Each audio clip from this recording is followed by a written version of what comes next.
Chapter 1. It was just a house in a street in a town, and everything about it was ordinary. A semi, well cared for, the front garden on a slight slope, small but regularly attended to, with the low shrubs pruned and the green stalks of spring bulbs that had bloomed trimmed down to within an inch or two, barely visible unless you walked by slowly and looked, as he had done. The shingle on the drive was evenly spread, as if it had been recently raked over, and there were no weeds in it.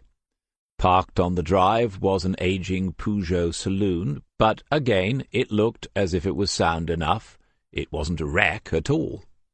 Up at the windows there were net curtains, old-fashioned surely these days, but he didn't know that for certain, not the kind of thing that bothered him much. What bothered him was that there had been no sign of life at the place for 2 days.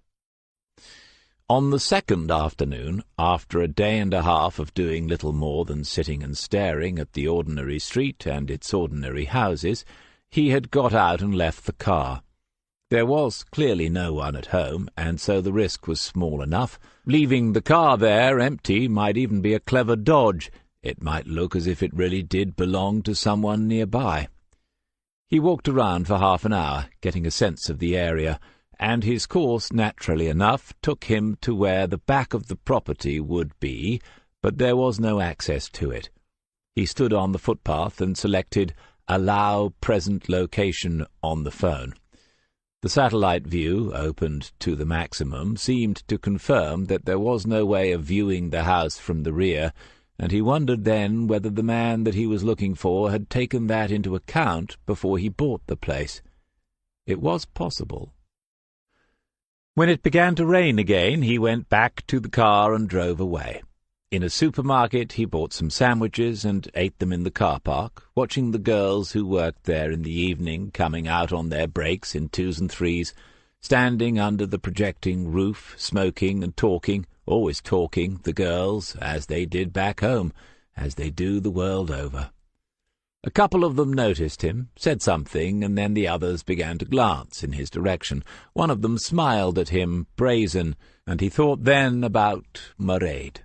When she asked, he had answered, "Just a bit of family business, won't be more than a couple of days."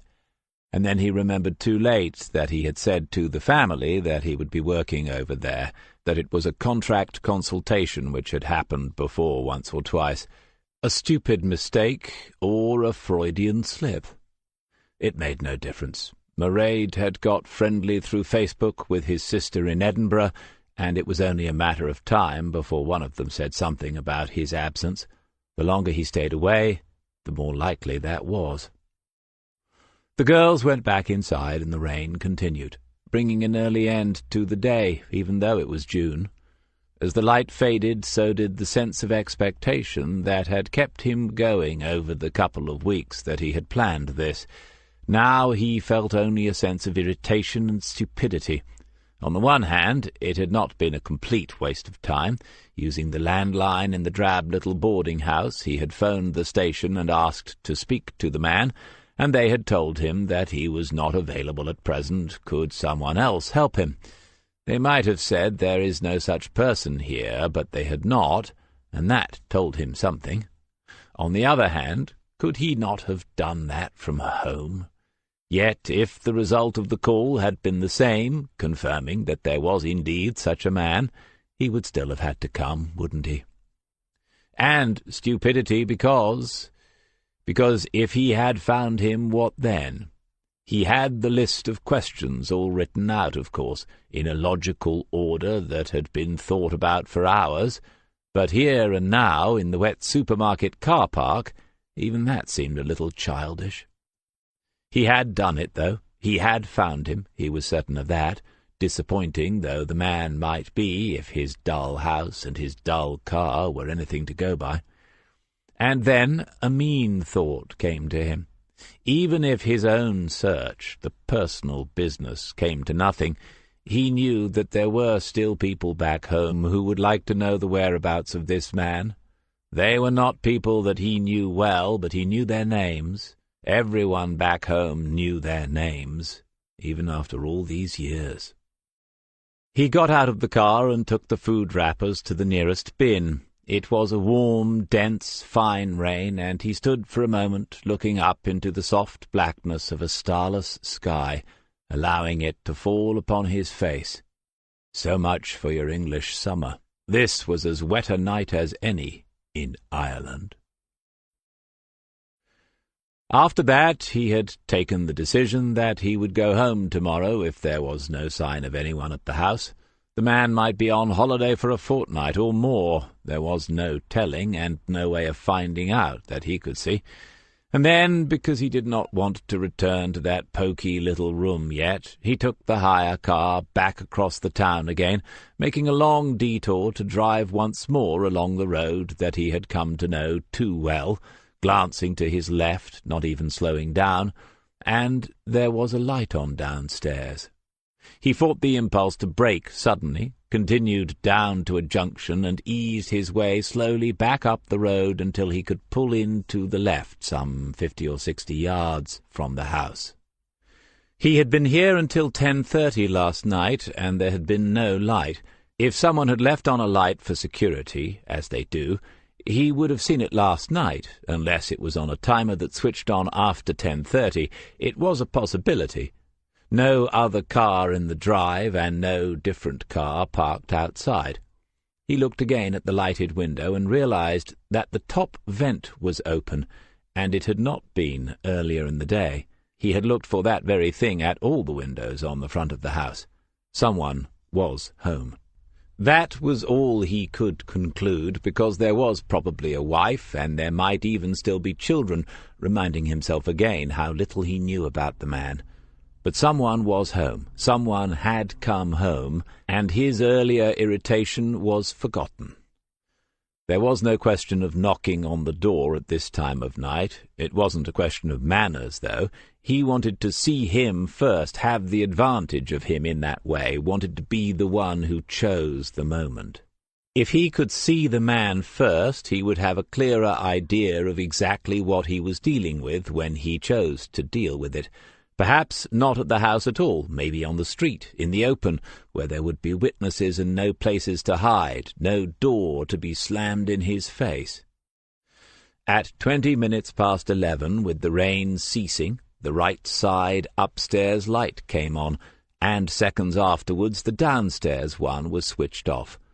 A shadow moved once over the nets before the heavier curtains were pulled across, the shadow of the man that he had come a long way to find. He had no doubt in his mind now.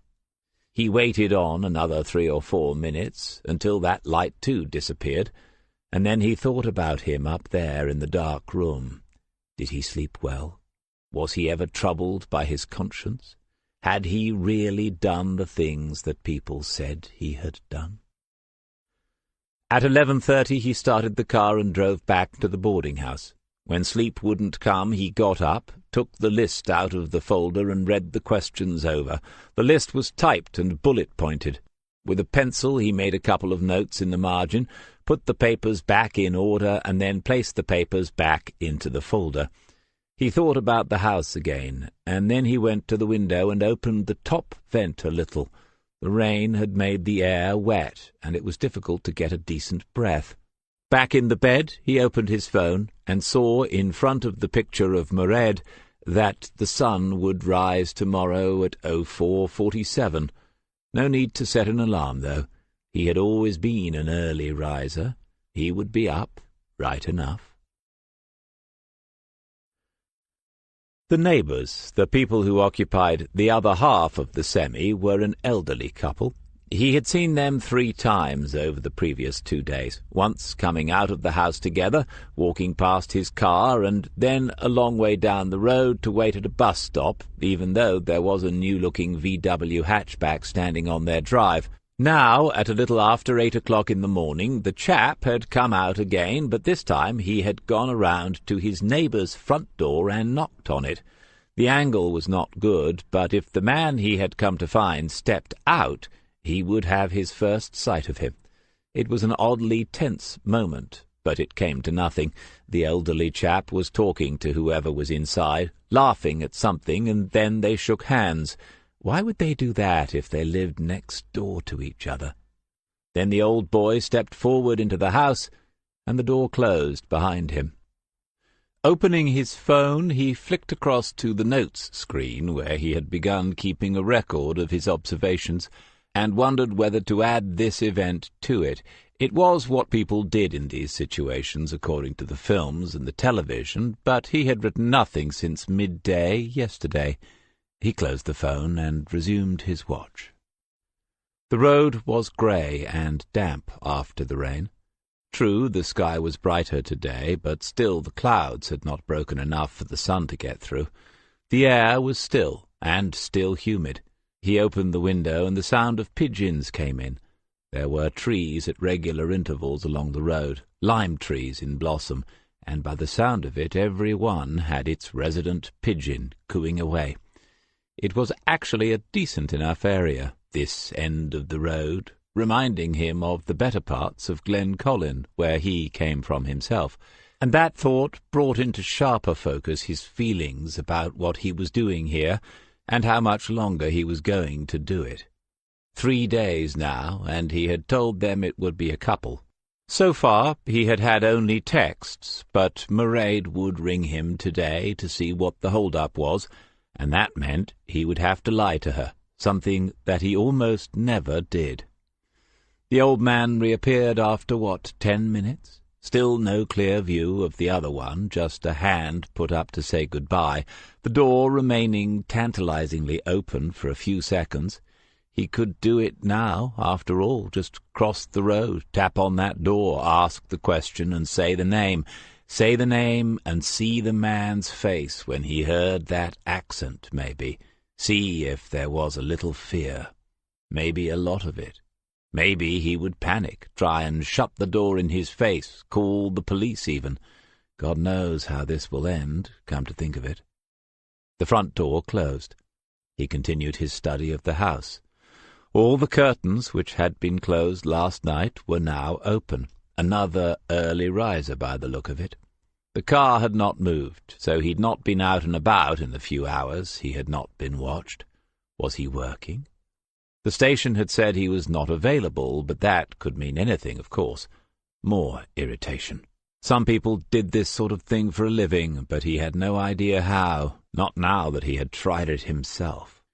He reached down into the passenger's footwell for one of the plastic bottles of water, snapped the top open, and tilted back his head to take a long pull, but not too long, or he'd need to drive down to the public conveniences, and that was not somewhere he wanted to go again.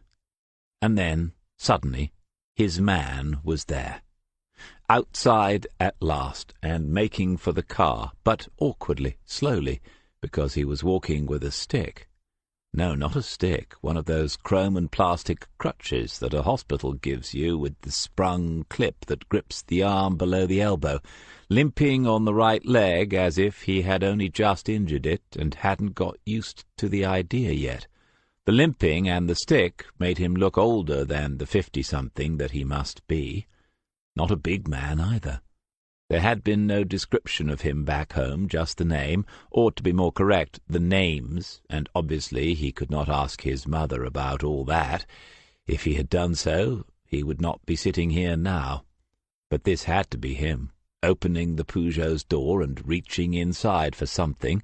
What he came out with, after leaning in with some difficulty, the crutch getting in the way, looked like the plastic wallet that occupies too much space in the glove compartment. The one that seems so full of promises and reassurances when the car is new. Then the man straightened himself and looked up and down the road as if he had not seen it for a while. The gaze travelled over the silver Escort, but at this distance he would not be able to make out the features of anyone inside it, and anyway, there was no sign that he had even noticed it among all the other vehicles parked along the sides of the wide road. Then he turned and hobbled back into the house, the little black wallet tucked under his right arm. And is that him? The sense of disappointment was surprising, and he questioned it for several minutes. He had the time, as it was pretty clear that this chap wasn't going anywhere in a hurry today. What had he been expecting? Someone who looked a little tougher, maybe, a little more dangerous, or even just a little bigger. Not a man who seemed to be nothing more than one of those anonymous office types down at Malloy's, the ones who could not grasp even the basics of the new accounting system he had spent 3 months developing for them. Could a man like this one ever have done the things that others had claimed? Could a man like this have done such damage to the O'Neills and broken his mother's heart? The conviction grew suddenly that he had made a mistake after all, a terrible mistake, and he thanked God that he had not gone over there and hammered on the door that first afternoon. He dwelt on it all for a long time, as he was inclined to do, for perhaps half an hour, glancing up occasionally at the house, but seeing nothing more. Then he opened his phone again and began to look at the times of the Stena Line ferries from Liverpool back to Belfast. Some of the houses on the townward side of the road were older than those on the right, the ones he had been watching, and some of them had high brick walls, shutting themselves off from the new developments of the 1950s and 60s. The wall that he had parked near, a good 8 or 9 feet high, had a spilling of some sort of creeper coming over the top of it, creating a patch of dry shadow on the pavement. As he scrolled down the ferry timetable with his fingertip, he finally became aware that there was someone standing in that shadow, no more than 4 or 5 feet from his car. He had enough composure not to look directly straight away. He continued to stare down at the phone in his left hand and scroll through it with the index finger of his right, but there was no mistake. Someone was there. A car hissed by on the wet road. After another 20 seconds or so, barely moving his head, he glanced sidelong across through the passenger window, and he could see the lower half of a man dressed in casual grey trousers, and by the left leg a shiny stick of chrome. He had closed the phone slowly and placed it into the slot on the dashboard below the radio. Still, the man had not moved, but he would be able to see everything that was happening inside the car, that was obvious, and so there was no point in pretending any more. Leaning across to his left, now seeing up to the man's shoulders, he levered the handle towards him and then pushed, opening the door a few inches.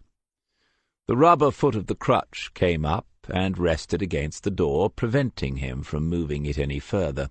He ducked down then and found himself looking up into a face that was smiling, even though the head that owned the face was shaking slowly from side to side, as if to say, "No, you don't."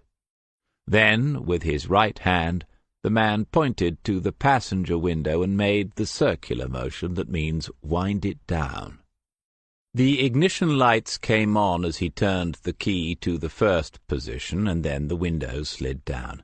It seemed to make an absurd amount of noise doing so. Leaning forward once more and looking up to the left, he could see the man's face again, and the man had ducked his own head a little so that they were more or less eye to eye.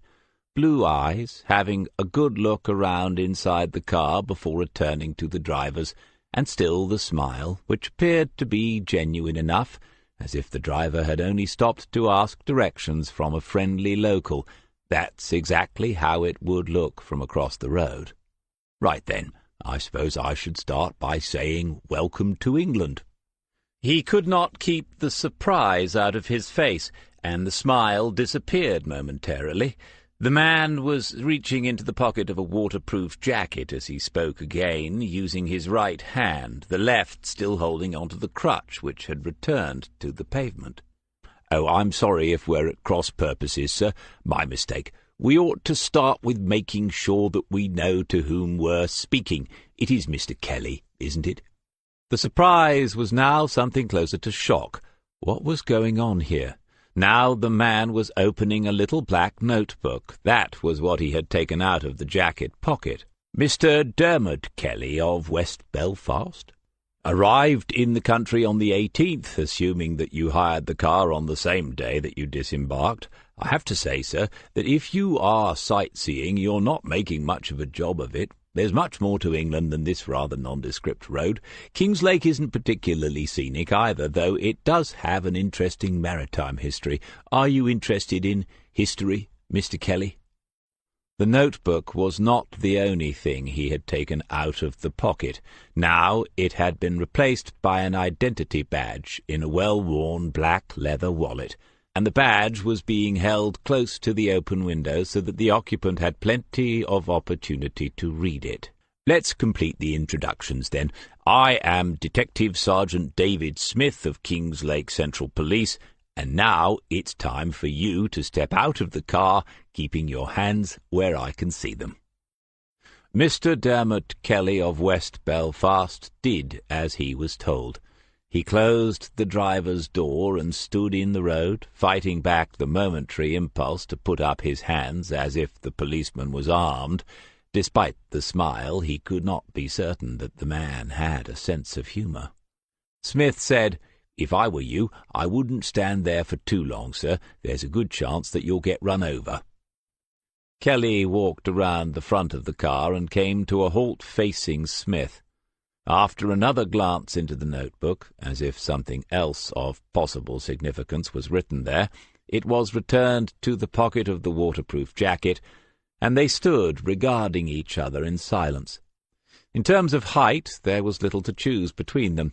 Kelly had it by an inch, but he was the heavier man by a stone and a half or more, heavier with muscle, a strongly built, sturdy sort of young man who had spent, if Smith's eyes did not deceive him, an hour or two in the gym. "I'm sorry to harp on, but could you confirm for me that you are Dermot Kelly? Just for the record, you understand?" The Irishman said nothing, his dark eyes fixed firmly on the man in front of him, making not much of an attempt to keep the surprise out of them. "Just in case you are wondering, Mr. Kelly, there's no mystery in any of this. If you take a look over the road, you'll see my neighbour at his front door." Kelly did so, and sure enough, there was the old man whom he had seen entering Smith's house within the hour. He was plainly watching the two of them, though he would be able to hear nothing at all of their conversation. Smith continued, "Good people and very enthusiastic about the neighbourhood watch scheme. Do you have that in Belfast? Anyway, my neighbour tells me that this car has been hanging about the road for a couple of days. I haven't seen it myself, as I only got back late last night, but he popped round this morning with the registration and a decent description of the young man sitting behind the wheel. I called a colleague of mine, and, well, Bob's your uncle, as we say this side of the water, Mr. Kelly. I'm assuming that you used your own name when you hired the car, of course?" Kelly returned the smile this time and looked across the road again. Smith followed his gaze and said, "The lady of the house will be watching from inside too. She has a number to ring if things turn unfortunate on our piece of pavement, and it isn't 999. I imagine that she has already taken a few pictures with her digital zoom camera. Pensioners really do lead more active lives these days, don't they? So, Mr. Kelly, if indeed you are, how can we be of service?" They were standing 7 or 8 feet apart, and when Kelly looked away from the new model pensioners over the road, he met the level gaze of the other man for several seconds.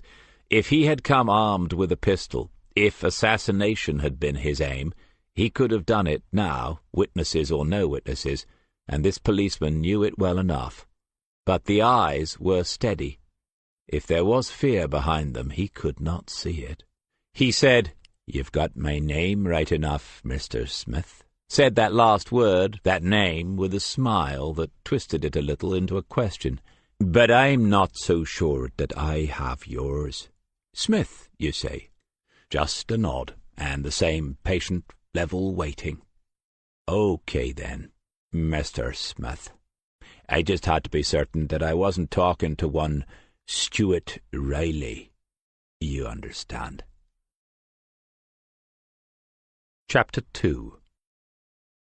Typically, and at weekends, morning coffee would be made at around 10 o'clock, and the choice was invariably the light Parisian blend, rated at 3 on the scale of strength. He took the stone jar out of the fridge, opened it, sniffed the beans, and then put it back. This was not a weekend, and the situation was about as far from typical as he could imagine. Instead, he took out the other jar, the Javan high roast that he had been experimenting with as a late afternoon brew rated 5+, and put 4 scoops of the almost black grains into the mill. He had other alternatives in the cupboard, several unopened bags of ready ground, but this would take a little more time, and he needed a little more time. Hearing the name, the first time that he had heard it spoken in 30 years, had been like receiving a verbal gunshot wound, preferable to the other sort that had been there in the back of his mind as soon as Waters had told him who had hired the car, of course, but enough of a shock nonetheless for Kelly to see, if only momentarily, that he had struck home.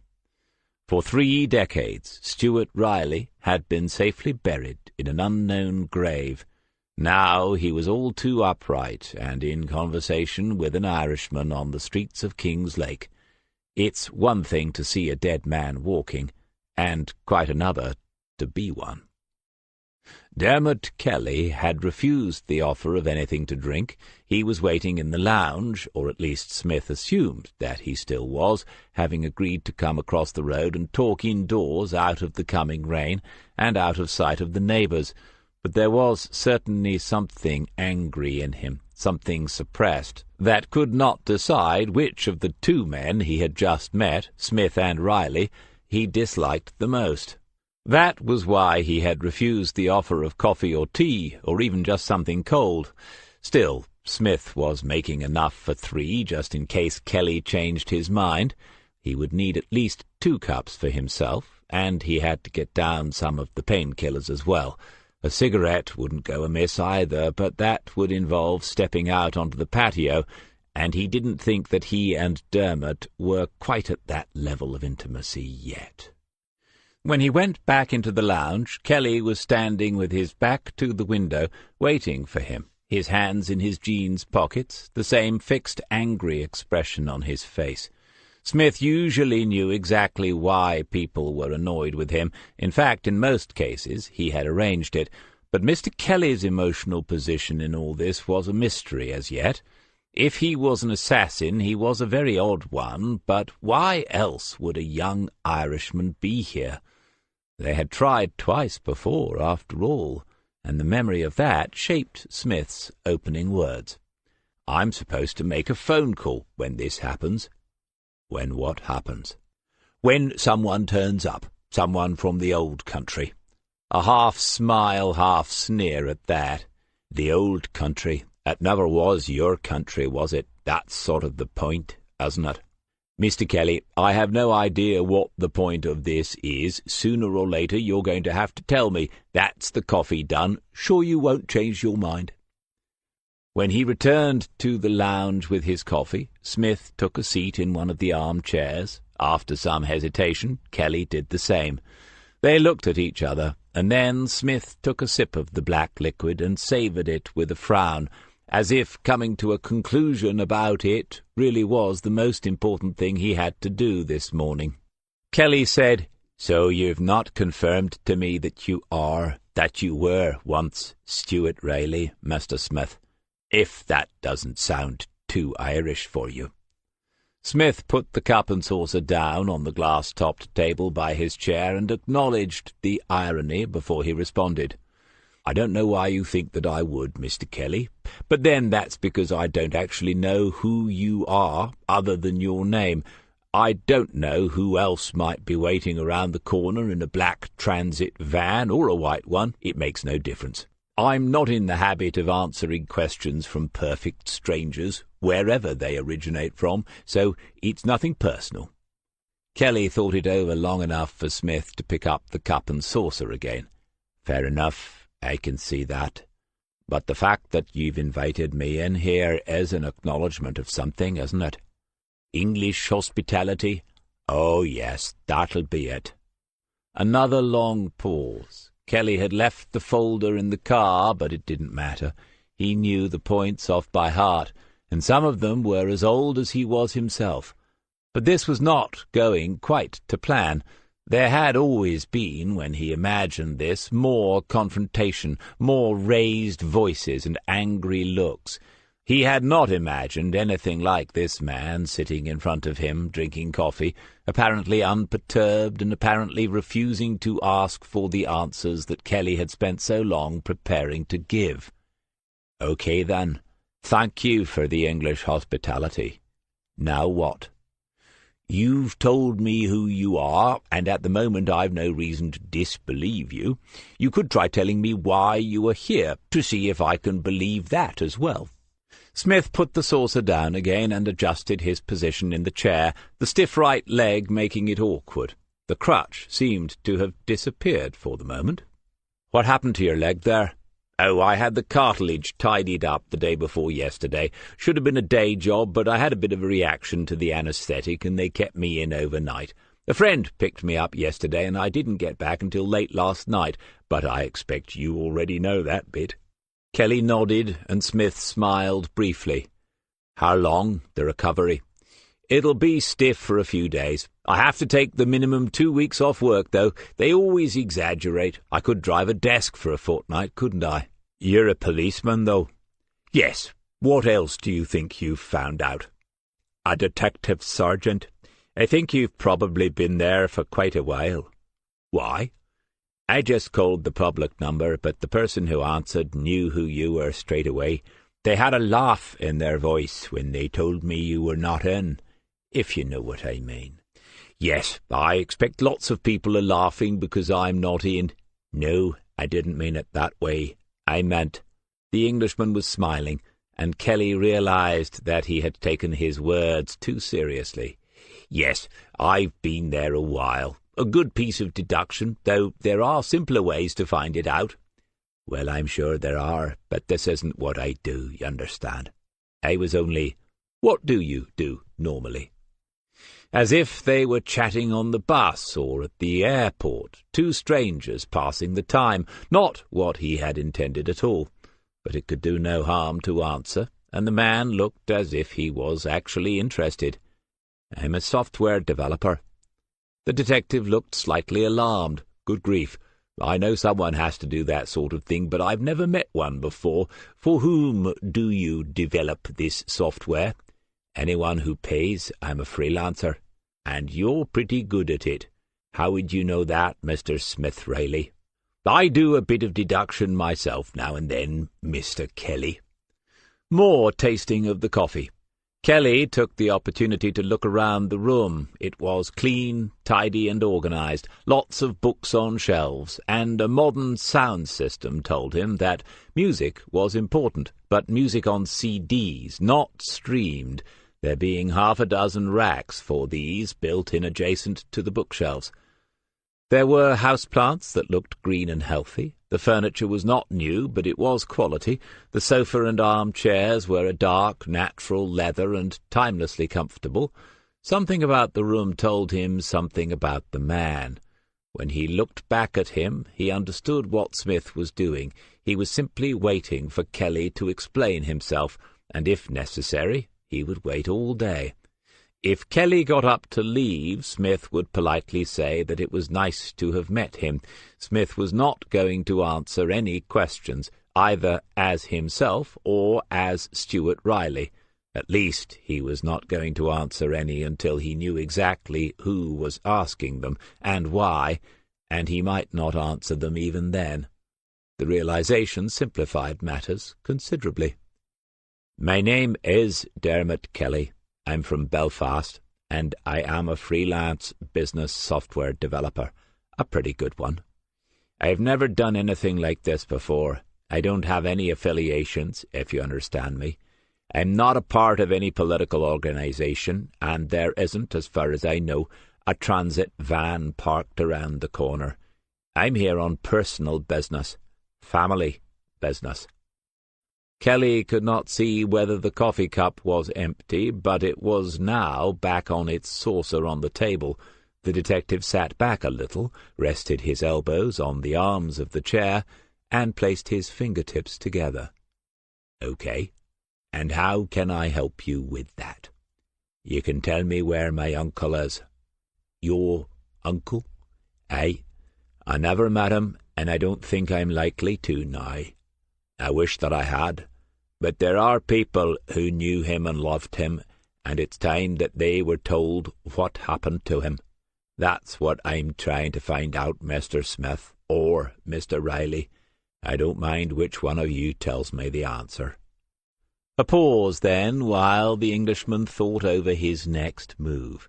Perhaps he was searching through his files for the name Kelly, but that wouldn't get him very far. Dermot Kelly took charge of the waiting now, watching Smith from under his heavy eyebrows, defying him not to ask the next obvious question. "Your uncle's name, then?" "O'Neill, Bran O'Neill."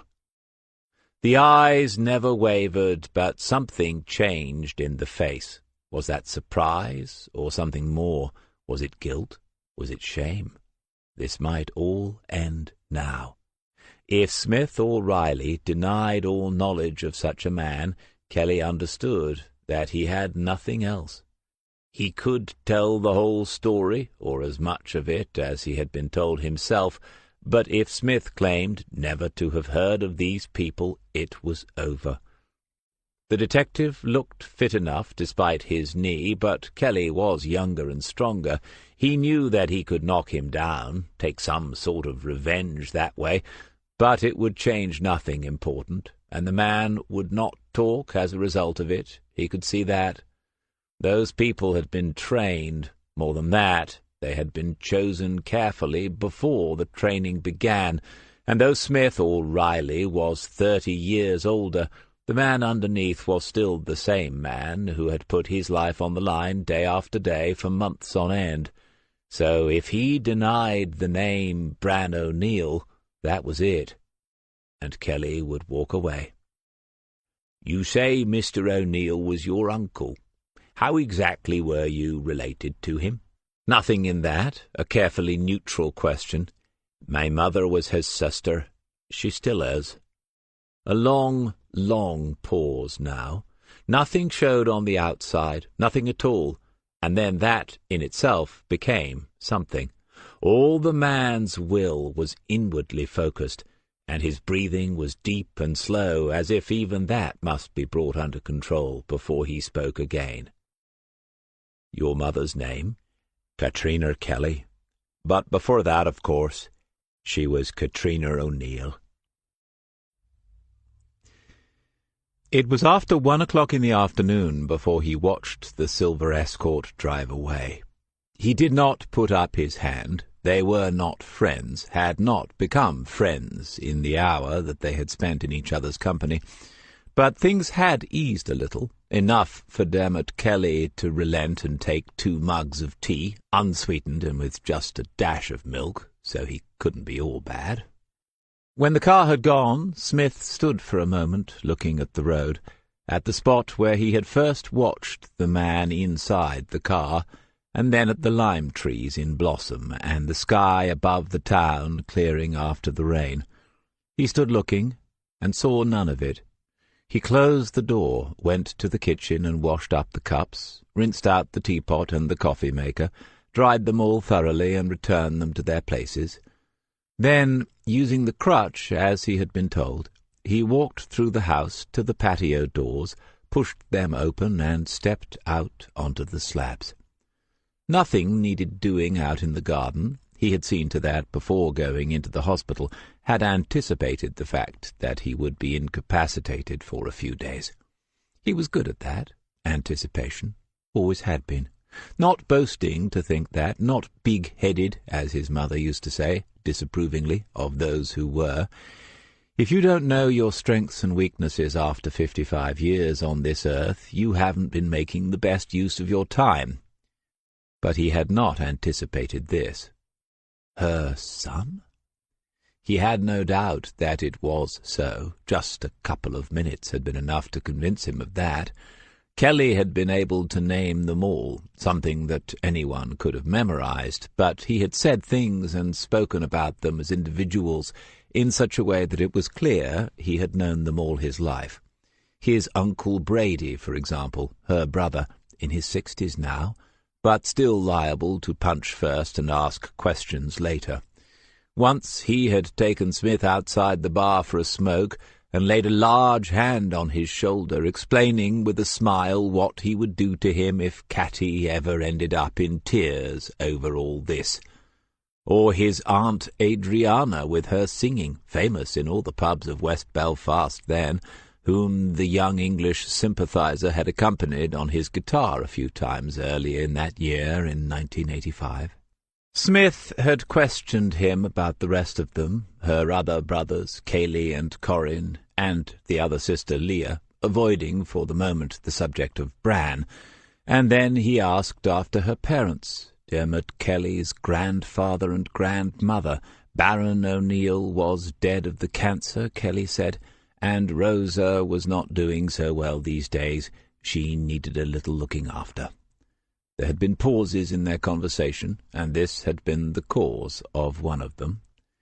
Baron O'Neill had been a big man in every way, known and respected throughout the Catholic community, quietly spoken, a staunch Republican, but opposed always to the violence that had contaminated his city.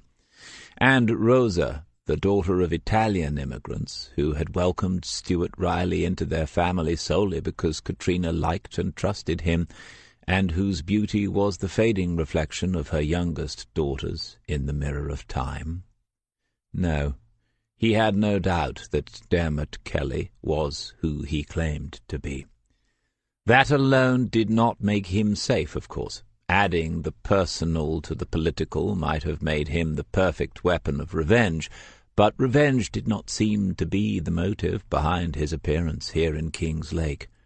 In the end it came back to the beginning. They, wanted to know what had happened to Bran O'Neill. Smith had confirmed very little directly, but his questions, which began as a means of checking the story, but which became eventually an unconcealed expression of his desire to know, were an admission that Kelly had found the man he was looking for, whatever name he was going by now.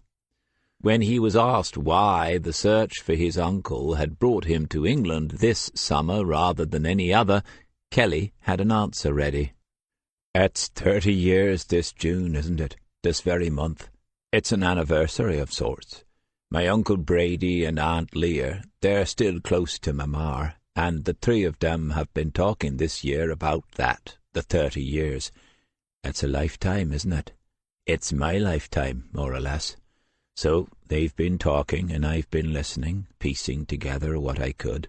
Whenever they get onto the subject, your name comes up. Or one of them does." "Was it your Uncle Brady who sent you?" "No. If he knew where you were, I think he would have come himself. Nobody sent me, you understand. Nobody knows I'm here. They know I'm in England, that's all, consulting with an old client. My girl, Mairead, is about to twig that I'm fibbing unless I send her a message today saying that I'm on my way back. I'd rather not be lying to her. There's been enough of that, hasn't there?" He had looked meaningfully at Smith then, and Smith had nodded briefly his understanding of it. If there was to be more self-recrimination to come, then so be it.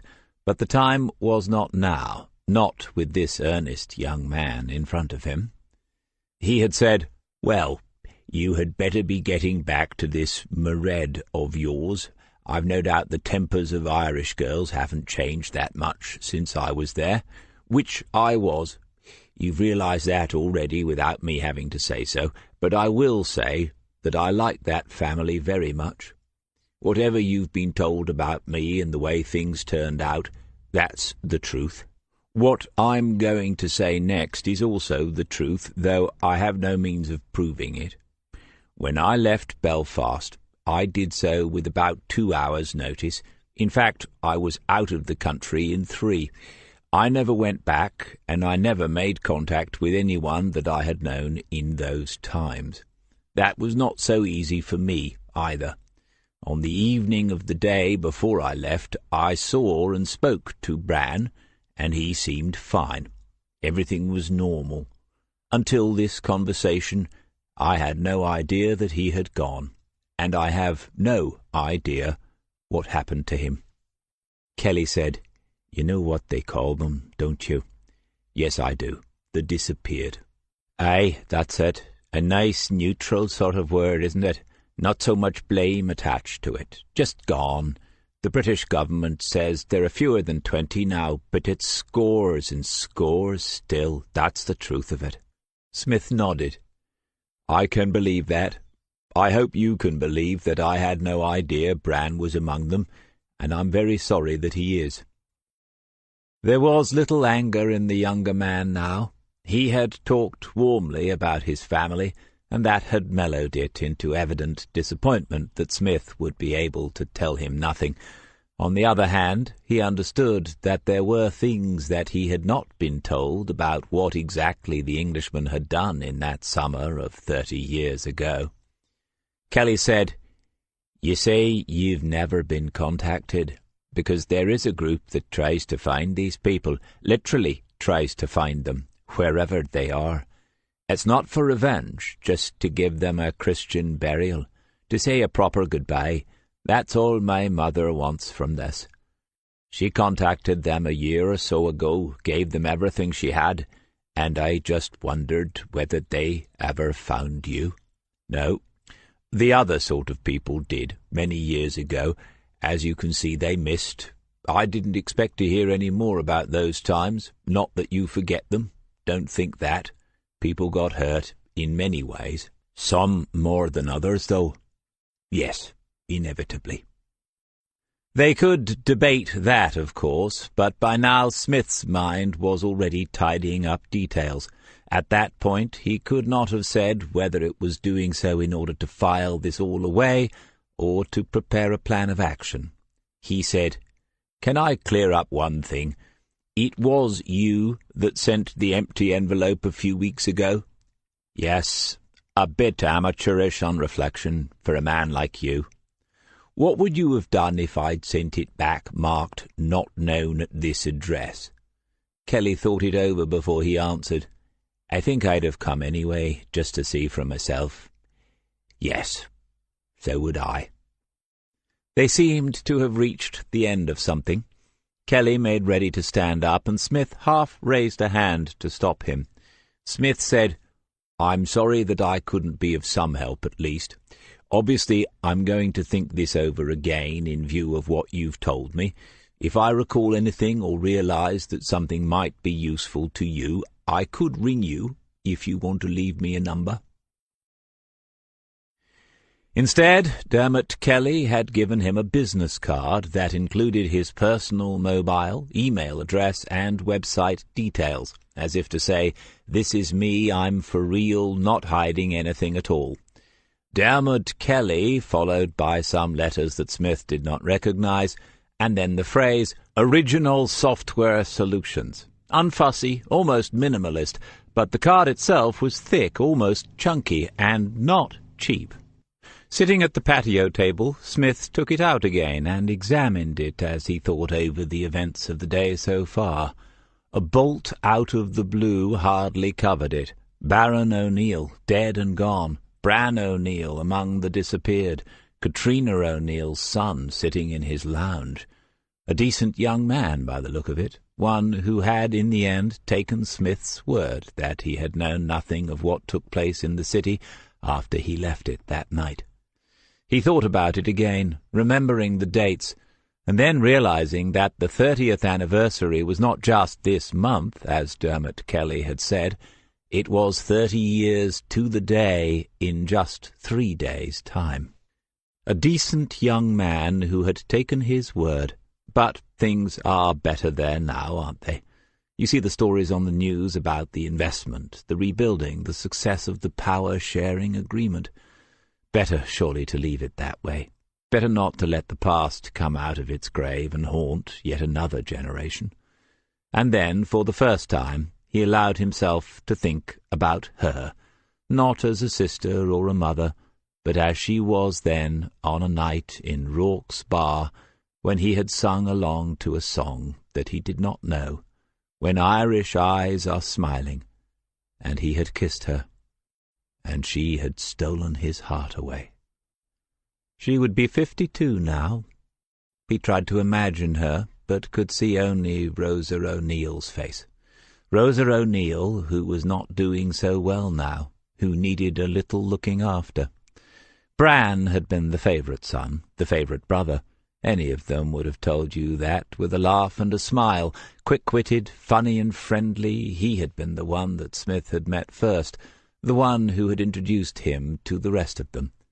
And now, after 30 years of suffering, of thinking about him every day, and yet never seeing him again, the women needed to say a proper goodbye. That's why Dermot Kelly had come to find him, and when he thought about it, as he was now, the pain seemed worse than he might have had from some anonymous gunman's bullet. Strange how the images of those times become the imagery of one's thoughts about them forever after. To tell them what Tommy Blake had said to him that final night would be like handing them a live grenade, and he could not do it. If Bran O'Neill lay cold in a field in County Meath or some such place, there had to be another way to find him. Chapter 3. He knew where the metal box was, but took a while to find the key to it, and it took a while, too, to climb the ladder into the attic. The knee would already bend to 45 degrees with little pain, better than the surgeon had suggested so soon as this, but after that it certainly made its objections known, and so he went up slowly, using the left leg and his arms to do all of the work, the right one trailing behind. Then he sat on the edge of the trap-door space and switched on the light. Around him lay the organized flotsam of half a lifetime, in bags, boxes, and old suitcases. Many of Sheila's things were here still, and he felt a pang of guilt that the purpose for which he had climbed into this place that once belonged to them both had nothing to do with her. It was months since he had been up here, and he made a silent apology before clambering over the first crossbeam and making his way to the furthest and darkest recess of the roof space. The box lay hidden behind the water tank. There was a little resistance in the lock that had not been turned in what must be almost a decade, as if it, too, was reluctant to go back to those places and times. Or maybe it was only rust. He forced the issue, and the lock gave with a grating click. On the top lay a handwritten inventory of the contents, but he did not need to read it. If asked, he could have named exactly what the box contained. Without thinking, his fingers went first to the ammunition clip. It could hold 13 rounds when full, but contained only one. 30 years ago he had filed a report explaining what had happened to the others, the circumstances under which they had been fired through the Browning HP pistol, long since gone, but that didn't matter any more.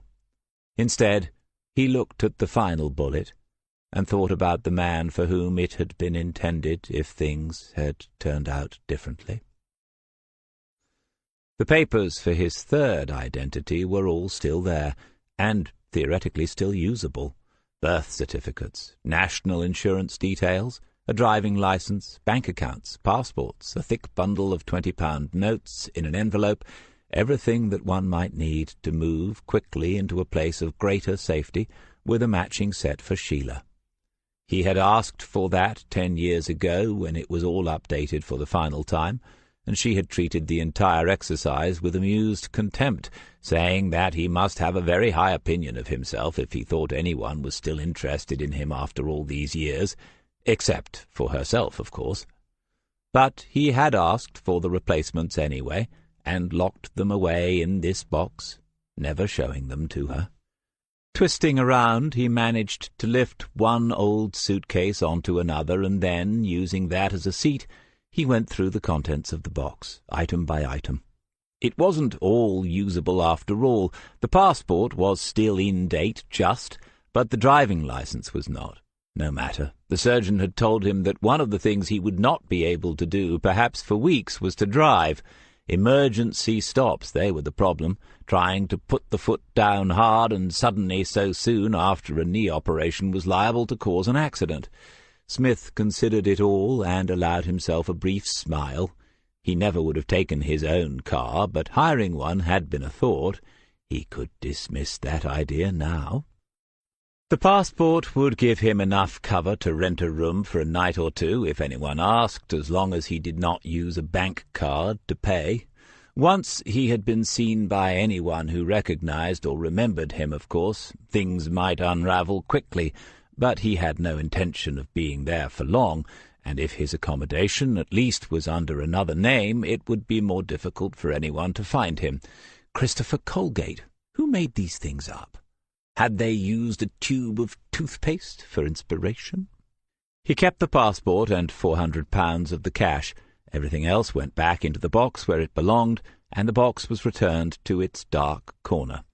Above his head, drumming on the roof tiles, another shower of rain passed over, but this should be the last day of that before things began to improve. They were in for a fine spell, or so the forecast had said. He needed to check that it would be the same across the water, though, before he packed any clothing. Detail, Smith, detail. That's what they had hammered into him before he ever set foot in the place. And now, here he was, preparing to go back there. When he got out of bed this morning, nothing had been further from his mind, except, perhaps, to wonder how Detective Superintendent Allen was going to manage without him for the next fortnight. When his mobile began to ring, he reached for it in his pocket before realizing that he had left it on the bedroom windowsill.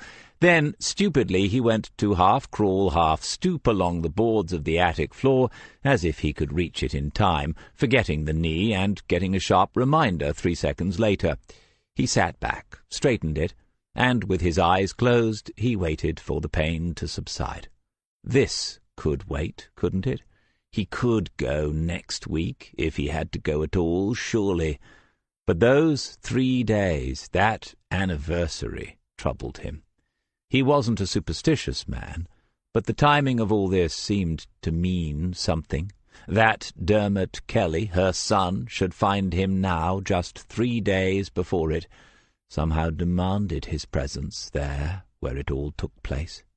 Like those old veterans, fewer in number each year, who make their way back to the killing fields of Belgium and France for the 11th of November, come what may. The phone rang 9 more times before the only sound he could hear once more was the rain drumming on the roof above his head. "Yes, you rang. What do you want?" "Good morning, DC. I just phoned to see how you are. Are you still in bed?" Detective Constable Christopher Waters seemed to find that idea amusing. Not so long ago the gruffness still used to work most of the time, but no longer, and so Smith gave it up in favour of lying. "Yes, I am. At least a month, they reckon, before I can get down the stairs." "Really? I spoke to John earlier, and he said you were doing pretty well yesterday when he picked you up. What happened?" "Ah, yes, but I was still under the effects of the anaesthetic then. It comes on pretty suddenly once that's worn off." Waters was thinking about what was to be done, and Smith smiled to himself as he walked from the kitchen into the lounge. At least he was using the stick, as he had been told. "How will you manage? Do you need any help?" "Well, Mr. Constant, my surgeon, said that he hoped I had family and friends that could support me for a few weeks. Of course, my family are all miles away." "Help out how?" "Oh, just assist with a few things, washing and that personal hygiene." He could picture the growing look of horror on the boy's face, and his smile widened a little. "Right. Well, I could organise something. Do you want me to have a word with D.S. Reeve? Does she know the situation?" "No, I didn't want to bother her. She's a busy woman. It would only be for a few days until the nurse arrives." "Bloody hell, DC, you've got to have a nurse?" "Well, it's what they advise. They've given me a catalogue. It's what I'm doing now, lying in bed and choosing one." "It's a private nurse, then?" "Yes, very. You wouldn't believe how complete the service is for £200 a day." The penny was slowly dropping, but he still heard Waters repeat, £200, as it did so.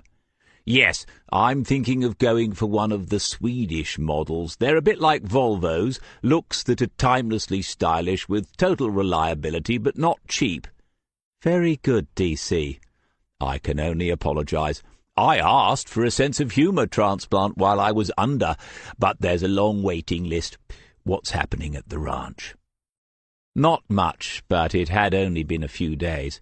A trial date had at last been set for the killers of James Bell. Stuart Aves had not altered his plea, which meant that there was still no hope of building a case against Donald McFarlane.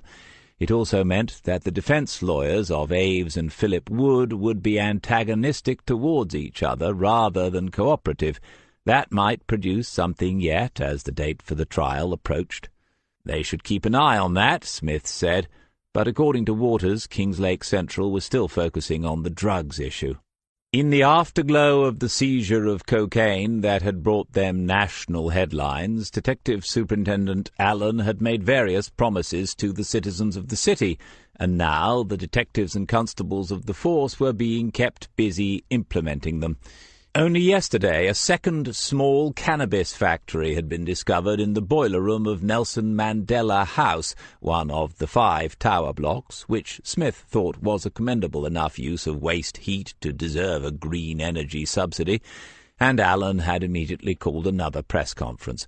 Apparently only 2 members of that august profession turned up, one of them being the gardening correspondent of the Lake Chronicle who had misunderstood the email. Smith estimated that this could all go on for another month at least, and so it was not the worst of times to be having a fortnight off. After all that, Waters said, "I've got some personal news, though, DC." "Dear God, let it not involve Catherine Diver. I've only been away for 3 days." "Right, what is it?" "I received the letter this morning. I'm officially on the staff. D.I. Reeve told me that it's mainly down to what you wrote, so I wanted to thank you." "Go on, then."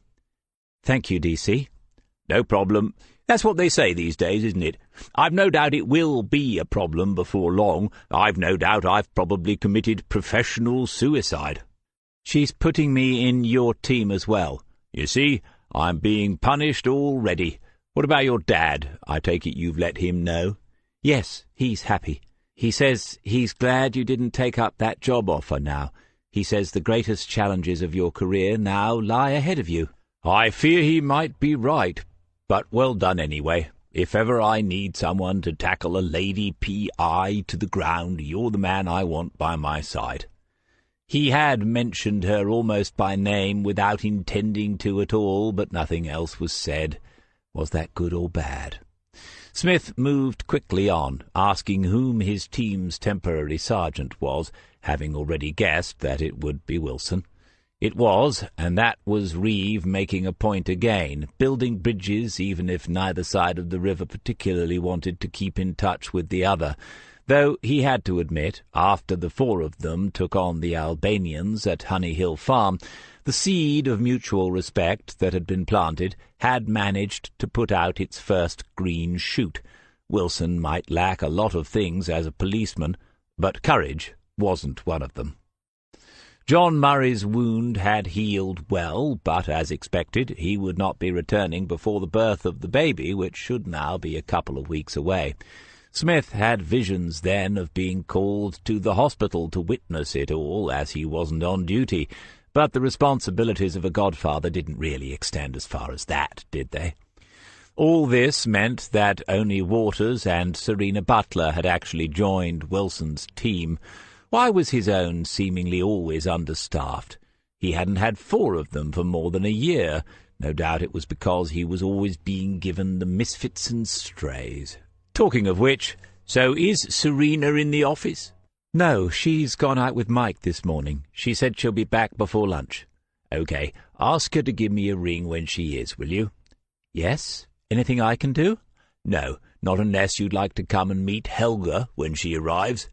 Waters laughed, and Smith could hear the relief in that, the sense that Waters finally felt that he had arrived somewhere that mattered.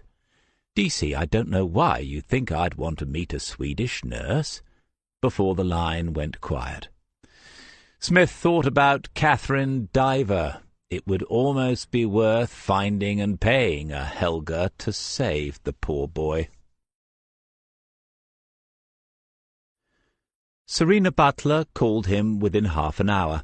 Waters must have contacted her on her mobile, and when Smith spoke to her he could hear traffic passing by, and Mike Dunn's voice shouting hello in the background. When she asked what she could do, Smith's answer had surprised her. "I wondered whether you could drop by, maybe after your shift. I'll be here all day." "Okay. Do you need me to bring anything? A bedpan, maybe?" "Eh?" "Chris told me about your conversation earlier." "Oh, yes, most amusing. Make the most of your time in Wilson's team. As soon as I get back, we'll be having a shake-up. Far too much insubordination." "I look forward to it. I'll be having a late lunch by the look of it, so I could pop over then. Will you make me a sandwich?" "I don't have any bread that big, but I'll manage something. Thanks." "Any clue as to why I'm coming to your place?" "No, and there's no need to mention it to anyone else but Mike." "Ooh, more mysterious by the minute. See you soon, DC." "I was only joking about the sandwich." He had laid out the possible ingredients on the work surface before she arrived, offering her either a strong or a mild cheddar with various salad combinations, or a chutney, or she could have the ham that came from a farm shop on the Lakenham Road, or he could do something with the prawns and mayonnaise he had in the fridge, and he could do either white or wholemeal bread. Serena Butler made her choice, complimenting him on his catering skills, but he waved her away with a knife, telling her to go and sit down in the lounge. "You have a lovely place, DC. The outside doesn't do it justice. Not that I'm implying anything about the front, but—" "Thanks, it's just where I live. Have a wander about while I do this if you like. The garden's looking all right. Go through the patio doors." She said that she would, and then he called her back. "Tea or coffee?" "Oh, tea, please." "Some loose leaf or standard supermarket breakfast?" "I'm a standard supermarket sort of girl." "One pot coming up. You have 5 minutes to complete your investigation." She went across the lounge and pushed open the patio doors. He had said that the garden was looking all right, but she would have described it as beautiful, with a surprisingly long, closely cut lawn bordered by established perennials, shrubs, and small trees. Thought had gone into the layout, and she could see that what first appeared to be the end of the garden was not. Beyond the trellis work there was more hidden away. On the patio were numerous tubs and pots filled with fuchsias, geraniums, and other flowering plants that she could not name. She stared at it all for a long moment, and then went back into the lounge. Shelves full of books, racks full of CDs, healthy houseplants. She thought guiltily about her own hopeless efforts in that department. A thick wheat-coloured carpet, a matching three-piece suite in dark natural leather, the walls painted in different shades of beige and cream according to the angle of the light from the windows. Not much clutter, which drew one's attention to the few items that were on shelves or windowsills. She moved closer to the photograph. A head-and-shoulders portrait of a woman looking not directly into the lens, but somewhere beyond it. An intelligent face with serious eyes, surrounded by dark, wavy hair, difficult to age, but it must be her, his wife. Detective Inspector Reeve had talked about Sheila Smith that night as they waited in the car outside the Velvet Club.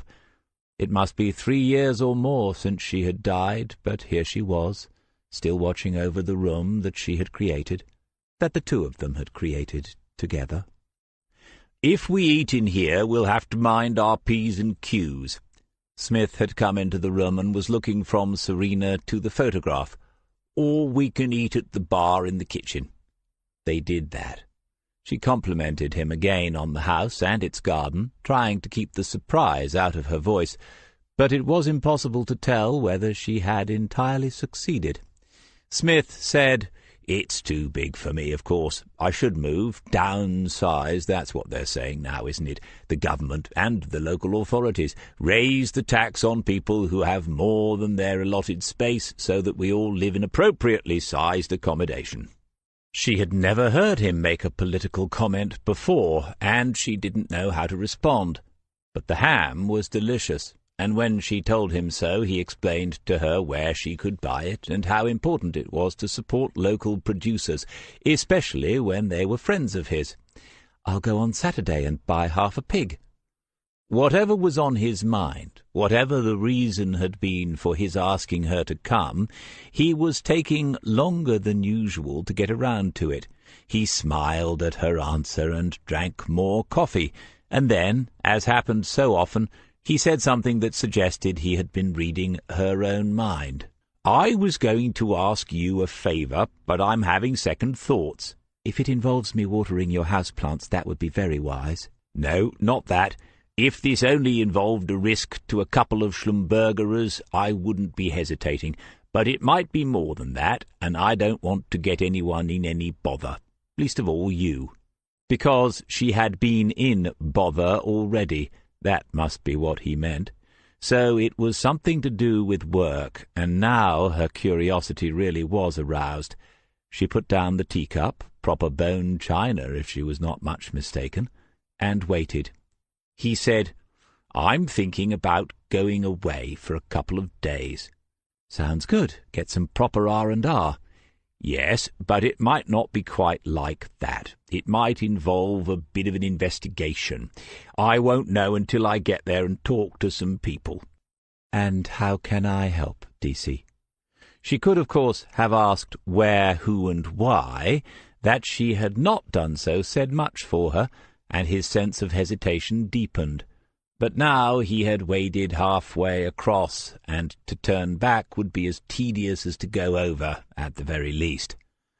"I might need a bit of backup as far as records are concerned. I probably won't, but it might be useful at some point just to look a couple of people up. I can't do that from where I'll be." "It's not a problem at all. Just ring me. We've all done it, looked up stuff that's not directly linked to a case. I checked out one of my neighbours after I moved in, and it's not quite that straightforward. I'd give you my log-on details, and you could do it as me. We could get our wrists slapped for that, but actually I doubt that they could, in that case, even prove who'd logged on. That would keep your name out of it. If you use my machine in the office, even better. I know the dates wouldn't match if they looked up my time off, but I can't see why it would ever come to that. I'm just being cautious." She was thinking it over now, and a part of him hoped that she would say no, she'd rather not, because he wasn't sure about this. On the other hand, there was no one else that he could ask. Murray would have done it with merely a shrug, and they could have questioned him about it until the cows came home, but Murray himself was away from the office for at least another fortnight. Waters would have done it, and would have kept his mouth closed too, but it wasn't fair to ask a youngster who had just that morning had his foot planted on the first rung of the ladder, and it would be wrong to ask Mike Dunn now that he was back in Wilson's team. Serena Butler said, "Of course I will. Just ring me and tell me what you need to know." "Thank you." He seemed curiously solemn as he said that. "DC, can I ask one question? Where exactly are you going?" He was gathering together the empty plates, cups, and saucers now, and his answer was curiously light in contrast. "Oh, fair enough. You'll know if I ask you to help anyway. I'm going to spend a couple of days in Northern Ireland, in Belfast."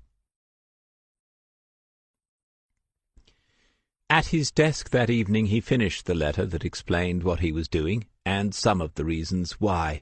At the end of it he wrote a line of apology for not being able to fulfill his duties as a godfather, realizing as he did so that he had, after all, been rather looking forward to that. Then he folded the letter neatly into 3, put it into the envelope, and sealed it. On the outside he wrote John Murray, and then he propped it up against the little brass dragon that he had used as a paperweight for many years. He sat back and wondered idly who would open the letter, if it came to it.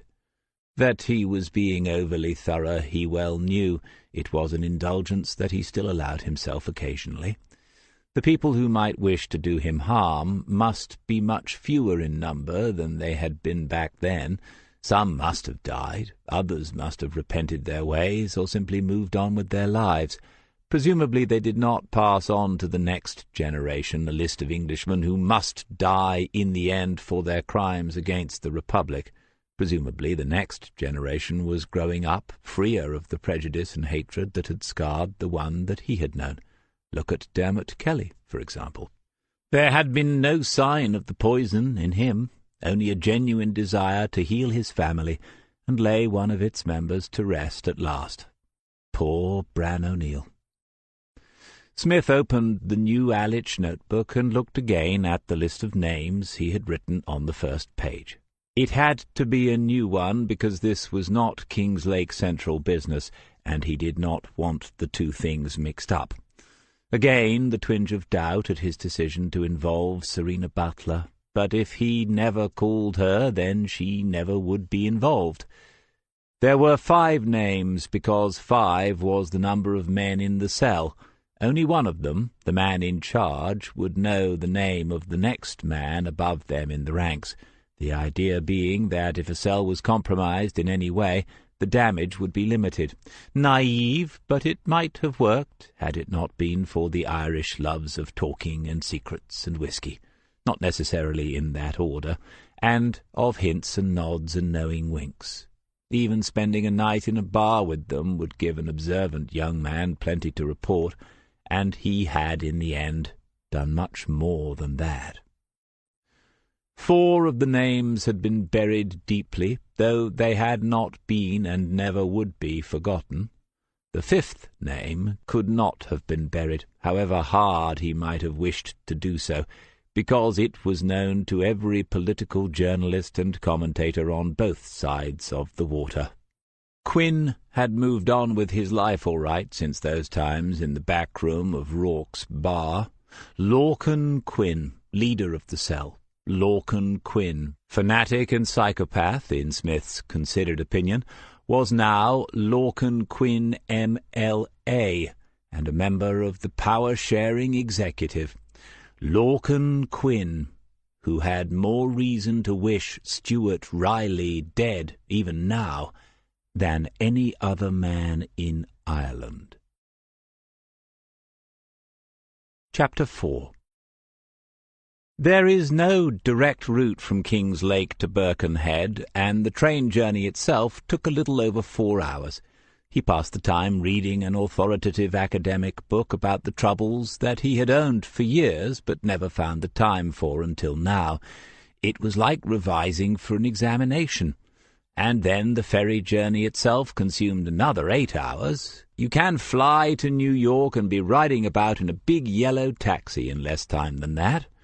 Because it was so late in the day when he finally disembarked, he allowed himself the luxury of a black taxi instead, but there was only an hour or so of daylight left, and he saw little enough of the city that he was driven through.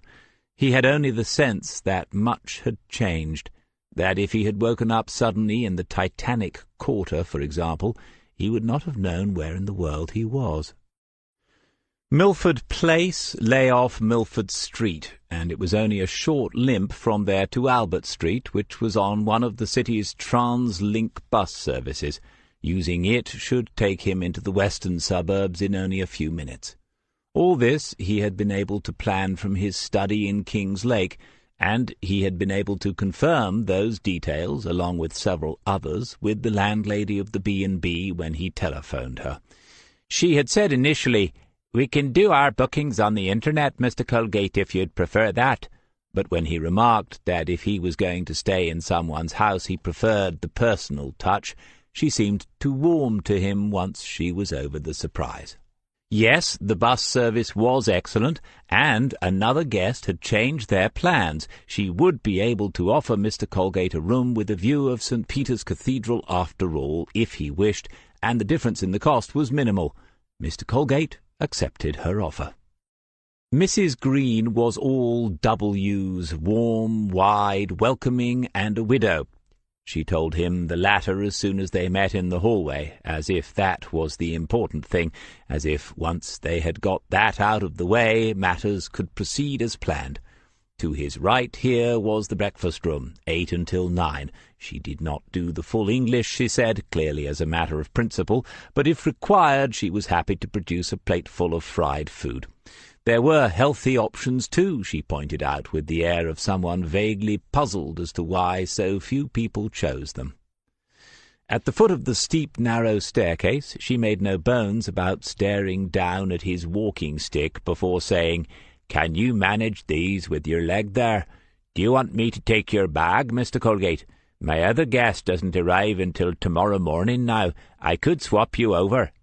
Smith had little doubt that she could manage his bag on one fine shoulder and him over the other, but he declined the offer of help. Just recovering from a minor operation, he said, an inconvenience, nothing more, and then he followed her ample form up the 14 steps. Always count them in case you need to go down them in the darkness. The travelling bag was only half filled, but he had to turn a little sideways to minimize the discomfort in his knee, and then it was awkward because the stairway was narrow, an old house built when most people were thinner. The room was perfectly decent, a little fussy, a little frilly even, but not small, and there was indeed a window-seat that gave a distant view of St. Peter's.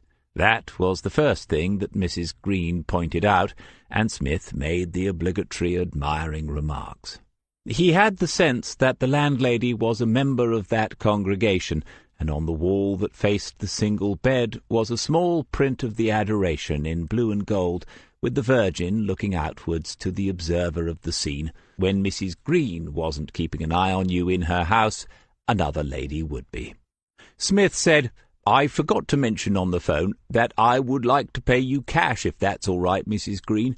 I took out more than I needed for another trip, and I don't want to be carrying it around forever." Momentary surprise, and he felt a matching momentary annoyance. The aim was to be unmemorable, invisible, and he wasn't doing a particularly good job of it so far. But the cash was not a problem, she said, and it would save her a trip to the bank, maybe.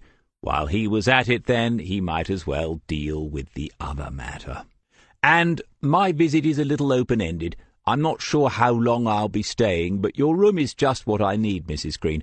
If I say 3 nights and pay you for that in advance, could you let me know if you have another inquiry for the room after that before you let it to someone else? I'm sorry to be a little vague." "You're going to pay me 3 nights in advance, Mr. Colgate?" "Yes, with an option to stay a couple more if necessary." "I see. Now, I don't do any discounts if someone pays in advance." "No, of course not. The full amount that you told me when I called." Her face softened a little, and it seemed that taking his money would not be too much of an issue for her, but, as he had anticipated, there were to be further questions now. "What exactly is it you do, Mr. Colgate?" "Coffins." "I beg your pardon. I'm an undertaker, Mrs. Green. I'm here to negotiate contracts to supply coffins to England. Irish oak is particularly valued by our most discerning customers." "Oh, is it?" She looked somewhat taken aback. "Very much so. But these are likely to be protracted discussions. One has to have a certain decorum in such matters, even though it is still a business. And the cost. Dying is an expensive thing these days, isn't it? Have you looked into it yourself yet?" "No, not directly." "My advice to everyone is the same, Mrs. Green. Plan ahead. It's a terrible thing to leave to relatives. It's the last kindness that you can do for them, isn't it?" "I expect so." As Smith had hoped, she already seemed more inclined to leave him in peace than she had been a couple of minutes earlier. But he pressed on.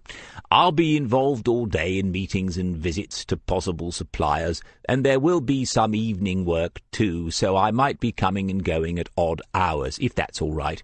You said that you will let me have a key, so when I've unpacked I'll come down and we can sort out the money and so on. How does that sound?" When she had departed, he sat on the bed, straightened his knee, and then swung it up and around to rest it. So much for invisibility. The landlady now had a customer that she would be gossiping about for months, if she was a gossip at all. Still, the name had held up, and he had made sure that he would not need to go in search of further accommodation. Surely 3 nights would cover this. He might even have over-allowed there. Sometime tomorrow or the day after at the latest, Stuart Riley would make himself known in this city after an absence of 30 years, and Stuart Riley might be told to go to hell.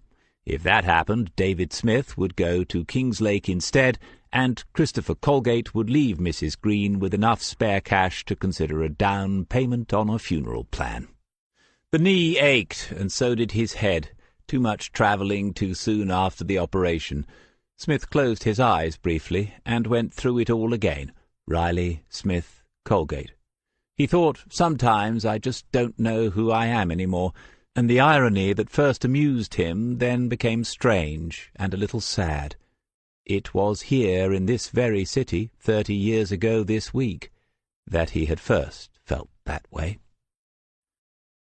There were sirens during the night. Each time, it seemed, they reached into the shallow sleep of a new bed in an unfamiliar room and drew him back to the surface. And then he lay awake and thought, well, some things don't change. But then he told himself these sirens will only be for the minor individual tragedies of life, a drunken brawl, maybe, a robbery, a car crash, a heart attack. There won't any longer be hundreds of angry eyes glaring at each other across dark streets. There won't be flying bricks or fire bombs or gunfire or soldiers kicking down doors. After that he would drift off again, hearing only Smith's voice in his head, Smith's voice telling the other two just how stupid they were to be here at all, and that it could all be resolved by taking another taxi back to the Stena line first thing in the morning.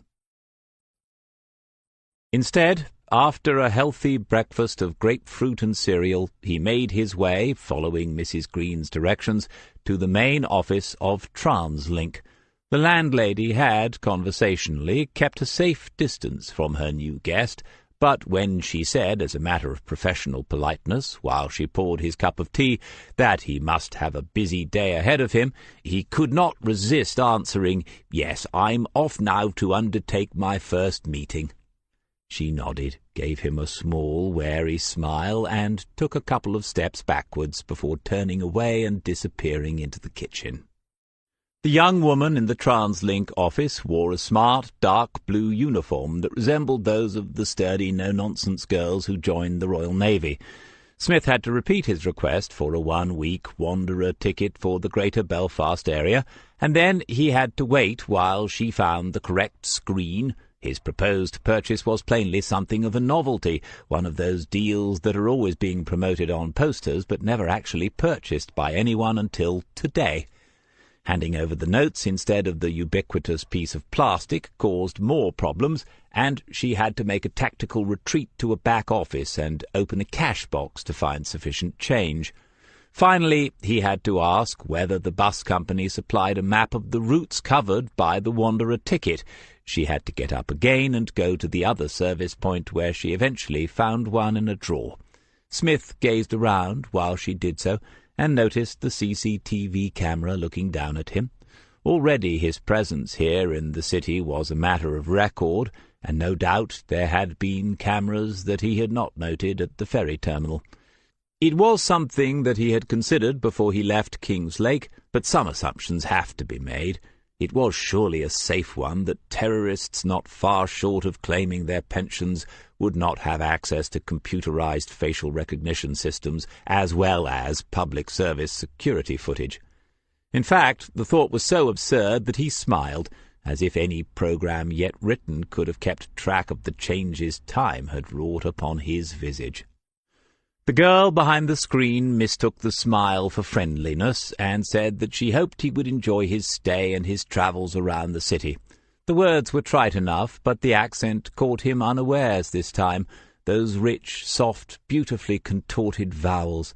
He thanked her and turned away towards the exit, the crutch tapping on the tiled floor. The stick was annoying him. It was too clinical and impersonal, as well as being plainly third or fourth hand. If it had been cleaned since its last user leaned upon it, a poor job had been done. Yet he needed something. It did help to take some of the weight off his right knee. This was all a distraction, he knew that, but what of it? Why not treat this as a day or two away from Lake, a break from the job?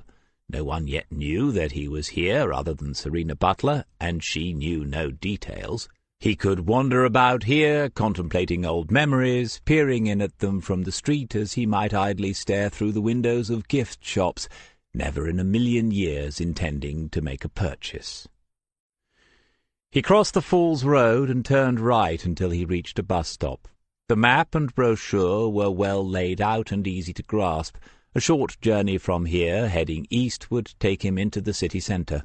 The wait was not even 5 minutes, but in that time he could see that Belfast, at least as far as weekday mornings were concerned, was much like any other city these days, insanely busy. Once on the bus, which itself was almost full, he could see the newness of things even here in the old city. He glanced to the left, and a street name caught him unawares and turned him over inside. Townsend Street.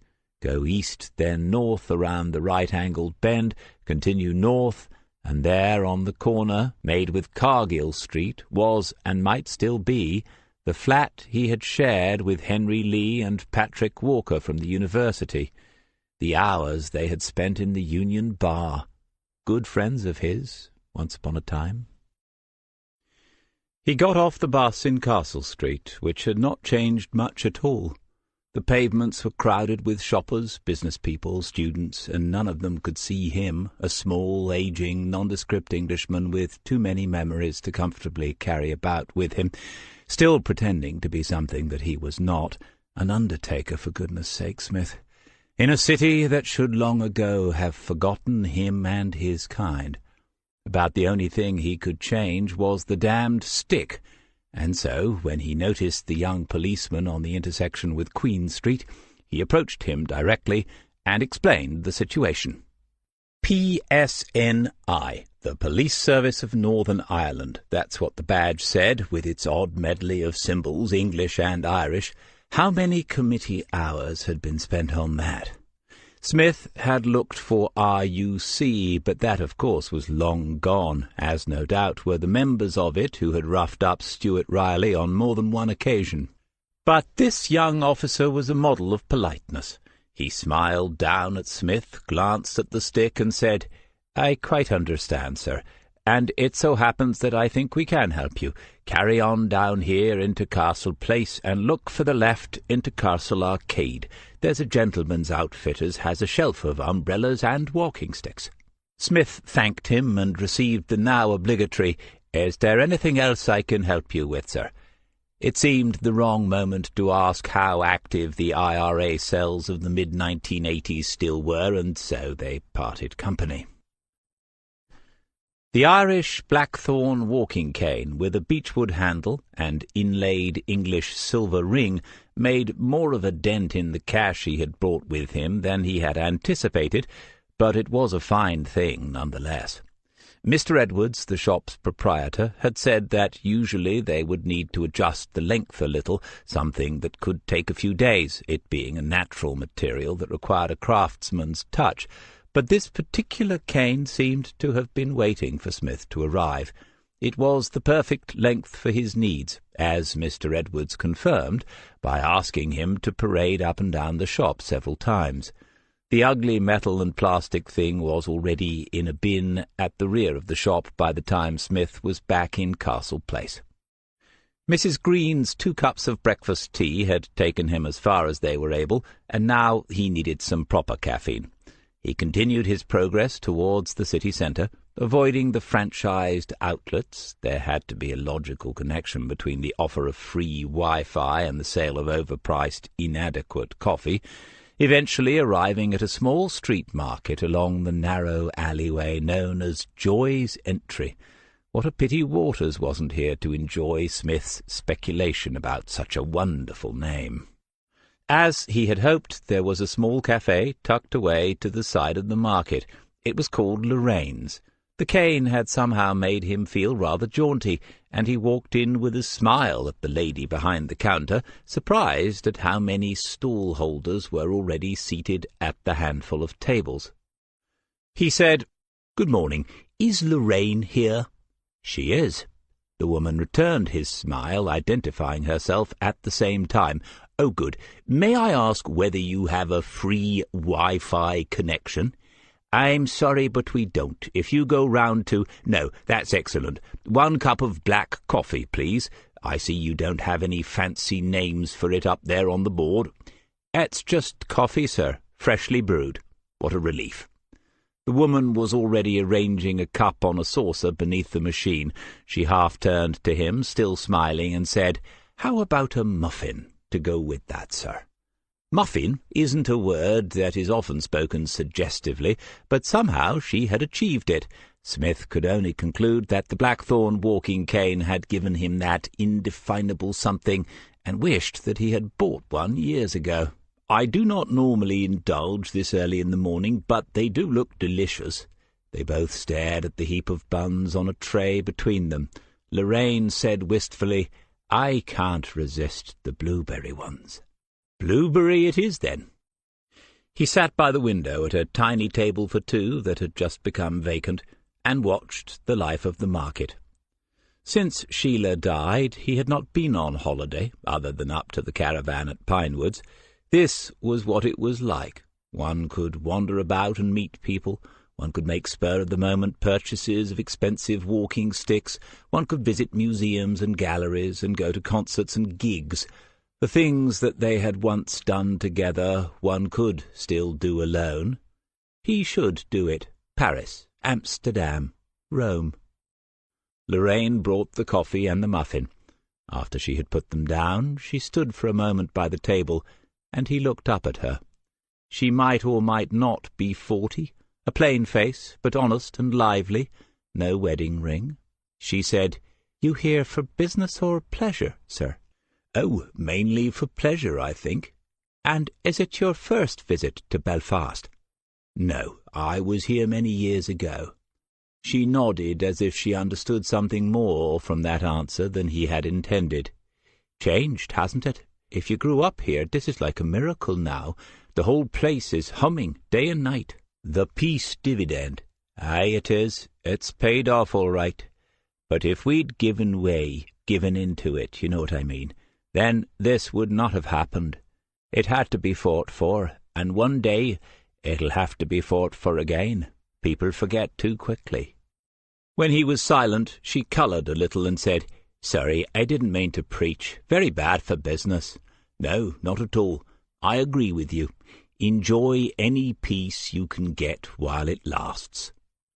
She went back to the counter where there were already customers waiting, and Smith thought, "She's a Protestant, happy to say those things to me because I'm English. And she is right. Only last week arrests in Coleraine, a cache of arms and bomb-making equipment. It isn't over. The fault lines go deep into the earth beneath this island." But the coffee was good, as honest and lively as the woman who was making it. After a few minutes she came back to the table and asked if he would like a second go, and he said yes. And when, after almost half an hour, he left the busy little establishment, she said to him as he passed the counter, "Come again while you're here. We have all sorts of muffins." Outside he wiped his metaphorical brow and shook his head a little. He had thought that the old city might still pose a risk or two for him, but he had not thought it would be as dangerous as this. Then he continued east along Ann Street until he had crossed over Oxford Street, where he turned south to walk along the riverside. The knee was stiff rather than painful, and the exercise didn't seem to be doing it any harm. Eventually he found a bench in the waterfront park, just a few yards from the water's edge, and sat down to watch the lagoon flow steadily by. If he remembered his geography properly, and he usually did, this was now Protestant country. The training had involved memorizing the political and religious districts of the city, if only because saying the wrong thing in the wrong place could lead to yet another flashpoint, the last thing that undercover intelligence officers should be creating. Simply crossing a road could take you from an area in which the Catholics made up 90% of the population to one in which they barely made 5%. Lives depended on not forgetting such things. Not 2 miles from this bench they had found the body of Tim Marshall, Sergeant Tim Marshall of 14 Unit. He had been tortured, murdered, and branded as a warning to all touts, all informers. Smith had known him well, and had been asked to make the second identification of what remained of the man. Apparently Marshall had said something in a bar that aroused some suspicion, and that was enough in those days. The river Lagan, with its faint scent of being closer to the sea than one might imagine, reminded Smith of King's Lake, and he felt an unexpected twinge of homesickness. Paris, Amsterdam, and Rome? He couldn't even manage a day in Belfast. But it wasn't simply the otherness of the place, of course. It was what lay behind him here, both in time and, more literally, in the west of the city. This was the moment of decision, as he had known it would be for the past 2 hours, despite the diversions he had found. He could continue going east away from it, continue along the waterfront for a while, and then catch a bus to the ferry terminal. Everything that he needed was in his wallet or jacket pockets, except for Christopher Colgate's passport, and that was not strictly necessary to get back home, as he had with him David Smith's photo driving license. He had been one of the passengers whose ID was scanned on the way out, and he had used the passport, but it had been cursory enough not to cause any hold-up in the queue to board. The travel bag, a few clothes, the passport. He didn't need to go back to Mrs. Green's for those. He could go home right now. And quiet flows the Lagan. Rivers are remarkable things. They can be diverted and made to do our will for a brief while, but they cannot be stopped, however high one builds the dam.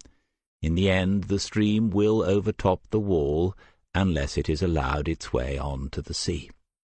Smith watched the Lagan for a few more minutes, and then he took out his phone and the card and dialed the number. Chapter 5. 30 minutes, Dermot Kelly had said, and so Smith stayed on the bench overlooking the river. It seemed as good a place as any. The girl who had answered the phone told at first that Dermot wouldn't take any calls at all, not while he was coding, and Smith had not pushed the point. He had said simply that if she could let her boss know that it was David Smith, he might want to call him back. "My boss? That'll be the day," she had said, and then, "Are you the man he came to see in England just now?" "Yes," Smith had said, and she seemed relieved somehow that such a person existed after all, and told him to hold on the line for a moment. It had been Kelly himself then, surprised to be called and then astonished at the answer to his question, "Where exactly are you calling from?" "I'm on a bench overlooking the river in the waterfront park." "You've come to Belfast? You're joking me. Are you serious?" "Never more so. Give me 30 minutes. Smith spent all of them preparing to answer the next inevitable question. Why? It was closer to 40 minutes before he saw the figure coming purposefully across the grass towards him. Some sort of rugby shirt, jeans, and trainers. That's what the creative computer types wear for work these days. On his face, Kelly had the same fixed look that Smith had seen in his lounge, and so he stood up to meet him eye to eye. Kelly said, "What is it? You've remembered something? You knew something after all?" "No." One of those occasions when a small lie is kinder than a great truth, perhaps, but the reality was that there was no great truth. Tommy Blake's words to Stuart Riley that night, 30 years ago, might or might not have some bearing on the disaster that had befallen the O'Neill family, but for now it was safer for all concerned that they were not repeated. Dermot Kelly stared at Smith with undisguised puzzlement. "Then what in God's name are you doing here?" Smith pointed at the bench and said, "We might as well sit down." They did so, at either end, both facing the river. Without consciously making the decision, Smith looked around to see if anyone was watching. found himself doing that and shook his head a little at his own foolishness. Kelly said, "I'll ask again.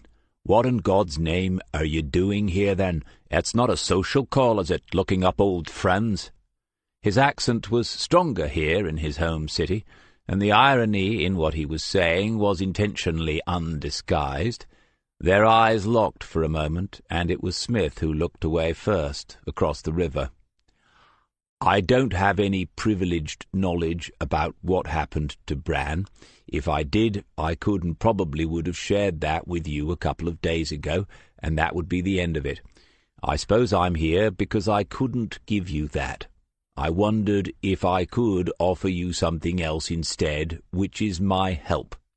And yes, I'm aware that it's unlikely I have any old friends here." "Your help? What exactly do you mean by that?" Then Kelly gave a short laugh and folded his arms. "Are you going to start an investigation, Mr. Smith?" Smith said to the river lagon, "That's one way of looking at it. I have some experience in looking for people, in asking questions. I'm willing to put that at your disposal if you think it would be of any use." A boat passed in front of them, creating a heavy wash as it turned and headed away towards the east bank. As the starboard side became visible, they could see that it was a police launch. Kelly didn't speak until the waves could be heard rolling up onto the nearby shore. "Jesus, I think you're serious." "I am." Kelly said, "If I smoked, I'd have a cigarette now." "I can oblige if you want to give it a try. Let's get one thing straight. Have you any idea how dangerous it would be? I thought you were supposed to be an intelligence officer." Smith was frowning before he said, "One cigarette wouldn't kill you, though you might feel as if it was." Kelly was an interesting mixture, Smith thought, as he turned to watch him again. There was sometimes in his speech the old Irish volatility, the irascible mockery of anyone who seems to treat them as no better than their stereotype, and yet, as now, there were other moments when the modern, analytical mind of the programmer had sway. Kelly said quietly, "I'm talking about the fact that there are still people here who'd slit your throat as quick as look at you once they knew who you are, or who you were. That doesn't matter to them. For them, there is no past, no forgetting, no forgiving. Once a tout, always a tout." Kelly said the final word with contempt, and Smith wondered whether he felt that or whether it was designed only to test him in some way. "I know that these things run very deep and how much they matter. Your grandfather was a great Republican." The young Irishman bit immediately, back straightening, arms unfolding, fists at the ready for something. "The people I was talking about, you don't put my grandfather in with them. He believed in the cause and he made great speeches for it, but he never lifted a finger in anger, never mind pulling a trigger. He hated the violence. He was a famous man of peace in all those times." Smith let it subside a little before he spoke again. "Yes, I know. I had that conversation with him more than once." Kelly saw what had been done then, and the puzzle of it silenced him for a moment. His grandfather, Brannon O'Neill, and this Englishman, sitting down and talking about the struggle for a united Ireland. It was a difficult thing to grasp. Smith said, "I'm being straight with you. Coming here yesterday was partly a whim because I was not at work. If I'd been at work, I wouldn't be here. But also I suppose I came to show you I mean it, the offer of help. It's not just a casual thing to say in my lounge or on the phone. I'm here, and I'll talk to anyone from those times if it will help to find out what happened to your uncle. And not because you feel in any way to blame." Kelly was no fool. That thought had occupied at least 30 of the 40 minutes that Smith had spent waiting on the bench for him to arrive. "I don't know if I was to blame. I suppose that's something I might find out. But I was involved. Eh, you were that?" Smith had decided that this had gone on long enough without a cigarette. He offered the packet to Kelly in a deliberately meaningless gesture that at least brought a brief smile.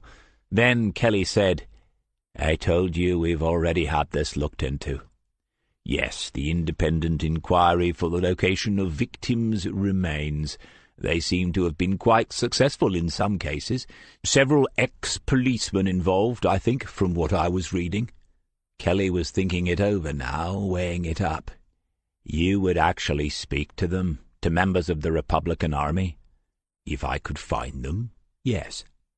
Kelly smiled, a different sort of smile, and Smith thought, "Oh, well, from that you know where at least one of them is today. That would be a useful start." "And what's to stop them blowing your head off?" Smith shrugged, enjoying the cigarette. Having read about the risk of post-surgical thrombosis, he had given up 3 days before the operation, but that was all behind him now.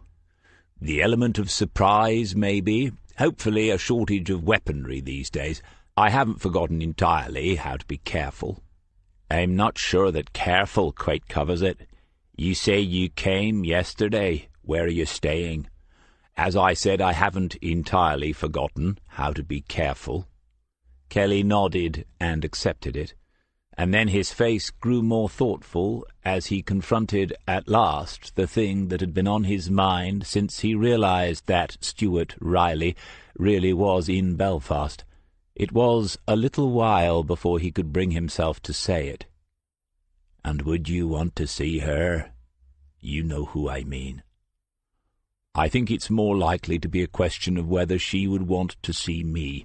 But as your uncle's sister, she's probably a material witness.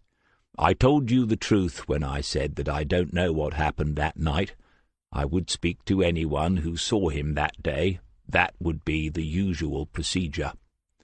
Kelly stood up from the bench and looked down the river towards the bend where it disappeared from sight. "The usual procedure? There's nothing usual about any of this.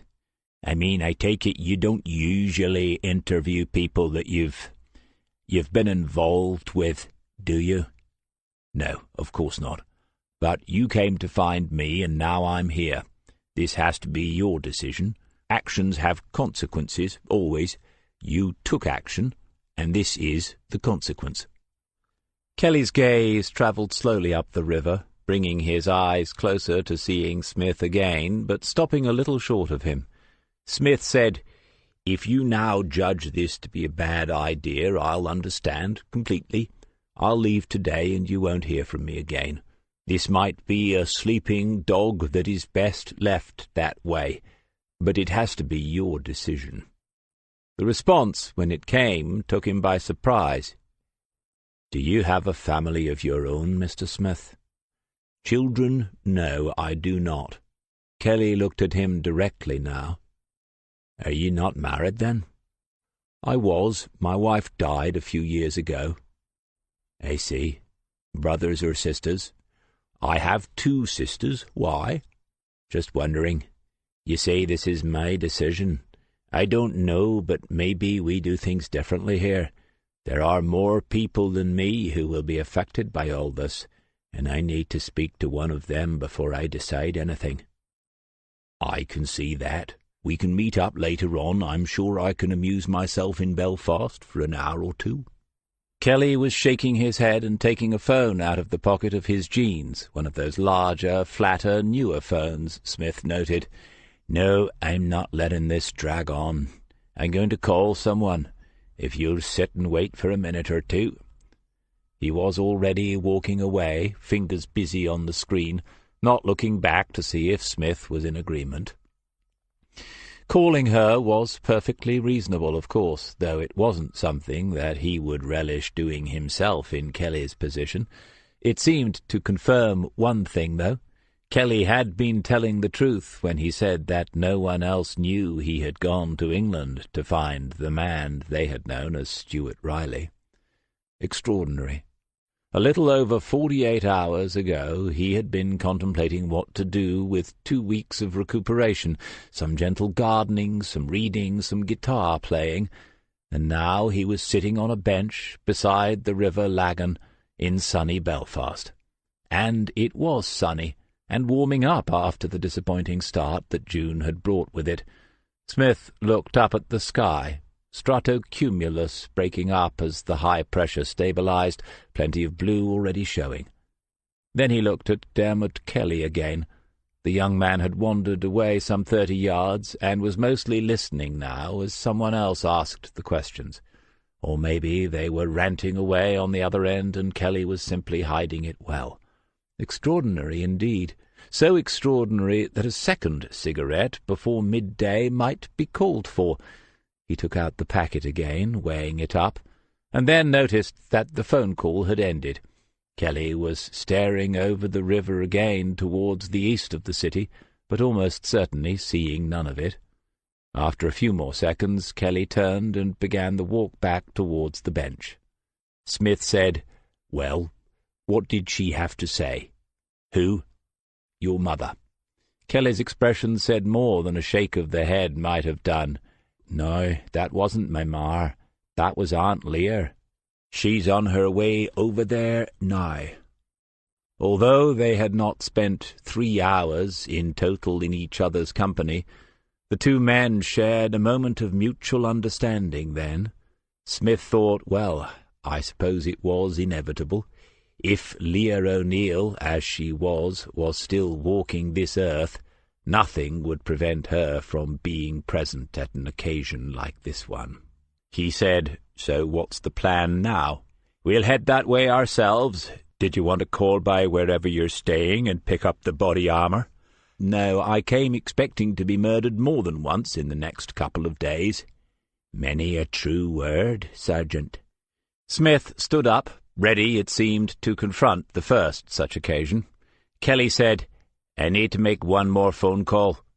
Smith's question was not voiced as such, but Kelly seemed to think that it deserved an answer. "To my office. They'll be expecting me back, you understand."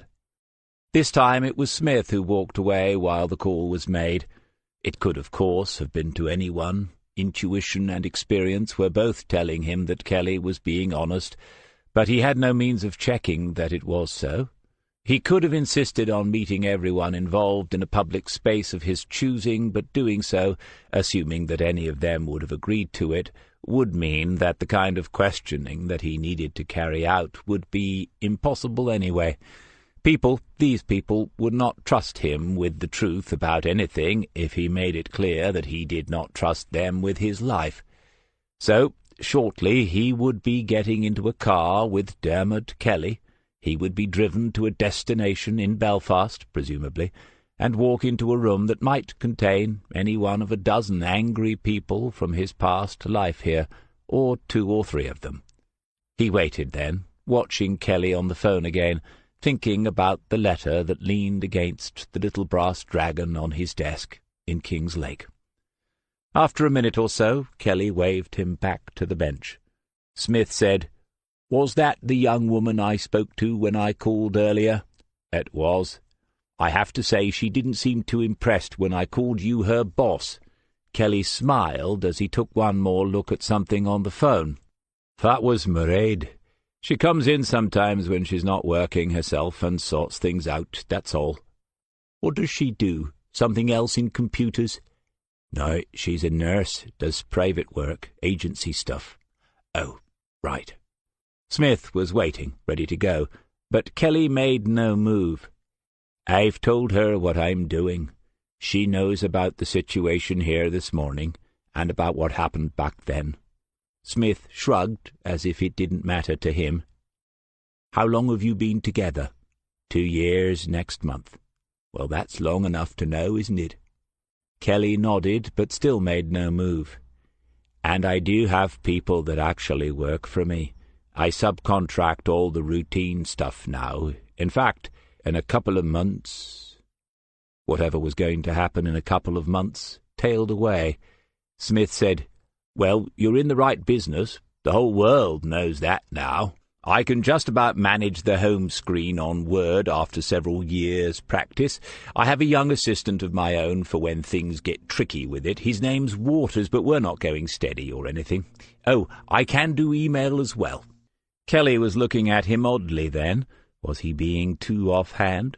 Was the humour completely inappropriate? Whether or not Kelly found it so, what Smith had said was no distance at all from the truth. Kelly said, "Are you certain you want to do this?" "No, but I'm certain that I should at least make the attempt." "Fair enough, then. I'll take you there." The house on Hannastown Hill had been on the very edge of the city's suburbs when Smith first visited it, but was no longer so.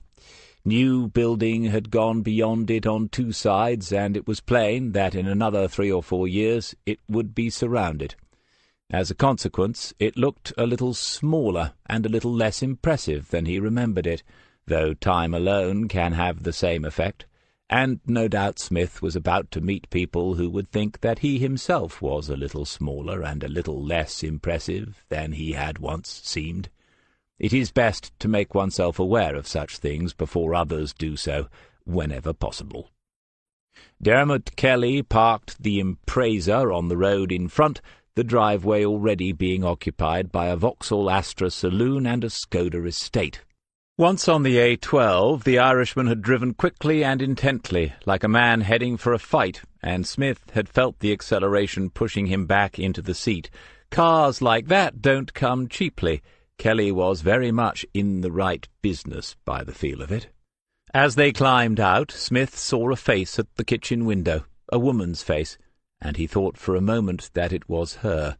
Kelly put up a hand in greeting, but nothing came back from the window. Smith squinted because the sun was on the glass a little. The face that watched him do so was fixed, suspicious, and cold. Leah O'Neill, as she was, had perhaps not changed much at all. Chapter 6.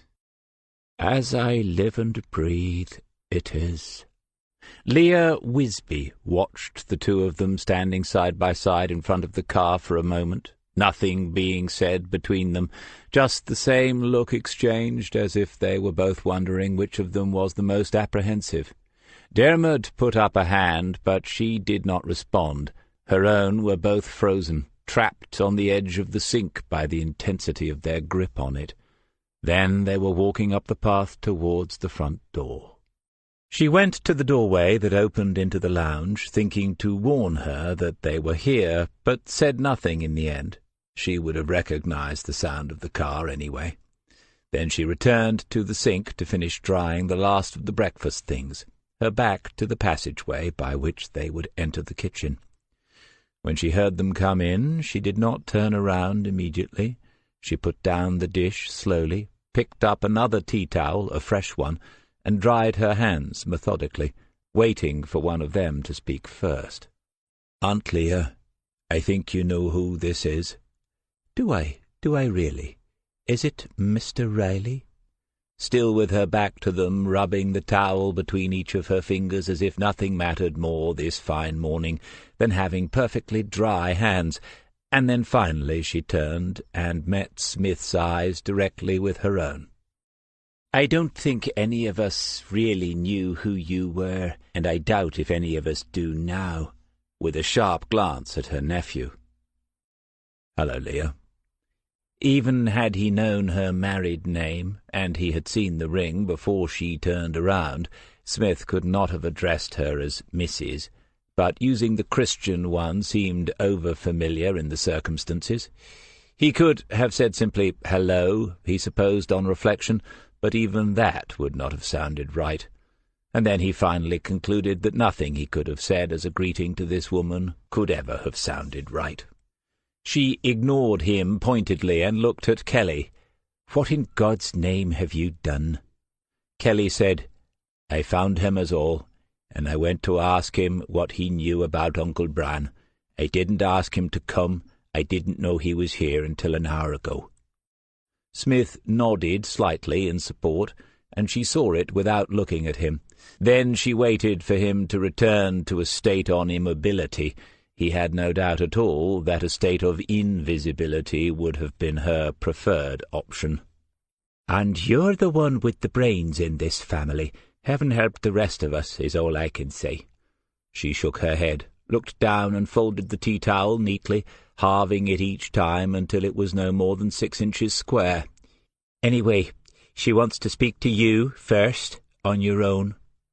Leah Wisby was talking to Dermot then, and she indicated with a nod the doorway that must lead through to the lounge. He went without another word or a look at Smith, shoulders back, head erect, and Smith thought, well, these strong women haven't beaten him down yet, even though he seems to be doing what he's told. When Kelly had gone, he looked directly at Leah, wondering why her sister hadn't come into the kitchen. Wouldn't she rather they had confronted him together under the circumstances? Leah said, "I'm not making you anything. I wouldn't want you to get the idea that you're welcome here." Fair enough. He stood at ease, feet slightly apart, hands behind his back, one holding the wrist of the other. The kitchen was clean and tidy and functional, quite new, in fact, the sink and worktops, bright and shiny and set a little lower down than usual. On the walls, 2 prints of the Irish countryside, a western strand with the surf rolling in, and the other was of mountains in the mist, the mountains of Mourne, he would guess. Simultaneously he tried to remember and to forget that he had stood in this kitchen before, that he had sat at a table just there and drunk whiskey with this woman's father and her brothers. Ironic, don't you think? Probably. Most things are these days. She nodded to herself, as if she had expected no more of him than that. "I mean that it should be me that you see first." "Yes, I'm getting a strong sense of the irony in that. Because of all of us, I was the least convinced, wasn't I? I think you knew that yourself." "I knew that you didn't like me very much, but then big sisters often don't. I don't mean that big sisters have a down on me personally, just men in general where their little sisters are concerned." "It was more than that, and you know it, Stuart Riley. I remember telling you to your face that I didn't think you were right." "Yes, you did." She stared at him. He seemed to her curiously passive, not afraid particularly after all, not ashamed, not anything. He was just waiting, she realized, until she was done with him, until he could see Catty. She said, "Tell me one thing. Is it true what Dermot said? He came looking for you. You did not begin this. That's what happened. And all he's asked you about is concerning Bran." Smith looked at her more directly then, a momentary frown above the blue eyes. "Yes, that's all. Is there something else?" "No, nothing." In the following silence they could hear voices in the other room, quiet and low, and Smith was relieved at that. He had pictured various other scenarios. Leah Wisby, half turned towards the sink, the kettle and the teapot, as if she had forgotten herself. Then she faced him again and waved a hand towards the table. "You might as well sit down." He did so. She turned again, picked up the bowl that she had been drying, opened a cupboard and put it away. When it came again, her voice had been changed, consciously. "Has he told you anything about her? How she is?" "No, our conversations have been somewhat focused on other matters. I'm not a family friend, and I didn't want to seem as if I was trying to be. Dermot might have told you what I do. If he did, well, I've tried to come as one of those, if that makes any sense." "Oh, yes, he's told me." She said it as if it was one more thing to weigh in the scales against him. "But as I'm here now, how is she?" The sense that there was something wrong had been growing in him for some minutes, since they had pulled up outside in the car, but he could not have said what had caused it. Now the longer hesitation in Leah before she answered him confirmed that he was right. "She's not what she was. Every day when I look in the mirror I say a very similar thing." Dermot walked back in through the entrance. He was still upright, but paler. He said to Smith, "Go on in, she'll talk to you." Smith stood up, and as he did so he caught an expression on Leah's face. It was fear, but he could not tell of what or for whom. She opened her mouth to speak, but nothing came, and then she looked away. At first he thought that the curtains were drawn, and he stopped walking, allowing his eyes to adjust to the gloom. There was a large, low picture window at the far side, not there 30 years ago, and the heavily brocaded curtains were pulled and tied back, but the garden was full of trees, mostly conifers, that had grown too tall and too close to the house. He tried to remember. There had been a lawn, a fruit garden, a vegetable patch. Brannan O'Neill had shown all that to him once. And there had been light in this room. Her wheelchair was positioned to the right of the window, angled so that she could see out of it, but also so that she could turn her head and see him if she wished to do so. She had heard him come in, he knew that, but it was a long time before she looked away from the window, and all he could do was wait for her. There was a blanket on the sofa, and pillows. 2 crutches, much like the one that he had discarded that morning, leaned against the table that stood at one end of the sofa, and then he noted the other accoutrement of an invalid's life, the jug of water and the glass by its side, the magazines, the television remote, even some red grapes in a bowl. Beyond that small circle of things, of a life shrunken to what is within an arm's reach, he sensed the quiet emptiness of a room that is visited but little lived in. It was his grandmother's room, her sitting-room, reserved for Sunday afternoons. When his eyes came back to her, he found that she had already turned to look at him, that she was watching him. Still he waited, leaving the initiative with her, having no choice in that, because she was smiling at him, and he did not know what to do or say for that moment. It was a full smile, an honest one, without a trace of her sister's irony. She said, "Well." "Hello, Katrina." "I would ask you how you're doing, but I can see you're already on the slippery slope yourself." She was looking down at the walking stick. He used it to take a few steps towards her, and then she put out her hand. It was cool, dry, and as small as he remembered. While he held it, she spoke again. "You do have the advantage of me, though. I mean, you know what to call me. But I don't know what to call you." Again there was no bitterness, and the smile still lingered in her eyes. "David." "David. And now you've come into Goliath's own country. I don't mean this room, of course, and I don't mean me. I'm not so fierce any more. But Belfast, it could still be a dangerous place for you, and you don't look as if you could run away so easily." She was obviously intrigued by the stick he was using. "I had an op a few days ago, nothing major. It was a good excuse to buy a souvenir this morning, though." He held up the cane to show her, and said, "Irish blackthorn. You still have a taste for things Irish, then?" It was fair enough that he should accept a few blows like that. He said, "And you, what's happened?" If he remembered her well, she would not want much sympathy. "MS, for a few years now. I get remissions sometimes, or at least I have had up to now. It's put me into this chair on a couple of occasions before, but I'm not so sure that I'll be getting out this time. Still, they've just given me new meds, so we'll see." "I'm sorry."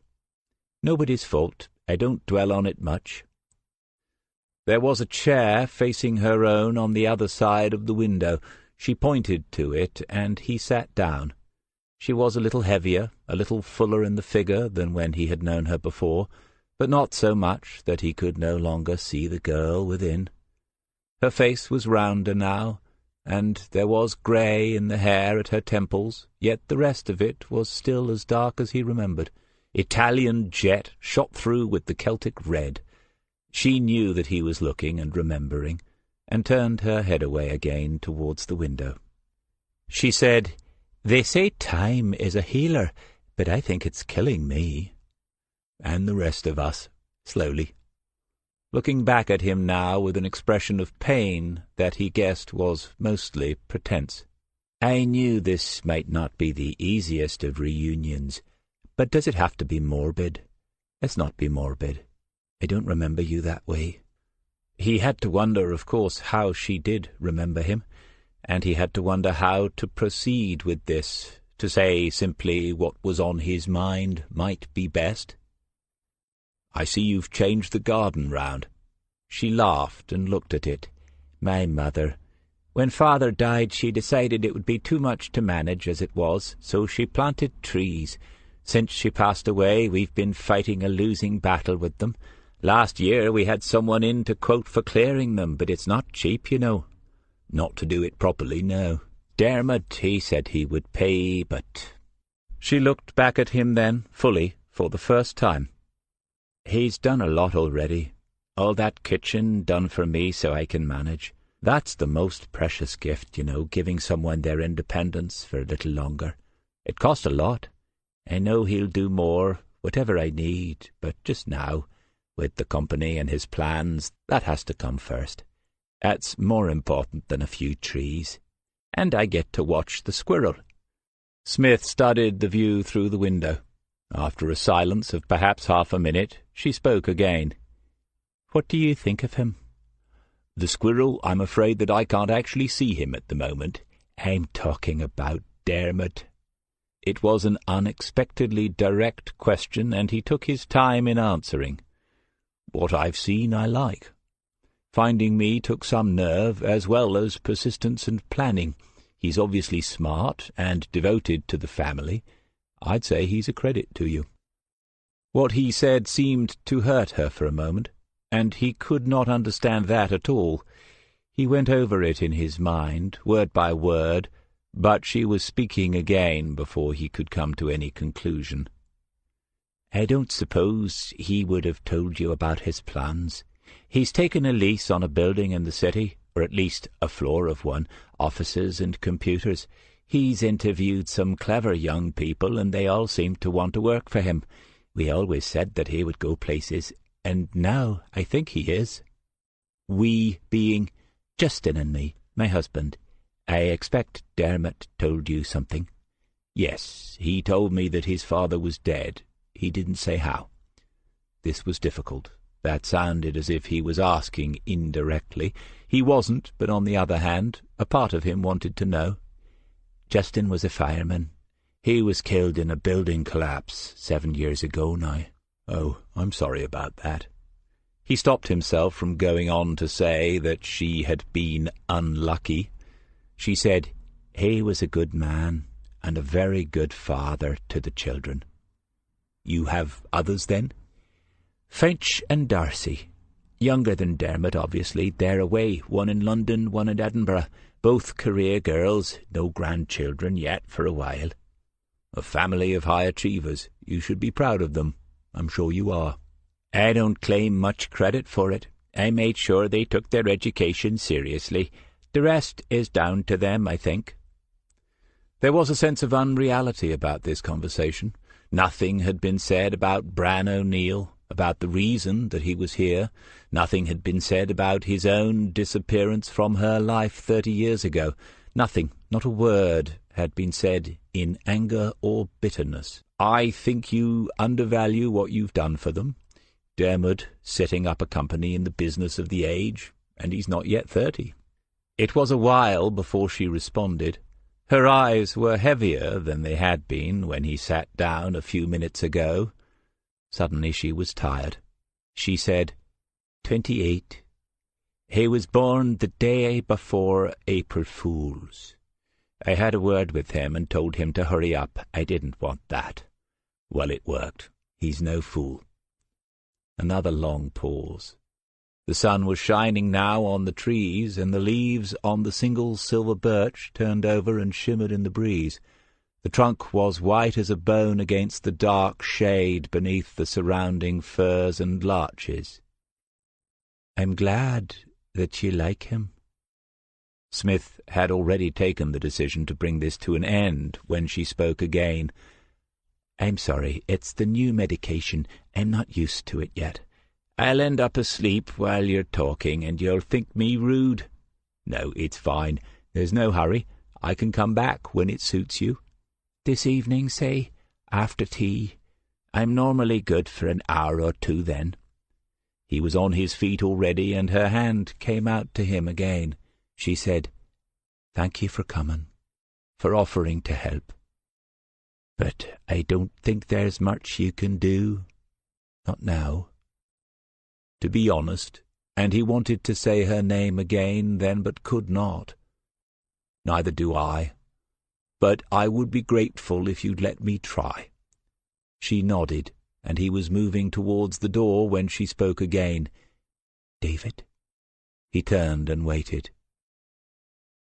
"Were you hoping I'd be angrier? Were you hoping I'd throw something?" That, more than anything, went in like a stiletto, that she could see into him now as she had 3 decades before. It was not that she could read him like the proverbial book. It was much more than that. It was as if she had written the book and was reading it aloud to him again, line by line. He managed a smile as he said, "Maybe. I thought so. But don't worry. I think that Leah is angry enough for the both of us." She smiled herself at that, nodded for him to go, and turned to look out of the window some more. "And are you coming back?" Leah had got to her feet as she asked the question, as if she was readying herself to take a run at him if he gave the wrong answer. He had no idea, however, what the right answer for Leah Wisby would be. "Yes, an hour after tea," she said. "Would 6 o'clock be all right?" She looked hard at her nephew. "She's already worn out by this, that's plain enough. What good will it do? You should leave it be now." That was to both of them, Smith could see, but it was Dermot who replied. "When I spoke to her just now, she said she wanted to go on with it tonight. She said she wanted to tell him the rest of it." "To what end? It'll not help find your uncle, God rest his soul. We had those people look into it. They're the experts, and they got nowhere. Raking it up again won't do any of us any good." "But it's what she wants. She told me so. For her, maybe it's about more than what happened to Bran. Maybe that's only a part of it." Smith glanced at Dermot Kelly. Though he had been with the young man's mother for only 20 minutes in the past 30 years, he had come to the same conclusion.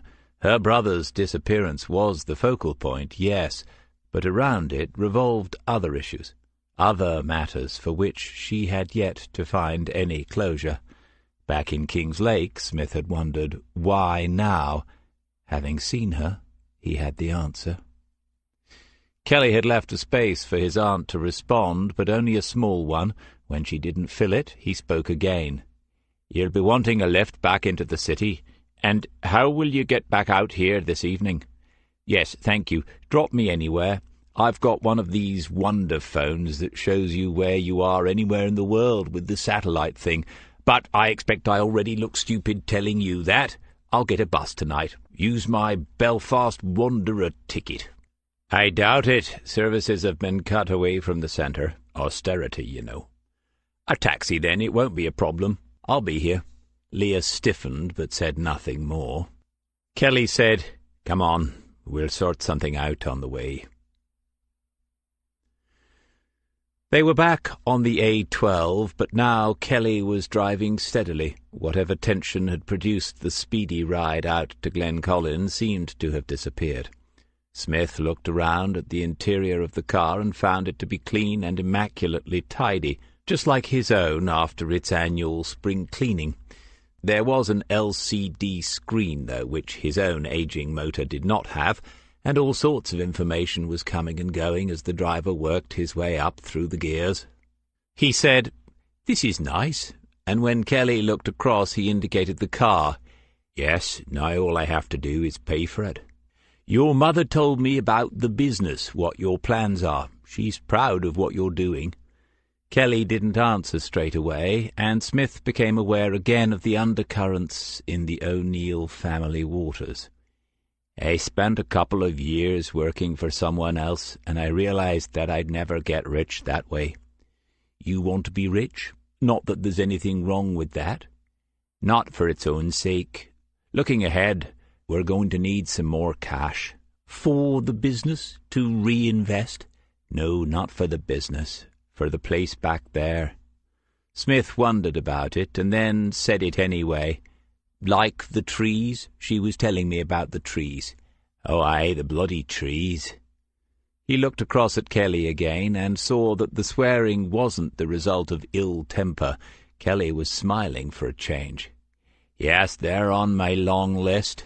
But before that, we'll need some more modifications. A ramp, widen some doorways, a stair lift maybe, a hoist in the bathroom, or a new wet room altogether. There's plenty we'll need doing yet. And then there are Rosa's fees. With Brady having to finish work early, that's something else to think about. He was taking care of that, but now—" Smith closed his eyes. He had forgotten entirely to ask about Katrina's own mother. "So where is Rosa?" "A place in New Lodge. Very good, but it's not the cheapest. There was talk of moving her, but I said no, we'll find a way. She's settled there now." "And how is she?" "Second stage dementia." More than anything, it was the way Dermot Kelly said that, matter of fact, just one more thing to deal with, just one more thing that would be dealt with if Smith was any judge of people. Somehow, at the age of 28, Dermot had become the engine that was keeping the family on the road and moving forward. Smith said, "Look, if my turning up here has complicated things for you, I'm sorry. I doubt that there is much I can do. I won't be around for long. You don't need to be involved. It might be best if you're not, to be honest." "Not involved? I am involved, man. How are you going to do anything without my help? Your address book is 30 years out of date for a start, and any that are still in it and walking about are likely to want to murder you. I don't want that on my conscience, having brought you into it. I don't need to be telling my mother that you've joined the ranks of the disappeared, Mr. Riley Smith." It was that, the playing with the name, that materialized the question that had been troubling him since he had walked into the house in Glencolin. As it formed, he held on to it with care, because it was important. It would need to be asked at the right moment, and that wasn't now. "Dermot, don't hold back. Tell me what you really think of the situation." Another smile at that. The outlook was getting positively sunny. "Sorry if I raised my voice. When I went back in to see Mamma after you, she looked a bit different, a bit brighter than she has for a while, even though she was tired. That's something.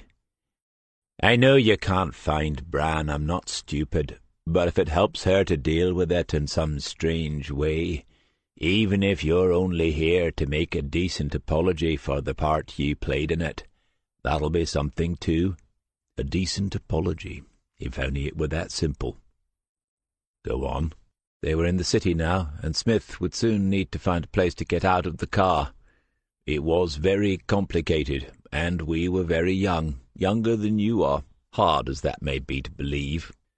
Kelly was pulling into a taxi rank, as if he had read Smith's earlier thoughts. "I can do complicated. I'm looking forward to hearing the whole story, but not now. Now, if I stay parked here for more than 2 minutes, we're likely to find ourselves in a spot of bother from the cabbies. So what's your plan? Are you going to do some detecting now?" This was her 30 years ago, holding on like an Irish terrier in any argument, any debate, for the sheer satisfaction of the thing itself.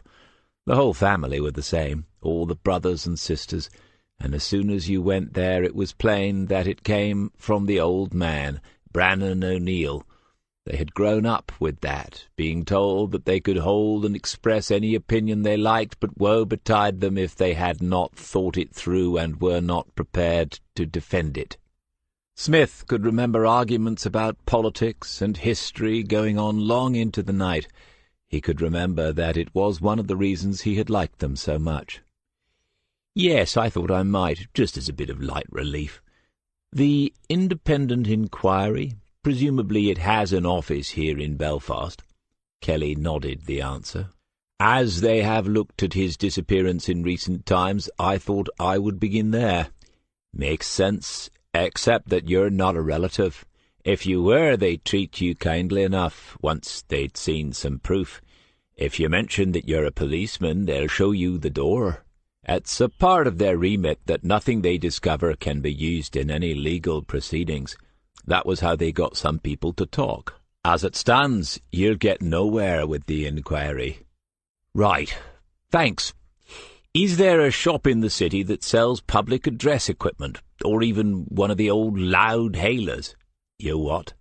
"My plan B, if the inquiry won't help, is to stand outside the Grand Opera House and make public appeals for anyone with information to come forward. If I get shot at, I'll have the satisfaction of knowing that someone knows something." A black taxi was reversing into the rank ahead of them. It came to within a foot of the impreza, making a point. Kelly said, "We don't want to get boxed in here. I wasn't joking about these guys." Smith reached for the door as he spoke. "Okay, let me jump out here. I'll think of something. We've got each other's numbers now." "No, hold on, for heaven's sake. This is all I was saying earlier, that you'll need some help, even if you just want to make a gesture. I dealt with the inquiry here last year. They know me. I'm on their records in Brand's case. They'll talk to me again. Just don't tell them who you are or what you are." Smith thought it over. Was Kelly humouring him, or doing this only for his mother's sake? Maybe. "Well, I'll have to be someone. I'll have to be something, or it will look slightly odd. How's your American accent? Could you do a long-lost relative researching the family tree? They're not unusual in Belfast." "Maybe not, but my accent would be. I can do a bit of Geordie, as long as it's mainly talking about shipbuilding."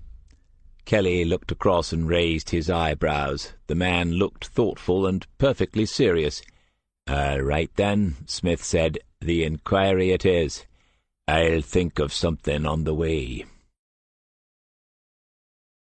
Chapter 7. They were present in the offices of the inquiry for almost an hour and a half. Helen Reese, the woman in charge, remembered Dermot and shook his hand. Then she shook Smith's hand when he introduced her as an old friend of Bran O'Neill's from those days, shocked to hear what had seemingly happened and anxious to see how the search for him was going. It is always best to tell as much of the truth as possible, and if possible one should tell the whole truth, as he just had. In these situations it is also best not to look or sound like a policeman, something with which Smith had never had too many problems. The woman agreed in principle to give Dermot another copy of their file, though it would be little different to the one that the family had already received, and she would also need time to review what she was handing over. All copies had to be signed for and documented, she explained.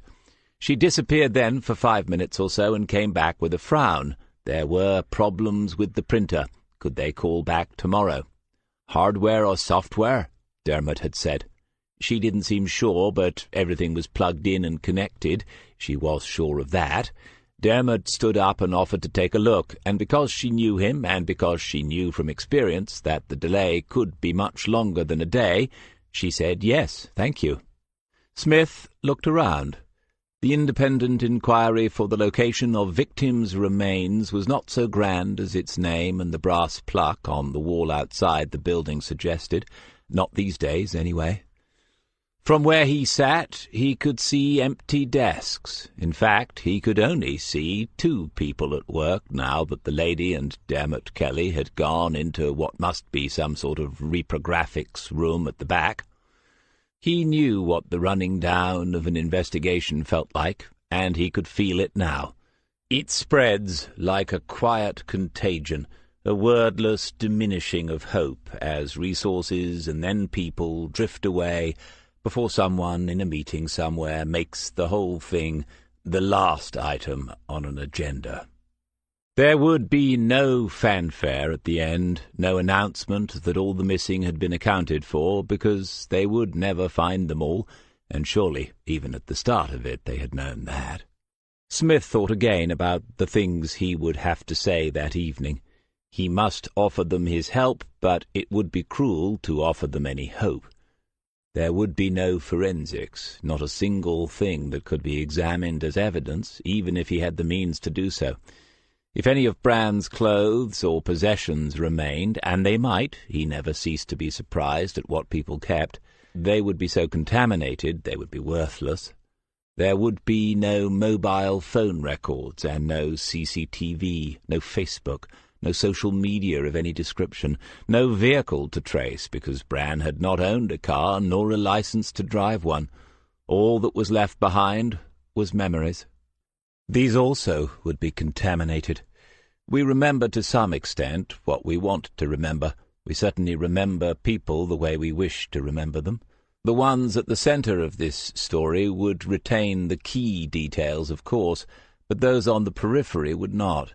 They would have no idea that, thinking about it, yes, they had caught a glimpse of Bran O'Neill walking down West Hill that afternoon, and that might have been the detail that unlocked the case for some detective long ago, and so it had all been forgotten now. Even had Smith the manpower to knock on every door in the west of the city, those memories could not be retrieved. He smiled to himself at the idea of resources in a case like this, and briefly closed his eyes. A case like this?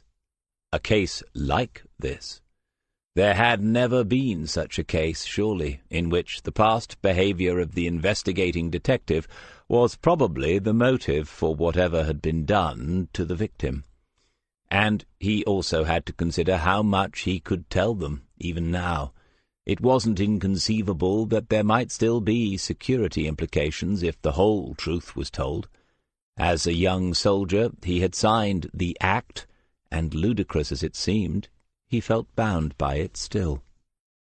Fortunately, he had opened his eyes by the time Dermot returned. They sat side by for a moment or two before Smith asked whether everything was sorted now, and apparently it was. "Driver's out of date," Kelly said, "so I just downloaded some new ones." "Oh, that, yes. At my place, it's the cars that are out of date. It would be handy if we could download some new drivers as well, though maybe it will happen with this 3D printing lark," Kelly said. "I can see you like to keep up to date." "Yes, absolutely. I never cease to amaze my colleagues with my technical know-how." "Right." A landline rang beyond the table that served as a counter, and one of the two women in the office picked it up and began a conversation.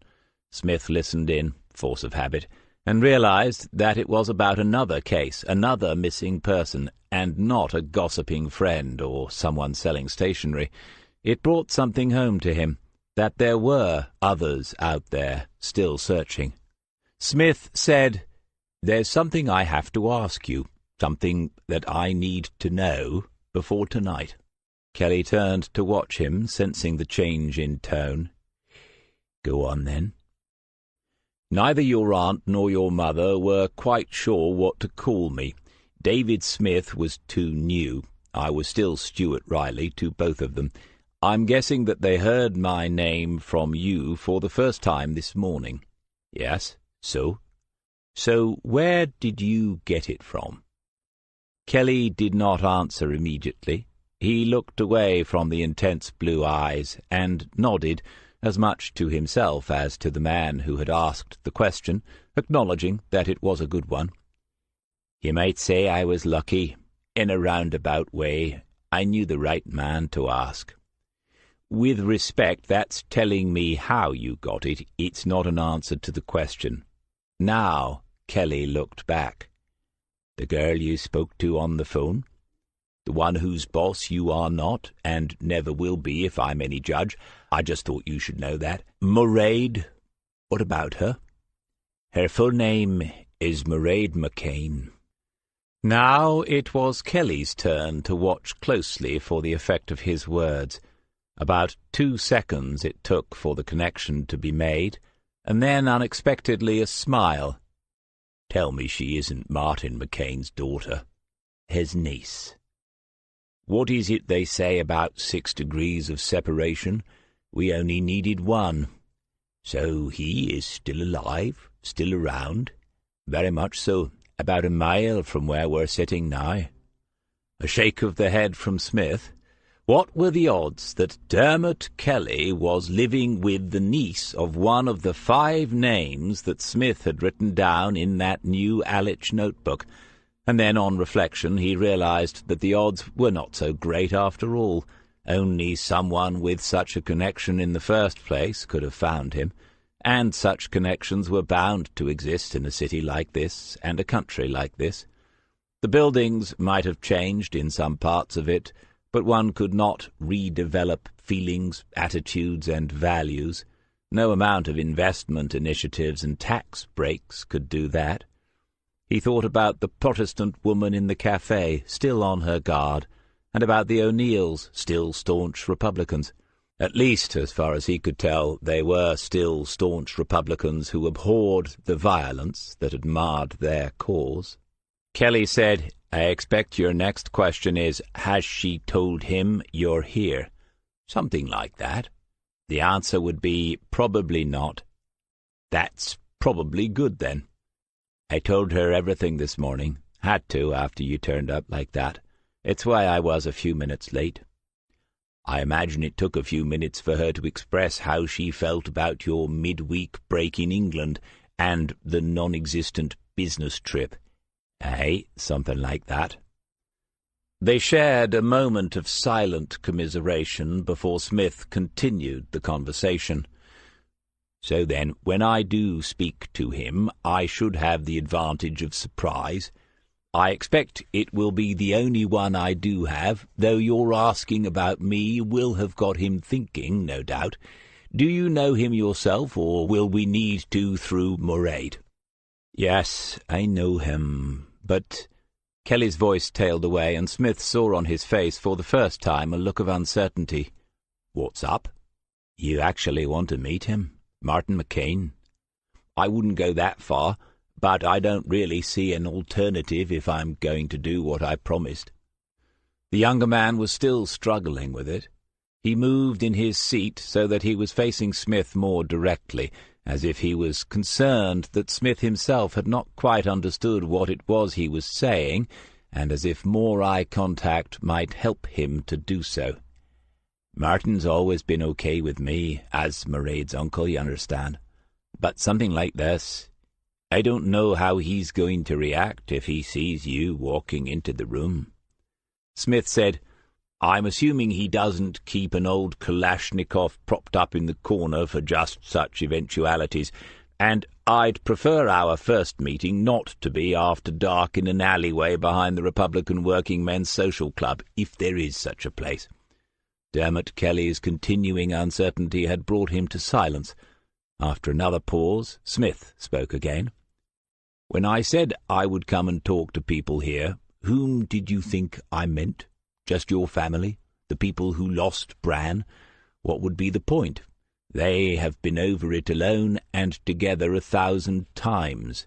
If there was anything to be found in their memories of that day, they would have found it by now. To me, it would make no sense to come this far and not try to speak to the people who might actually have information. I can see that, but can you see the risk in it? Some of these people haven't exactly mellowed. They're not all playing bowls and looking after their allotments yet. You have allotments in Northern Ireland? Funny. You don't think of things like that. Oh, aye, that's hilarious. Smith straightened and flexed his knee, which had been inactive for too long. You're right, obviously. There is some risk in it, which is why I asked whether you have a direct line to Martin McCain. If I were you, I'd keep Mairead out of it, as far as that's possible. When do you want to see him? Smith shrugged and watched as the lady reappeared with folders in her hand. "As soon as later tonight, tomorrow morning. Jesus. Obviously I'd like a bit of time to read through what these good people found first. How are they funded? Should we pay for the copies?" Kelly was on his feet, but still staring at Smith. "There are no charges, not for this. People don't have to pay to—" "No, quite right, too." The lady reached them, but held onto the wallet file. Smith told himself that she had had a little too much time to think about it. She said to him, with a glance at Kelly, "So you were a friend of Bran O'Neill's, Mr. R." Kelly had told her his name when they first met. Either she was forgetful or she was checking the story. Smith. It never sounded convincing in these situations, and so he added, "David Smith," as if that might make a difference. And then, "Yes, we were good friends when I lived here in the city. I left just before Bran disappeared. I looked up an old friend and found this had happened. It's very sad." He felt Dermot's eyes upon him then, and wondered whether that might concern the woman too. "Okay, then," she said. "You understand that everything we do is based on trust. It's vital that the information we gather does not get into the public domain, if you see what I mean." "I do. I'm happy to return this copy to you personally. If it helps, I will sit here now and read it through. It doesn't even need to leave the building." That was enough for her, though Smith suspected that she still could not quite believe the story, true though it happened to be. She gave him the folder, with another meaningful glance at Kelly. Leaving the room and its curious atmosphere of a quiet, final, but never-ending exaltation, he squeezed the folder between thumb and forefinger, thinking to himself, "And after all that, this won't take long. There's not much here." "Oh, it's yourself, Mr. Colgate. I've just come down from finishing your room. I'm hours behind. I've never known such a day for interruptions." She had heard him trying first one key and then the other in the front door, and now she explained that the lock was upside down and you have to twist it to the left. She took the key and showed him herself, just to be sure. Then, although he had not asked about her day, she told him anyway. "First, a man came to do the safety check on the boiler for the insurance. They're very hot on that here." Smith resisted the temptation and confined himself to a smile and a nod. Thin though it might be, he wanted to get to the privacy of the room and read the folder. "Then I've had at least 3 of those nuisance phone calls. What would a woman in my situation be wanting with a PPA? I don't mind telling you. On the last one I was rude with the man. There should be laws against that, the harassing of people in their own home. And when that was done, there's people knocking on the door about the census. How a person is supposed to find the time to earn an honest living, I do not know." He stopped his surreptitious progress towards the foot of the stairs. "The census?" "That's it. Do you know it's just 4 years from the last one? I'd forgotten until they told me. There might not be another, they said, with all the new technology. The government is exploring alternatives, which I take it as another way of saying wasting the taxes. But have they nothing better to do than knock on people's doors and ask questions?" "What sort of questions, Mrs. Green?" If he wasn't careful, he would be invited into the kitchen for late afternoon tea, but he needed to know. As she talked, he thought back and checked. He had been here less than 24 hours, and had spoken only to the O'Neills and the Kellys, other than a few strangers in the city. He had carried out the usual precautions, and was sure that no one had been following him on foot or in Dermot Kelly's car. There was almost certainly nothing to be concerned about. "Checking up on changed status since the last one," they said. "Was this still a boarding house? Can they not read the sign on the door? How many customers do I have in a year? How many do I have this particular day? What proportion are tourists?" and all that sort of thing. That seems an odd question for a census, the one about tourists. I told them I have a website now. Of course I'll get some international visitors and businessmen like yourself. Oh, did you mention me in person? Only to show the sort of people that I have staying here, Mr. Colgate. She must have seen something in the smile that he was managing to maintain, maybe just the effort it was taking to do so. and she put a hand on his arm to reassure him. "Don't worry, I didn't tell them what you actually do, the coffins and so on." Smith was sure that she could never have resisted telling them such a thing, and so he said, "I don't mind if you do, Mrs. Green. I consider the undertaker to be a most honourable profession. I imagine they were just students earning some spare cash anyway." Now, ironically, he was hoping that she would continue, and she took up the invitation he had left for her. "Well, the man seemed a little too old for that, but then these days, who knows? I suppose the girl might have been. She wasn't from these parts. Maybe she was from the university, as you say." "They weren't Irish, then?" "Oh, he was quite well spoken, but he was an Ulsterman. She was English. She didn't say much, and she only spoke to him, but I heard enough to know that. She was half-caste, but we don't say that now, do we? We have to say something else now." "Mixed race?" "That's it, Mr. Colgate. I can see you're an educated man. Mixed race. Coffee-coloured, my husband used to say. Very pretty, but then they often are, aren't they?" "Are they?" The conversation seemed to have reached its natural conclusion. Smith explained that he had some paperwork to do, holding up the folder, and Mrs. Green allowed her international businessman guest to climb the stairs. And, "Oh," she thought to herself as he went, "isn't that a nice new stick as well?" Perhaps as a result of the many interruptions to her afternoon's work, Mrs. Green had left one of the other upstairs doors open, the door to a room that must overlook the street outside. It was one of the guest rooms. Smith moved quietly towards it, and then waited, listening for sounds of activity downstairs. Then he knocked quietly, paused, and knocked quietly again. When there was no answer, he pushed the door open, looked, and then stepped inside. Mrs. Green had mentioned a couple staying, and the double bed and the shoes under the little dressing-table indicated that this must be them. Middle-aged shoes, hers black with a modest heel, his a pair of well-worn loafers. If he remembered correctly, these people must have booked before him, and so could not be any sort of threat. They would be out in the city, planning to get an evening meal, would not be back in their room at this time of day. Few B&B guests would be back at this time of the day, he reflected, again aware that his behaviour was not making him as invisible as he would like. He moved to the window, to one side of it, and parted the blinds with a finger and thumb so that a section of the street was in view. He studied the parked vehicles one by one, and then the windows of the opposite houses for several minutes, and saw nothing to arouse suspicion.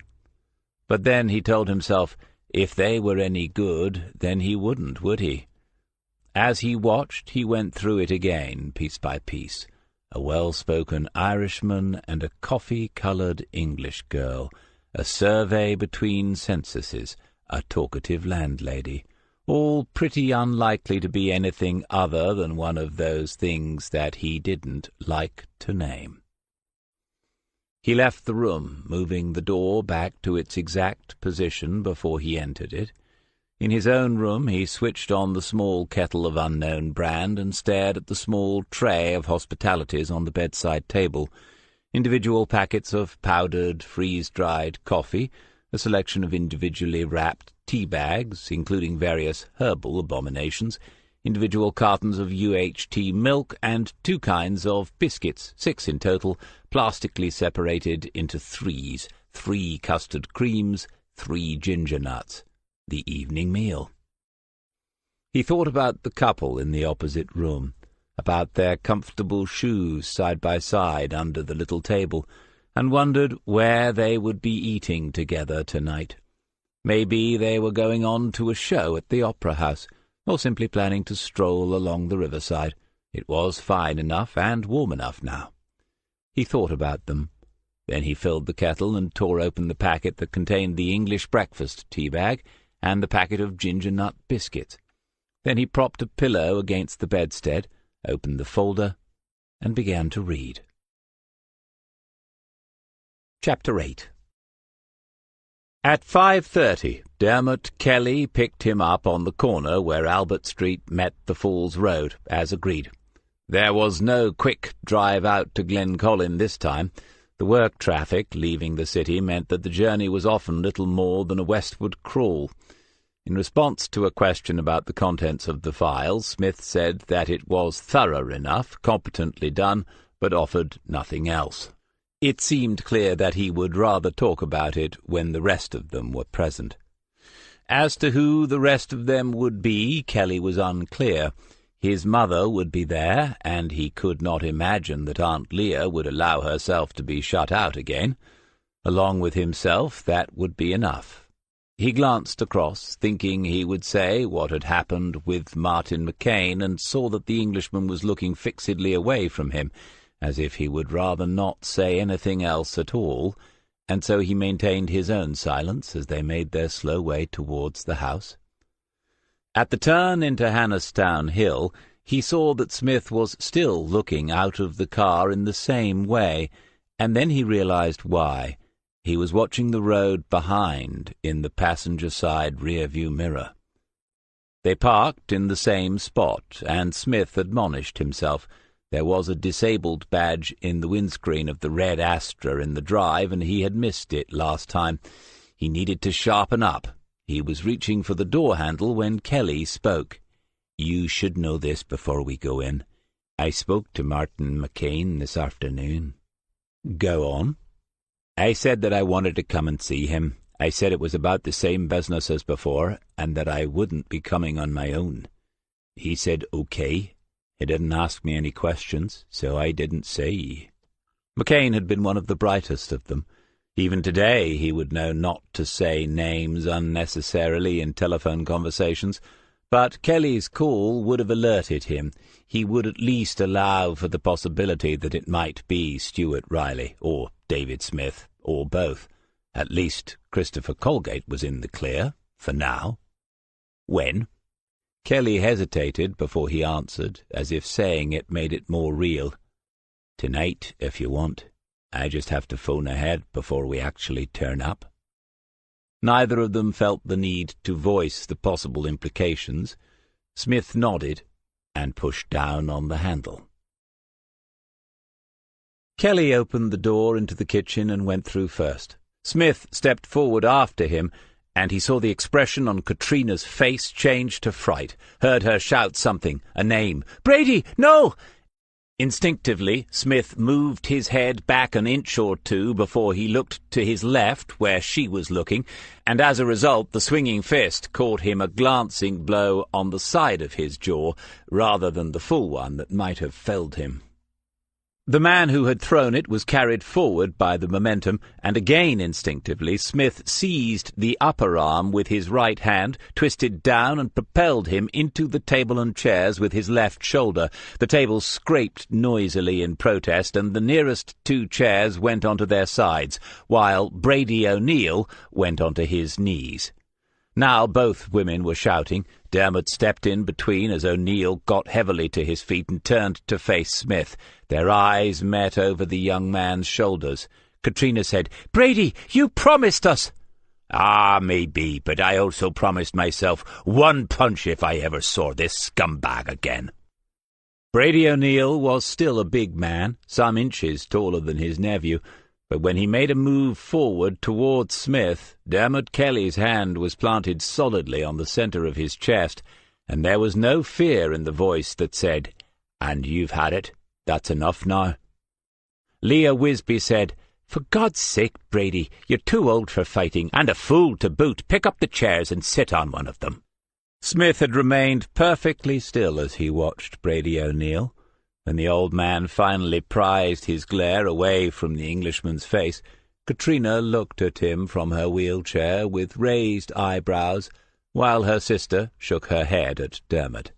No one apologized or asked anyone else to do so, and that was good as far as Smith was concerned. This would be quicker and easier if people were not wasting time concealing their feelings.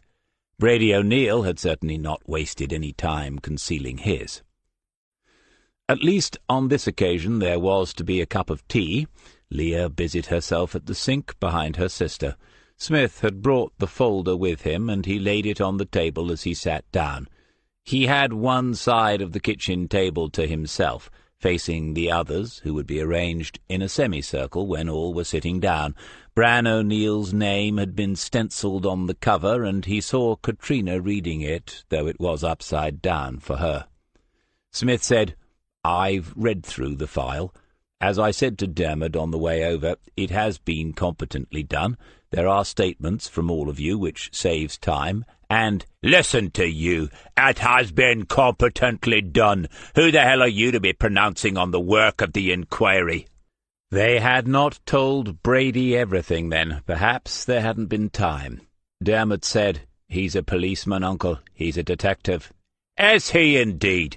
Oh, well, that makes a kind of sense. I can't say I'm surprised at that."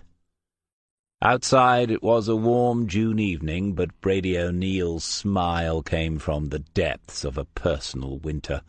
Smith thought to himself, "It's a good thing that I did not come here looking for forgiveness." He took a breath and continued the interrupted sentence. "And I only have a couple of questions to follow up on those statements. But thinking about it now, as I'm here, I should probably give you all the chance to ask me any questions that you have first." The four of them exchanged brief glances. Leah stood up to pour the tea, and Dermot was keeping a watchful eye on his uncle, having positioned himself where he could intervene if the old man lost control of his temper again. Finally, Smith's eyes met those of Katrina, and he found it difficult to read the expression in them. Perhaps she had so many questions that she did not know where to begin. It was her brother that broke the silence. "Right. If you're the man with all the answers, tell us what happened to Bran." Katrina said, "He doesn't know that, Brady. He's come to—" "He knows. He disappears the very same night as Bran. Are we meant to believe that's a coincidence? He knows, and one way or another, he'll tell us tonight." Brady's fists were huge.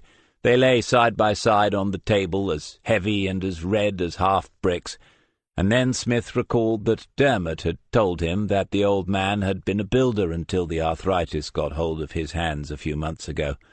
Brady, then, was a man who dealt in solid things, timber, mortar, and bricks. He would have little time for words, ideas, and theories. "I don't know, Mr. O'Neill. If I did, I would tell you now, whatever the consequences, but I don't.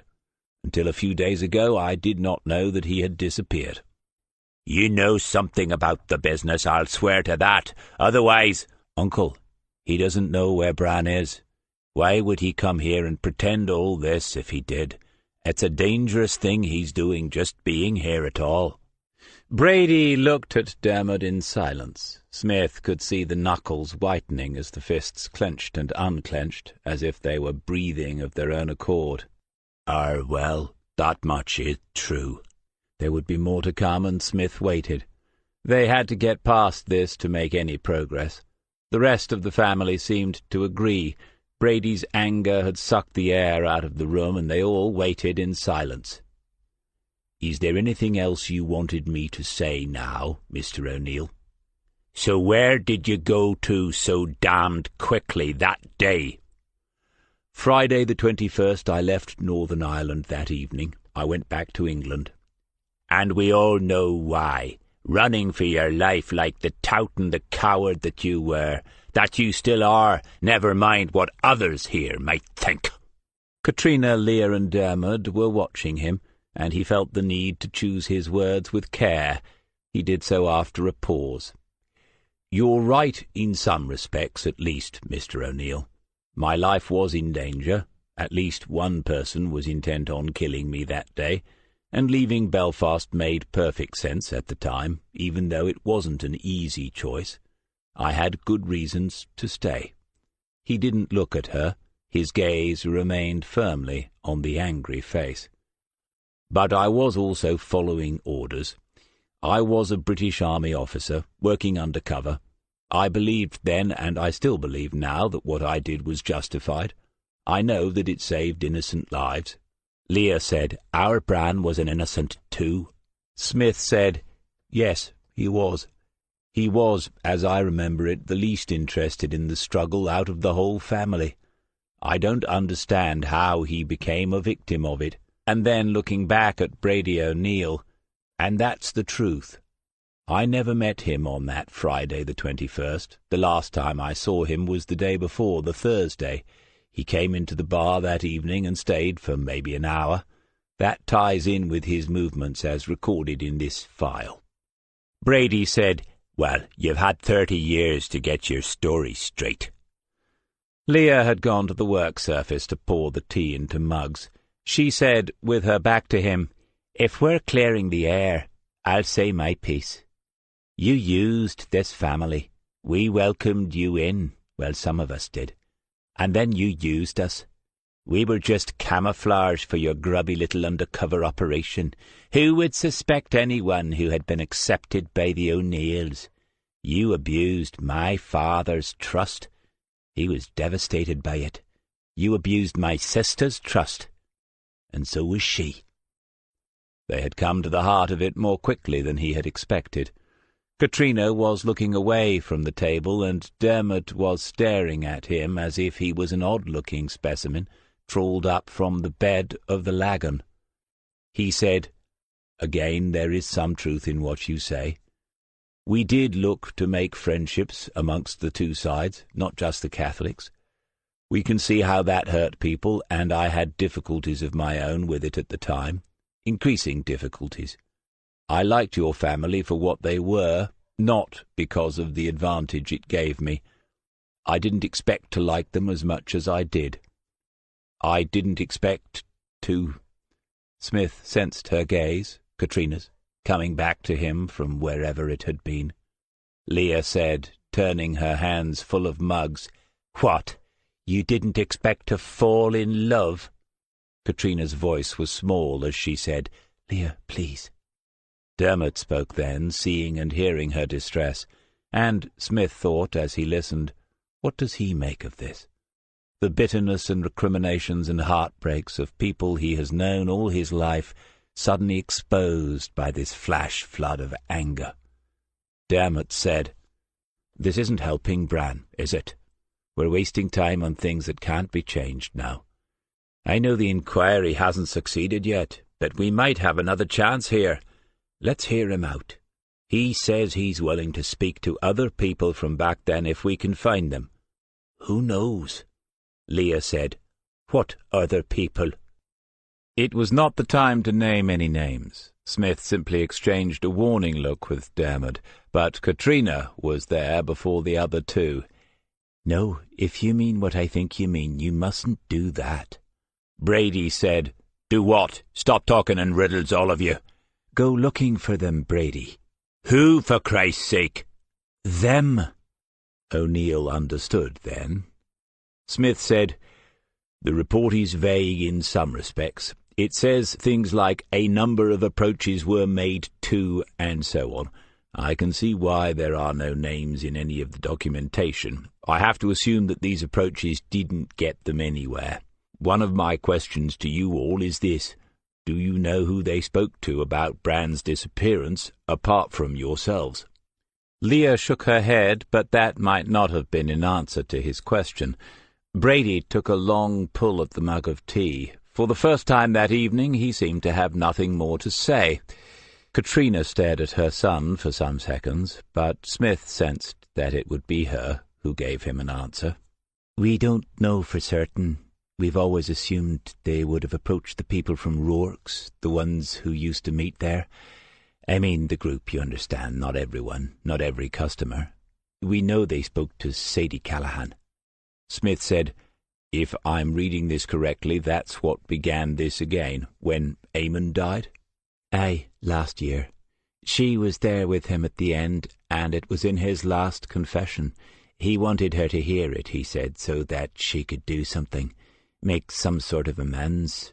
She came to us the next day and told us." For the moment, at least, he could allow the detective sergeant to take the reins. It was a blessed relief. "Can you remember exactly what she told you? I know you've been over it 100 times, but it would be useful to me." "I'm not likely to forget it. Eamon told them 4 names. People they had dealt with, she said. Bran was one of them. What do we know about the others? 2 were kneecappings. One of them never walked again. Smith sensed the same thought in the other 3, but it had occurred to Katrina, wheelchair-bound. She did not show it. And the 3rd? Fergus Mann. He was shot in front of his family for going out with a girl whose father was UDA. It seemed wrong to hear this from her, to make her say such things. These were deeds from some dark age, nightmare tales, except that every word had the dull, cold ring of truth. That was the world in which they, as young people, had grown old. He didn't give any clue as to what happened to Bran? Sadie said no. He just gave the name. She was heartbroken when she came here. She wasn't holding anything back. He drank some of the tea. This was the moment he would turn to the others and say, "Right, ideas?" Waters would have a dozen, Perm any 3, and fire up the Google. Serena Butler would ask whether there would be any overtime involved. What did she do with all the money? And John Murray would say, after some frowning, Callahan might be dead, but there are still 4 to go. Smith said, "Catty, the 2 boys who—" And then he saw Leah stiffen and look 2 dark daggers at him. He should not have called her that. In Leah's eyes he had lost the right ever to do so, but he could not take it back. "The 2 boys who spoke to you outside the house that night, did you recognize them at all?" No, they weren't local. "And they never mentioned Bran, obviously. What did you say to them?" I asked them why they were hanging around near our gate that time of night. Did they give you any sort of an answer? No, when I said I'd fetch my brothers, they went off. That was all. That was an odd, unnecessary look of defiance in her eyes then, and he thought that she might have just lied to him. His own look tried to say, if you did just lie, you must have had a good reason, but he had no idea whether, after all this time, she could have understood him. He said, "What time was it when you spoke to them?" It was dark already, and midsummer. Must have been gone 11 at least. Where had you been when you saw them outside? Out walking. Brady O'Neill had retreated somewhere inside himself for the moment, but the other 2 must have noticed something about the way Katrina had answered him. Nothing was said, however, and he could not pursue it as he might have done in interview room 2 at Kingslake Central. "Okay. I know this is painful, but it might help if someone takes me through what happened the following day when you first realized that Bran was missing. What did the family do? When were the police first informed?" Leah took over the story at that point and told of the growing concern, of the visit to Bran's friends, to the university, even though it was a Saturday morning, before they contacted the police in the afternoon. There had been no official interest in the matter until Baron O'Neill himself had stood in front of an inspector's desk and raised the roof a little. They had known, Leah said, Baron and Rosa, from the beginning that something was terribly wrong. Police had come to the house, uniformed at first and then plain clothes, from the special squads that dealt with what someone called politically motivated crimes. They asked about Bran's lifestyle, showing they had spoken to others before visiting the O'Neills, wondering politely whether it might have anything to do with that. Politely because they had understood now who Baron was and where he stood in the Catholic community. Just as politely, Baron O'Neill had told them that no, it would be nothing to do with that, and the search had gone on. Nothing of significance was discovered. Bran had been working in the university library until 5 o'clock on the Friday afternoon. There had been a withdrawal of 2 medical textbooks in his name at 2 minutes before the hour. There were reliable sightings from 2 separate people who knew him that he had returned to his student accommodation before 6 o'clock, and the textbooks had been found there, on the desk in his room. After that, the trail had gone cold. It had been Brady O'Neill who went to the accommodation building later that evening and found the room was empty and unlocked. Even now, after 30 years, the sense of loss had become palpable in the room, in the house where Bran O'Neill had been born and grown up. For Smith, it was the mention of the medical books. At the end of his first year, Bran had been awarded the Lister Prize for the most promising student of medicine. It was impossible not to wonder what he might have specialized in, what sort of doctor he would have become. "If you go stirring all that up again, you're an even bigger fool than I take you for." Brady O'Neill's comment came unexpectedly after a silence of some minutes. Smith said, "Why is that?" "I'm not talking about any risk to yourself. I wouldn't give a toss about that. But we have to go on living here after you've poked your stick into the hornet's nest and run off back to England again. The boy should not have come looking for you. He might not understand these people, but you surely do." It was a perfectly valid point of view, and Smith waited for the women to respond to it. Katrina spoke first. "It's not like it was, Brady. Others have been found now and given a Christian burial without reprisals. We would not be the first to be asking for that, not by a long way." "I'll give you some of that. It isn't like it once was. But don't go imagining it's nothing like it. Not all of these people have been bought off by the sham up at Stormont. Some of them are playing a very long game, centuries long, and they know their history. They have long memories when it comes to betrayal." Smith looked round at them as he spoke. "I agree with what your brother and your uncle is saying, by and large, at least as far as the old guard are concerned. I'll make it clear that I am not representing you in any way. I am willing to say that I'm acting on my own, out of some sense of reparation or guilt, and that I have only just discovered that Bran had somehow become involved in what was going on. Most of that is true. I'll say that I have spoken to you, obviously, but that you have only been able to repeat what you said at the time of the original investigation, and that you are not naming any names or pointing any fingers." He paused then, but nobody spoke. "However, if the three of you feel that I should do none of this, then I will not. I'll leave first thing tomorrow morning, if that is the case." He looked at Dermot without any sense of apology, and could see that none had been expected. This could only be decided by the missing man's brother and sisters. Katrina said, "I want him found and brought home to us. Anyone that helps with that would have my gratitude. But no one should be putting their life at risk for it. You can't just go knocking on their doors, Stuart." And then she coloured and smiled and said sorry. But Smith was watching Leah Wisby's face. It was difficult to read, and so he waited for her to speak. It seemed that she had the deciding vote.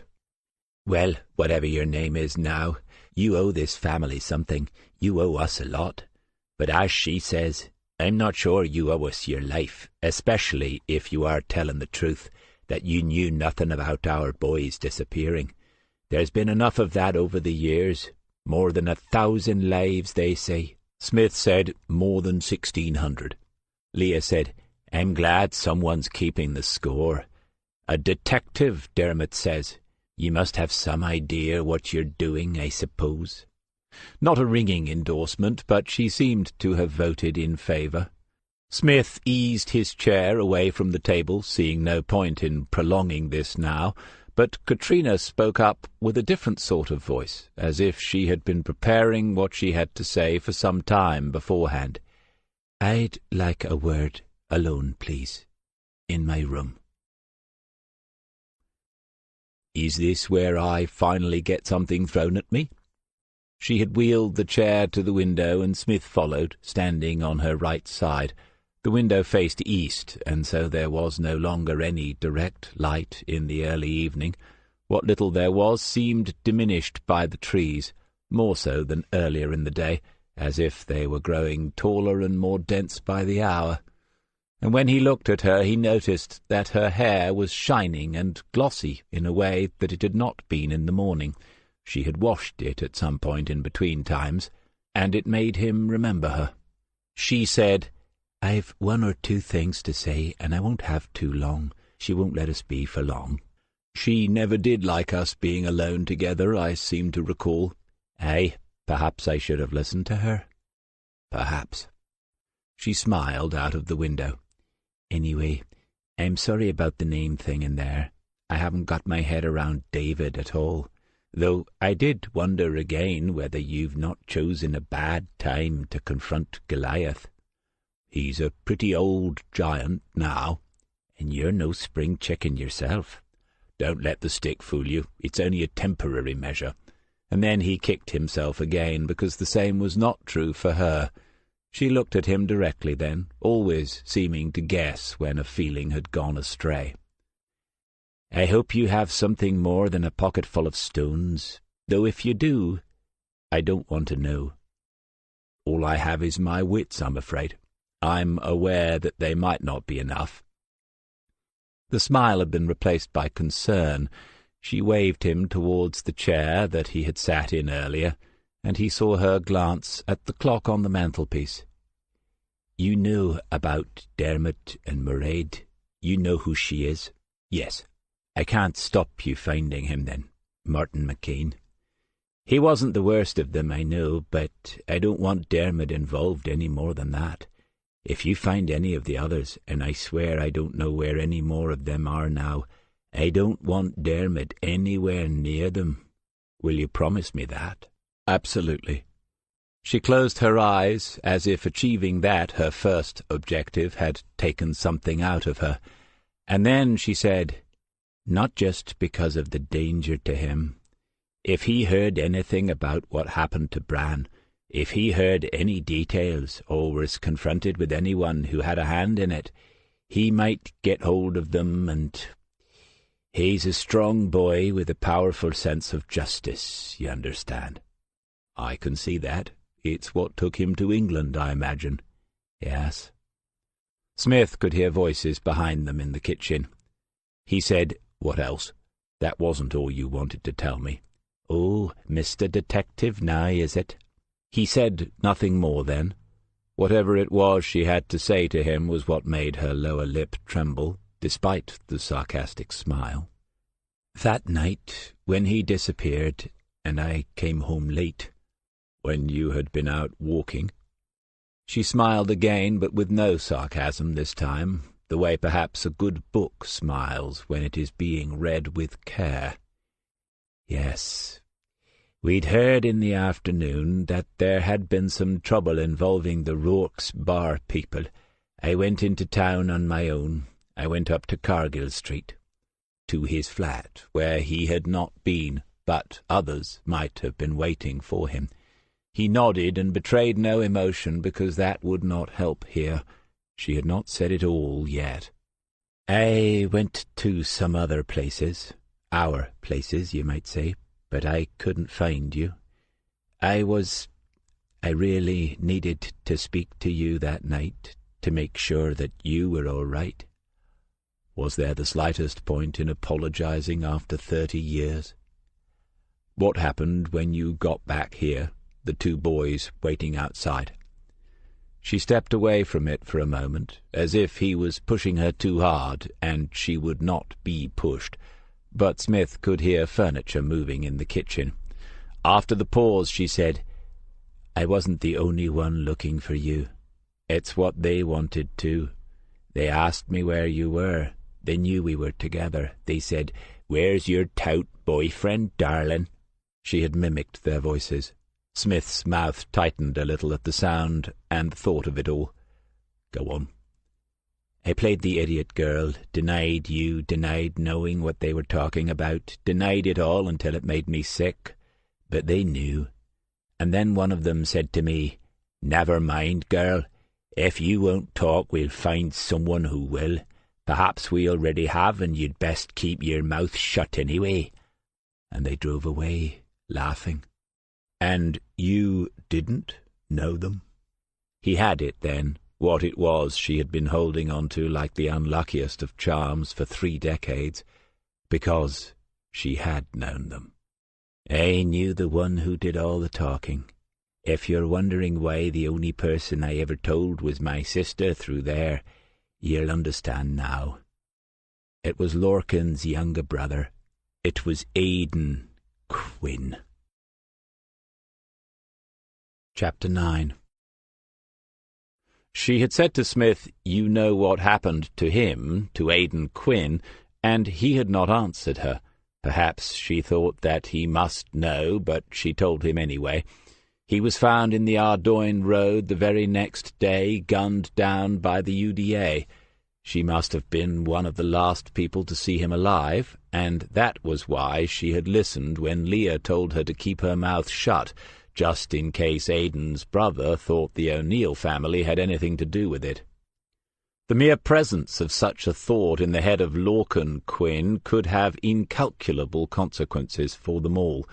As Dermot Kelly drove back into the city for the second time that day, Smith thought that over, along with everything else he had just been told, glancing occasionally in the wing mirror of the Impreza. Objects in the rear-view mirror can appear closer than you think, but there was nothing going on that he could see.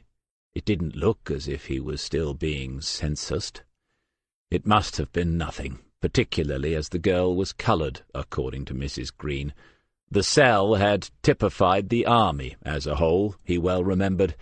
Their vision of a united Ireland did not extend so far as an embrace of multiculturalism. He dismissed the idea then and brought his mind back to the present. Dermot had seen the watching of the mirror again, and then couldn't help but do the same.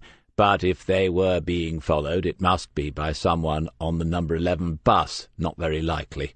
All things considered, the meeting had gone well, with Uncle Brady only swinging the one punch, and Aunt Leah holding back on the torrent of invective that he well knew could burst forth with little warning.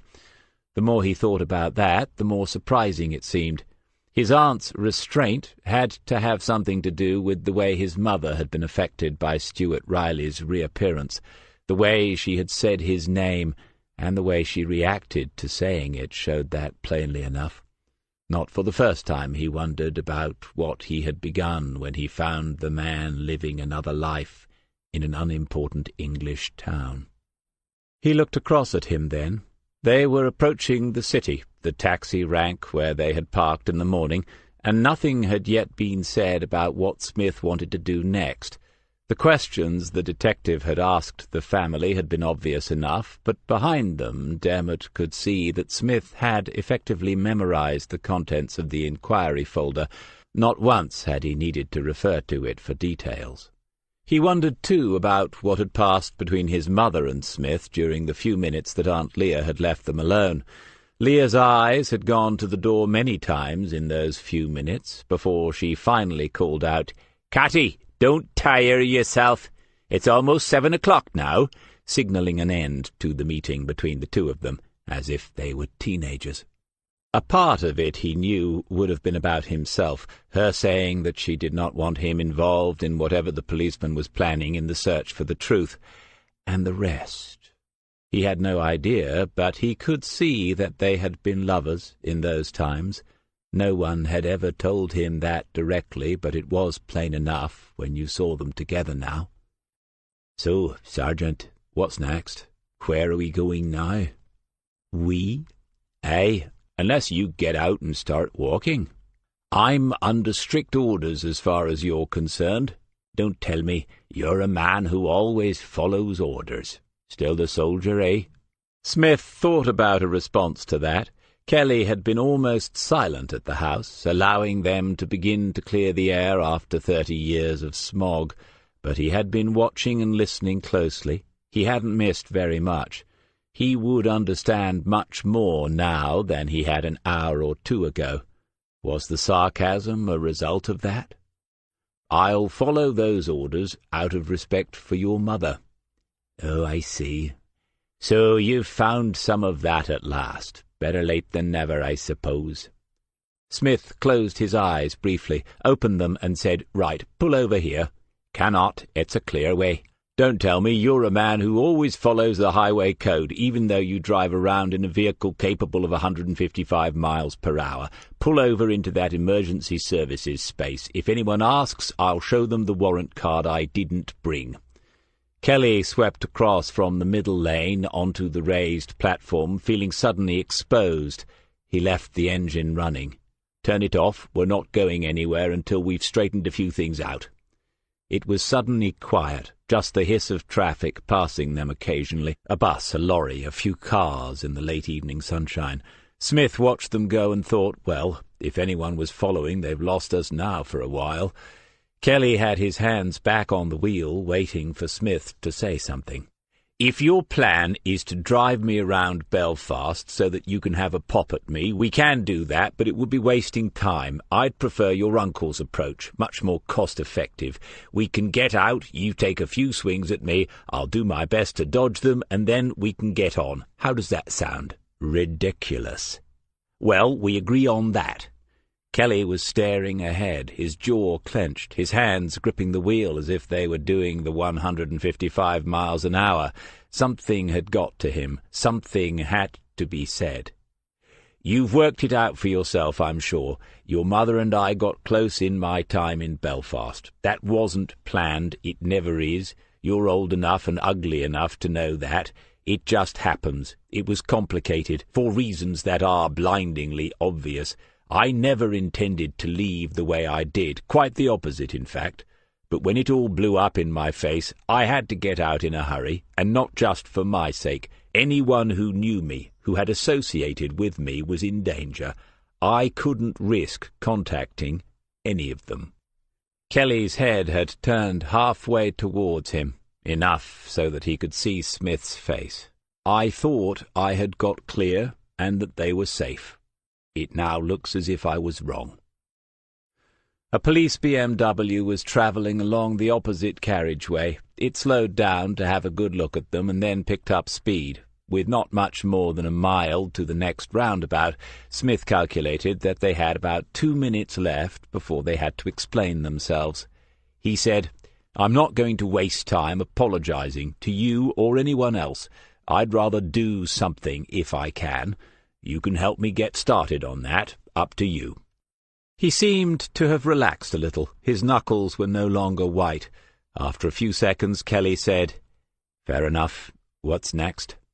"First, drive away from here at the maximum speed allowed. Second, find somewhere to park and make that phone call. Third, tell me everything I need to know about Martin McCain." He lived in a council house just off the Crumlin Road. From the street it looked as if it was still under local authority or housing association control. Around it several other properties had the new porches or windows or paved driveways that proclaimed the wonders of private ownership. A little odd, then, and not quite squaring with what Kelly had been telling him, that McCain was the manager of a local betting shop and had been so for a number of years.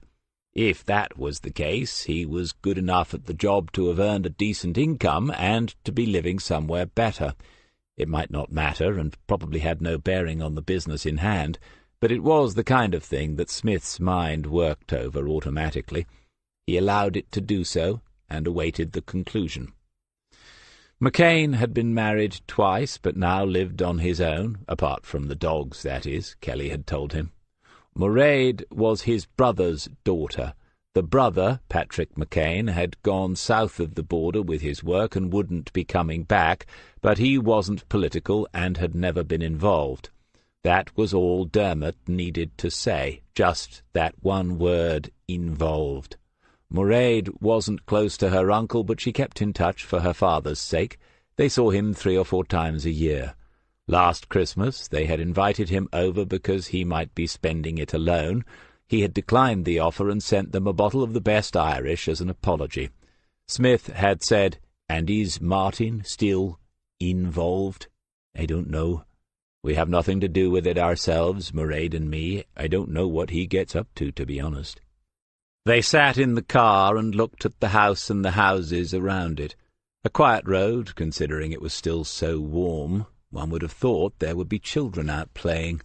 Smith looked again at the houses and the road and thought, this place is having an identity crisis.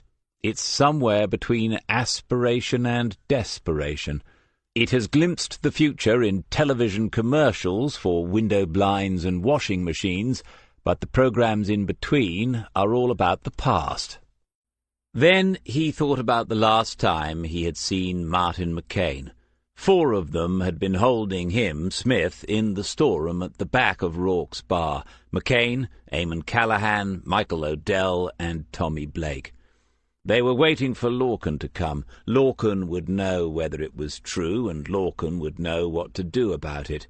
Smith had followed the golden rule, deny, deny, deny, and he could see that Callaghan and Odell were uncertain about what they had been told.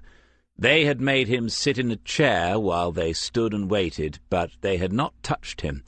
McCain was the oldest of them, and Blake was the most unstable. Periodically he laughed for no obvious reason, and there was a strange, disconcerting glitter in his eye, as if he had some sort of fever. The thought that they had found a traitor in their midst had excited Tommy Blake much more than it should have done. Smith left the memory there, he would be back to it soon enough, and refocused on the present. McCain would be in his 60s now.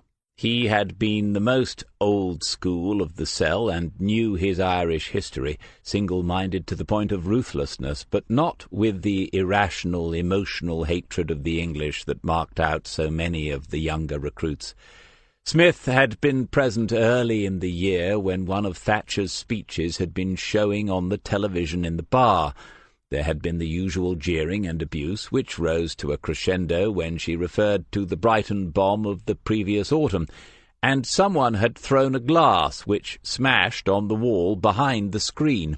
When the noise died down, Smith had heard McCain say to no one in particular, "We could use a leader like that." How he might react to seeing Stuart Riley again was anybody's guess, and whether he had in the meantime contacted any of the others was the same. When Dermot Kelly had called him half an hour ago, McCain had asked, "Are you coming alone?" and Kelly had answered that he was not. Smith had been able to hear the conversation plainly enough, although the phone was not on speaker. After a pause, McCain had said, "Is this to do with your trip over the water?" And Kelly said that it was. McCain had said finally, "Okay, then." And that was the end of it. One could only assume that he knew who was coming. When they reached the front door, Dermot stood closest, rapping on the frosted glass pane with his knuckles. Smith looked around at the windows and doors of the neighbouring houses, but there was no sign of any interest. He remembered that, how the people looked the other way when business was going on. Both those who approved and those who did not knew enough to know nothing. Some of those would know who it was who lived at number 17, whether or not he was still involved. The door opened away from the shadow of the porch, and Smith could see that it was Martin McCain himself. He had little of his hair left, and he looked smaller than Smith remembered him. Age does that to some men sooner than others. McCain's eyes looked over Kelly's shoulder and caught sight of Smith, but there was nothing to be read in them. McCain said, "Is it you, Dermot? Come on in, you and your friend. Come on in," walking back down the passageway, leaving them to close the door. Again Kelly went first, Smith following, and seeing the threadbare mat that lay at an angle across the linoleum floor covering. He could smell the dogs before he saw them, a strong smell of wet dog, as if they had just come back from a swim in the river and had not yet begun to dry out. 3 greyhounds lay on the floor in front of where there would be a fire in the winter. 2 of them got up as the strangers entered, tails wagging when they recognized Dermot, despite his 3 or 4 visits a year. When they saw Smith, their ears went up, and one of them gave a low growl. He turned his body side on and looked away from the dog. McCain said, "Now then, girls, remember your manners. Sit down, the 2 of you, and I'll make some tea."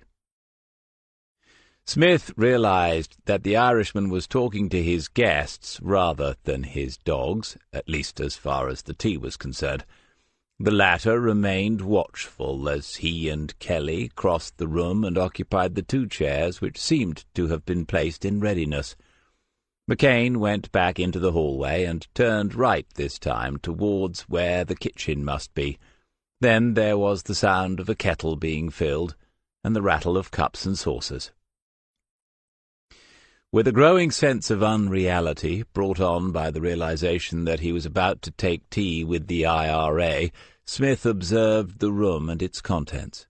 There were many photographs in old-fashioned silver and gilt frames, a few obviously of family, but others were of groups of men, sometimes just 2 or 3 men in dark clothes and caps, upright, unsmiling, and facing the camera as if they were part of a firing squad. All of the photographs, he realized, were old, some of them so much so that they had the sepia tints of fading memories. These were some of the forefathers of the modern movement, and Smith did not doubt for a moment that McCain would be able to name them all and tell of the parts they had played.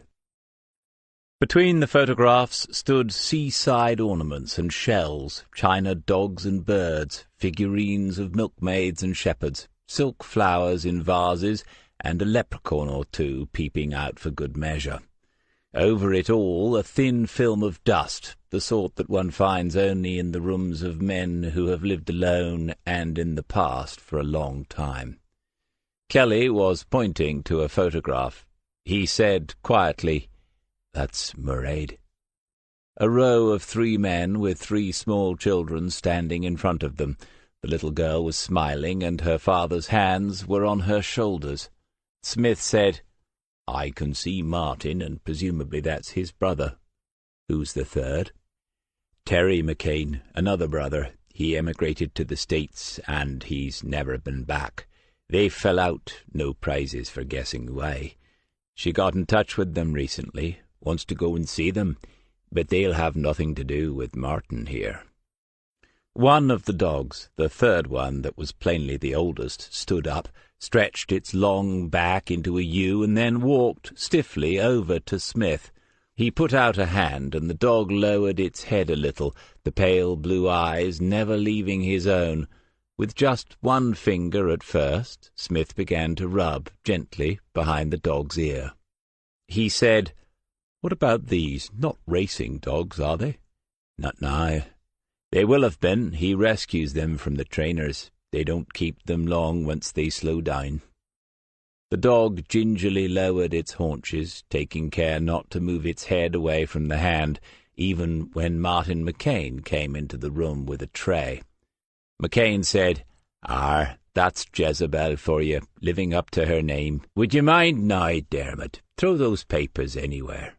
He was nodding towards a low wooden table. Kelly placed the pile of newspapers and racing magazines on the floor and lifted the table into the space between their 3 armchairs. McCain lowered the tray down, and Smith saw that the tea had been served in bone china, as it should be. The evening was growing stranger by the minute.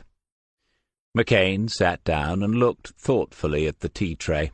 Then he said to Smith, "Help yourself there.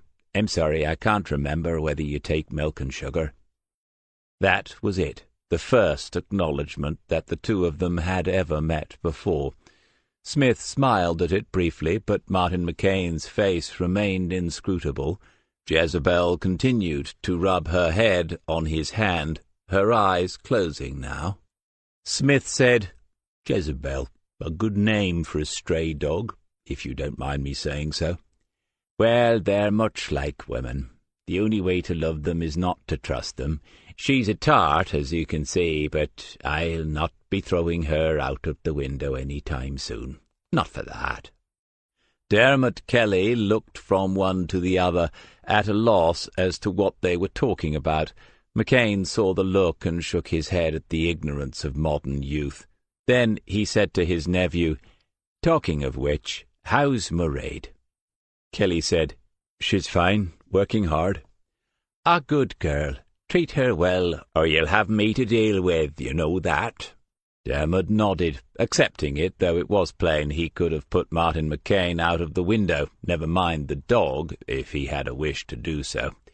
McCain said, "When I last was talking to her, she told me you'd plans to buy up half of the city centre." "It's like you said, Martin. You can't believe half the things they say." McCain smiled for the first time, looked at Smith and said knowingly, "Computers?" "Yes, it's all I hear, all day long." It was the only thing he could do.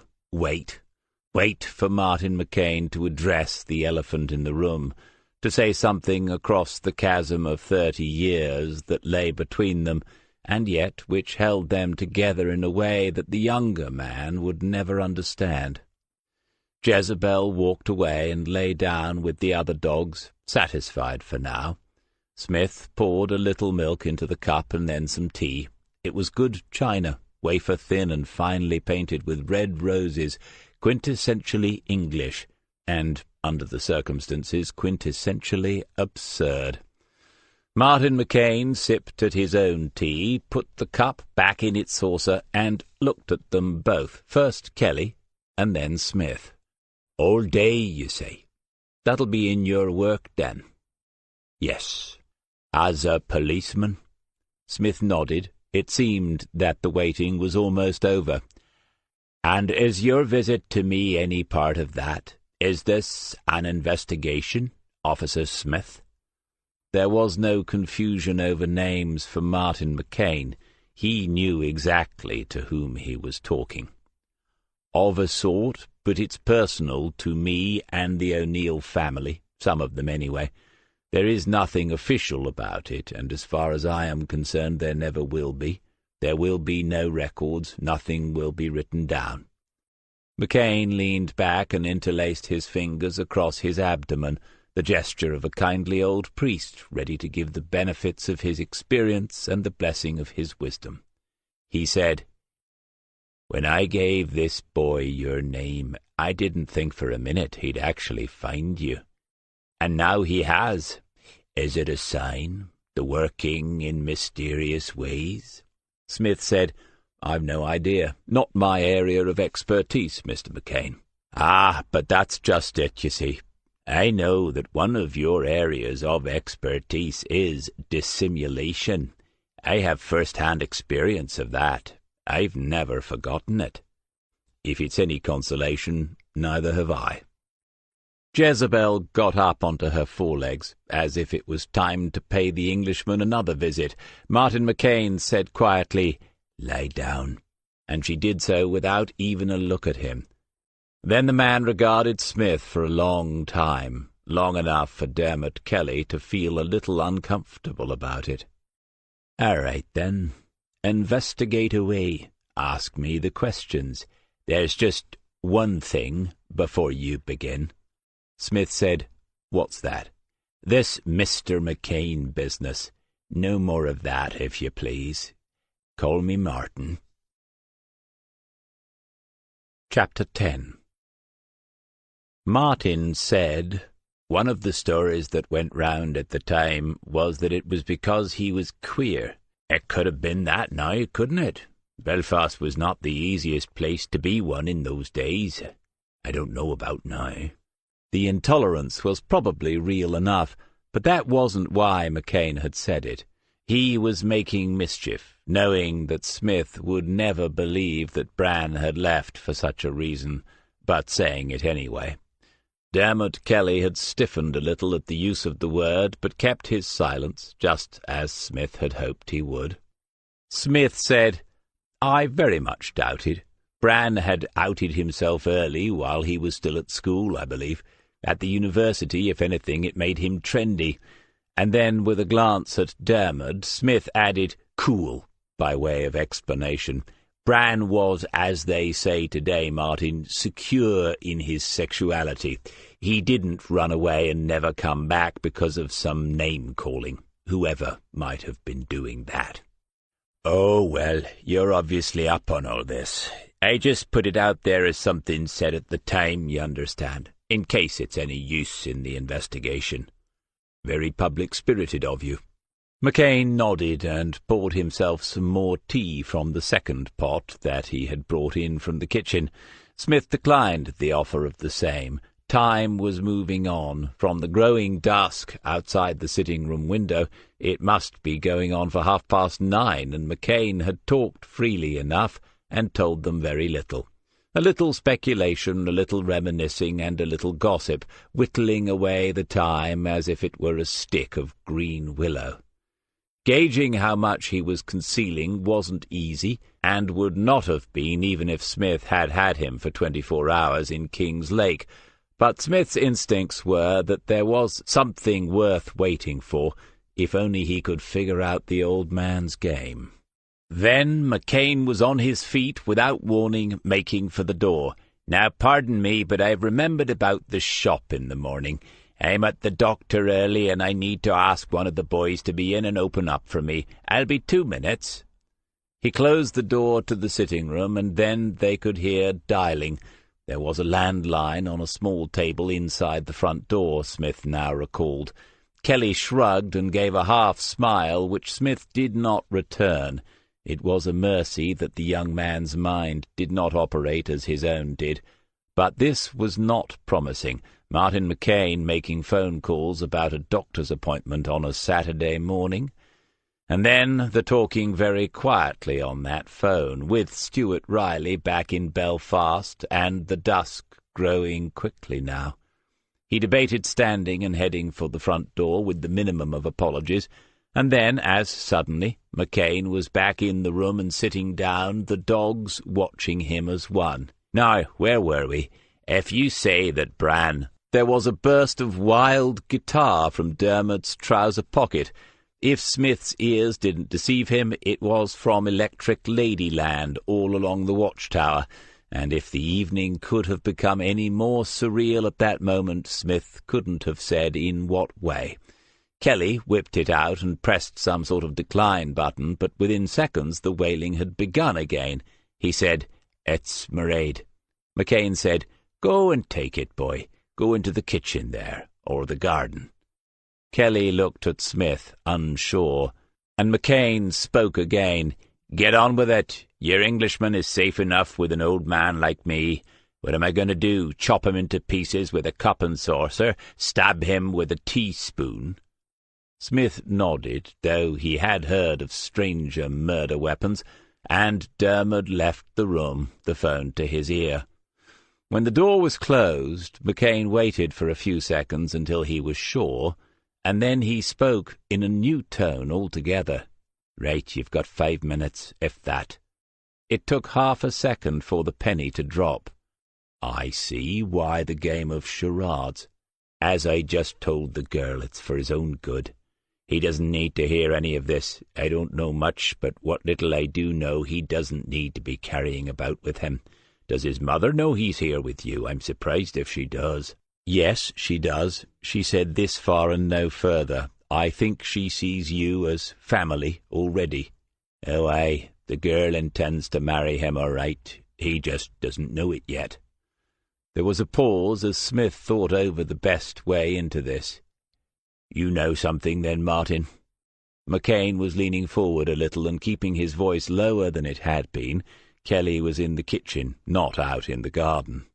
"I was not involved with whatever happened to Bran O'Neill. Whether you believe that or not is of no concern to me. After you did whatever you did, that cell never met again, not the 5 of us. That was the way of it, the plan, whenever there had been a leak. I expect you know that much yourself." Smith nodded and waited for more. "When Lorcan arrived, we met in the other room, and he told us what you'd done. We left you in Tommy's charge. I don't suppose you've forgotten that." He was looking at the scar on Smith's cheek. Tommy Blake had come to his own conclusion about the English student's part in the betrayal, and had not waited for the return of the others. His face inches from Smith's, with Smith himself already tied into the chair, he had drawn the lock-knife slowly down across the skin as a down payment, he said. The blade was so sharp that it had barely hurt, but then Smith had felt the drip of blood from the point of his chin onto his jeans. He had said no word in response, but was sure then that it would be Blake who killed him in the end. "Go on." Lurkin's plan was to get you to talk first, so we had to get you out of there to somewhere quieter. We couldn't do anything like that in the back of Rourke's. The tip-off gave us time to move things as well. That's where Eamon and me went. We moved the mix and the timers to somewhere it would not be found, just in case you'd given that up as well. Had you? No, I'd no idea where you kept all that. Well, our thinking that you might have done was another thing that saved your life. Michael O'Dell went to check up on the place we planned to take you, and Lorcan was making phone calls and watching the street just in case. When they went back in, half an hour later, they found Tommy gagged and tied on the floor with you gone out of the back door. 2 minutes already. McCain seemed to be enjoying telling the whole story and looked as if he might have 1 or 2 questions of his own, but telling him to hurry would be counterproductive. Patience, Smith. So how did you do that to Tommy Blake? I realized that he hadn't been in the Boy Scouts. What? His knots were rubbish. I see. I'm surprised you didn't cut him with his own knife, just returning the favour. I was in something of a hurry. What about Bran? O'Neill smiled a little at what he was about to say. Lorcan went crazy. He knocked Tommy down 3 times. In the end, he wouldn't get up any more. Michael told me all this. Eamon and I didn't get back for another couple of hours at least. We had to drive over to Fermanagh. Then he told them, Michael and Tommy, to find any bastard that might know where you were and make sure they talked. By the time we got back, that's what was happening. Smith said, So it was Michael O'Dell and Tommy Blake? One of them, or both, picked up Bran? I didn't say that. Lorcan always had youngsters hanging around, didn't he? He set them onto it as well. Some were looking for you, others for anyone that knew you. I don't know who found who. Was his brother Aidan out with them? McCain raised his eyebrows in surprise. Why do you ask that? You do know what happened to Aidan Quinn the very next day, don't you? It was the second time he had been asked that question within the space of 2 hours. Yes, he lied, he'd read about it in the papers, but McCain hadn't finished with that part of this sorry tale. Gunned down by the UDA, shot in the back by those cowards because they couldn't reach Lorcan. Aidan would have been something in this movement if he hadn't been cut down like that. He was born to it. That was in his blood. The more things change. Time hadn't done much for Martin McCain. It had not mellowed him, and if something in his words just now had not caught Smith's whole attention, he might even have found a second to feel a little sorry for him. But there had been something. He was shot in the back, you say? Aye, where else with those shitbags involved? Well, I expect he became something in the movement anyway. A martyr? McCain took the comment at face value. That he did. The funeral was magnificent. The more they remained the same, thought Smith. Kelly would be back in moments. Could he find anything more here? So I need to speak to Lorcan, Michael O'Dell and Tommy Blake. Where can I find them? McCain laughed aloud before he answered, Are you serious, man? Completely. Then, with a straight face, Martin McCain said, Well, you'll find Mr. Lorcan Quinn in a large white building that looks down upon us from a hill in the east of the city. I've never been myself, but I expect it's a fancy sort of office he occupies now. Tommy Blake, I've no idea. If I did, I might send you there to see if he would finish what he started. But I don't know. But you're still in touch with Michael O'Dell? It wasn't a question. Tell me something. Was any of your story true? Did you have an Irish father? No, he came from Ipswich. Were you actually a student at the university? No.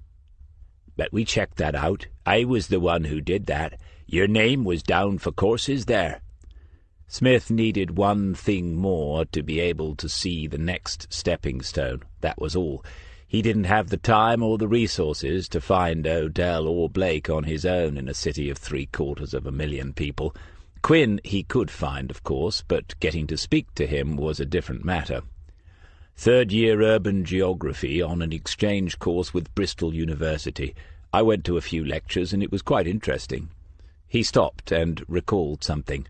The demographic consequences of long-standing cultural divisions in an urban environment. Belfast was the best place in the world to have studied that at the time, but none of it was genuine, not my part in it. McCain looked baffled. Smith said, "The unit I was a part of was very good. Arranging cover like that was routine." "It was an intelligence unit, then? You weren't just a squaddy who got picked to get in with the locals?" "No, and the plan was for me to stay undercover.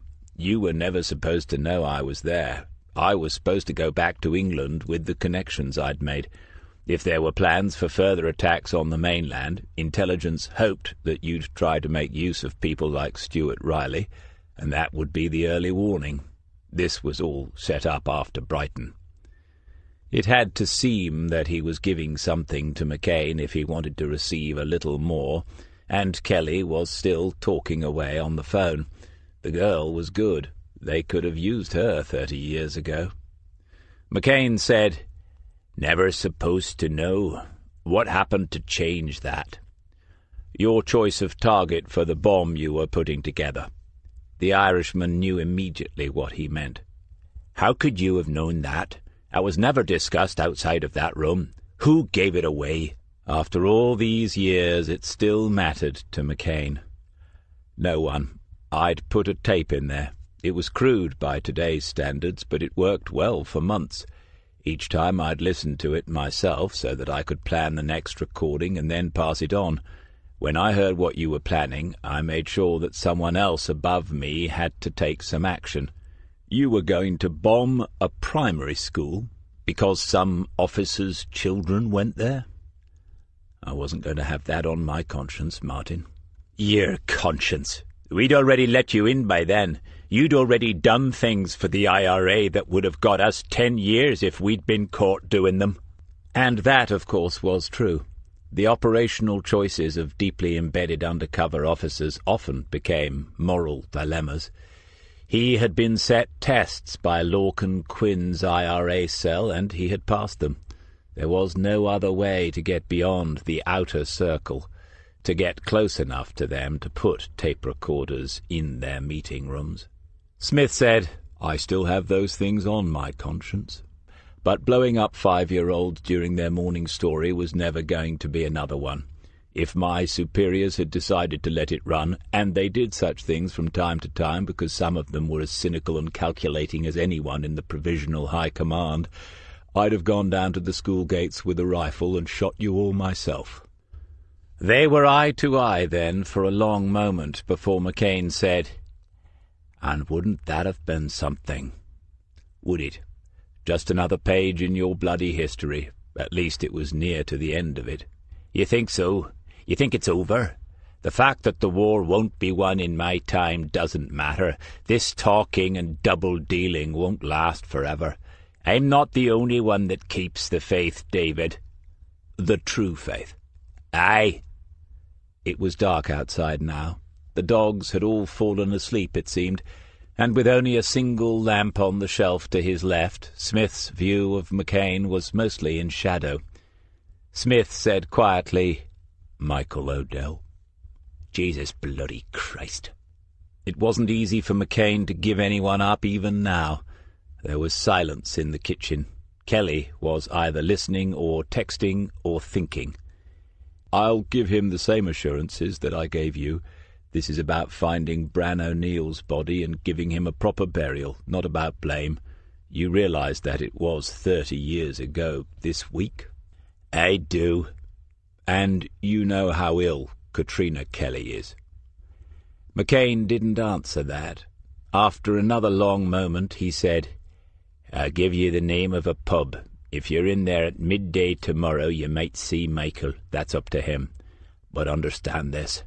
Doing it this way means that I'm telling him who wants to see him, and why. If he's not there, that's done. Don't come back to me. If he is there, I can't guarantee he'll be on his own." "Fair enough. Old Timothy's on Berwick Road." "I don't remember that one." "Well, you're the detective. Midday tomorrow is what I'll tell him. You've had your bodyguard today, but you'll go on your own tomorrow. For Mairead's sake, I don't want the boy involved at all beyond today." "Dermot as my bodyguard? He gave me a lift, that's all." "You think so? Our Dermot is a bit of a handful, martial arts and all that sort of thing." Smith considered it. He had thought more than once that Kelly must work out regularly. It was a possibility. His silence encouraged McCain to say more. "He used to compete up to a couple of years ago. I'm told he was very good, but then he got into bother and had to give that side of it up." Off the subject of the cause, Martin McCain was just another Irishman, enjoying the crack, the telling of stories. Smith said, "What sort of bother?" "He went into a bar in the city and found a good friend of his and his girl being shoved about by a gang of ne'er-do-wells. He asked them to desist, and they did not. It was all over quickly after, but the police prosecuted anyway, him being a good Catholic boy. He was fined for assault, and I think when that's happened, you're out of the martial arts thing. They have to sign something to say they won't abuse their skills. Nonsense, if you ask me. What's any man going to do if he sees a friend taking a beating?" The door opened and Kelly came back into the room, the phone still in his hand. He said, "Sorry," to Martin McCain, but the old man waved it away. "We're done here now, whatever little use it'll be." And then to Smith, "For Katrina's sake alone, I'd have told you more if I could. I'm sorry it wasn't much." The look that accompanied the words, and which was not visible to Kelly, was plainly a warning, and Smith accepted it as such. He said to Kelly as he got to his feet, "Yes, done. We won't take up any more of this man's time. I appreciate you agreeing to see me under the circumstances, Martin." In the brief pause that followed, there was no sign that the man would ever have shaken his hand, and so he did not offer his own. McCain moved towards the door, and all three dogs lifted their heads to watch him. Smith could not resist the thought that had been in his mind briefly earlier on, before the business in hand took over. Here was a man who rescued worn-out dogs from an ignominious death, but who had been prepared to murder children for a political cause. It was still a strange country. "Well, he said that it wasn't much, which can only mean that there was something." Smith sighed a little and stared down the Falls Road. He was tired, post-operatively, of course, nothing to do with his age, and his knee hurt more now than at any time since he had left the hospital. Was that normal, or was it because he had not been resting it as much as he had been told to do? As much. He had hardly rested it at all during the daylight. Tomorrow morning, before he set off for old Timothy's, he would put it up for a couple of hours, to compensate for ill-treating it so far. He certainly had some thinking to do. But for now there was Dermot Kelly, who was beginning to remind him of someone else with a young, quick and inquiring mind, and no idea when to stop asking questions.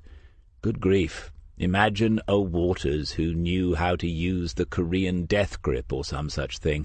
A terrifying thought. Still, it might be useful with his current choice of female companion. Smith didn't want to think of her as the girlfriend, because that was an even more frightening possibility. Yes, there was something. It was a tiny something that will almost certainly lead nowhere. I've spent most of the day apologizing to people for involving you, even though I didn't, and promising them that I won't do it any more. Breaking those promises is much more likely to get me killed than a run-in with some geriatric IRA members. Thanks for the lift. Kelly said, "Well, you have my number. If you find anything, or if you need to ask where somewhere is, you can ring me." Yes, thought Smith, I've got your number. That was way too easy. I should also point out that I have a strong aversion to being followed. I would be highly likely, in that situation, to pull out my real badge and call the police service of Northern Ireland. I would be highly likely to deny all knowledge of anyone they picked up on suspicion of trying to follow me, especially if it was you. The story you'd tell them is so ridiculous they'd probably ask you to do a turn at the annual Federation dinner. Now Kelly, too, was staring along the Falls Road. Just so you know, I have not developed a great concern for you personally. I just hate having got this far, you understand, for you to find something and then get done in before we get to hear what it is. Good, I feel reassured by that. You go and do some empire building tomorrow morning, and if I get shot up, I promise to give you a ring and bleed slowly enough to give you a sporting chance of finding me alive. That's a plan, Mr. Smith. He glanced at Kelly as he was climbing out of the car. The eyes didn't leave the road ahead, but there were the remains of a smile of sorts around them, though at which particular part of the plan it was difficult to say. Albert Street was well lit, as was Milford Street after it, but the turning into the little road where Mrs. Green held court was less so. Smith stood just around its corner, in an angle of shadow, and waited for 5 minutes. If anyone was watching for him, it would surely be from a vehicle. There would not have been time to go through the rigmarole of getting the cooperation of private property owners. The houses were close together, with a passageway between each pair that ran to the rear of them. At this time of night virtually the entire street was lined on both sides with cars, and no one would be able to pull away quickly without him noticing them. He could go all the way down to the far side first, cross over and walk back towards the B&B, giving him the chance to check out 3/4 of the vehicles. He could. But against it was the fact that his knee was painful, and that he was unconvinced that there was anything to worry about anyway. He waited another minute or so, and then stepped out of the shadow, the walking stick making its now familiar click on the pavement as he went towards that comfortable bed at the top of the 14 stairs. The light was in the passageway almost opposite the boarding-house. A light reflected up into a face for no more than 2 or 3 seconds, the light from a mobile phone that came and went before Smith had time to see any details. It could not have been switched off so quickly, and must therefore have been pushed into a pocket or held flat against a body. Someone outside for a smoke, or just making a private call, or sending a message, would have felt no need to hide the light in that way. And whoever it was must have seen the figure of Smith coming along the road no more than 20 yards away. That was why they had hidden it. He debated his options as he watched the black rectangular space between the houses. Then he took out his own phone, flicked sideways until he found the app for the torch, and held it ready. It was quite exciting. He had only used this once before, looking for a leak under the kitchen sink. He stepped off the pavement towards the passageway, noting the pattern of lights in the windows of the 2 adjoining houses, one downstairs on the left, one dim and upstairs on the right, a night light. If they altered, it might explain something. He stood at the entrance to the passage, so that he was still in the glare of the street lamp about 40 yards distant, and switched on the torch. When he pointed it along the narrow space, there was nothing but a bicycle visible at the far end. Whoever had been here had left quickly and in absolute silence. They would have prepared an exit, and there would be no point in following them, or they were waiting for him in the darkness beyond, in which case following them would be worse than pointless. Smith turned out the torch and listened.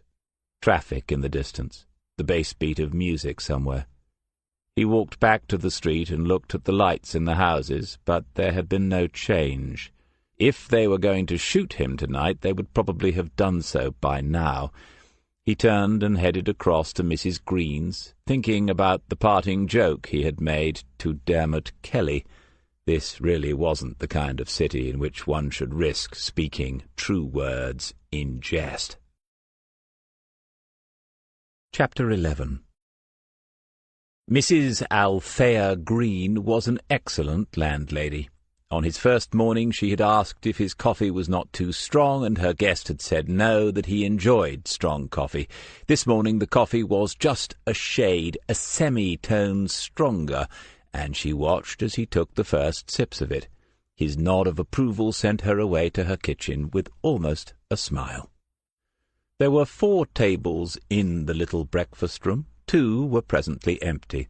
The couple, whose room Smith had briefly occupied when he watched the street, sat at the other end of the room, keeping their voices low and confidential, and their heads close together.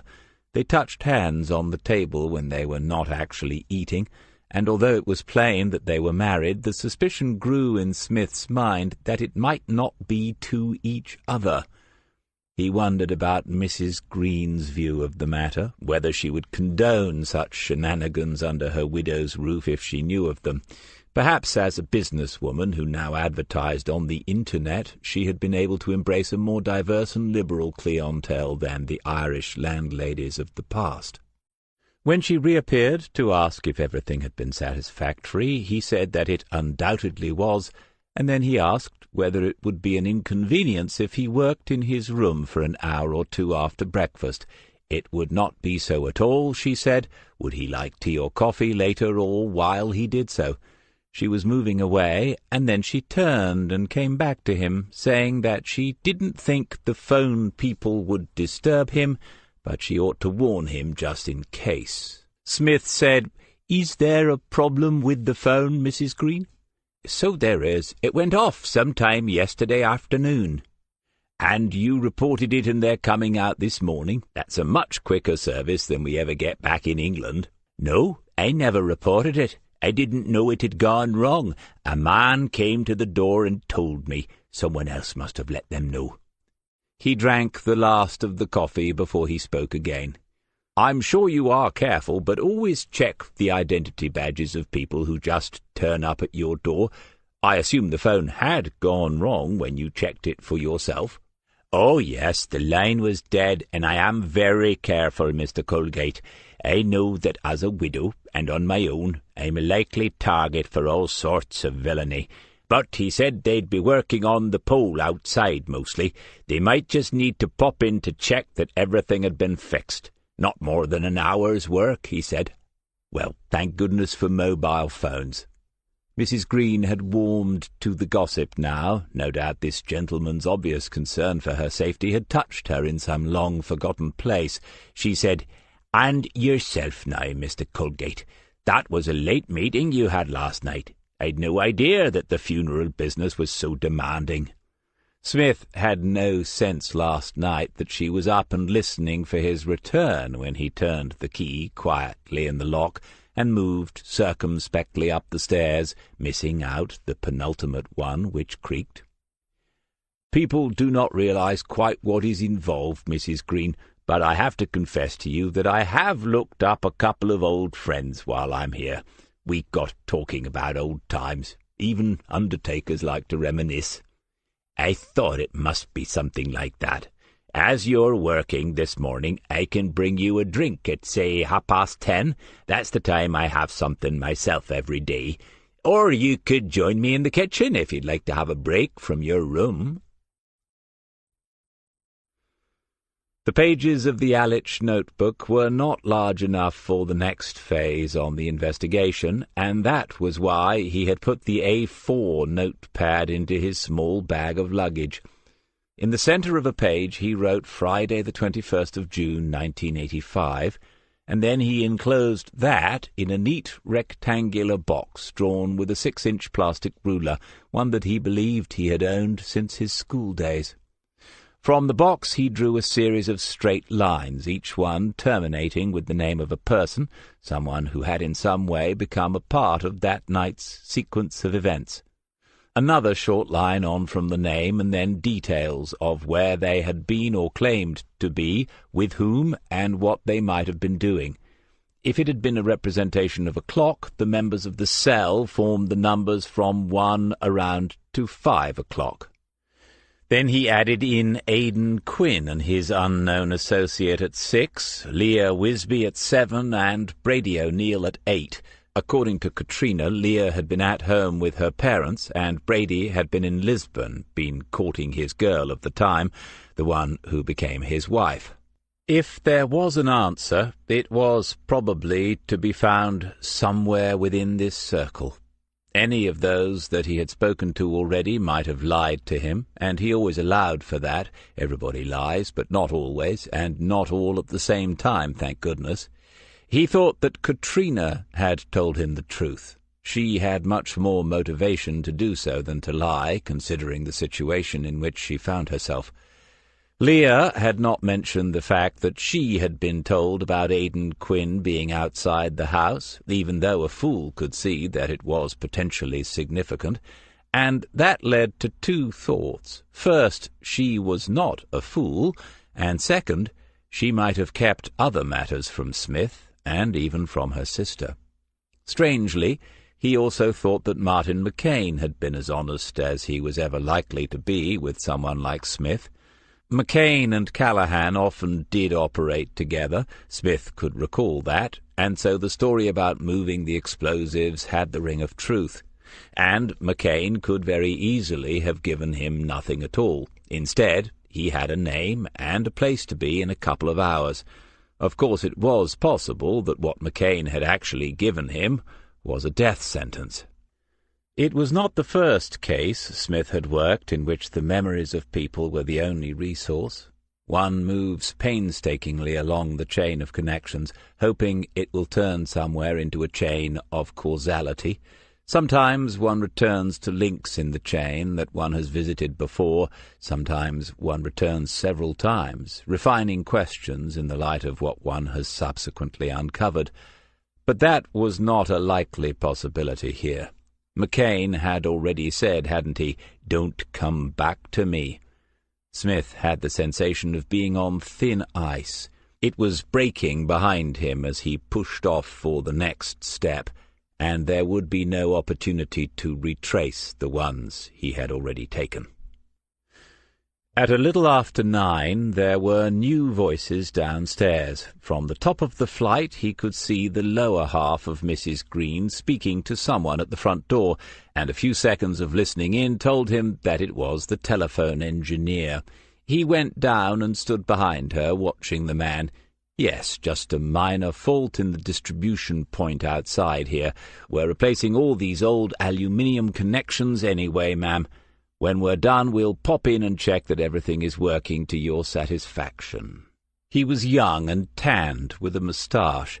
Mrs. Green seemed pleased that he would be popping in and making sure that everything was working to her satisfaction. When the engineer moved away, Smith could see out into the road. There was a van in convincing colours, and another older man in the same uniformed overalls with the company logo already putting a ladder up against the pole. He looked for a few more seconds and could see nothing wrong with it, but that didn't make it right. The census, the night watchman, and now an unreported telephone fault. The first one could have been the provisionals checking his location, but the problem of the mixed-race girl remained. Hiding in dark alleyways was right up the IRA street, so to speak, but surely a BT van with matching uniforms was beyond their reach. Not to say some sort of overkill. Overkill was not a notion he readily associated with Republican terrorists, but if this was not all coincidental, someone had just parked that notion out in the street. "Mrs. Green, I'm going to be busy for another hour, and then I have a midday meeting. I'd love that coffee in my room if the offer is still there." If she was disappointed that her kitchen seemed to hold fewer attractions than his room, Mrs. Green concealed it well. Coffee, she said, would be served at 10:30. He went back up, aware that he must now make a decision. It was Friday, and Serena Butler was not on duty this weekend. It was sad but true that he would remember something like that from completing the rotas a fortnight ago. If she was going to look up what he had in mind, it had to be today. It was also now clear that he would need to extend his stay at the boarding-house into the beginning of next week. There wasn't much likelihood of him reaching any other members of the old cell this afternoon after his meeting with Michael Odell, always assuming that even that took place as planned. He sat in the occasional chair by the window, his leg up and resting on the bed. What he needed from Serena wasn't so bad. Being asked to explain why one had asked a colleague to look up the details of a 30-year-old crime was preferable to being asked why one had sought details of living, breathing individuals while one was off duty. But it was still something of a risk for her, and he thought for several minutes more before he decided to take it. "Hello, Serena, it's me." "Hello, sir. How's the knee?" She sounded positively cheerful and pleased to hear from him, which was suspicious for a number of reasons, not the least being that she was usually pretty sullen until midday. He'd need to look into that later. "Oh, it's still halfway down my leg. Where are you?" "In the canteen, getting a late breakfast." He closed his eyes at the thought of April's bacon sandwiches. "That's nice. How's everyone?" "Chris is all right now. As he'd been on the team for a whole 5 days, he started giving me orders yesterday.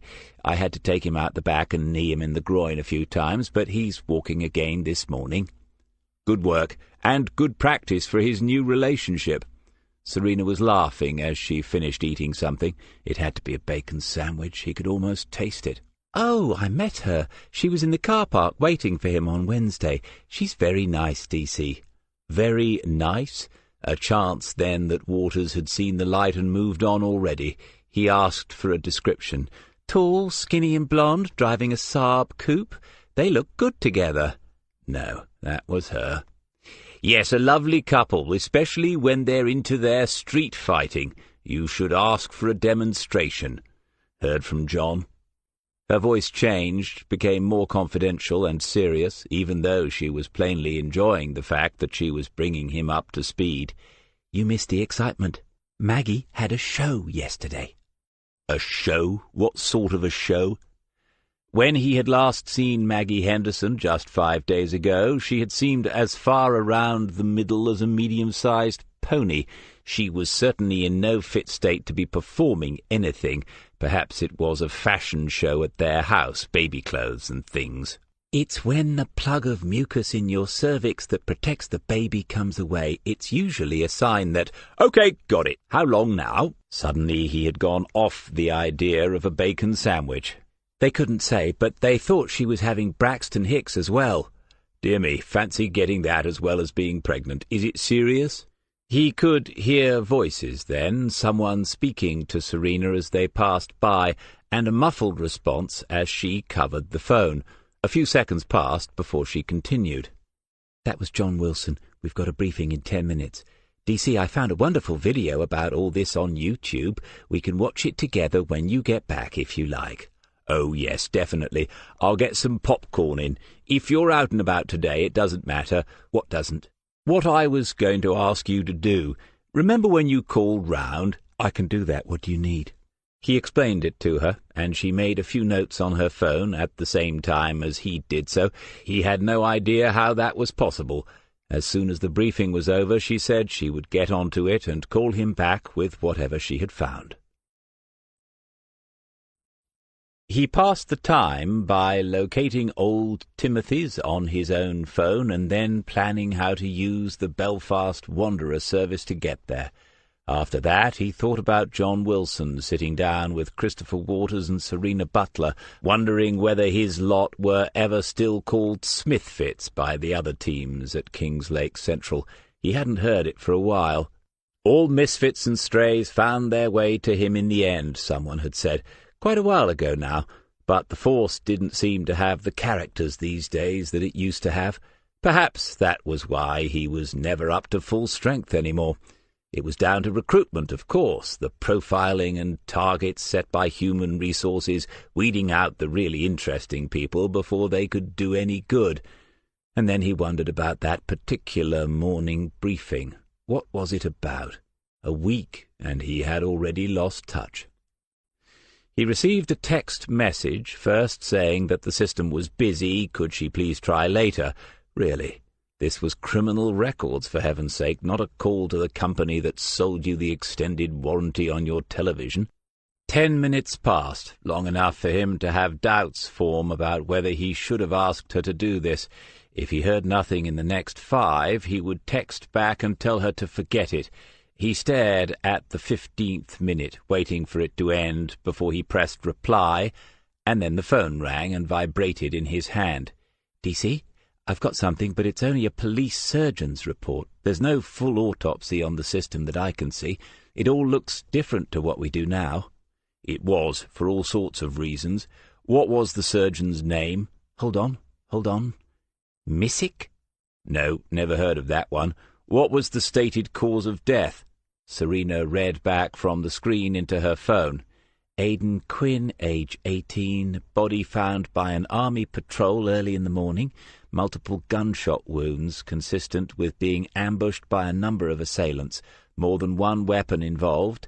There are some details about the guns used if you want them. Smith didn't answer immediately. The expression on his face could only be described as blank. It was the closest he ever came to showing surprise. No, maybe later. What does it say about the locations of the wounds? Okay, it's here somewhere. 5 in the back and 2 in the front. 1 in the chest, 1 in the head. There is speculation that he was hit first from behind by fire from an automatic weapon and then finished off by pistol shots. This is all gruesome stuff, isn't it? Oh, yes, thought Smith. You have no idea. Thank God. Right. Thanks, Serena. I owe you. Well, that's all there is. No autopsy report. The case remains on file. No one was ever charged. Is this what you're up to? Are you going to find them after 30 years? There was no way to answer her that would not have been disrespectful to someone, somewhere. He said, "So what was the briefing about?" "Superintendent Allen winding up the drugs push, I think. We've all done very well." "Sorry I missed that. Anything else going on?" "A body in a field out in Eastacre this morning. I think he was one of these metal detectorists. Suspicious circumstances, but I don't know how suspicious, and I don't know who's getting landed with it yet." "Eastacre? If he was on the old priory site, he might be a victim of the curse." "The what?" "Don't worry. I've got a book about local myths and legends. We can sit down and read about it after we've watched the YouTube video. Keep me up to speed on Maggie. It looks as if I'm going to be here over the weekend now." "Okay, DC. Got to go now. Be safe." He'd got the current location thing working on the phone, and because he had accidentally dropped a pin on the site of Old Timothy's, he could watch his progress towards it as he sat on the bus. Or at least he could until he realized how quickly this was draining the battery. He turned current location off after that. It was a fine June morning. He made a show of being interested in the changing street scenes as the bus journeyed on, just like a proper visitor, watching first out of the left-hand window and then the right, taking the opportunity, too, to look back along the interior at the handful of other passengers. There was no one of obvious concern, and he had made a point of being the last person to get aboard. From his seat he could not see the traffic behind the bus, but at the other end he could continue with the basic precautions. The internal debate that had been going on since he arrived in Northern Ireland continued, one part of him saying that he really was too old for all this, and the other saying that's as may be, but you can still do it, can't you? That's something after 30 years. Martin McCain had not known the truth about Aidan Quinn's death. If he had, last night's meeting would have gone differently, and much more like the ones he had anticipated. Smith had broken one of his own golden rules. He had assumed that McCain would know that truth, but now, after the phone call from King's Lake, one had to ask instead which truth. The truth in the police surgeon's report, which wasn't actually the truth at all. McCain had been the most solid and respected member of the cell, effectively Lorcan Quinn's second-in-command, and he had not known, still did not know, what had happened to Aidan. Who else did know? Michael Odell? Smith was perhaps 15 minutes from finding out the answer to that one. The process of elimination, he thought, with the grim ghost of a smile. I believe what McCain told me, that he and Callahan were miles and hours away when Lorcan gave the command to find anyone who knew that English bastard. I believe that McCain was never told the truth about what happened to Bran O'Neill, because I know now that he was never told the truth about what happened to Aidan Quinn. And I know without the shadow of a doubt where these confusions and complications came from, where the double-dealing and dissembling have their source. What better training could there have been for the man with the fancy sort of office in the white building up on the hill? Smith got out of the bus, one stop away from the one nearest to old Timothy's, and watched it drive away.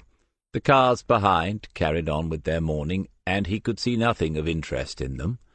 Then he began to walk north along Allen Road, looking for the left turn that would take him to his destination. The day was so warm and breathless now that he didn't really need his jacket.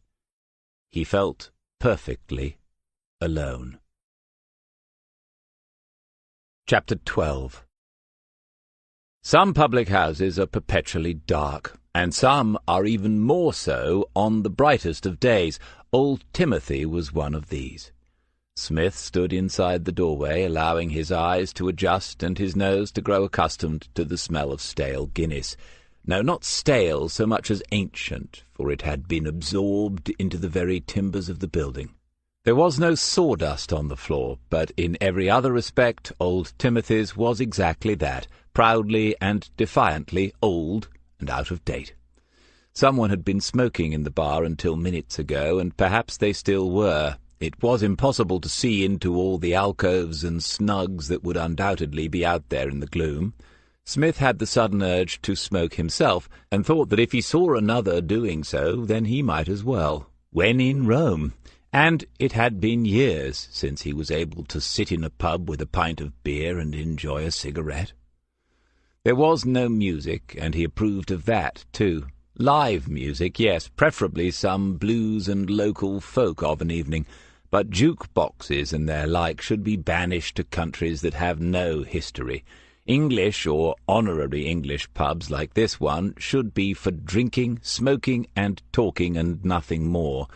As for gastro-pubs, well, he could smell no food here, and there was no sign of a menu.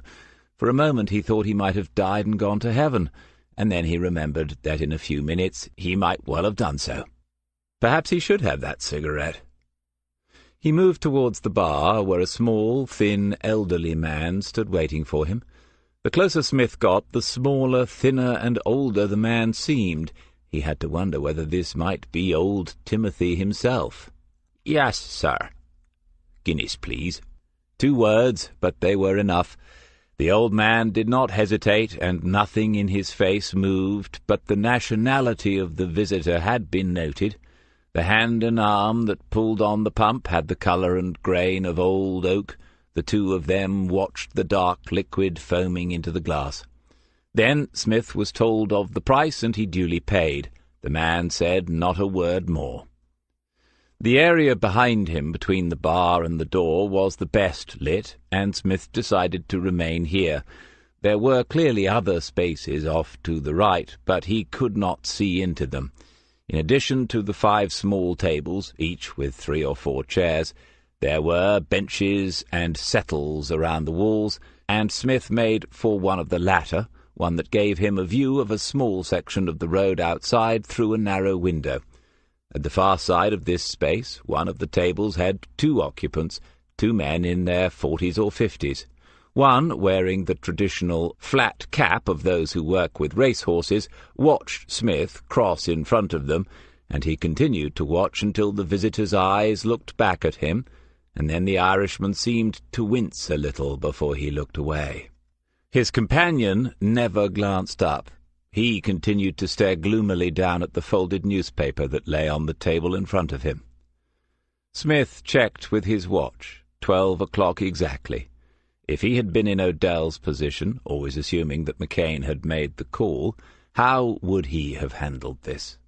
Well, he would have sat right where he was now and watched the road outside the pub, any suspicions, and he could then disappear into the recesses beyond.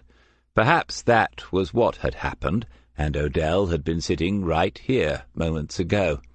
One way or another Odell would want to see before he was seen, and Smith had no doubt that if he, Odell, had decided to make this meeting, then he, Smith, had already been observed. But the Guinness was divine.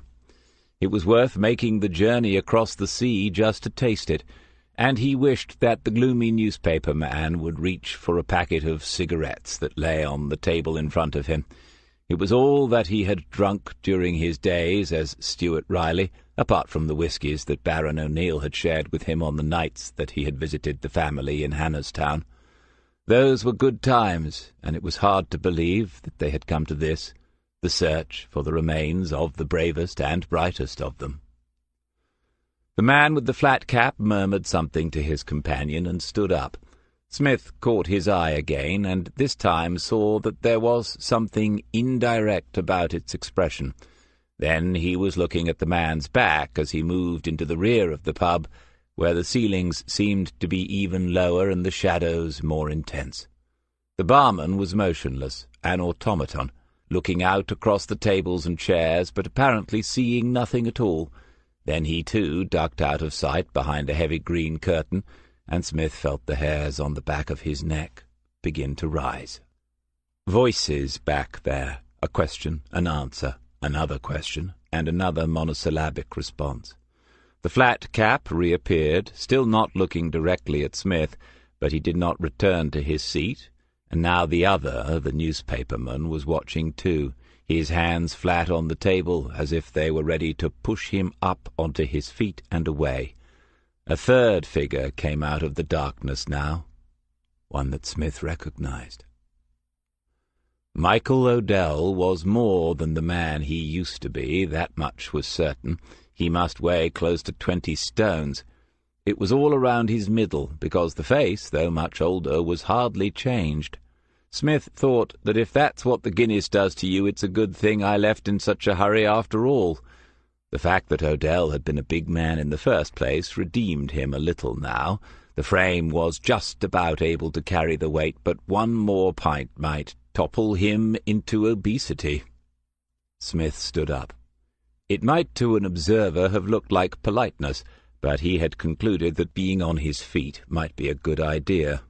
With Martin McCain, he had never felt that he needed a bodyguard, though he had unwittingly had one. Now some martial arts might come in handy, though he had no regrets about leaving Dermot Kelly out of this. Odell said slowly, "When he called me, do you know what I did?"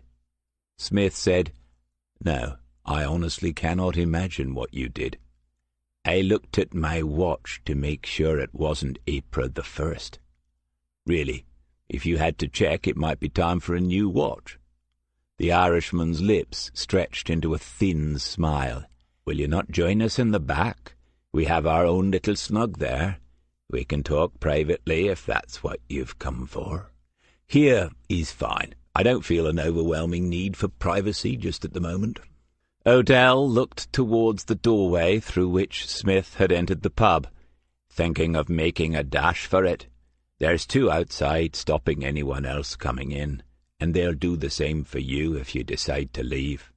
"No, I'm not leaving just yet. I was hoping to ask you a few questions, and then I'll leave."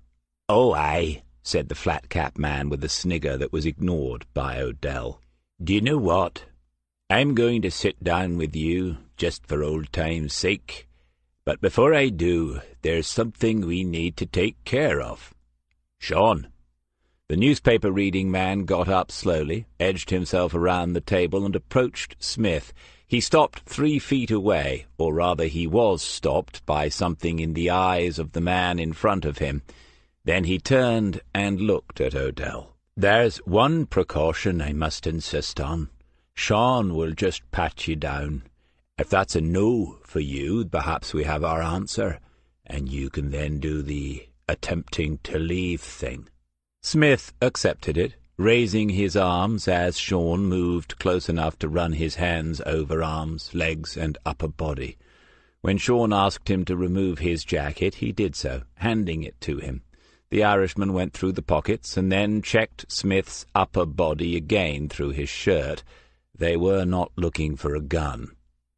While the search was going on, O'Dell said, "You have a bit of a history with recording devices, it seems. Wouldn't want to make the same mistake twice, you see." It was safe to assume, then, that McCain's conversation with O'Dell had not been a brief one. Safe to assume that everything he had told McCain was now known to Michael O'Dell. Sean nodded and stepped away, back to his own table. The flat-capped man went to the bar where the bartender had reappeared, presumably because he felt sure enough that he was not yet about to witness anything that he would rather not, and O'Dell came forward and took a seat opposite Smith's. This close, there was an unexpected smell about the man, a flowery scent of eau de cologne, freshly applied, and Smith wondered whether he should feel flattered. He had shaved that morning, but not brought with him the quite pricey aftershave that he had bought for himself last Christmas, an oversight if they were to do battle by fragrance. "Martin tells me you like to be called David now." "Yes, and it's convenient, as it's my name as well." The others in the bar did not appear to be listening, or at least taking the slightest interest in what was or was about to be said. Smith wondered how many more there were, 2 inside and at least 2 more outside. He had no doubt that O'Dell had been telling the truth about that. McCain was alone with his dogs, out of it, cradling his memories and imagining a brighter future where the oppressors had been driven from the shores of his native land. But O'Dell was still a part of something, with a crew of his own that did as they were told. A part of what, though?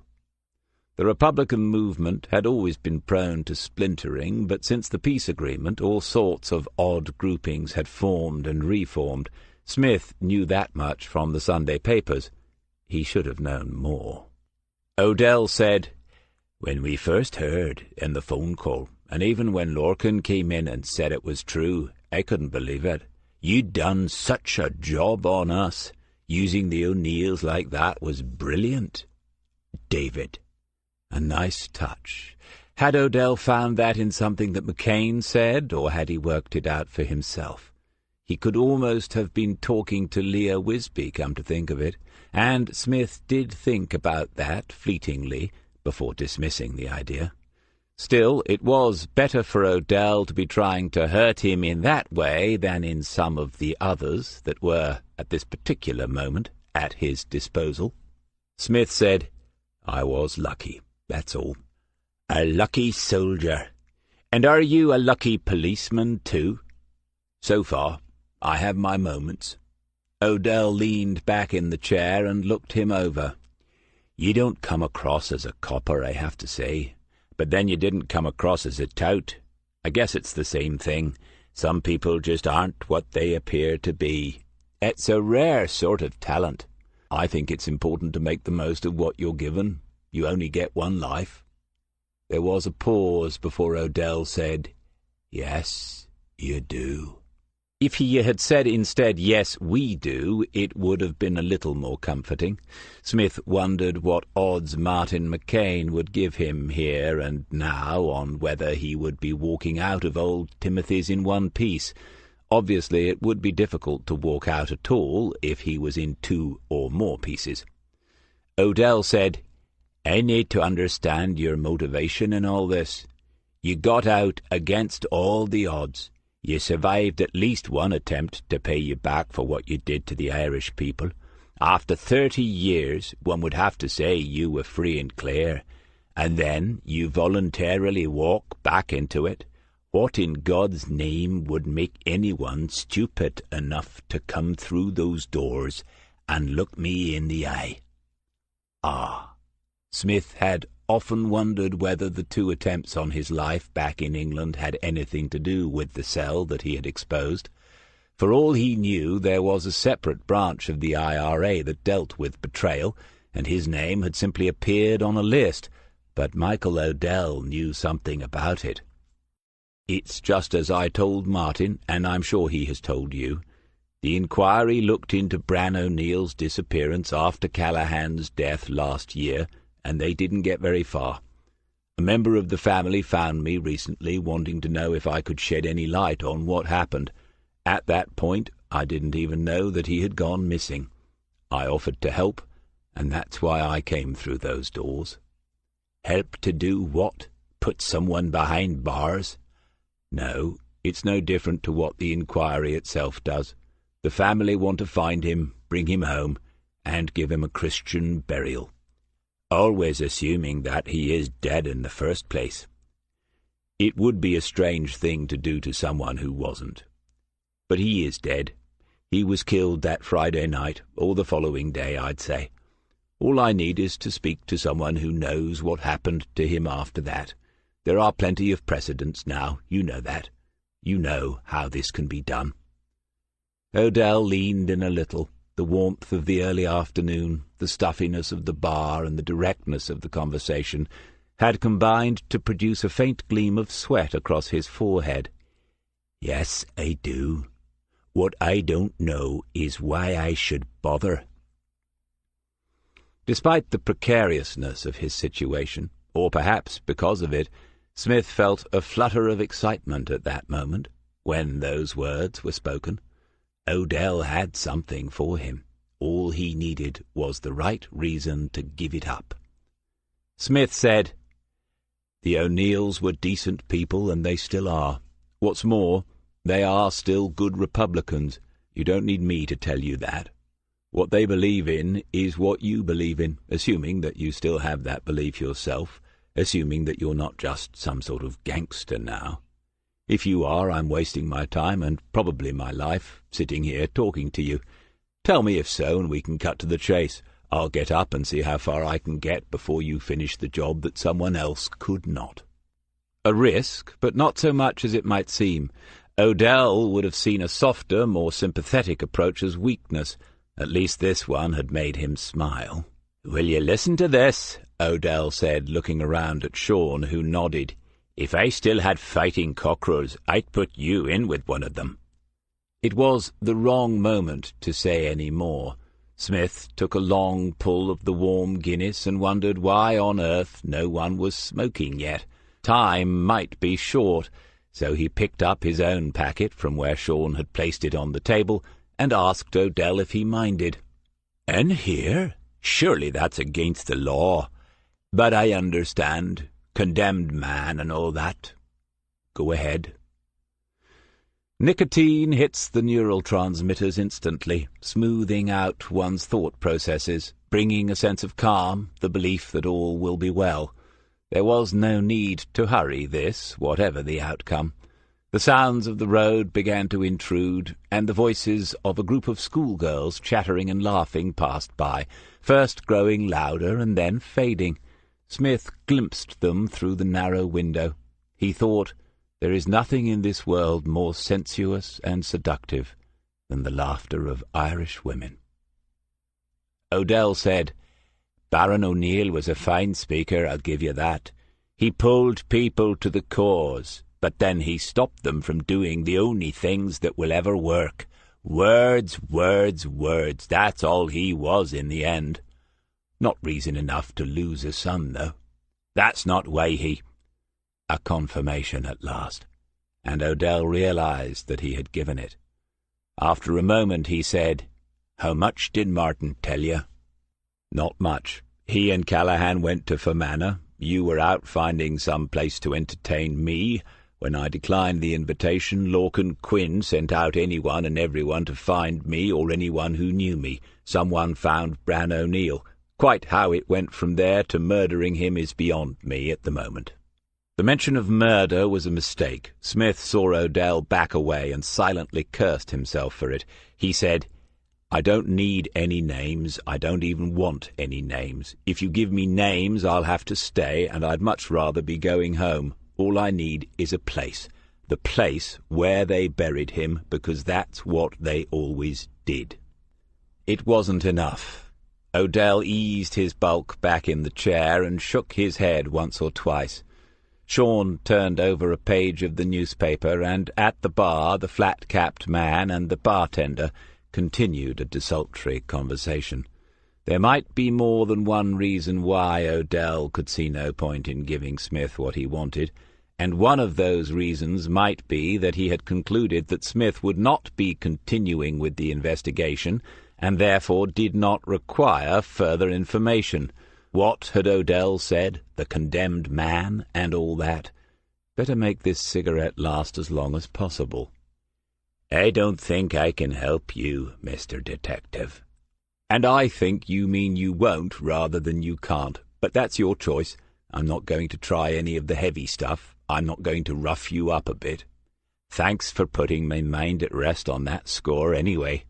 Smith nodded as if that really had been his intention. Odell said, So what now? Are you done here in Belfast? No, still 2 to go.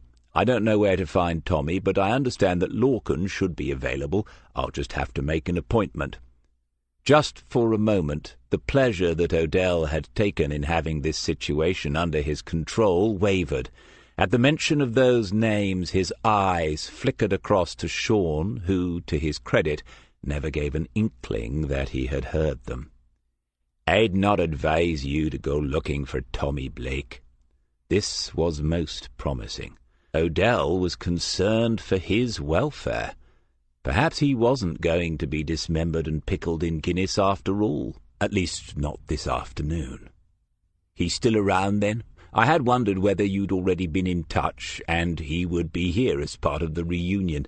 I knew that Lorcan would be too busy to make it at short notice. Too busy? Too effing important. He has nothing to do with the likes of us. Hasn't in 20 years. Sinn Féin. Fancy dinners with the very people that were gunning down our boys on our streets. Even his own brother. Towards a united Ireland, but only by peaceful means. It's nothing but a gravy train. The cigarette had gone out in the ashtray. Smith lit it again and drank the last of the Guinness. Still holding the glass, he asked Odell if he could get him another, and the Irishman laughed aloud at his cheek and said, yes, why not? When he was back at the table, Smith said, It's always the way. The rebel leaders become the bosses in the end, and then it's meet the new boss just like the old boss. Have you read Animal Farm? I have not. Well, don't bother now. You've seen it for yourself. Odell mumbled to himself, Animal effing Farm, and drank some of the beer that Smith had bought for him. And Smith did spy a kind of hope. He said, It's obvious that some of Lorcan's boys picked up Bran O'Neill. It wasn't you or Martin or Eamon. Tommy? Maybe, but I'm guessing not. Lorcan always had the youngsters ready to go, eager to please, and I'm sure that's what happened. They found him at the university and marched him out through a side door or something like that. Then what? They'd have taken him to Lorcan, very pleased with themselves. Lorcan saw Bran alive that night. He would have asked him plenty of questions. How much had he known about me? Where was I now? Was he at out as well? I can imagine all that happened. Odell was listening and watching, showing no sign that Smith had got anything wrong so far. I can't make out what took place after that. You were all afraid of Lorcan, yes? The question seemed to jolt Odell out of the reverie into which he had fallen as he watched and listened to the mongoose performing in front of him. Smith said, Don't be insulted, so was I. So would any sane person have been. But why, apart from the fact that he was a psycho? Because he was a clever psycho. I mean, look where he is now. They're the most scary sort, the clever ones, and I should know. I've met a few since then. That's what I don't understand. Lorcan Quinn was way too smart to have killed Bran when others knew he had been with him that night, however pissed off he was about me. Either he didn't know it was going to happen, or he got himself well clear before it did. I plan to ask him which it was, at some point. As to the body, I can't imagine him with a shovel in his hands, but he'll get me closer to whoever did have one. After a silence, Odell said, He'll never see you. He won't give you the time of day, no more than he would me." Smith nodded as if he agreed, and drank more of the Guinness, which tasted even better than the first pint, the mark of a truly great glass of beer. The fact that he was no longer afraid for his life, not in the slightest, made it all the sweeter. "He certainly won't want to see me, but I can be quite persistent. What's the security like up at Stormont?" Odell shrugged and didn't answer. "I expect there's a nice big foyer where you can hear someone shouting. Must be a permanent press office as well. If I can find his secretary, I'll get her to say that Stuart Riley would like a quick word." Michael Odell was smiling at the idea and shaking his head again at the same time. Smith emptied the glass and put it down. Smith said, "If you can give me something, anything, however small, just to let him think I know enough, it would help." More silence from the Irishman, but it was the silence of serious consideration this time. "For example, a name or two of the boys that brought Bran O'Neill to Lorcan. If he thinks that I know those and that I'm going to be looking them up as well, he might feel inclined to take me seriously. He's certainly going to feel that his day could have gone better than it is." If he had judged this correctly, Odell might go for that. An appeal on behalf of the O'Neills had failed, but the chance to hurt Lorcan Quinn might tempt Michael Odell. Of the two men who had damaged the cause, Odell would probably have the greater contempt for his former leader. In sending Smith towards Quinn armed with a live grenade, and that's what a name would be, Odell was not beyond calculating that he could harm the both of them. Jackie Fitzgerald was one of them. I remember him because his father was the boxer, fought for the Ulster Championship one time. Smith accepted the name quietly, calmly. "Okay, that's useful." And then, because the questions to which we already know the answers are often the most productive, he said, "Just as a matter of interest, was Aidan Quinn involved?" "He was not. He was shot down in the Ardoyne the same night. How could you not know that?" "It's me getting my wires crossed. Thanks for clearing it up." Smith got to his feet, and Sean looked up at him, and then at Odell. Smith said, "Right, I'm going to catch a bus over to Stormont." Odell looked vaguely puzzled as to how they had reached this point, and didn't answer. "So I'm wondering whether your two chaps outside will realize that I'm leaving with your blessing, so to speak." Odell turned to Sean and said, "What two chaps is he talking about?" Sean said, "Two chaps? To be sure, I've no idea." Chapter 13. In 1985, this was one of the ways in which he had travelled about the city, and being back on these buses brought those times to him again. He had owned a bicycle then as well, and often used that to get him out to Rorke's Bar, and later to Hannah's Town and the O'Neill family home. Sometimes Henry Lee, his flatmate, borrowed his brother's car, but Smith had never accepted lifts from other members of the unit, even though he knew other undercover soldiers that did so. He lived the life of Stuart Riley, the student, completely, and so convincingly that in the end it had become almost indistinguishable from the life of Captain David Conrad Smith. He had entered and had dwelt in the curious no-man's land familiar to all deeply embedded operatives and their handlers, a place so strange that only men and women of a certain detachment can survive in it for any length of time. That ability, or is it perhaps a disability, matters as much and maybe more than the quick-wittedness and physical courage that are the more obvious prerequisites of a life of absolute deception. He had to change buses at the terminus in the city centre, and there was a wait of 20 minutes. That gave him time to sit on a bench, to enjoy the pleasant after-effects of the 2 pints, to look around for anyone who might be taking an interest in him, and to think. He was certain that no one had followed him this morning. It was difficult on a bus, and there had been only 3 other passengers on the ride back into the city, all of whom had gone their separate ways without a backward glance. Mobile phones made it much easier these days to arrange takeovers of surveillance, but looking around he could see no one who might have done so. He took out his own mobile and checked his present location. Of course, there was the phone itself, and he remembered the events of last year when they had been searching for Petar Subic in King's Lake, but to imagine that the IRA had that sort of capability really was to stray into the realms of paranoia, and this phone had not been out of his hands since well before leaving England. Satellite tracking? No, they couldn't do that either, splintered as they were into the angry, ageing, and somewhat sad little groups that met in places like Old Timothy's. Martin McCain had not known the truth about Aidan Quinn, and neither had Michael Odell. It was difficult to believe, but it must be so.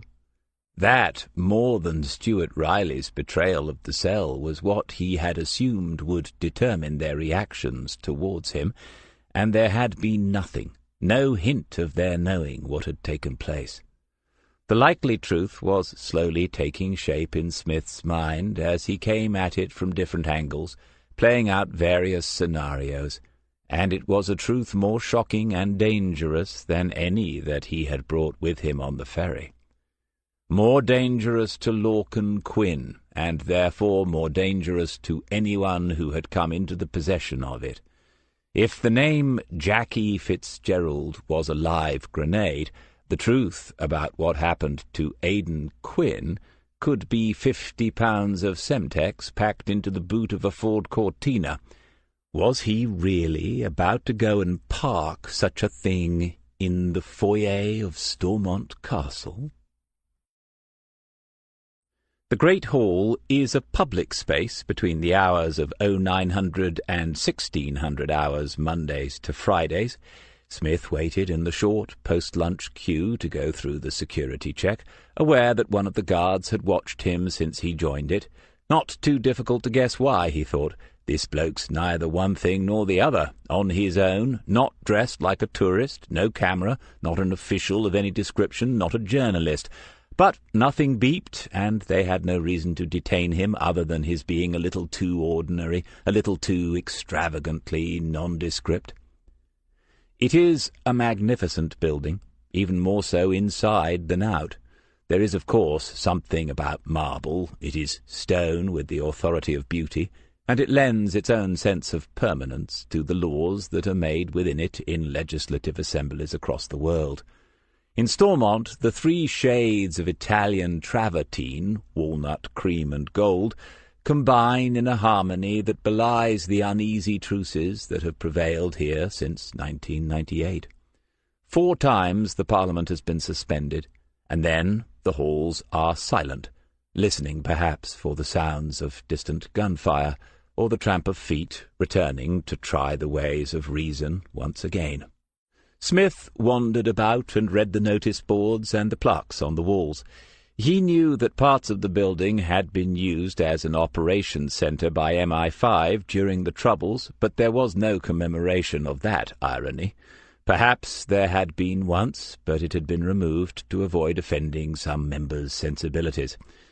As he walked and stood and read, he thought about the next move. He could approach Quinn in 3 ways, which one would prove most productive. He could be himself, Detective Sergeant Smith, no need to mention which particular force, and that was usually intriguing enough to get face-to-face with people.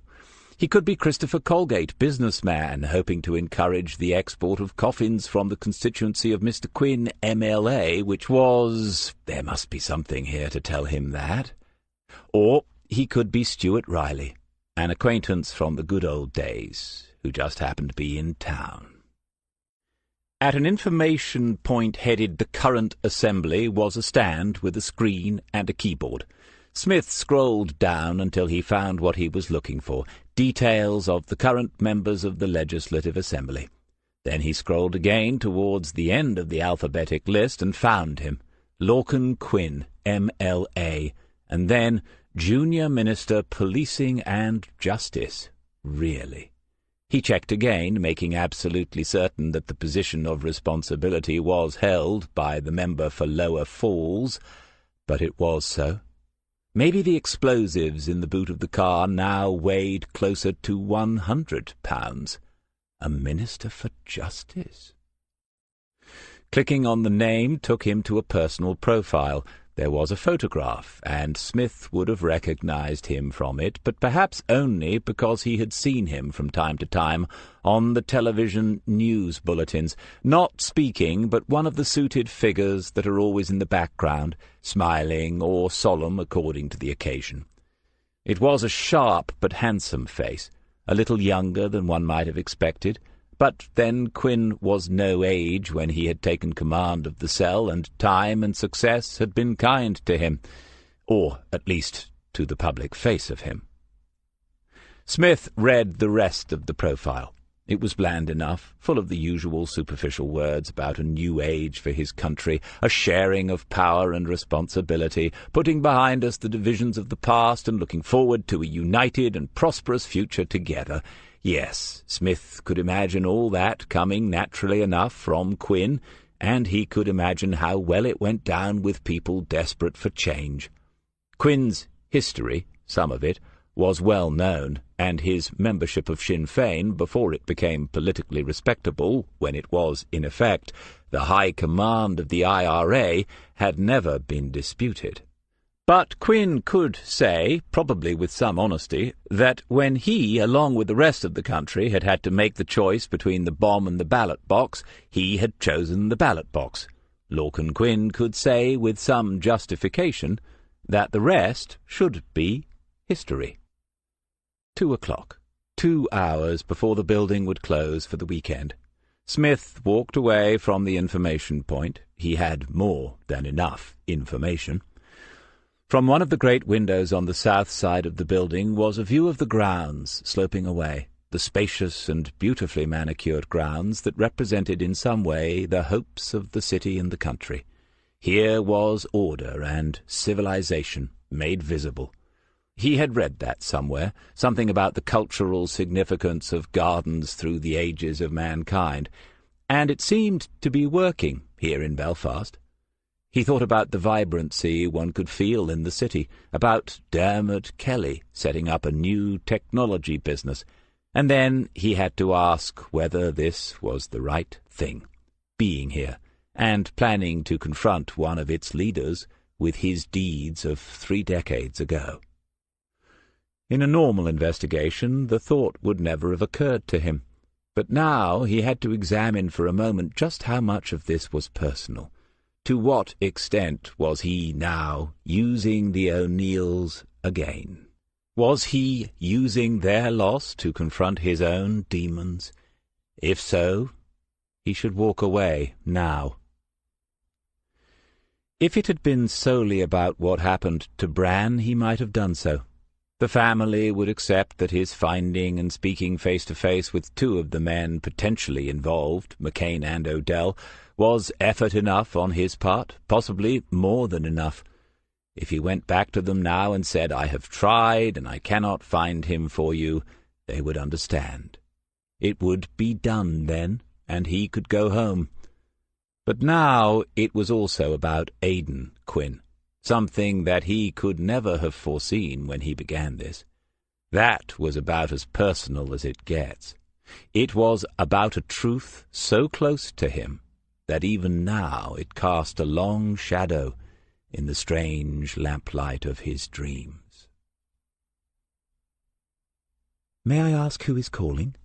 Lorcan Quinn's secretary was English, but more to the point, she had asked a very good question. Now he had to decide. "Stuart Riley." "And are you a constituent, Mr. Riley?" Well, yes, he was, somewhere, and of some bodies, so he could have answered yes, but his philosophy was well known to his team: never lie unless you absolutely have to do so.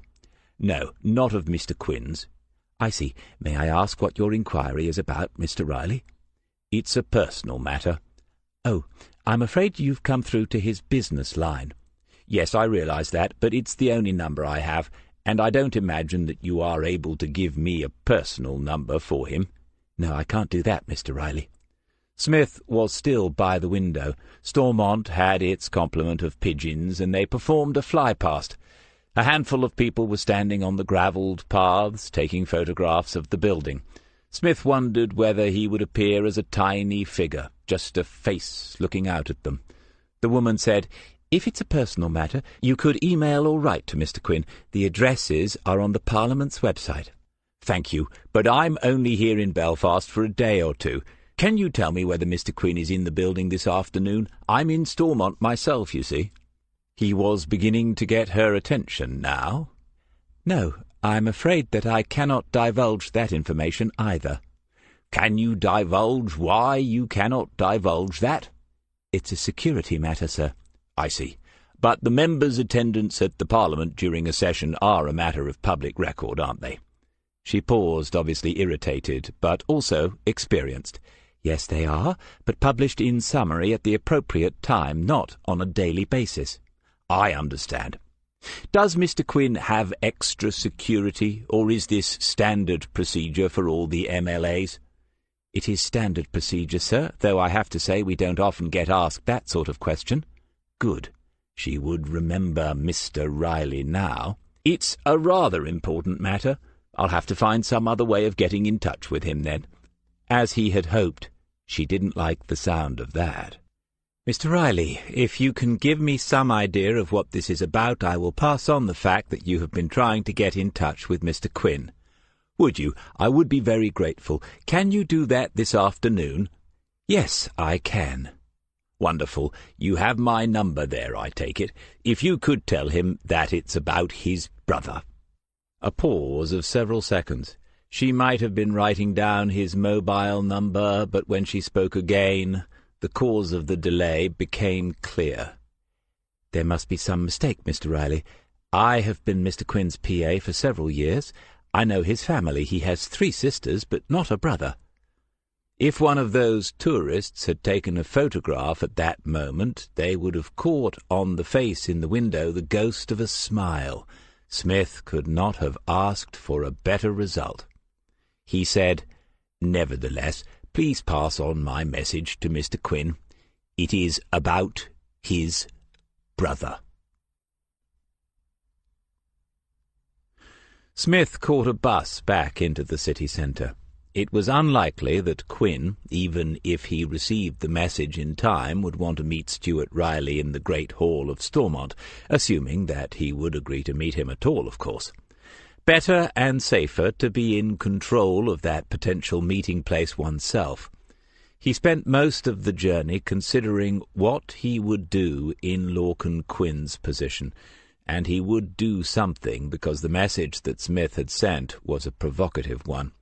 Even the PA might have an innocent-sounding question for her boss about long-lost relatives.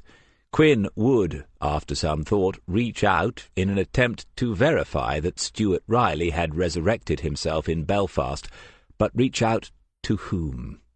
McCain and Odell had both given the impression that Quinn had left them and the cause behind a long time ago, and that they despised him for it. On the other hand, someone as intelligent and as ruthless as Quinn would not have left himself with no resources to deal with those men and memories that might come out of their graves in an attempt to haunt him.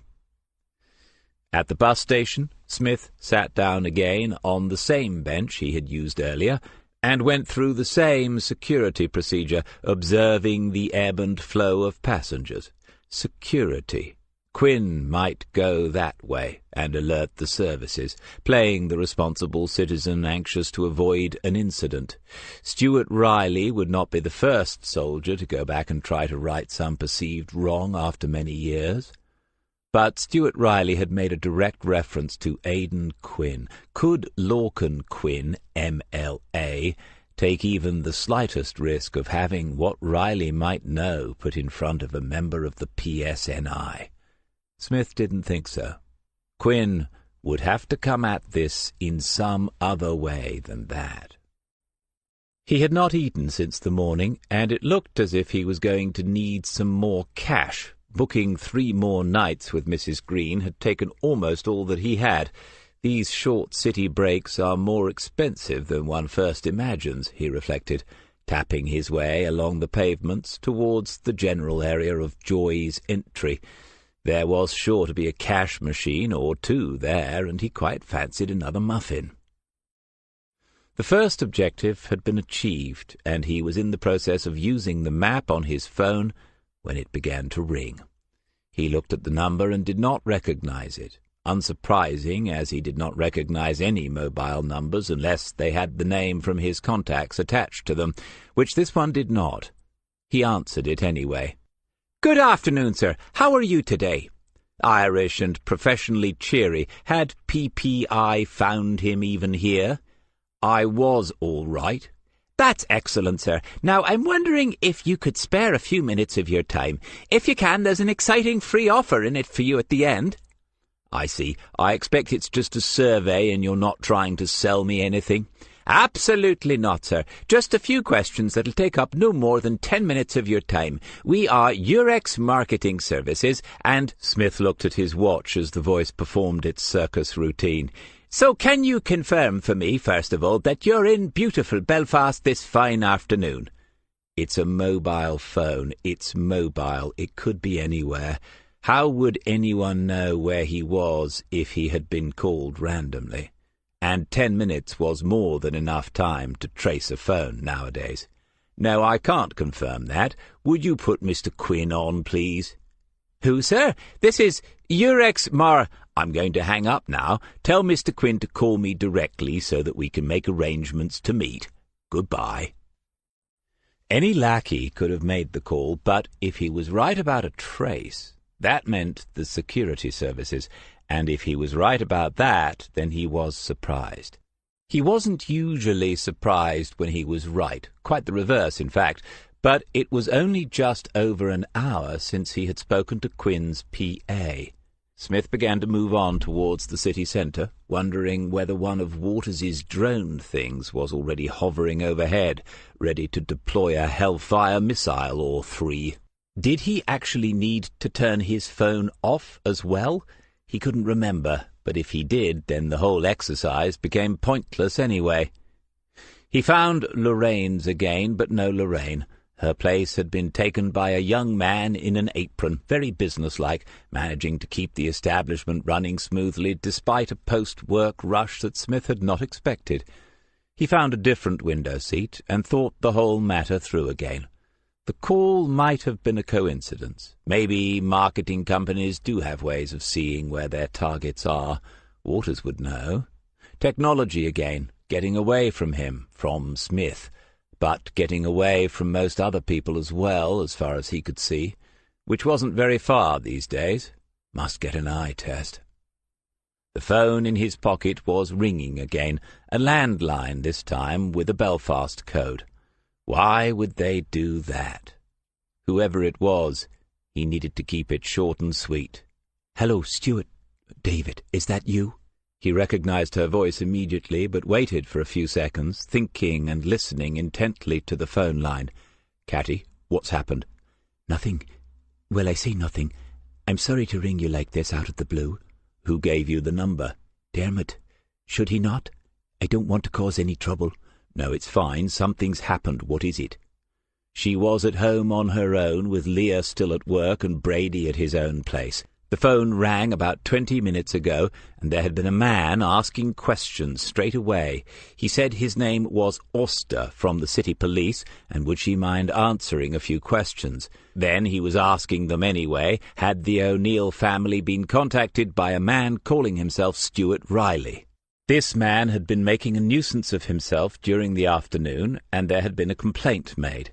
He had made mention of the O'Neill family in Hannerstown, and that was why Mr. Auster was calling, to warn them about this man and to say that they should not become involved in whatever confidence trick he was trying to pull on the good citizens of Belfast.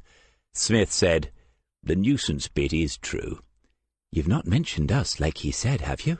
Yes, to Martin McCain and Michael Odell, both of whom knew perfectly well what I was doing when I turned up. Neither of them is responsible for the phone call you received.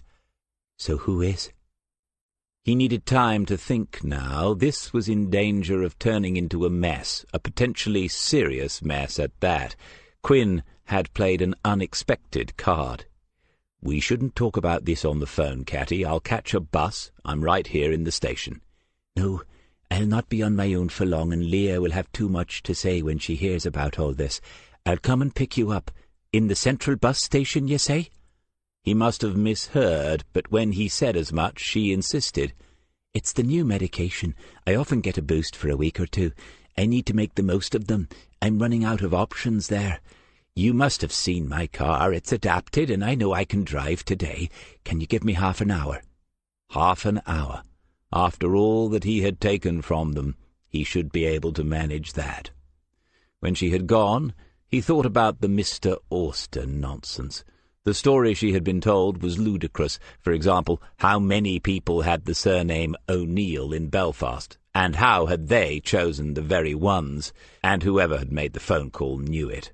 The thing had been done solely to alarm her, and possibly to get her to confirm that Smith had already visited the O'Neill family. But it was something that he had not anticipated, and he didn't like it. Chapter 14. When I rang Dermot, he was in a meeting, with the bank, I think. I'm sure it was important. He said he'd deal with it later, but I got your number from him. I never usually ring him at work, so he must have thought it was urgent. I shouldn't have disturbed him like that, but... And he'll be ringing me soon enough to find out what's going on. The car had an automatic gearbox which was controlled by levers on the dashboard, and the standard driver's seat had been replaced by something more bulky and complicated. As she chattered, she drove, slowly but confidently, heading north but with no particular destination in mind that Smith could see. So you'd better tell me what you've been doing this afternoon. You've plainly got up somebody's nose. Katrina looked at him then, smiling, and Smith realized that she was enjoying herself despite her worries. It wasn't difficult to imagine why that might be so. He told her, summarizing his day out in the city and omitting a description of the reception that he had initially received from Michael Odell. He made no mention either of the possibility that someone was already aware of his presence in Belfast, already trying to track his movements. Through force of habit he glanced occasionally in the side mirror of the car, having to lean forward a little to do so. She said after a silence, "Lorcan Quinn. I never liked that man." It was true. He could remember her saying it as much at the time, when they used to go to Rourke's. And he knew then that she was saying it because she was concerned that Smith, or Stuart Riley, was getting too close to the men who always sat around the same table in the bar, and who sometimes disappeared, one by one, into the back rooms of that establishment. "And you think he knows something about Bran?" Smith said, "It's only a hunch, but yes." He had not told her either about the message he had left with Quinn's PA. The business about Aidan Quinn had to be solely between himself and Lorcan. No one else could be involved in that. "Do you think the inquiry spoke to him, then? He's a big man now. Do you think they would?" "Perhaps, discreetly. He wouldn't have to make much of a denial before they'd back off. That's my guess, anyway." They were approaching the northwestern edge of the city, entering the suburbs a long way north of Hannistown. Wherever she was taking him, it wasn't home. "So who is this Mr. Auster?" "He might be exactly who he says he is, a local copper. Or he might not. I could check without too much trouble, but there isn't any point. Directly or indirectly, he's responding to orders from Quinn or his security. I never mentioned the O'Neill family in Stormont, but Auster did, and I'm certain nothing came from McCain or Odell. Either Lorcan Quinn remembered the connection himself, or someone was very quick to look at records."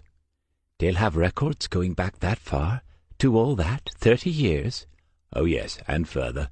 Don't underestimate these people." "And take your own advice there," he thought, "because you just did that." She drove without saying anything else for a couple of minutes, and Smith kept one eye on the wing mirror.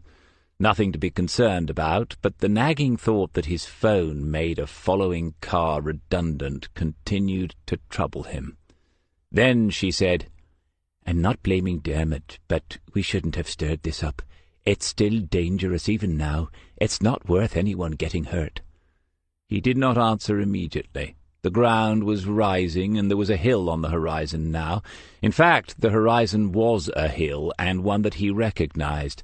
They were on the Antrim Road. He said, "No one has got hurt, apart from when your brother tried to knock my head off. We'll keep Dermot out of it. I don't think you or yours are in any danger. It isn't like it used to be, thank God. The phone call was to warn me off, to make me think I'm up against superior forces and out of my depth." She didn't say anything else. After a pause, he said, "And I'm not, by the way.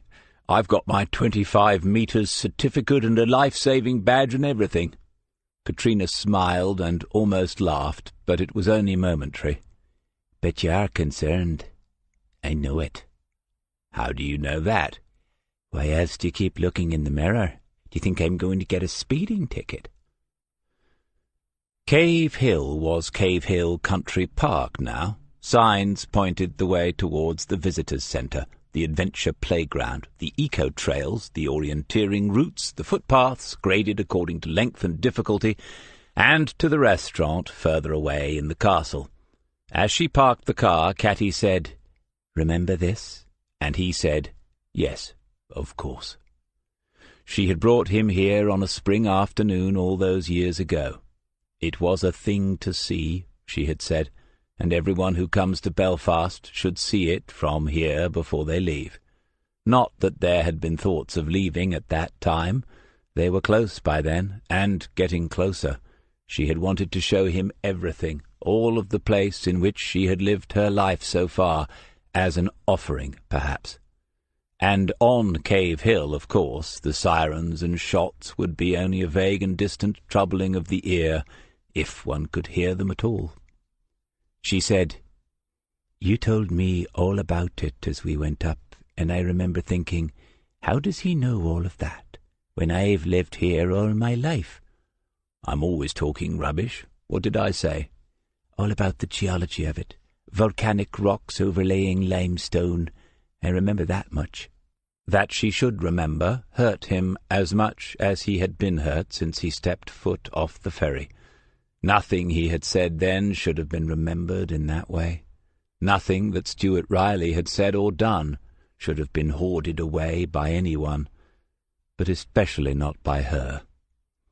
She added, "But you were a geography student, so it wasn't that surprising, really, was it?"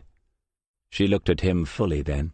"Maybe it was all just a part of the plan. You looked it up and memorized it the night before, just to convince me so that I could convince everyone else." There was no defence against this, no excuse, no explanation that would do. All he had now, sitting in the front of her car 30 years later, was as much of the truth as he could give to her without endangering anything that she still held dear. "No, not part of the plan. I've always been interested in it. If I'd gone to university, I would have read geography.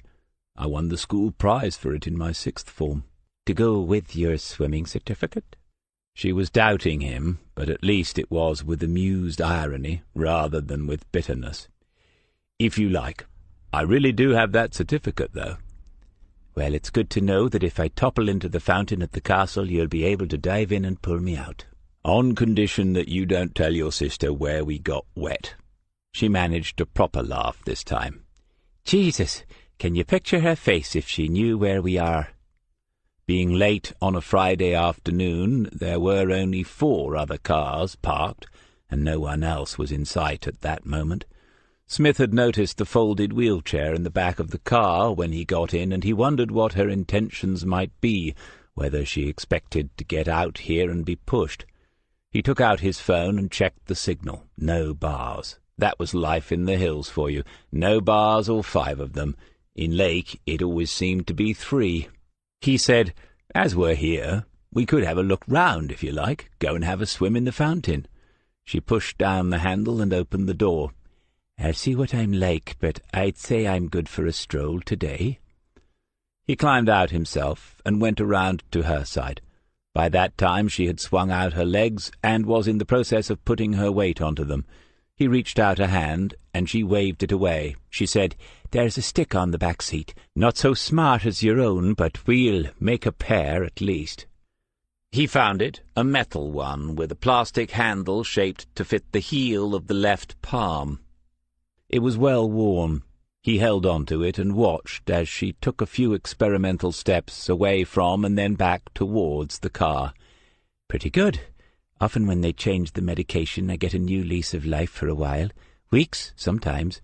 And then the disease works it out and I'm back in the chair." "Oh, right. Well, if you're up for a short walk—" "The thing is, they've told me now that I've come to the end of the line as far as medical miracles go. There isn't much more they can give me, so I'm not up for the short walk. I'm up for the long climb." She was pointing towards the path that led to the hill itself, the one that they had taken long ago. His face must have given away too much of his concern, and she shook her head. "It's all right, nothing to worry about. If I can't make it, nothing awful will happen. My legs will just refuse to go on. The rest of me will be fine. I doubt I'll get very far, and you can fetch the chair." "We could take it with us, just in case." "And you're going to push it how, with a stick in your other hand?" Smith frowned, weighed it up, and she burst out laughing. "Let's face it, we're in a bit of a bloody state between us. Come on, I'll race you." From the summit of Cave Hill, all of Belfast can be seen. It had taken them over an hour, and the walk had included several stops, appreciated as much by Smith, he recognised, as by Katrina O'Neill.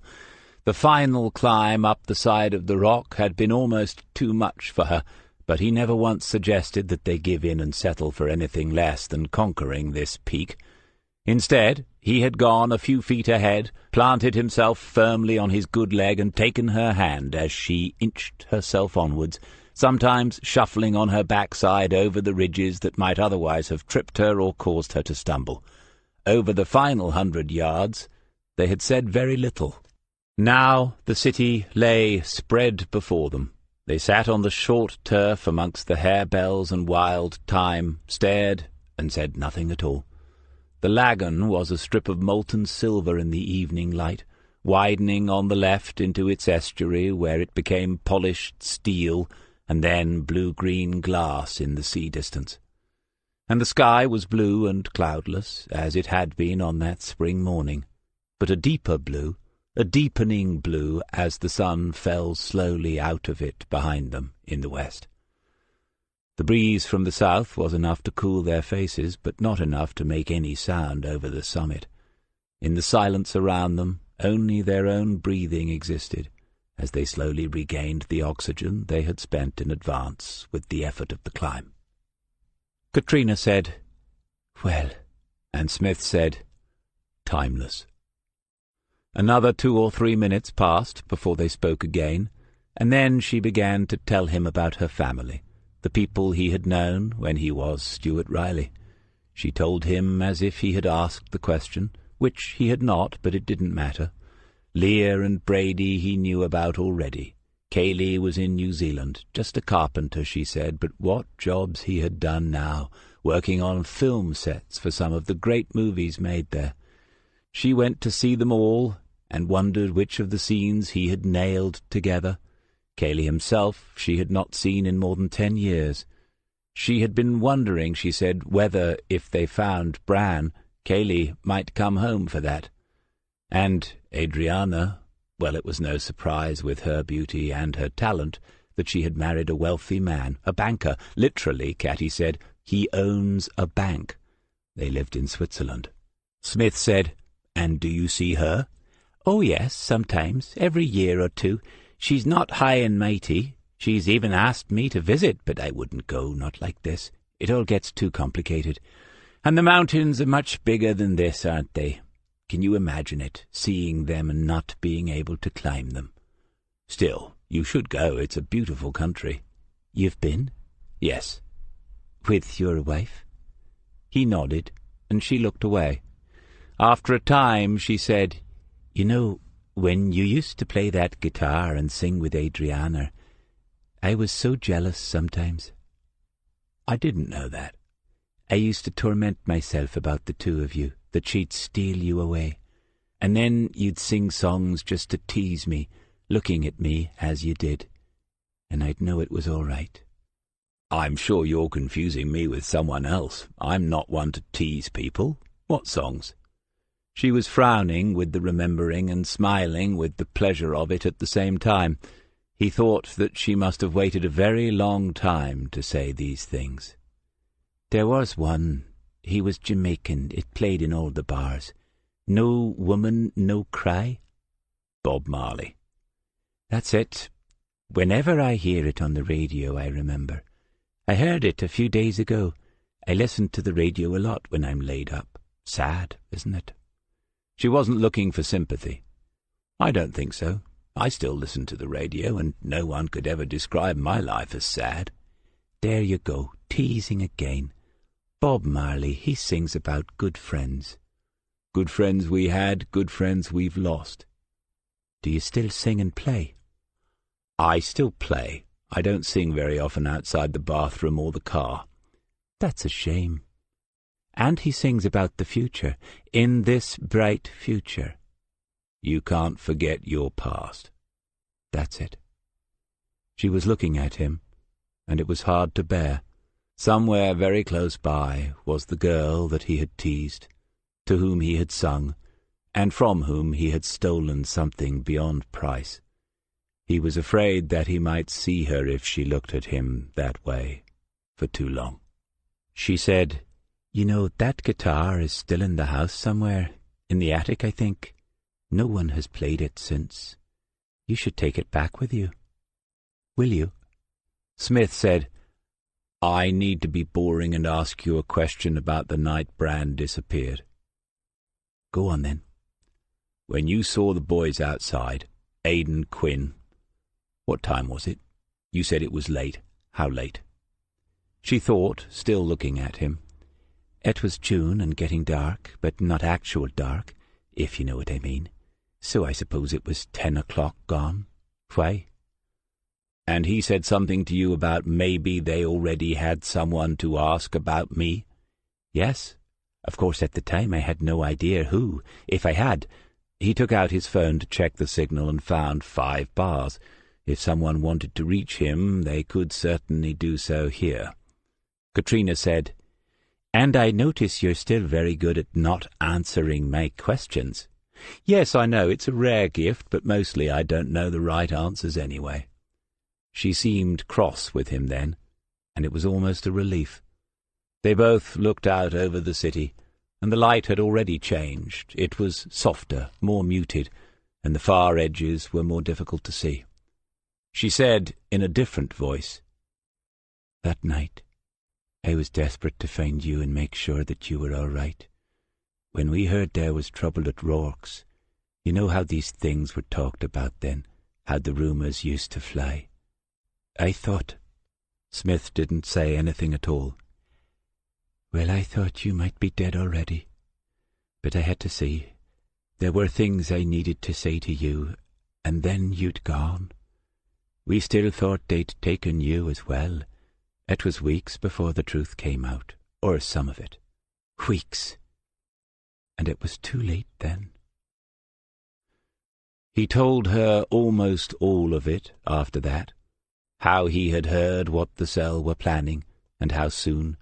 How he had put pressure on his own commanding officers to prevent it, and how that had led to his cover being leaked to someone in the IRA. It might even have been a member of the intelligence service thinking to use the enemy to eliminate a loose cannon like the young Captain Smith. Nothing was beyond them. Once he had escaped from the room behind Rourke's, there was no going back, not for anyone. If he had done so, if he had come to find her, other lives would have been at risk. To have been seen with him then would have been a clear sign of complicity. She said, "And did you hear nothing of us? Did you not find out anything?" I was debriefed pretty thoroughly after, well, all that had happened, and because they had made serious attempts to kill me, I was out of any public eye for several months. I got to know Salisbury Plain very well, though. They tried to kill you? When? I thought... He had said a little too much, had not meant to give that away. He pointed to his cheek and then rubbed one finger along the scar. This wasn't quite the end of it. Jesus. She said it under her breath and looked frightened for a moment, as if it had all taken place an hour or two ago. After a while she said, "It was all terrible, wasn't it, in those times?" "Not all of it." She was going to cry, and looked away from him, to the northeast, where the sea was becoming a deep purple-green in the ever-changing light of Ireland. There was nothing more to be said, and he could not touch her, could not put an arm around her, because then the dam itself might break and sweep her away. Instead, he glanced down at the phone and thought about Lorcan Quinn's next move. She saw what he was doing when she looked back, and then took out her own phone. She said, "I'll text Leah before she calls the police." When she had finished, Smith said, "What did you tell her?" "I said I'm out partying, not to worry, won't be late home."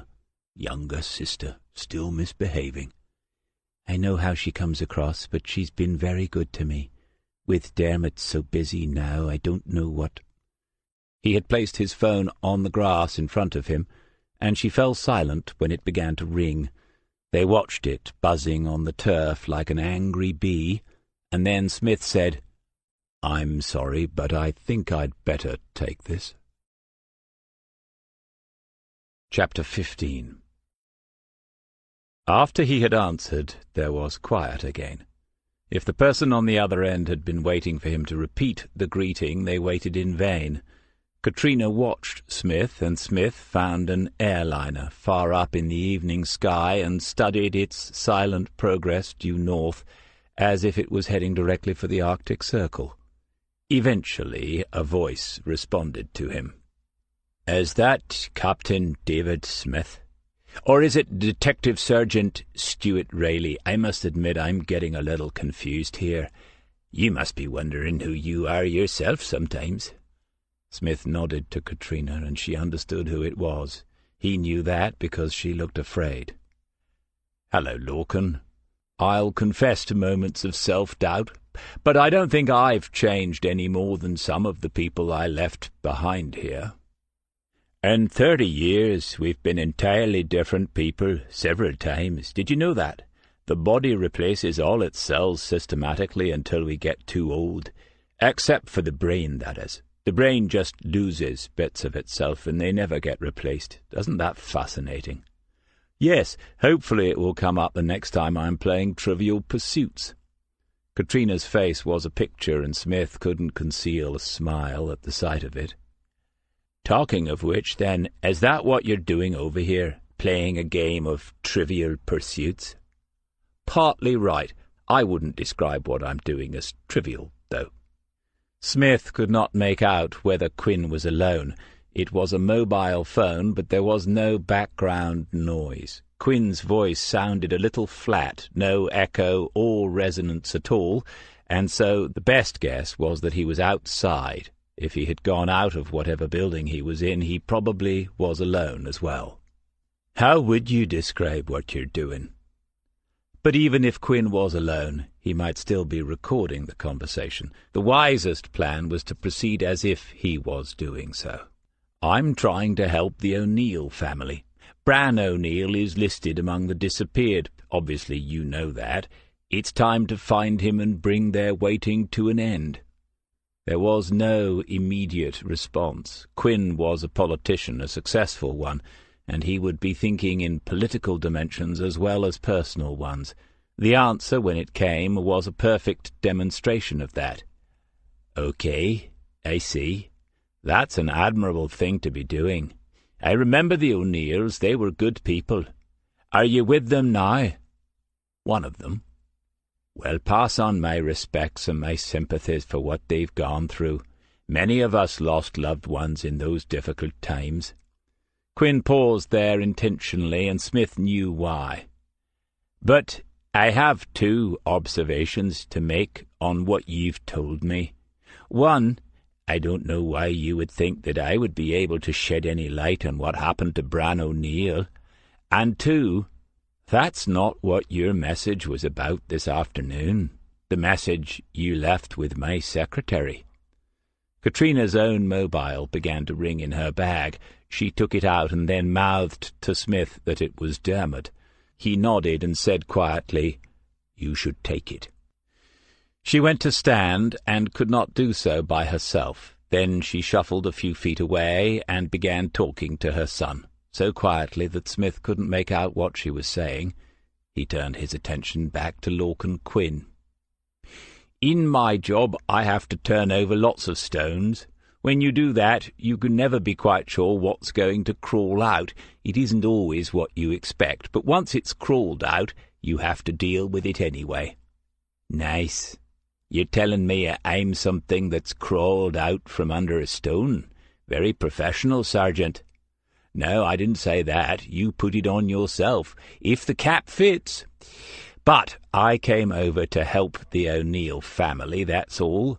Since I arrived, I hear some odd tales about what happened to Aidan, and now I have to wonder whether the two things are not connected.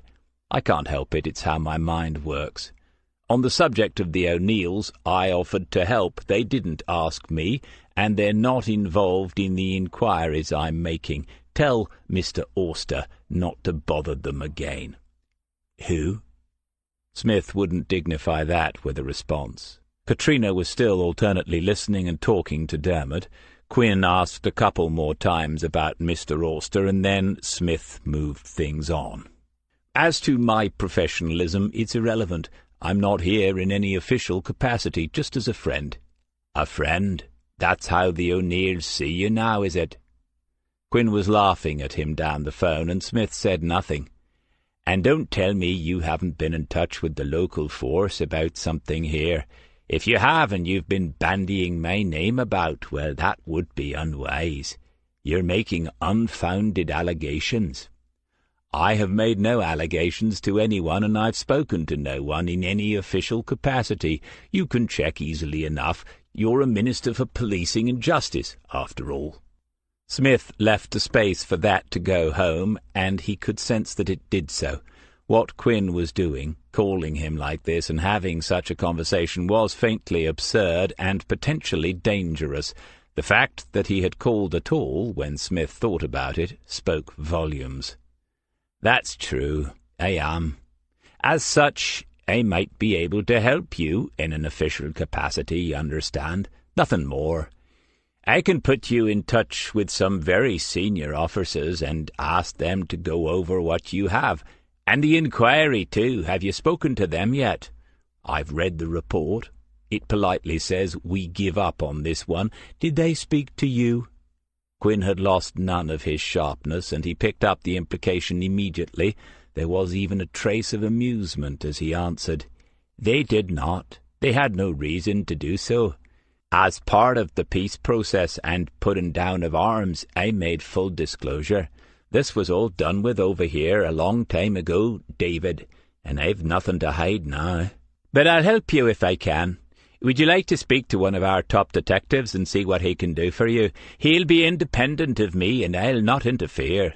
Yes, thought Smith, and the Tooth Fairy is really a leprechaun with a dental practice in the mountains of Morn.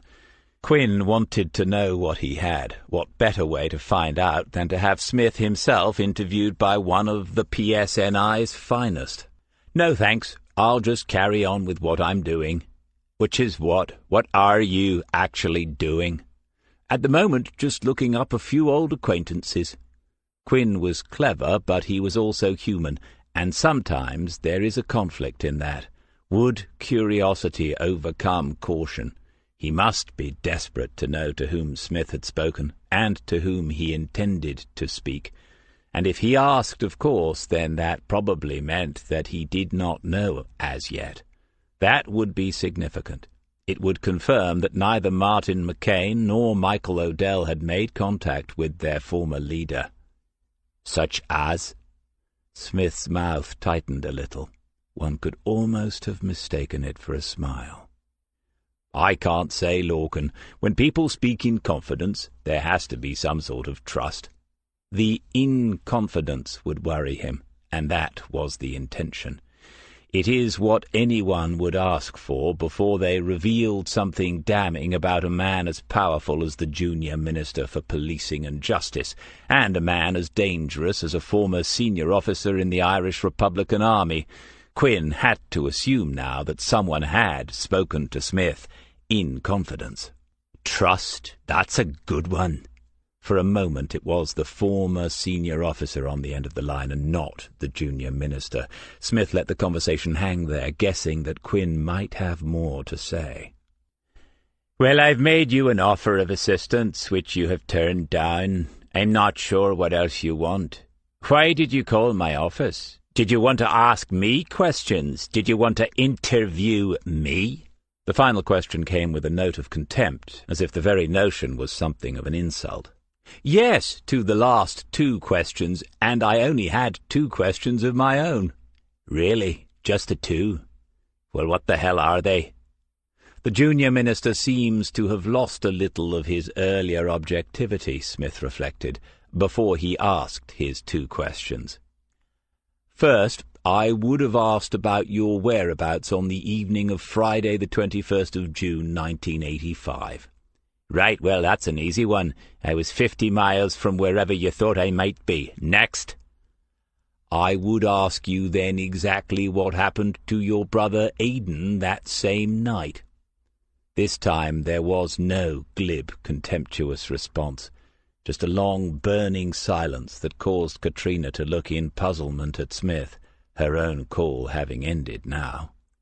Eventually Quinn said, "I think you know exactly what happened to my brother." "Ah, this is where it gets a little complicated. What's the best way to put this? I think that I thought I knew what had happened to Aidan, but since I arrived back in the city I've discovered that I was mistaken. I only knew some of what happened to him.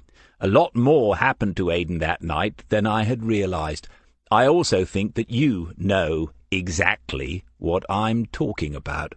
Already the nearest parts of the city, the new western suburbs, were in the shadow of Cave Hill. Looking east into the blurring light of the horizon between the sea and the sky, another shadow had appeared, the darker, bluer smudge that was the Isle of Man, with its odd air of quirky independence and strange histories. Smith said, "And I just cannot help thinking now that what happened to your brother and what happened to my friend are linked in some way. But I can see why you'd rather not talk about all this on the phone, Lorcan. I've got a couple more people to see, but if you want to meet up, just give me another ring and—" "Oh, he's gone." He looked at the phone and then listened again as if he could not believe it. Katrina said, "Just like that? Did he say anything else?" "Yes, but my Gaelic's pretty rusty. What's F off?" "I'm not saying that." "Go on, I won't tell Leah." "No, I'm not. What did you hear?" He frowned before he attempted it. "Something like Pog Mo Toin." She laughed a lot then, before she said, "Mr. Quinn, the MLA, the great man, he said that to you. But I was listening in. You do have a way of needling a person. I can't believe he said it, though." "And what exactly did he say? I think it's time you told me, Catty." He leaned forward and pushed her shoulder gently, only playfully, but her face changed, and her laughter subsided a little before it bubbled up again. "All right, I suppose it's not so rude as the other thing you wanted me to say." "Yes, but you still mustn't tell Leah." "Okay. Do you give your word?" "Yes, and if that doesn't work, I might have to arrest you. What did he say?" "Pog Mahoin, the great Mr. Quinn told you this. Kiss me arse. Don't you just love it?" She was laughing so much again that she lay back on the turf among the harebells and the wild thyme, and Smith thought, at this rate it's going to be dark before I get her back home. It was. They sat in her car at the bus stop, no more than 200 yards from her house, and waited for what might be the last bus back into Belfast. She was certain that there would be at least one more to come that night. Catty had wanted to drop him back in the city, but he had insisted on seeing her home in the old-fashioned way, and she had not argued too much with him about that. It also gave Smith another opportunity to see if they had been followed, but there had been no sign. Friday night, he thought, in the quiet that came when she turned the engine off, the same night on which Bran had disappeared 30 years ago this week. She might have been thinking the same thing as they both watched, two young couples, arm in arm, making their way along the darkening road towards an unseen bar or club. They came right by the car, chattering and smoking, oblivious of the two middle-aged people in the front. Their voices rose and then fell away, talking of who said what to whom and why, and she'll regret putting that on Facebook. Mark my words. "So, Switzerland, you say. Where else do you go, you and your wife?" It must have been more than 2 hours, more like 3, since he had mentioned that, and now she was carrying on the conversation as if it had only been 2 or 3 minutes. "Oh, we weren't great travellers. Europe, Greece, the islands, and France, Italy once. We used to have some long weekends in cities as well, Paris, Amsterdam." "Weren't? Why don't you still go?" And then after a pause, "Are you divorced now? Most people seem to be these days." His own hesitation was only a brief one. In the light of her own tragedies, somehow, it was easier to say than usual. "No, we didn't get divorced. Sheila died of breast cancer."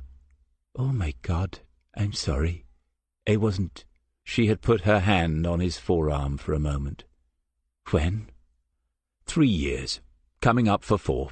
It's all right, no need to apologize. You've had your own share of that, I know." "Even so, it's a terrible thing.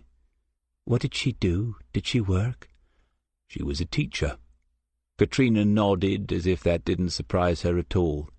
"And all her poor pupils as well." These words caught Smith unawares. No one else that he had told since Sheila's death had grasped that. The get-well cards covered in the optimistic scribbles of youth, the flowers, the visits to their home by her sixth formers, the poems that she had told them to read, preparing them unwittingly for the inevitable end. The two of them sat in silence for a time, a minute, maybe 2, before she said, "And you had no children?" "No." It was difficult for her. In the end, she used to say that goodbye Mr. Chips thing, that she had had hundreds of children, so what did it matter? But she would have been a very good mother, just like yourself. When he looked at her, he could see that her eyes were shining. She said, "I'm sorry." "For what?" "It's what happens. It's the cost of living." "Maybe, but it seems to be going up all the time. So many sad stories, all that living, and we've both ended up alone." "You're not. You have your children, your brothers and sisters." "And my GP, and my consultant, and my home nurse."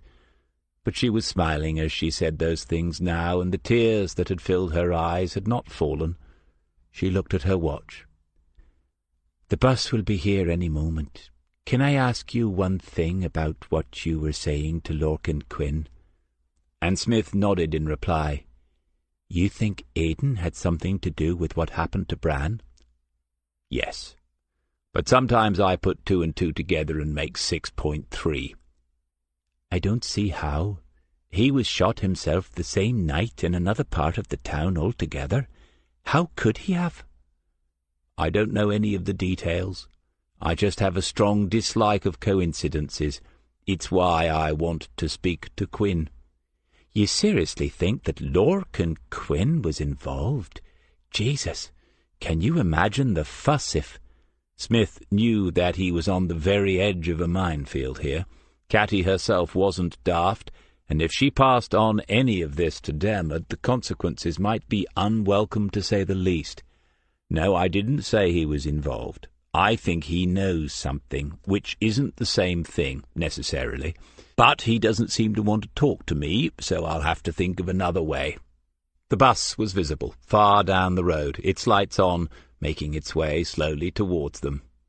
"I imagine you already have. What will you do tomorrow?" "I have 1 or 2 more names." She was looking directly at him, her eyes moving over his face. "Tell me you're not going looking for Tommy Blake." Perhaps she had remembered him in Rorke's, always with the knife in his hand, or on the table in front of him, sometimes opening it and stabbing it into the wooden surface. Smith had not told her who cut his face, but she seemed to have a sense of it, if not the certainty. "No, an encounter with Tommy Blake isn't number 1 on my list, assuming he's still around. No one has said so, but I got the feeling from Martin McCain and Michael Odell that he's lurking out there somewhere." "I don't doubt it. The horrible never die young." The bus was just half a minute away now, and Smith made ready to get out of the car and cross the road. He said, "I'll call you if there are any developments tomorrow, and let me know if you hear from Mr. Auster again or anyone like him, though I don't think they'll try that twice." She said, "Well, be careful." And then he stood outside the car with the door still open. She spoke again, but he did not catch her words. He leaned back in and asked her what she had said. "I said that it was a pleasant afternoon and evening. I had some fun. It made a change. And I'd say we should do it again sometime, but—" "Yes, I know." There was no one else at the stop, but the driver had pulled up, realizing that he had a passenger about to cross the road. Smith looked back as he boarded and gave her a final wave. Then he watched from the back seat as the bus began its journey into the city. He watched until the road in which they had been parked was out of sight, but he never saw the car move out, never saw Catty drive the last few yards to her home. Of course Lorcan Quinn was involved. He had to be. It was after 12 o'clock when Smith set foot in the city, but he did not take the most direct route back to Mrs. Green's. Considering that he had climbed half a mountain earlier in the day, the knee was holding up well, and it would do no harm to wander about and be a pain in the neck to anyone who might be keeping an eye on him. But he had no sense that he was being followed tonight, and that part of all this was puzzling him. Why watch him some of the time? Walking steadily frees the mind. What modern researchers in their universities have discovered, Buddhists in their monasteries have known for a few thousand years. Smith looked at his watch and roughly worked out a route that would give him 20 minutes of steady walking. Gone midnight, 30 years ago tonight, Bran O'Neill had already been taken off the streets or out of his student's room.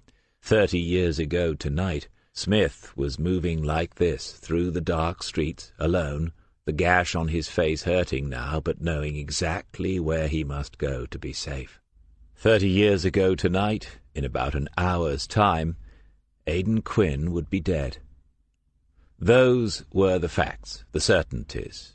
But after them, he thought he knew what came next, but had no one but himself to run it by. It was odd how one comes to need people for that. Alison Reeve, Murray, Waters, or Serena Butler, any of them would have done at this point. He would say it aloud and then watch them thinking, would listen to and evaluate their response in the light of responses that they had made to him in the past. Then his own thoughts would move on in the light of what they had said, using their subtly different echoes of what he had put forward as a means of triangulating for the truth. Over time, after taking a number of such readings, the location of it was almost always revealed. He could ring one of them up, of course, and even at this time of the night they would listen to him and ask what they could do to help. The thought touched him for a moment. Not Murray, though. Best not to interfere with what might be happening there. Not any of them, really, at this time of night. Jo Everson? He had heard nothing from her for a fortnight, and he had sent the last text. Perhaps that trail had gone cold. It's a long way to Munich, and a wide space between an aging detective trying to put right a mess he didn't even know he had made many years ago, and the exciting worlds of forensic psychology, lecturing, research, and some very sophisticated company after dinner. Talking of which, he hadn't eaten since lunchtime, and that had been just a sandwich. There might be a fast food place open somewhere nearby on a Friday night, and the thought of a kebab had a sudden and rather decadent appeal, after which came the certain knowledge of what such an indulgence would do to his digestion at around 3 a.m.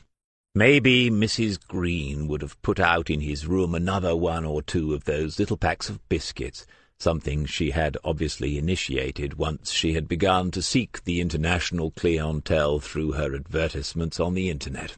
It's what all the posh hotels do. And he could make himself a lovely cup of instant from one of the sachets and enjoy with it the unique flavour of the homogenized, pasteurized, and probably irradiated fluid that came in a capsule labelled milk, but which undoubtedly had more to do with NASA than a cow.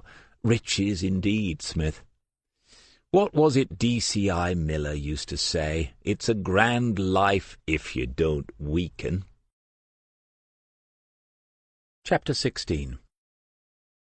There had been no biscuits, and he had to wonder whether Mrs. Green was taking him for granted now.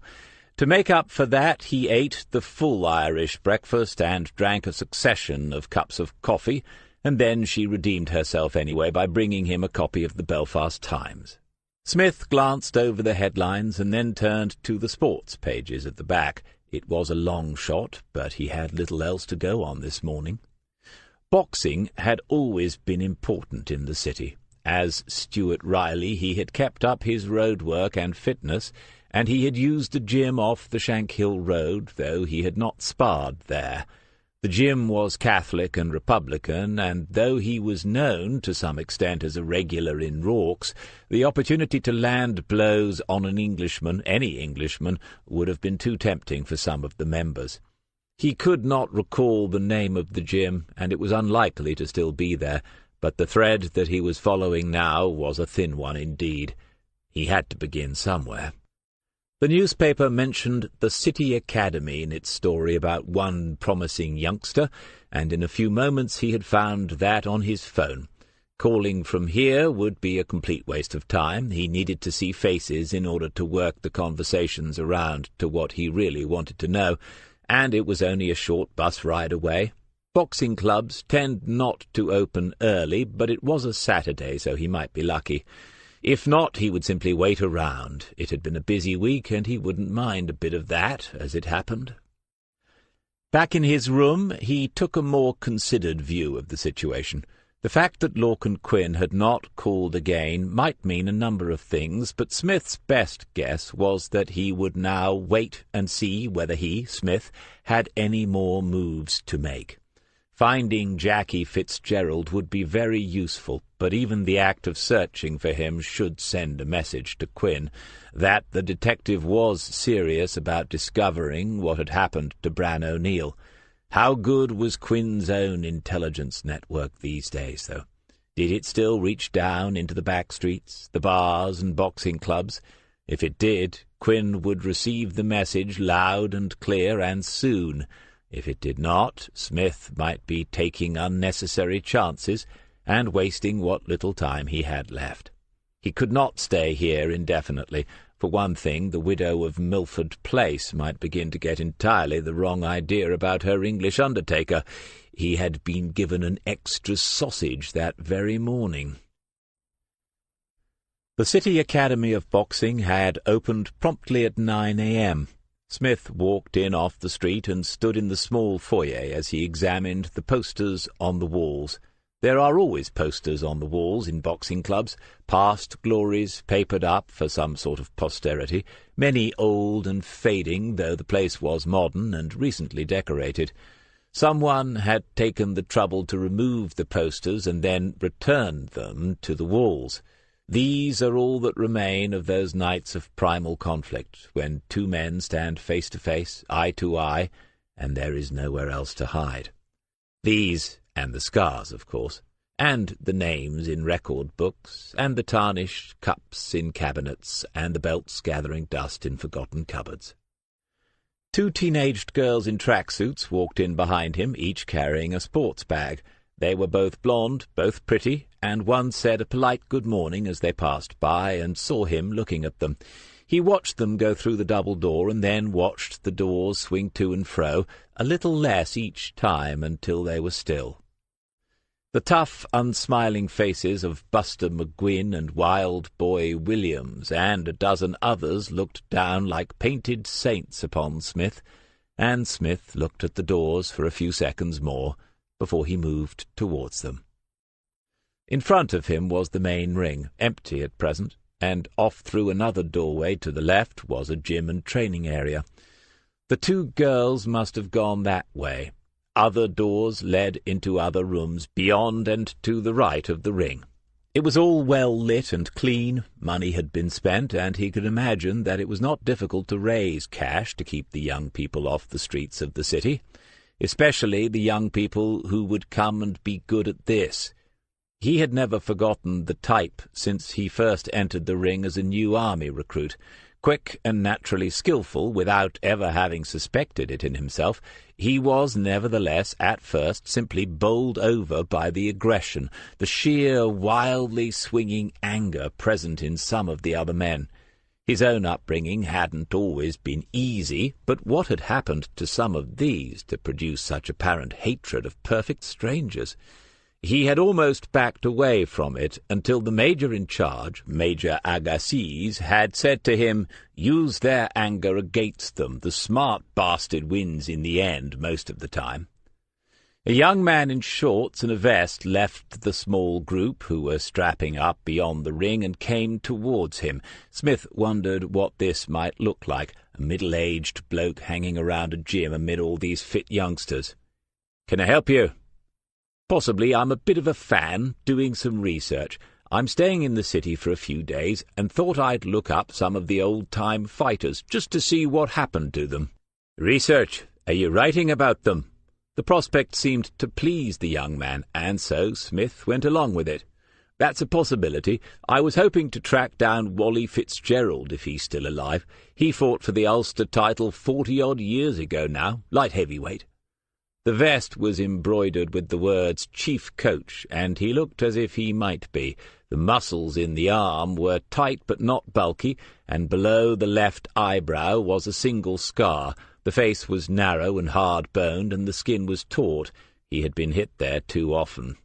"Wally Fitzgerald. The name rings a bell, that's all. I don't think he fought from here." "Okay, not a problem. I'll try some other clubs. Is there still one out on the Shankill Road, do you know?" "Aye, there's a few small places still, just gyms, really. Nothing on the Shankill that I know of. Sorry." Smith was turning away, but the coach wasn't quite ready to lose the chance of a mention in print. "You should talk to our Paddy. If anyone'll remember, he will. He's around somewhere this morning. Hang on here. I'll find him for you."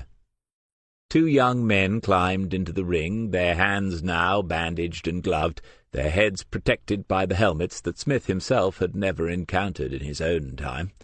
They began shadow-boxing in opposite corners, demonstrating the full range of their punches and bouncing up on their toes, never looking at Smith, but aware that there was an unfamiliar spectator this morning. He allowed himself a little smile at the sight. The male animal in full display, the attempts to subdue the opposition before a punch is thrown. Outside the ring, a somewhat older man of 35 or so was giving them instructions, just a warm-up for a couple of rounds, nothing full-on, a competition next week. Good luck with that, thought Smith.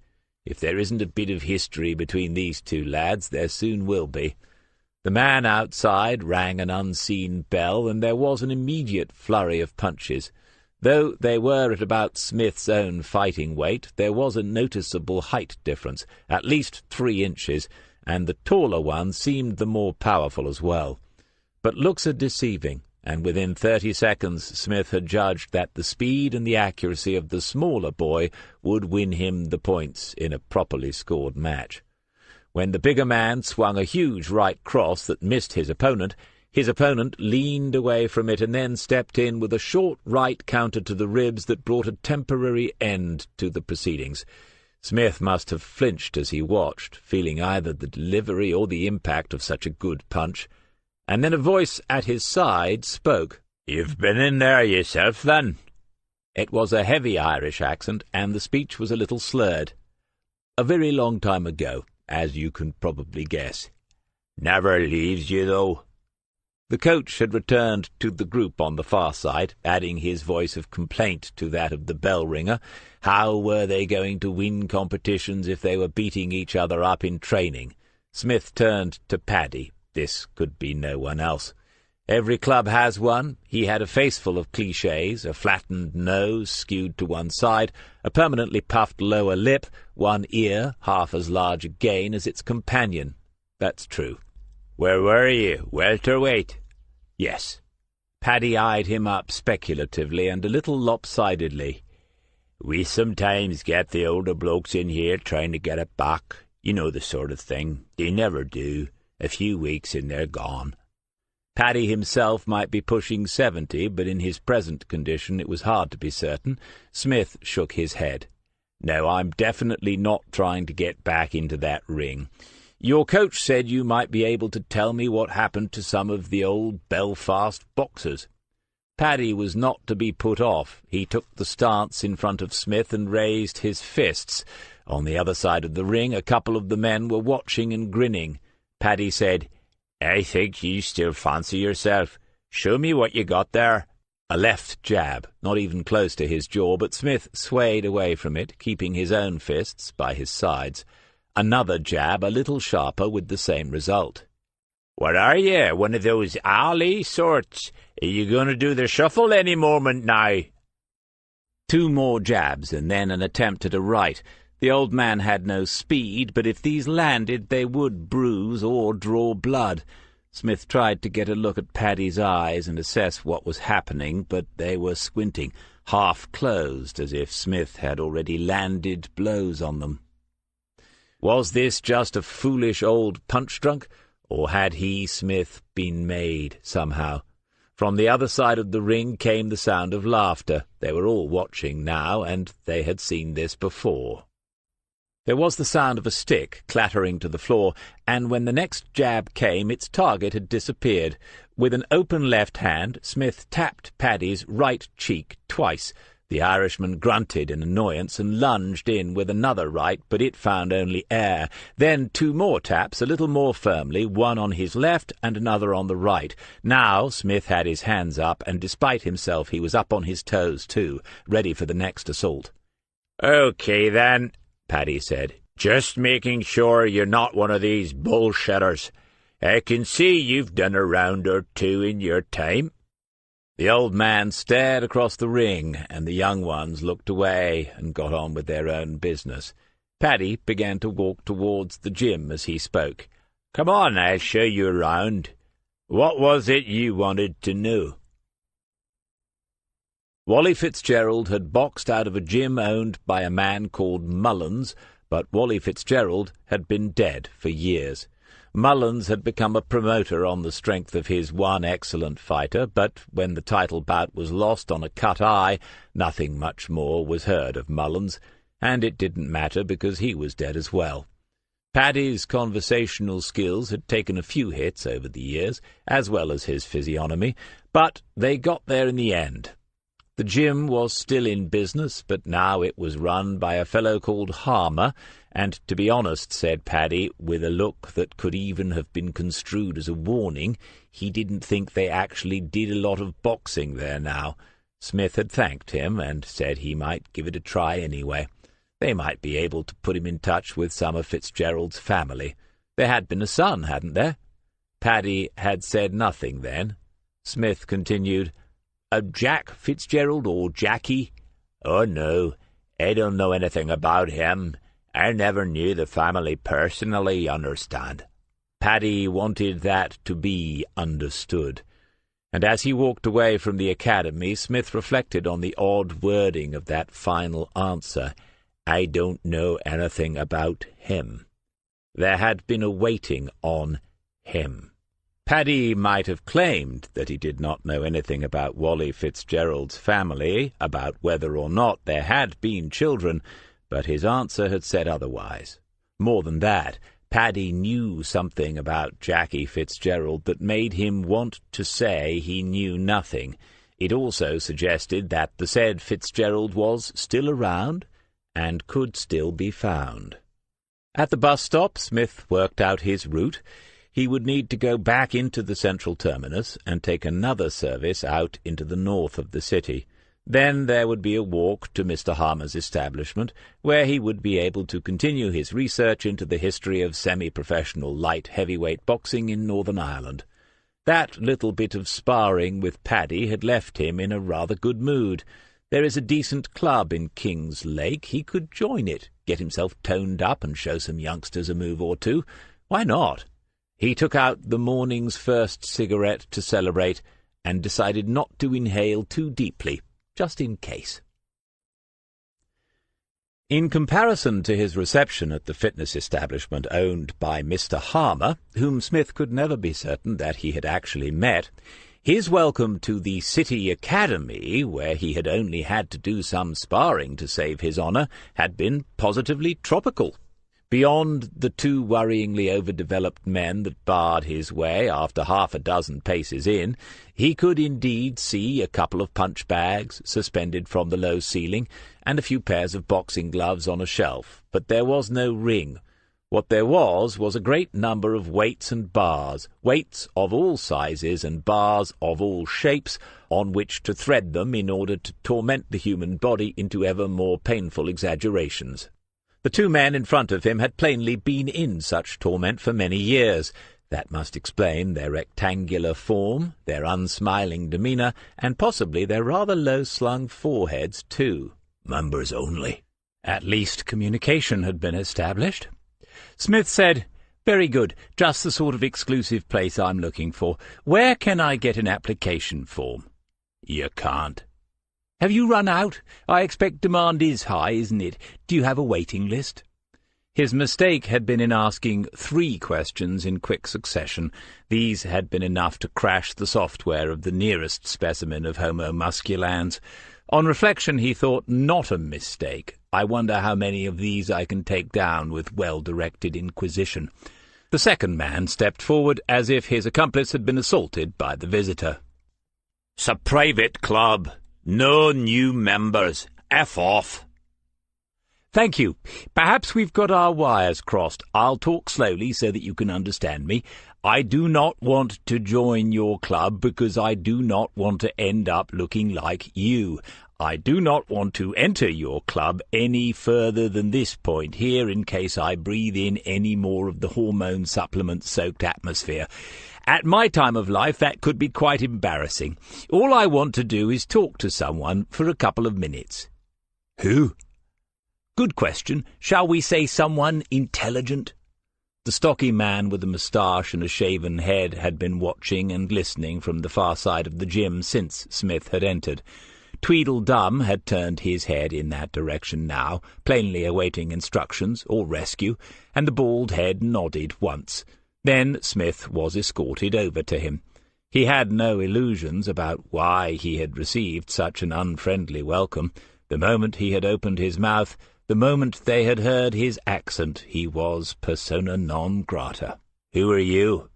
The man was cleaning one of the machines, a bench with 2 arms that develops the pectoral muscles into dinner plates. He, too, was Irish, but several rungs up on the evolutionary ladder from his 2 companions, who had wandered off to a respectful distance. "Stuart Riley." "What do you want, Mr. Rayleigh?" "I'm looking up some of the old boxers from the city, trying to track some of them down."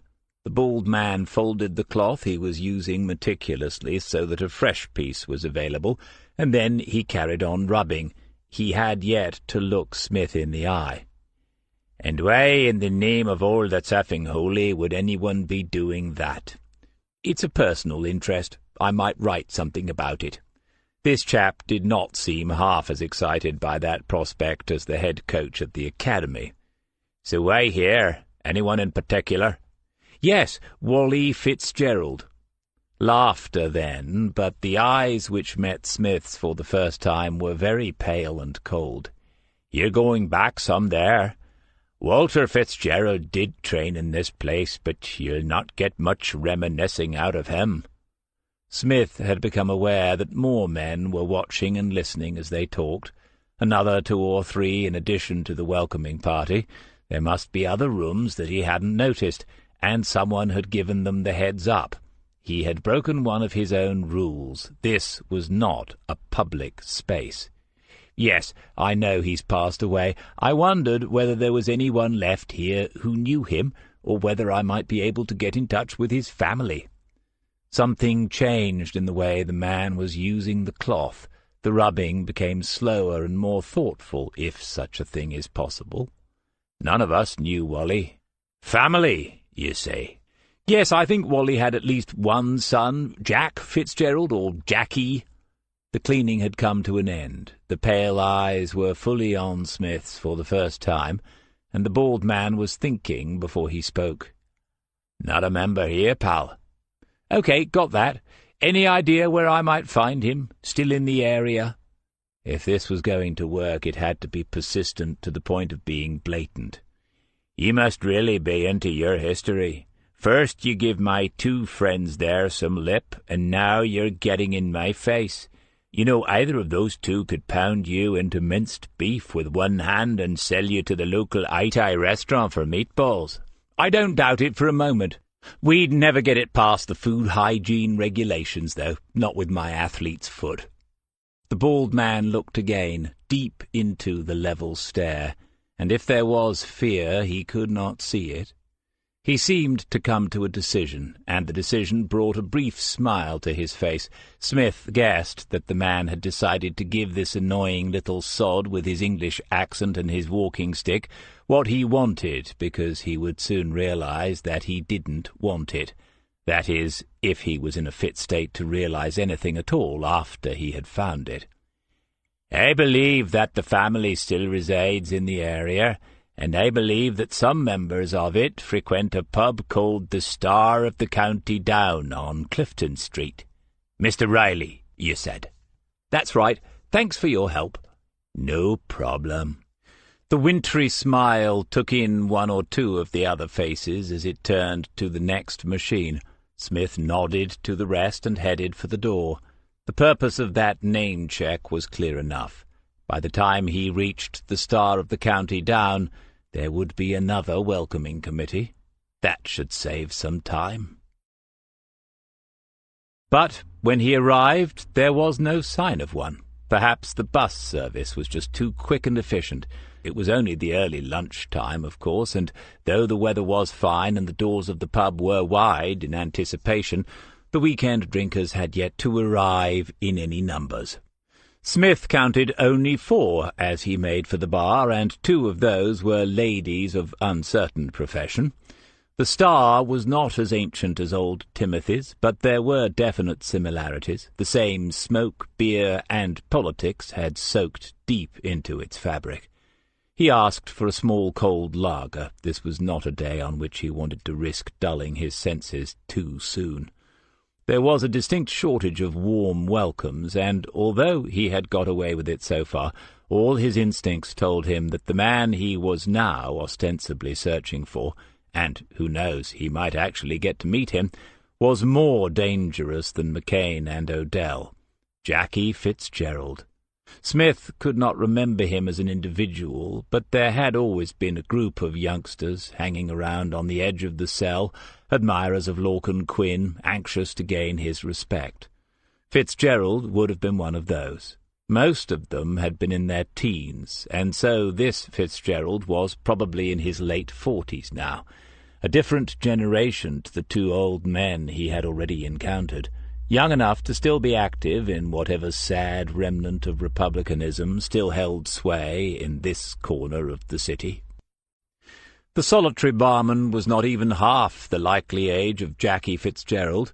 No, he hadn't heard the name, but he was new here, and no, he wasn't expecting much of a crowd now because there had been a big do last night.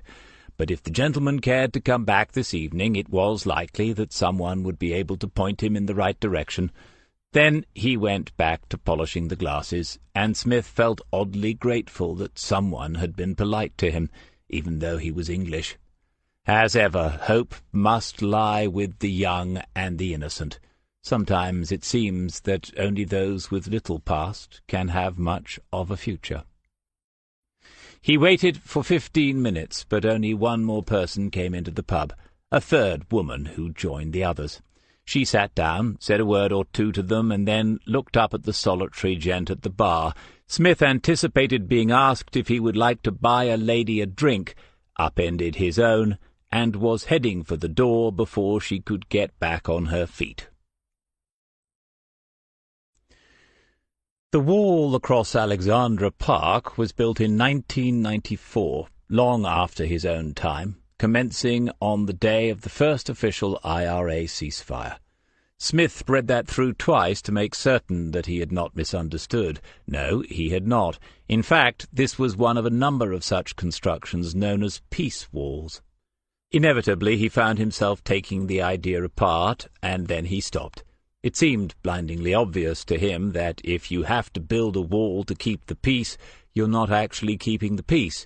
You are simply keeping the warring sides apart. But here in Belfast such contradictions have become over too many centuries, some upside-down version of normal. So he began to walk instead, admiring the artwork on the green corrugated surfaces, some of which was excellent. A large purple cartoon duck had been particularly well executed.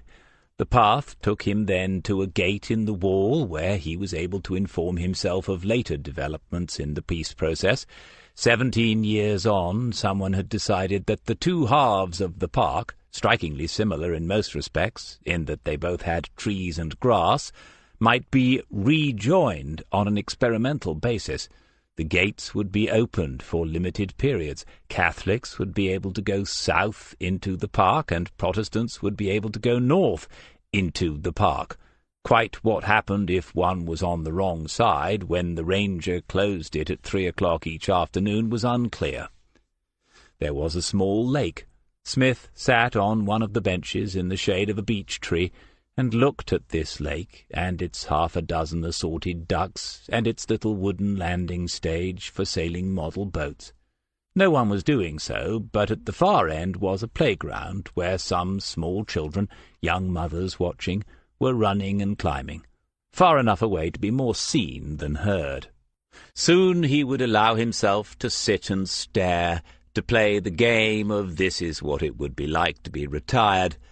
But first he made himself go over the case. Somehow it had become a case, after all. At the very least, Lorcan Quinn should be watching and listening, taking notice. If it came to his attention that Stuart Riley or David Smith was making a serious effort to find Jackie Fitzgerald, Quinn was likely to do more than watch and listen. If Fitzgerald knew what had happened to Bran O'Neill, and knew, too, the extent of Lorcan's involvement in that, then a nuisance had become a threat, and that was what Smith was relying upon. Quinn would need to take some sort of action. He might call again, or he might send others to do the calling for him in person, but one way or another he would have to break cover. Once he does so, Smith concluded, I have a chance of a shot. And then there is the other business, his brother, Aidan. Smith closed his eyes, hoping that he would not see it this time, hoping to hear only the sound of the ducks quietly gabbling to each other on the sunlit water, and the distant shouts of children playing in the park. There was no need for their mothers to hurry them away. The opening hours of the gates had been extended for a trial period. Chapter 17. Late in the afternoon he had left the park and caught a bus back into the centre. After something of a search, he found a small restaurant that had a few French dishes on the menu in an unpretentious sort of way, and spent an enjoyable hour and a half over a starter of moule marinière, a nicely cooked poussin with summer vegetables, and a more than respectable blend of coffee in the Parisian style. He had also bought the Times and the Daily Telegraph, and he made a start on those. He was not expecting to make many close acquaintances in the Star of the County Down, and so some substantial reading matter was in order. Over the years it had become a habit to read a broadsheet from cover to cover occasionally. Amazing what you can learn by studying items that you would never read in the course of a normal working day. Who would have guessed that the first international cricket match was played in 1844, not by any of the modern test-playing nations, but between Canada and the United States? Or that stonefish anti-venom is the second most administered in Australia? At a little after 7, he went back to the bus station and waited for the next one that would take him along Clifton Road. The city was warm and full of people, and for once the bus he boarded was busy. The driver slowed things down by closely examining the Wanderer ticket, as if Smith might have gone to the trouble of faking one simply to ride around Belfast on a Saturday evening. Once seated, he looked out of the window as they made their way slowly westwards again, still seeing the flags, the barriers and murals as they crossed the divides, the bus weaving its way through the streets as if someone had devised the route as part of an attempt to stitch the districts together into a patchwork quilt of orange and green. He had a moment of impatience with it all, and then the impatience became doubt that it would ever be resolved, and then the doubt became a short-lived conviction that he was wasting his time here this evening and taking pointless risks as he did so. If this came to nothing tonight, surely he would be justified in leaving for England tomorrow, taking an early ferry. By the time he reached the Star, at a little after 8 o'clock, it was already filling up, already past the point at which he would be in any way noticeable, and the noise was such that he would have to raise his voice to make his accent heard. As he waited to be served, he studied the bar staff, wondering which one might make the best starting point. The youth had disappeared, and now he had a choice between 2 short, shirt-sleeved men that might be brothers, and a handsome-looking girl in her 30s. In the end it was the girl who turned to him and said, "Yes, sir. A pint of Guinness, please." She looked down the bar and saw that both pumps were in use. "Won't keep you a moment, sir." She smiled warmly enough, and so did Smith. "I was told I might be able to find Jackie Fitzgerald in here tonight. Would you happen to know if he's been in yet?" The name didn't mean anything to her, he could see that. "I'll ask for you, sir." And then she was away down to the pumps. As she pulled the pint, she asked the question of one of the other barmen who stood next to her. Smith could not hear the man's question, but his lip-reading was good enough. The man had said, "Who wants to know?" The girl pointed him out, and the barman took a long look before he answered her, turning his head a little as he did so, and preventing Smith from seeing what was said, though he didn't have to wait long to find out what it had been. "Sorry, sir, we don't know anyone of that name here. That'll be £3.60. He gave her a £5 note and watched her closely as she fetched the change. Her manner towards him had altered slightly, and all that had intervened since he first spoke to her was the conversation she had had with barman number 1. So the barman had not said simply that he had never heard of Jackie Fitzgerald. He had said something that made the young lady back off. It was a pity that the sparkle had gone out of those brown eyes, but in all other respects, Smith thought, this is a bit of a result. As he turned away, somewhat encumbered by the pint-glass, the walking-stick, and 2 newspapers, a couple left their seats at a small round table, and Smith moved between other bodies queuing at the bar to take one of them. He drank some of the beer, noting that they kept it a little cooler here, and looked around at the people in front of him, but all the while keeping a weather eye on the bar staff. Sure enough, within a minute, the barman, who knew no one of that name, had glanced in his direction. Smith fought down the impulse to raise his glass in salutation. With any luck, all he had to do was play the waiting game. That thought and the Guinness cheered him up a little. He was almost in a holiday mood, he decided, and so he made a start on the Times. At 9:30 he finished the paper, having read it, as promised, from cover to cover. Don't old soldiers have splendid obituaries? More men had arrived in the bar than had left it. There were almost no women present, and Smith had had to time his move to the bar for a second pint to the split second in order to avoid losing his seat. He had no way of knowing whether the barman had said to anyone that there was a funny little Englishman asking about Jackie Fitzgerald. Maybe he had just kept the thought to himself. Smith considered asking more people in the bar, but the majority were by now already well into their cups, and the result of doing so would be increasingly unpredictable. Another half an hour, he decided, and then I'm done here. The spare seat had been taken a while ago by a man in his 70s and a faded, stained brown trilby, and the two of them were now on a nodding sort of acquaintance. Beyond this chap, a group of 6 men had been sitting for half an hour or so, drinking steadily and talking quietly amongst themselves. A couple of them looked up and around from time to time, but at no one in particular, or so it first seemed. But for the past few minutes Smith had been aware that whenever any of them did so, their gaze around always seemed to include the table where he was sitting. He picked up the second newspaper and adjusted his position so that he could see them over it more easily. One was relatively young, probably not 30. The rest were in their 40s or 50s. 3 had their backs to him, and the one in the middle had the reddish hair of the Celt, cut short and closely shaved on the back of the broad neck. The 3 faces that Smith could see were unremarkable. One had a moustache, and another wore thick, horn-rimmed spectacles. All, as far as he could see, were drinking pints of Guinness, except for the younger man, who was holding a glass of lager. Smith looked down at the newspaper, no longer taking in what the words were saying, and when he looked up once more, he saw the eyes of the bespectacled man were watching him again. After a moment they left him, and then the man said something to the 3 in front of him.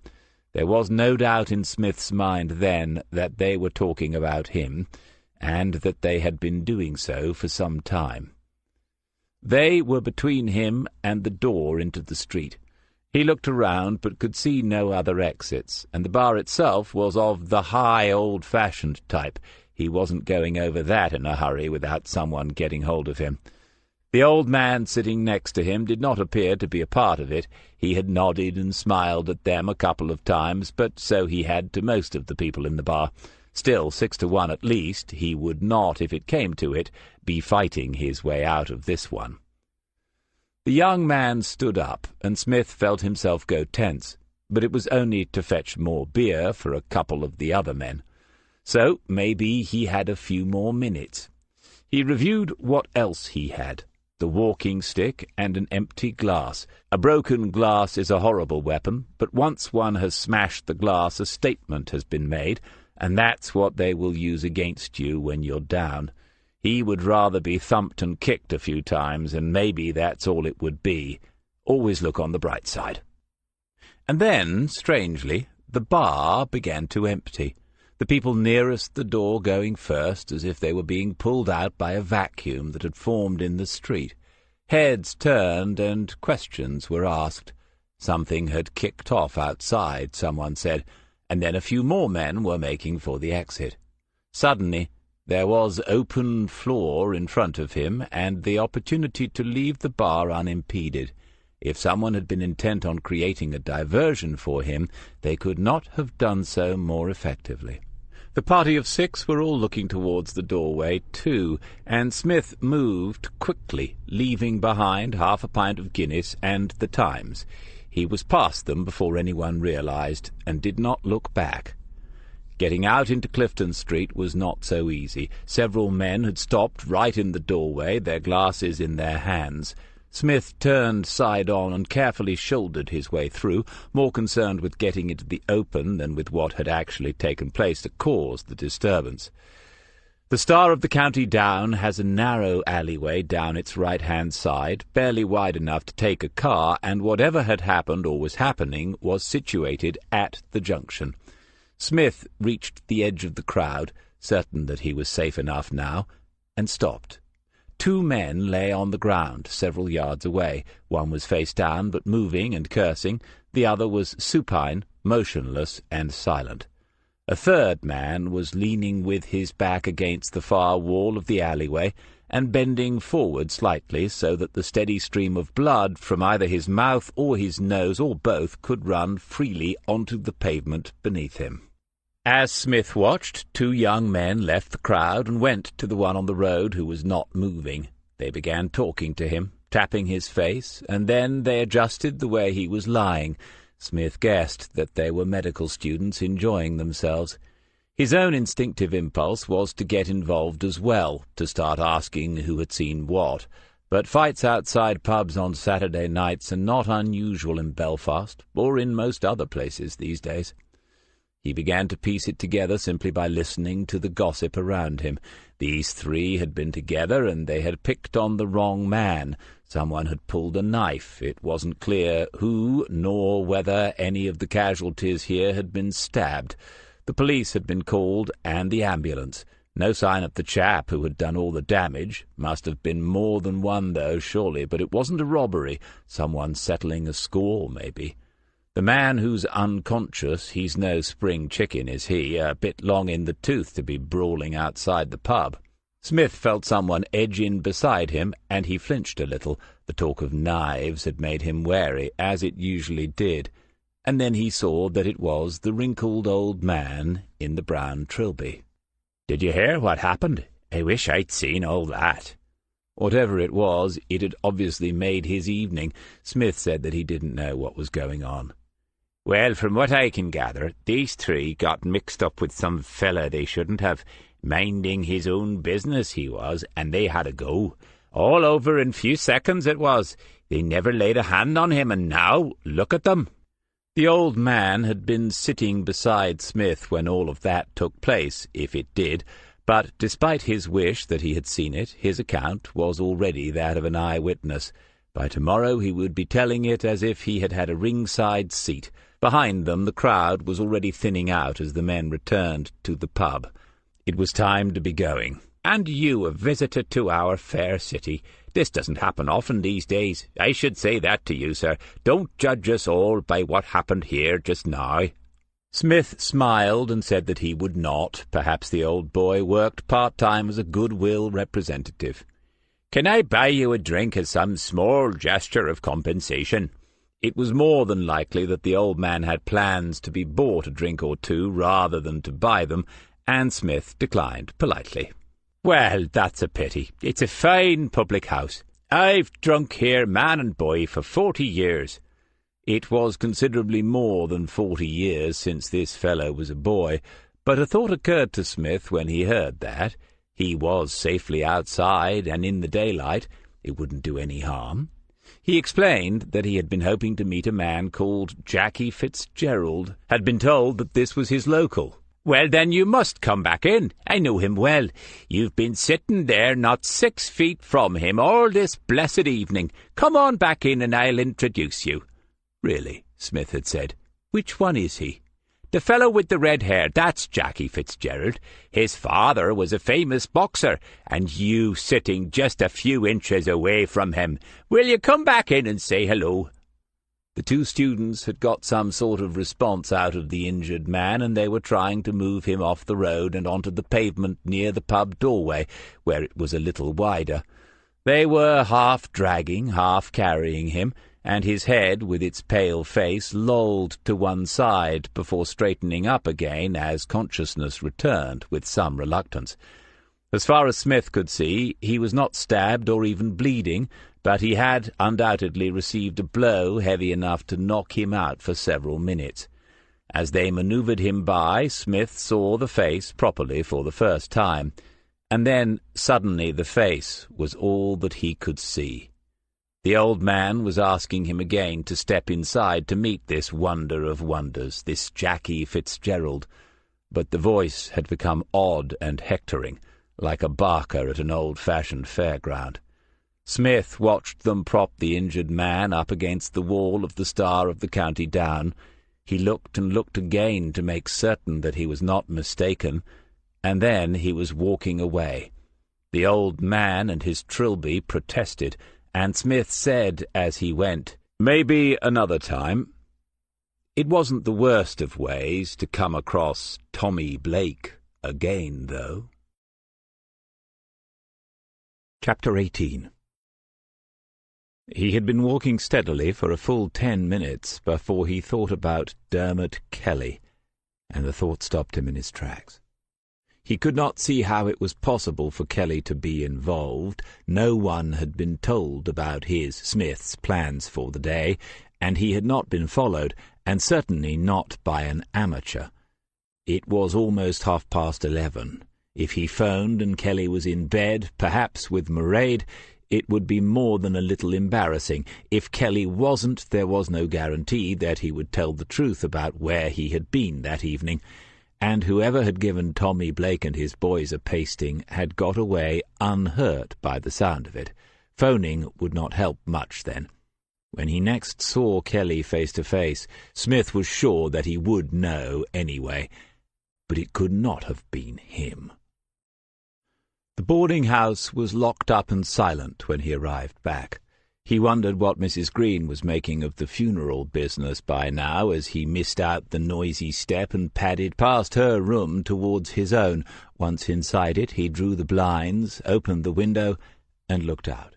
There were floodlights somewhere near the cathedral, enough to illuminate the tower against the amber city sky. And there was still the faint hum of the city's nightlife. Nothing specific, no sirens, no car horns, no screams or shouts of the drinkers weaving their way home, just the low, distant throbbing of the beehive. Smith breathed it in and put the window on the latch. It was almost too warm for sleep tonight. He lay down on the bed, still clothed, and thought about it again. First principle, there is no such thing as coincidence. Jackie Fitzgerald and Tommy Blake converging on the same pub out of the hundreds of pubs in Belfast on the very same night that Stuart Riley happened to be sitting in it. Yes, he had made a point of searching for Fitzgerald, and had gone to the place where he had been told he might find him. But for Tommy Blake then to be outside that same pub was no accident. Was that what Fitzgerald and his friends had been waiting for? Tommy Blake to come in and finish the job he had started 30 years ago last night? But then if there is no such thing as coincidence, what were the chances that Blake would run into some sort of avenging angel a few yards from the doorway of the Star? He went back to the beginning, but the questions seemed to be multiplying. Had Fitzgerald called Blake, or had someone else put the two of them together? Was Martin McCain involved, or Michael Odell? Could a member of the Stormont Assembly have just been involved in a conspiracy to murder an English policeman? And while he was about it, he'd better start wondering what might be in store tomorrow. He undressed then, turned out the bedside lamp, and lay back down on the quilt. As the questions slipped away, he was left, strangely, with Detective Superintendent Allen's face, in its usual territory, somewhere between harassed, annoyed, and nervous, and his voice saying, "Normal? Smith has no idea what a normal day's policing even looks like." It was oddly comforting. Breakfast was over. The coffee pot was almost empty, and he knew that Mrs. Green was working her way around to asking him what had kept him out so late last night when his phone began to ring. He tried not to look grateful as he said that he really ought to take this, and moved out of the dining room and towards the staircase. He said simply, "Hello." There was no telling who it might be, and therefore who he should be on this occasion. He was at the top of the stairs before a voice responded to his own. Perhaps we should meet after all. Lorcan Quinn. Smith had climbed the staircase too quickly and was reminded again that this was not in order. He winced but waited until he was back in his room. The door closed before he responded. "Fair enough. I don't have much on today." His mind had gone from 0 to 60 in about 3 seconds, and mentally he applied the brakes at this point. No coincidences, so this was connected somehow to the events of last night. No need to have the details now. They would become clearer if he did manage to get Quinn in front of him. That was the priority, apart from staying alive in the process. I'm assuming that you're staying here in the city. Meet me in an hour in the car park of— No, sorry, that isn't how this works. What are you talking about? I've just said— Sorry again. It's very much in your interest to meet up and talk, Mr. Quinn, but it's going to have to be on my terms. I have to think about health and safety.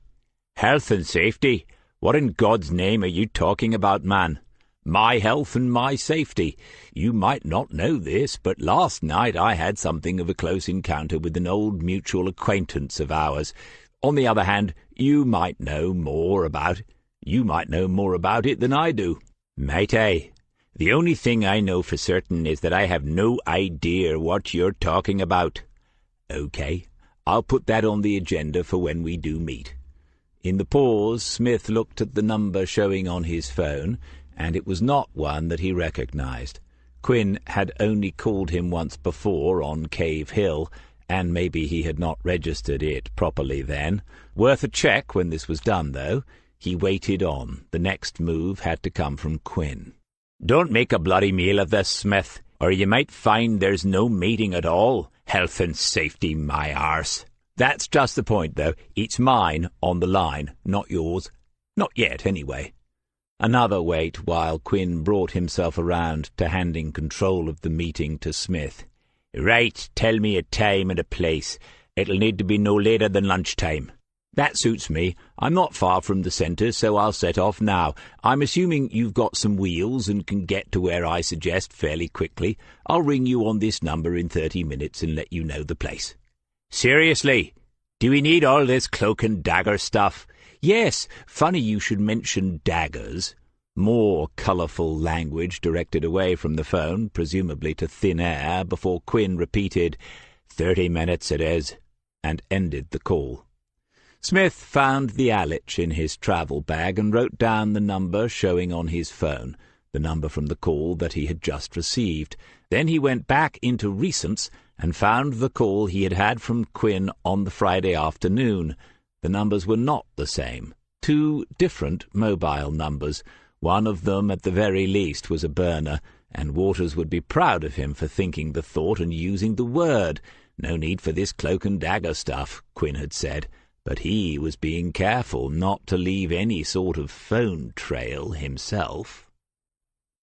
Smith wrote down the second number. Then he tore out a page as neatly as he could, an annoying thing to have to do, but needs must, and wrote on it a brief account of where he was going and whom he was meeting.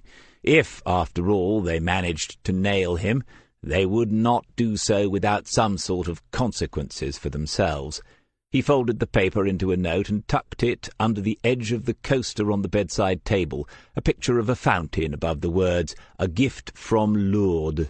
Smith murmured to no one in particular, "Say one for me," picked up the notebook and the walking stick, and left the room. Out in the street he had a thought. If Mrs. Green was the nosy sort, she might decide to read that message anyway. It didn't give too much away, but Lorcan Quinn was a name known to all in the land. Funny if something leaked out in that way some time after the meeting they were about to have. He shrugged it off and continued on his way. "Something silver is a traditional gift when a baby is born, sir. Do we know yet whether it's a boy or a girl?"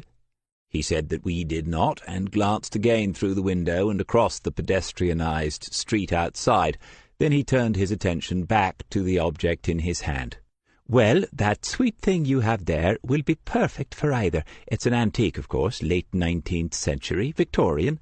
The rattle is the silver, and that little teething ring is ivory." "It is. I take it that its sight's cleared, then?" He had meant that as a joke, but the lady took him seriously. "It most certainly is, sir. I can see you know what you're doing when it comes to the law. Now, I can wrap it and put it into a lovely little box. It's a gift that will last a lifetime, and it will only increase in value."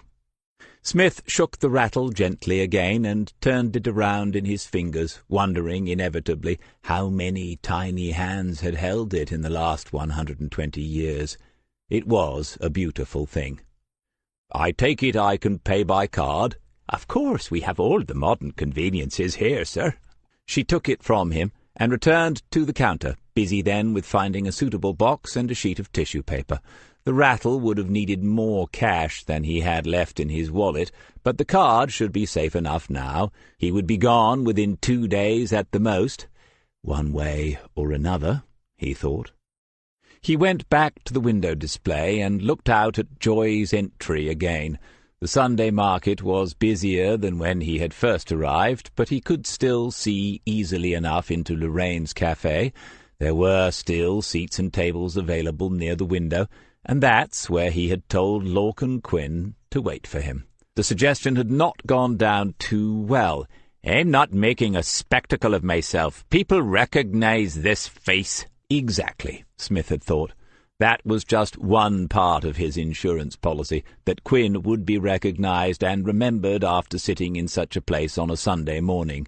Meet me in the car park behind the derelict cinema or some such. No chance.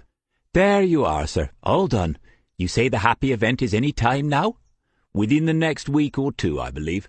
I'm not really au fait with the details of that sort of thing, but it's soon." "None yourself, then, sir?" As she took the card from him. "No." "Well," with a smile that seemed perfectly genuine, "that makes this one all the more special. It's a lucky child that has someone else to look out for him or her from the very beginning." She offered him his card in one hand, and the little box tied with a red ribbon in the other. He took the card and said, "I'll leave it there with you for a moment. You have so many good things, I'll have another browse around." Back at the window, it was barely a minute before he saw Quinn, coming from the left and looking around as if the place was unfamiliar to him. He was wearing a tracksuit and trainers, as if doing his best to appear different to what people were accustomed to see on the screen. But he was still 6 feet tall, still had the short, thick beard, was still an imposing figure. Smith watched as Quinn passed Lorraine's, looking in and then around the street, the eyes passing over the front of the antiques and fine gifts shop, but not seeing the man that he had come to meet watching him from within it. The Irishman was not happy at being moved around like a minor chess piece, that was apparent, and that was good, too. The more rattled he was, the better. Smith waited for him to do as he had been told, to go inside, order 2 coffees, 1 black, and sit at a table that could be seen from the street. Any moment now, that's what he was going to do. Smith looked up and down the street as far as he could from inside the shop.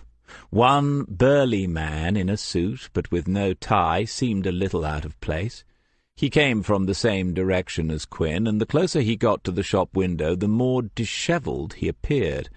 Someone whose Saturday night had gone on much longer than anticipated, most likely.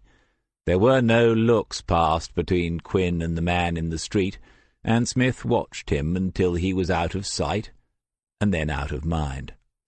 Lorcan Quinn was at the window-side table now, and Smith had to smile when he saw the 2 coffee cups.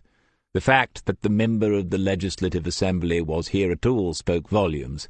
To see now that he was behaving himself so well only confirmed that he was worried enough about something to humiliate himself a little too. Smith breathed in, straightened his back, and brought his chin in a touch. It was almost time. Do not be smug, he told himself. Be careful. Do not forget that he will have questions for you also. Do not underestimate this man. When he entered the café and saw the proprietor's face, he remembered what it was that he had forgotten, her political affiliations. There were 2 people in front of Smith waiting to order, and he saw her glance going towards the table by the window every few seconds as she worked. Looking around, Smith could see that she was not alone. 3 or 4 other people were plainly aware of their distinguished visitor, and at least one couple were talking about him in lowered voices. Quinn himself was staring resolutely out of the window, and it was Smith's guess that he had been spotted as soon as he arrived at the café's entrance. "Oh, it's you," Lorraine said. "Indeed, the drawer of the blueberry muffin is irresistible. I can fight it no longer." "Okay, that's what I like to hear. One with a black coffee?" "I've already got a drink, thanks, but I'll take 2 muffins just in case my friend is hungry." She was still smiling, looking about for his acquaintance. "That's fine. I'll bring them over to you. Where are you sitting this time?" He pointed and said, "Over there, by the window." "Thank you."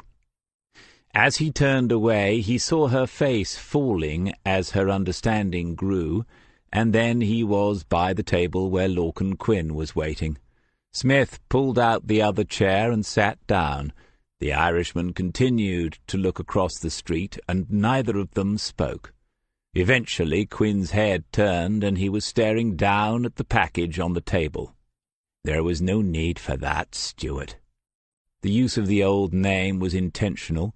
Quinn had already used his proper one more than once. Smith did not respond to it. "Someone's birthday?" "Yes, literally." "Grandchild?" As if there was any imaginable circumstance under which he would reveal a personal family detail to Lorcan Quinn. "No." Quinn looked around the café, clearly not oblivious to the fact that some of the clientele were very much aware of his presence. "A nice choice of venue, I have to say. I like a dash of irony with my coffee. And it's decent coffee, too. I might make this a regular place of mine. I can see that lady behind the counter is just praying for me to do that very thing."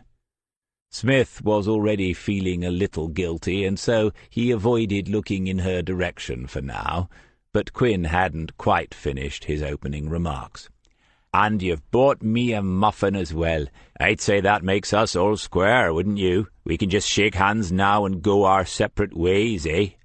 Quinn had always been difficult to read. There appeared to be genuine amusement in his face, even around the eyes that were now looking directly at Smith for the first time.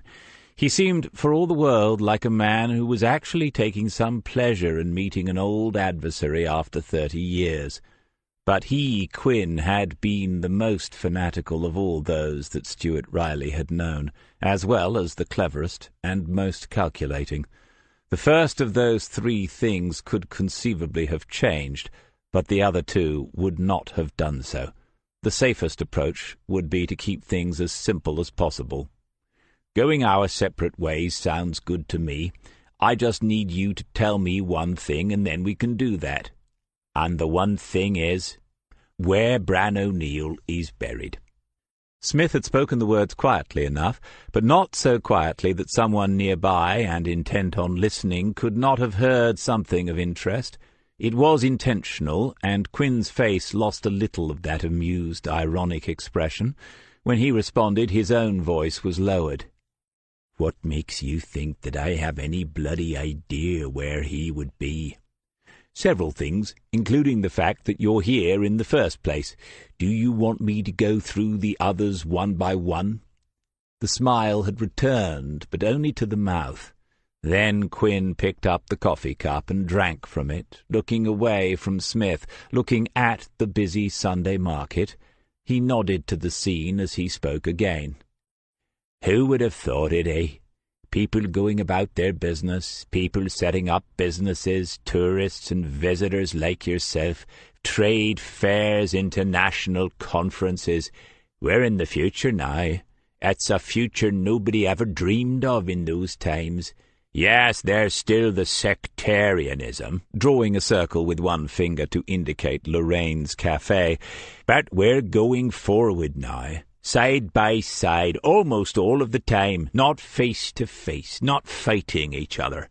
That's all done with." It wasn't at all difficult to see why he had been elected. The words came easily, fluently even, and the voice that delivered them was rich and convincing. Smith said nothing. "And now you're back, 30 years on, hunting ghosts. What's the point of that now?" "I don't believe in ghosts." "What do you believe in?" Smith took a sip of his own coffee before he answered, and Quinn watched and waited. "Justice." "Oh, I see. As an officer of the law. As the minister responsible, that shouldn't be too hard for you to grasp. But not justice for me. I know what I did back then, and I'll take my chances. Justice for the innocents like Bran, and justice for his family, who only want to bring him home and bury him themselves." Giving Quinn that opening was deliberate. The Irishman knew that it was so, and he shifted in his seat, facing Smith more directly now. Around them the cafe was quiet. Smith looked and realized that it was almost empty, and why? Only the couple remained. Lorraine was behind the counter, watching. Quinn said quietly, "And what exactly was it you did back then?" "I think you know." They had come to it much more quickly and directly than Smith had anticipated. Two uniformed policemen were talking and laughing with a stall-holder out in the street. Quinn followed Smith's gaze, and then looked back at him for a long time before he said it. "Was it you?" "Yes." "You yourself?" "Yes." Quinn reached for the coffee cup again, raised it an inch or so, and then paused. His hand was shaking, and he lowered it slowly. "Why?" "You must know that, too. If you want the details, I'll give them to you. Perhaps I should say, if you need the details, I'll give them to you." "Go on." Telling this now, after those 30 years, felt like an exhumation in itself. He had written it all in the reports over the following days, and then buried it deeply within himself. Even Sheila had never known of it, though she had, he knew, suspected that there was more hidden beneath the surfaces of those times than he had shared with her. But as he spoke now, he kept his voice level and his tone factual, as if he was giving an account of it to a fellow officer at King's Lake. "You know most of it. I had made a phone call after getting away from Tommy Blake, and then I went up to the haulage yard to wait for them to pick me up. It was a prearranged place. I never discovered how he found it or knew about it. Did you tell him? Did you send him?" "Aidan, no, for God's sake, he was a kid." "Lots of them were. It didn't seem to bother you at the time." It wasn't easy to judge how likely Quinn was to lash out now, but Smith was not going to pretend any more guilt than he actually felt. Quinn had encouraged that fan club of young men and had known that his own brother was a leading member of it. Smith said, "Well, we had our undercover people, and so did you. Someone told him where to look for me." "And he found you?" "Eventually. I could see him looking about the place. I kept out of his way for as long as I could. I thought he'd assume it was a waste of time and leave. Then I kicked over a fuel can, and he knew there was someone after all. He shouted out my name. When I moved again, he started firing." Quinn was listening intently. He said, "And you had a gun as well. Where did that come from? They must have searched you." "It was mine. I kept it hidden near Rorke's in case I ever needed it." Quinn acknowledged that with a nod. "What happened next?" "He fired 8 shots in total. I don't know how many he had left, I never checked. But it was a Browning like mine. He was too wild with it, but there were a couple of near misses. I kept moving away, but the place wasn't well lit. Eventually he had me backed into a corner. I shouted a warning several times, and I fired shots over his head." "How many?" 4 shots over a couple of minutes. He had enough time to realize that it was serious if he kept coming. It was important to stop there and allow Quinn to take that in. He lifted the coffee cup again, this time managing to take some of it. All the time his eyes were fixed on Smith's face, looking for the shadow of a lie, but if he thought he had found one, his own face never gave the thought away. Quinn said, "But Aidan being Aidan—" "What I hadn't realized was that he had a torch. He hadn't used it until then. When he switched it on and kept coming, I was out of options. There was a doorway into a workshop behind me, but it was locked. I called out a final warning to him." "What did you say?" Smith could see why it mattered, but that didn't make it any easier to go through it again, line by line. I said, "Back off. I've only fired over your head up to now. Do not make me shoot you." And what did he say to that?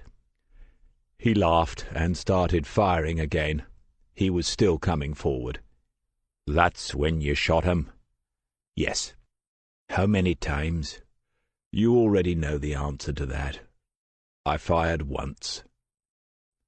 Now there were people out in the marketplace looking into Lorraine's cafe, just 3 or 4 aware of the presence of Lorcan Quinn, MLA. For all the world it must look as if the member was out having a morning coffee with a friend.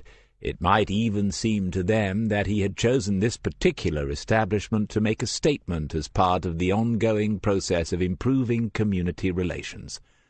Quinn said, "You seem very definite about the number of shots you fired." "You know why? We were issued with 6 rounds. That was the standard. You soon learned to count them if you had to fire." "So you had 1 left now?" "Yes." As far as Smith knew, Quinn had no legal training. He had never been a lawyer, but he would have made a good one. "Why didn't you fire twice, to be certain?" "There was no need. He went down immediately." Quinn seemed to have himself perfectly under control, now that it had been said aloud. "1 bullet remaining, and that one was for you, yes?" There was no need to answer that. Members of the British Army and anyone suspected of undercover work or of being informers were routinely tortured before they were executed. To be taken as both would have meant a grisly end indeed. "What did you do then?" "I went over to him. It was clear that he had come there on his own. I checked for a pulse but couldn't find one. He died instantly as far as I could tell." "1 shot? In the heart?" "You already know all this. That's how you found him, or how he was when someone else brought him to you. I've seen the post-mortem report this week for the first time. If you take offence at what I'm going to say now, rest assured it's intended. I showed your brother more respect when he died than you did." There was no fist thrown towards him or smashed down onto the table, no cursing, not even a blaze of anger. Quinn simply accepted it. And Smith felt his own temper rise momentarily, as when the air moves over molten metal and turns it white. "For God's sake, man, you used your own brother's body to fake a hit by the UDA. You had someone fire shots into it, and then you dumped him on the street for children to find. Or did you do all that yourself? And then you stood by your mother and father at the funeral." Quinn could see and hear the anger, and Smith knew that the Irishman would be looking for a way to use it against him. He breathed then, consciously, diaphragm first and then the chest, 2, 3, 4 times. Quinn said slowly and clearly, as if enunciating for some hidden microphone, "Sergeant, you are making some wild and unfounded allegations here." "I'll give you half of that. They sound wild because it's almost unbelievable that anyone could do such a thing. Unfounded, not so much. I made and signed full statements at the time, and they will still exist in a vault somewhere. It's contemporaneous evidence, and it carries a lot of weight when matters are reviewed long after the event. Put those statements alongside the coroner's report into your brother's death, and someone will have a problem with it. Believe me." "Are you making a threat there?" "No, it's a promise." "What happened to you and me going our separate ways? What happened to Bran O'Neill?" That smile again, the politician's smile, as if he had somehow manoeuvred the conversation to this point. "Oh, I see. You're going to blackmail me." "Call it what you will, I see it as doing a deal with the devil." "This isn't just about your friend, the gay one, is it? You were sweet on one of the sisters, I seem to recall." Quinn would now imply a counter-threat, nothing obvious, nothing that could be interpreted as such. Even if the conversation had been recorded, Smith did not answer. "Katrina, was it? Long, dark hair, a real beauty." The two policemen had wandered away, but had now returned. They stood and watched the people who were watching the cafe. Smith said, "We've been here long enough. The deal is simple. You stay away from them. Nobody else rings up or pays them a visit. That's for good. If they ever tell me that they're getting any sort of grief, the deal that you and I are going to do is over. You tell me where they can find their brother. If he's there, I go home. If he isn't, I don't. If you send any more Tommy Blakes, make sure that they get lucky. If they don't, I'm going to drag the next one into the nearest police station, and the inspector in charge will have either the best or the worst day of his career." "Are you done?" "Not quite." "What else?" "Two things. First, I'm sorry about your brother. Second, where is Bran O'Neill?" Chapter 19. When Quinn had said that he did not know, Smith had thought that he had probably told the truth. It was, in fact, the answer that he had anticipated.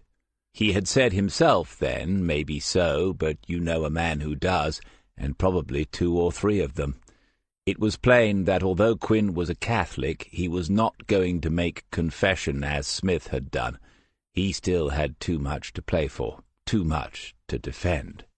If he had done so, Smith would have asked whether Bran was alive on the Saturday after he had been taken, and whether he had been killed, murdered, as an act of revenge for the death of Aidan Quinn.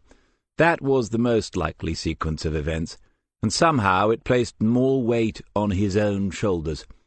Indirectly, and in saving himself, he might have caused the loss of another's life, of someone who had had no interest in the cause and the history, someone who only wanted to learn how to preserve and improve the lives of others.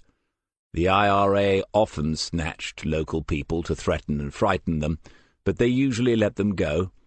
To take and then murder a member of the O'Neill family was something else entirely.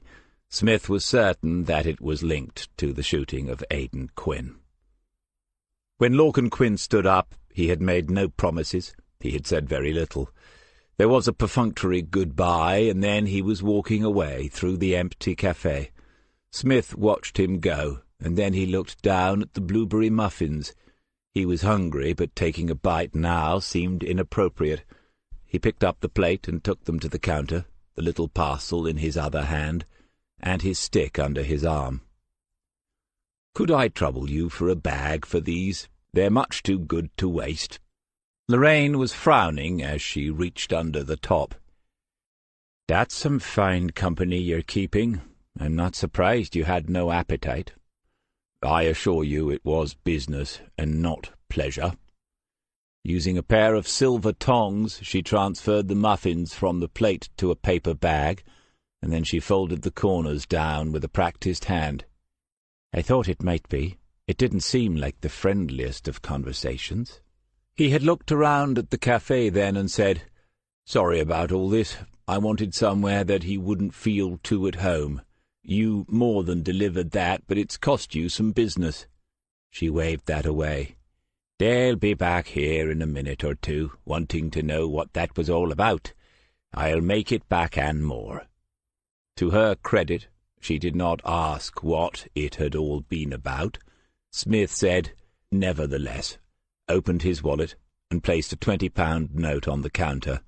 When she began to protest, he threatened to put the muffins in a bin instead of eating them, and when she laughed, he thanked her again and walked out into the early afternoon sunshine. The little group of spectators had fallen silent and looked away from him. He found his way to the waterfront park and sat on the same bench that he had used when he first met Dermot Kelly in Belfast.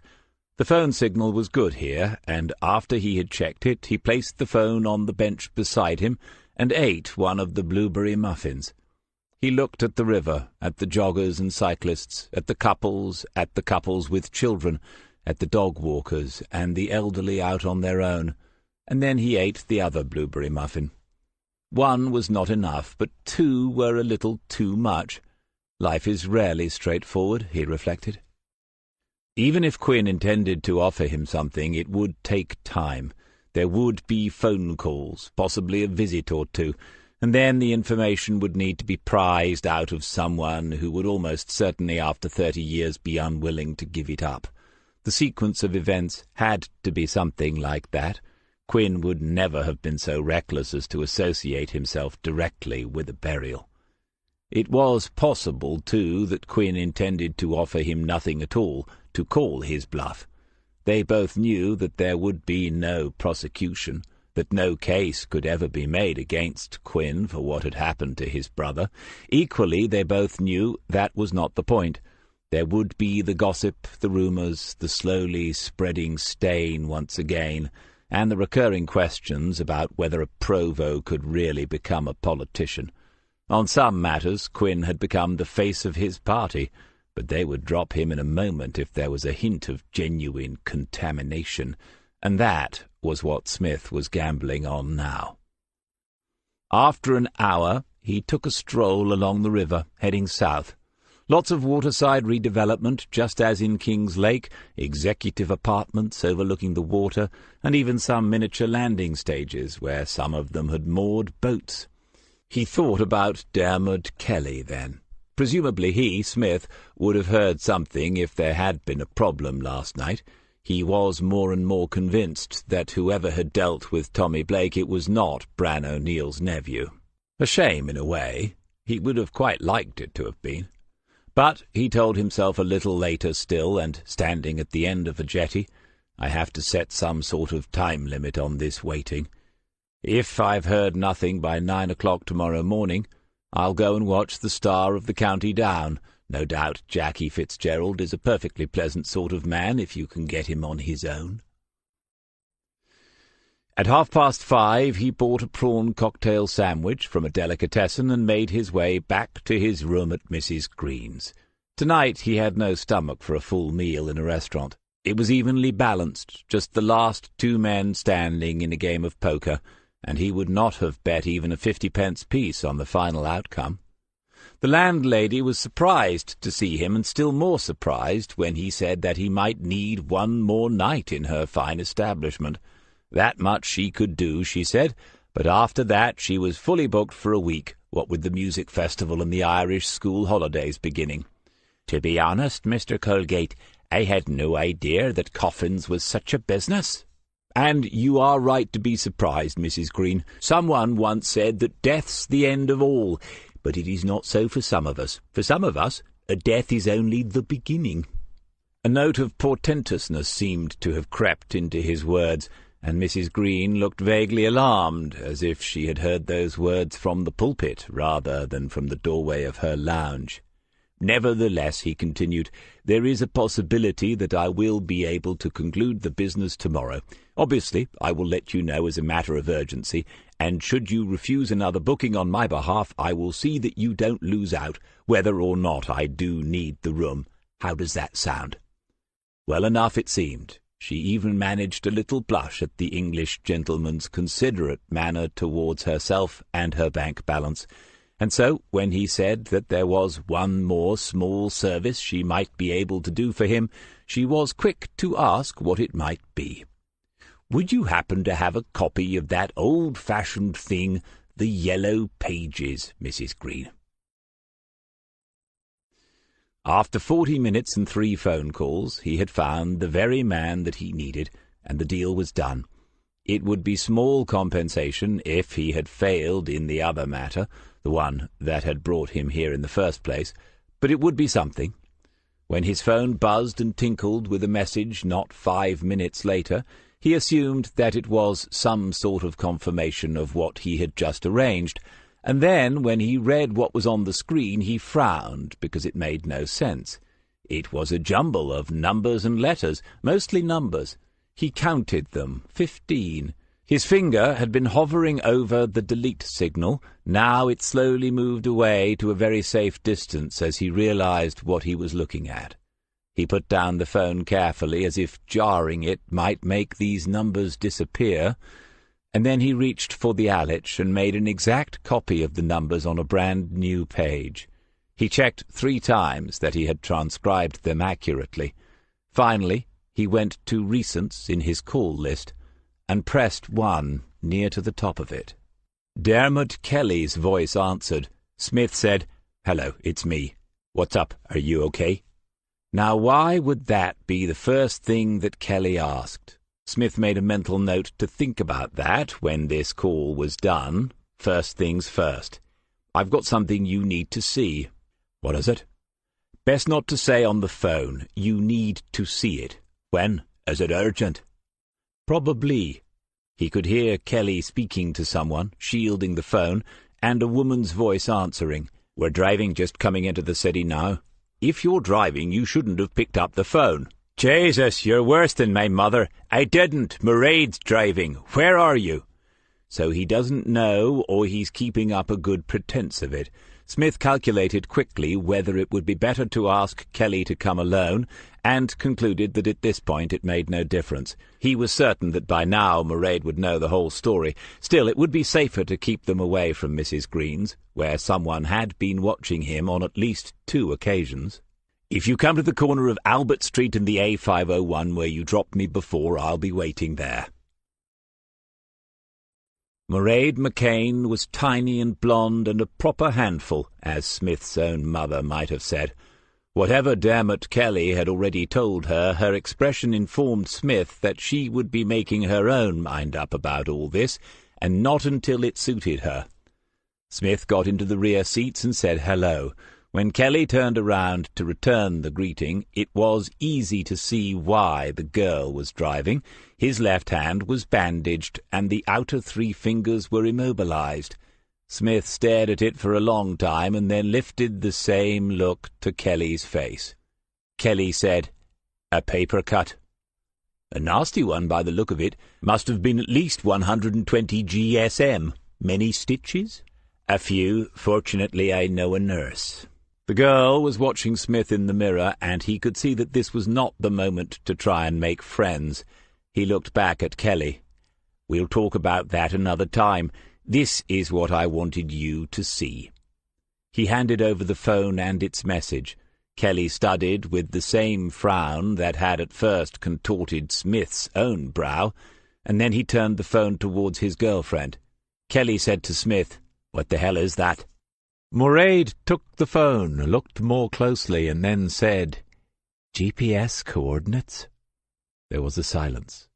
Not much traffic on the main road, and the light over it was the wavering, dusty sort that one associates more with late August than with June. If this keeps up, thought Smith, it might be a long, hot summer. After a time, Kelly said, "My God, is this it?" Smith said, "It could be." "Where did it come from?" "I don't know. I've checked the number. It's not from a phone that has been used to contact me before. I think I know why it's come now, but I don't know how or from whom. Not yet." "And I'm guessing that's all you'll be saying on the matter." "It's safer that way." The girl handed the phone back to Dermot, and then turned to look at Smith directly for the first time. She said, "Oh yes, let's keep everyone as safe as possible from now on." "Mairead, we can do all that again later on, if that's what you want." Kelly's tone was flat and matter-of-fact. The girl glared at Smith for a few more moments, but said nothing more. It was quiet again. The next move had to come from Dermot, and Smith was not sure what it might be. "Okay, we're going to the flat now. I'm gonna ring Helen Reese, but I don't have her number in my phone, which is stupid of me. She always says we can ring 24/7, so now we'll see. I'm not telling them at home until I know how this is going to be handled." He looked directly at Smith then and received a nod of agreement. Kelly said, "You're welcome to come along with us now, or I can call you when I've some idea what happens tomorrow." Smith thought for a moment about how nice it would be to see the young couple in the home that they had set up together, to share a proper cup of tea and chat about how the O'Neills would be able to move on with their lives if this was almost over. And then he looked into the rear-view mirror and saw that Mairead McCain was daring him to say yes. "No, you get on with it and let me know. I need to start winding up the operation here. I've probably overstayed my welcome." He opened the rear door and got out. The girl started the car as soon as the door had closed. Kelly looked up at him almost apologetically and said, "Thank you. Too soon for that. Still a long way to go, most likely. Oh, aye, maybe. But I've got the filling, so I'll call you later on." And then the car was pulling away, and Smith was standing alone on the corner, realizing that in all the excitement he had come out without his stick. Isn't the mind a remarkable thing? It hadn't hurt at all until he noticed that, and now he had to limp a little all the way back to his room. As it turned out, there wasn't very far to go, after all. Kelly rang him at just after 10 o'clock. "The woman was as good as her word. She's been making calls tonight, and now she's rung me back for the last time. There are details to be finalized in the morning, but she thinks she can get them to have a look tomorrow afternoon." "Tomorrow? I don't see how that's possible." Kelly was talking quickly, flying with it all. "It's as she keeps saying, there's no criminal case here. If we find him, the police will only send an observer. So it's a question of getting the people from the university and people from the inquiry in place, that's all." "The university?" "That's it. A Professor Calder, forensic archaeologist. They have the know-how and the gear that's needed. They've done these before for the inquiry. That's just an initial survey, and there's not much equipment involved, she says, but she thinks she can get them out for tomorrow afternoon." No criminal case here. That was hard to hear, and harder to accept. "What about your mother?" "I've told them nothing yet. No sense in spoiling a night's sleep. But it will in the morning. If anyone went down there without telling her, she'd never forgive me. She'll insist on going herself. I know that." There was nothing more certain. Smith said, "Down there, where is it? I'm guessing that between you found the place online." "We have Google Earth. We've zoomed right into the spot. Strange, isn't it?" "Strange doesn't quite cover it for me." "Where?" "County Monaghan. South of the border, where in the 1980s fewer questions would have been asked about men digging holes out in the countryside. To be sure, they were just after a rabbit or two. Before he left King's Lake, Smith had done a little research. More than one body had been found in County Monaghan. Kelly said, "Will you be coming, if it's on for tomorrow?" "I'm not sure about that. I'm not exactly flavour of the month with some of the women. The last thing you need is any aggravation at a time like this." Kelly didn't answer straight away. Smith looked at his travelling bag, which lay unzipped on the bed. The packing had taken him all of 2 minutes. "I think you should. Mar would like you to be there." Smith waited because there was something else to come. "And so would I." Chapter 20. The name of the farm was Glanbiog, and the road, such as it was by now, passed through the small cluster of low stone buildings. A wiry, grizzled old man straightened up from whatever he was doing in the entrance to a barn and watched the 2 cars as they passed by, and then in the doorway to the farmhouse, nothing more than a tiny cottage, they could see a woman, his wife, also standing and watching, wiping her hands on an old-fashioned apron. They had been told by now, of course, and Smith guessed that Helen Reese had stopped here and spoken to them before going on up the hill that lay beyond Glanbiog. The farmer had almost certainly spent his entire life here on the farm. Had he known? Under other circumstances, Smith would have questioned him and watched his eyes closely for the answer. Some answers he did have as a result of the drive down to here in the Volvo automatic that Dermot had borrowed for the day. Smith had asked no questions. He had simply said, "So, tell me about that paper cut," as they were leaving Belfast. There had been a short silence, as if Kelly had been contemplating the pros and cons of keeping up a pretence, and then he explained. Martin McCain had received a phone call from Tommy Blake on the Saturday afternoon. Couldn't tell if he was drunk or excited or both, Martin had said. We've got a chance to nail that little English shit, Martin. He's back in Belfast and asking questions, can you believe? Are you in?" McCain hadn't heard from Blake for 10 years or more, and it was plain that Blake hadn't heard that McCain was one of those who had already been questioned. Martin thought about telling him, but did not do so. He asked about the plan, what Blake was intending, and was told that Stuart Riley would be in the Star that evening, and that there would be quite a reception waiting for him. McCain had thought about Mairead, and then Dermot, and then he couldn't but think about Katrina Kelly and her lost brother. He declined the invitation, took the dogs for a long walk, and when he got back home he called Dermot and told him. "Warn him off," he had said. "Tell him to keep away." Kelly said to Smith as they left the city, "I knew that was pointless. It would just tell you that you were on the right track. You'd go anyway, if only to watch and see who turned up." Smith wondered whether he ought to feel slightly offended that he was so easy to read by someone that he hardly knew. On the other hand, he was still alive, thanks to the young man's perspicacity. "Go on," he said. "I told Martin that I'd go as well, just hang around and see what was going to happen. I'd no intention of getting involved unless I had to. I was thinking I'd just nip in and have a word with you if it was going down as Blake said it would. But of course I didn't know the man. Then Martin said he'd come with me to point him out, which he did. He was thinking about Mairead now and wishing he hadn't told me, but it was too late. We stood on that corner outside, and Martin recognized a couple of people going in. He said to me, 'This is happening, Dermot. Go and get him out.' But then Tommy Blake was there in front of us with a couple of cronies. He saw Martin and thought he'd changed his mind and brought me along for their fun. He took out a knife and waved it about, laughing, showing us what he was going to do. And then we had a bit of an altercation." "A bit of an altercation. By the time I got outside, it looked as if an anti-personnel mine had gone off. How did you get that?" nodding towards Kelly's hand. "He was serious. Quite a nasty piece of work. The knife was a couple of inches from here," pointing to his midriff before I blocked it. "I didn't know he'd cut me until after. Martin took me to Mairead and she took me to the A&E. Jesus, she was more terrifying than any Tommy Blake.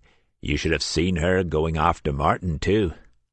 Smith closed his eyes momentarily. 30 years gone, and still it will not end. If Dermot had been killed in the search for Bran O'Neill, could he have lived with that? How would he ever have faced the boy's mother? He said, "So what's the prognosis?" "I was lucky, so they say. No nerve or tendon damage, but I'll never be able to play the guitar." Smith had almost fallen for it. "And you could play before?" "No." "Very good. Will you do 2 things for me?" "Depends. First, just imagine the bollocking that I should be giving you for putting yourself in that sort of danger. Second, thank Martin McCain for me when you see him. He won't want my thanks, but do it anyway. I can manage at least one of those." Beyond the farm buildings, the road became a single unsurfaced track as it climbed the hill. On either side was open rough pasture where cattle must sometimes be grazed, though none were visible this afternoon. Had there been rain, the cars might not have made it up, but the track was dry and dusty. Smith glanced into the rearview mirror and saw that Katrina was following them at a safe distance in the Astra, with Leah in the passenger seat. There had been some pointless discussion in the morning about whether they should come, whether they needed to see the place. Pointless, because it had never really been in question. In the end, Katrina had said, "I want to see where he's been these 30 years, and that's an end to it," which it was. When they reached the crest of the hill, they could see the other 2 vehicles parked a little way down on an area of hard standing that must have once been the foundations of a long-gone building. Professor Calder stood talking to Helen Reese, and the 2 postgraduate students were already busy in the back of the university's 4x4. Smith drew up behind Reese's Audi, leaving space for Catty to do the same behind the truck. Kelly went to open the door for his mother, and a moment later the 6 of them were standing in silence, looking down into the valley. There was a sunlit stream shining through the alder trees that bordered it, and on this side of the water was a strip of marshy ground, the floodplain of the little river. There were clumps of dark green hard rush, and the entire lower meadow was covered in the white and lilac flowers of lady's smock. Smith heard something said quietly by the professor to Helen Reese, heard enough to know from his own experience that if a body had been buried in wet ground for 30 years, it would make a significant difference to what they might find here. As far as he could tell, the 3 members of the O'Neill family did not hear enough to understand. After half a minute or so of silence, Professor Calder turned to them and said, "If Bran is buried here, it would be a strange thing. This countryside plays an important part in the story of Hugh O'Neill and the 16th century.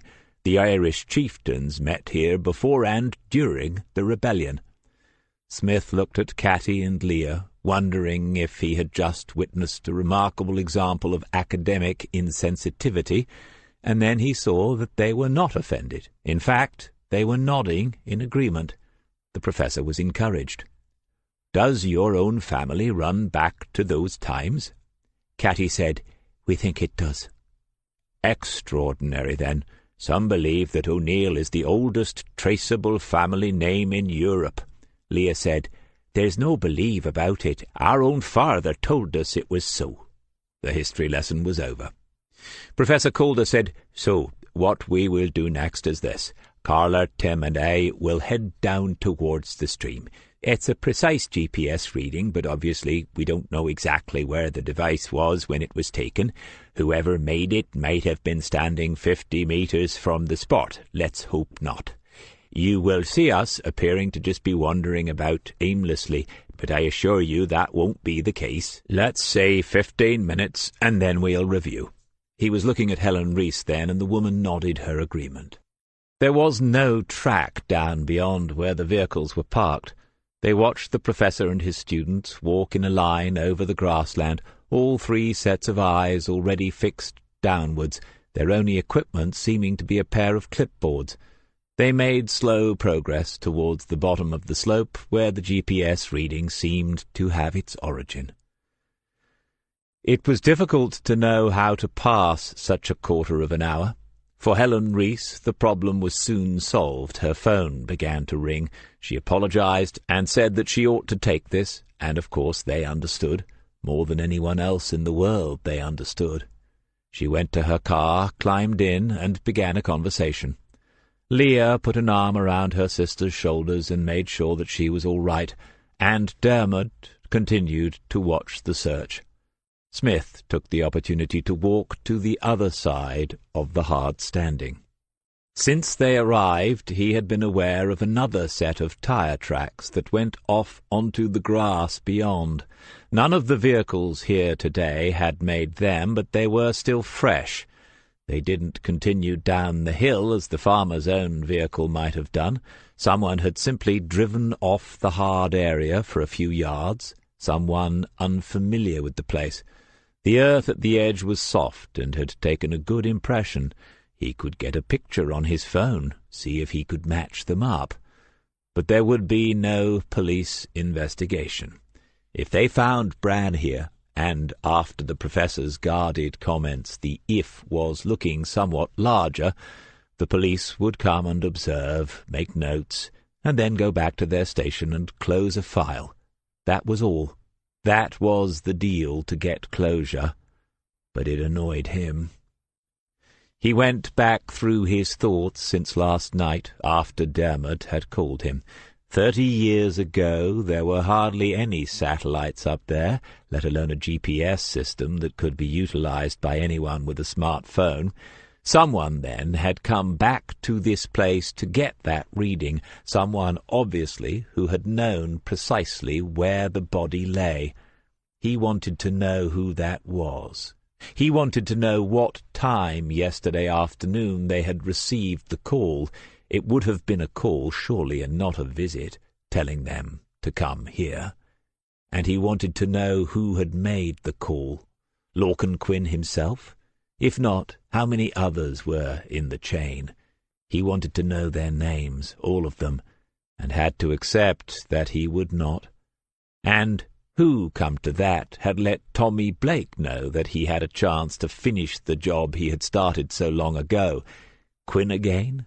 One way or another, Smith could make it all lead back to him, given the time and the opportunity. But there had been a deal of sorts, and that was the only reason they were here on this sunny hillside at all. He walked back to the little group. Helen Reese was still in her car. 10 minutes had passed. Dermot looked round at Smith and raised his eyebrows. The archaeologists were close together for a moment, all looking at the same point on the ground, and then they parted again. Catty said, "What exactly are they looking for? That's just grass and flowers where they are." Smith answered her, "From up here, yes it is. But they can tell a lot from subtle differences in the vegetation. If the ground was disturbed or dug over, they can tell that, even if it was many years ago, especially if someone was buried there." She nodded, interested, and he reminded himself again that she was tougher than she looked. Most women are, most of the time. He went on, "And they will be looking for slight changes in the level, just an inch or two lower, maybe. Some sort of indentation." Dermot came and stood by his mother, asking if she was all right, and then Leah said, "There's a seat in the back of the car, that folding stool. I'll fetch it for you." "No need," Catty said, but Leah was gone, and Dermot put a hand under her arm. The three of them stood close together for a moment, and Catty looked from one to the other and smiled. She said, "Well, I never expected to get even this far, so thanks to the both of you." Smith made the usual cautious remarks, which she dismissed in her usual Irish way, and Kelly watched and listened, and then he understood something for the first time. It made him smile to see it for himself, even though it was a very old thing. He smiled and joined in, and for a minute or two they talked fondly about Bran, about the uncle he had never known. Smith had not noticed how long it was taking Leah to fetch the seat, until he heard the sound. The other two had their backs to her, and were still talking, but Smith only had to glance a little way to his right, to see Leah look away from him, her hand leaving her pocket then, and finally reaching into the raised boot to pick up the seat that seemed to have been so well hidden. She had done something almost extraordinary, and when she came back she flapped and flustered around her sister, and refused to look him in the eye. 20 minutes had passed. The three people searching the hillside had moved a little further around to the left. They were standing close together again, but they had done that several times already. Helen Reese's phone call had come to an end at last, and she walked back towards them, still apologetic. Smith wondered about her, how she got into all this. What qualifications did you need, and what previous experience? What would she put on her next CV, if there ever was one? How much longer would she go on looking for the disappeared? She said, "Well, time is getting on. Maybe—" Her phone was ringing again. "Oh, I'm so sorry." And then she looked at it and stopped apologizing. Instead, she held it to her ear and began to listen. It was Smith who realized that she was connected to Professor Calder. When he turned to look down the hill, he could see the man with his phone looking down at the ground in front of him, and about 10 feet away the two students together, facing the opposite direction, but looking down at the same piece of ground. Helen Reese said into her phone, "Yes, we will. Thank you," and closed it. Smith saw her swallow and steady herself before she met their eyes, and when she did so, her own seemed larger and more full than they had before. Then she said gently, "They think they have found something." Helen Reese said, You can go down with them yourself, you know." He didn't answer straight away. Catty was walking with her stick, making her own way down the hill towards the waiting group of three, who seemed themselves to be a part of some strange ritual under the midsummer sun and the cobalt sky. On her left was Leah, watching her closely, and on her right was her son, his bandaged hand extended all the time, ready to catch her as she stumbled. "I will, before we go, but I think this first moment belongs to them." "He was a friend of yours? A close friend?" "Yes." "And they tell me he had no involvement in it at all. That's quite odd. There was almost always something, some reason." Was she asking him, inviting him to tell her? He would not do so. It was too complicated, too personal and painful. He said, "Looking back, it's difficult to see much reason in any of it. I have to ask, how did you get involved in this? You're doing a remarkable thing, by the way. But why?" Like him, she was watching the slow progress of the O'Neill family towards one of their own as she spoke. "For a detective, that would not be too difficult a thing to find out." He guessed then that if he found a list of victims, he would have the answer to his question. She said, "And while we're on the subject, I have a couple of questions for you. You don't have to answer them. I'm very used to not getting answers." "Go ahead." "Am I right in thinking that we're not here today by coincidence? That this young man," and he liked the way she said that about Bran, "has not just happened to turn up while his close friend was paying a visit?" "It might be an example of the unexpected synchronicity of events." "Okay, I'll take that as a yes. And you are a detective, aren't you? I mean, I said that just now, and you did not question it." He had to smile a little then, because he had underestimated her. "Yes, that's my day job." "A private detective?" "No, the other sort. I'm a public detective." "Well, that's a pity." "My thoughts exactly, about 5 times a day. But why is it a pity for you?" The two groups of 3 were now one of 6. Professor Calder was speaking, and the others were looking at him and listening. The stranger coming over the hill would have imagined he was watching amateur naturalists on a field trip. "We're not done yet. We still have 15 or 20 to go, depending on how you define missing. We could do with a fresh pair of eyes. We have a little money." When he looked closely at her, he could see that she was serious. "Thank you.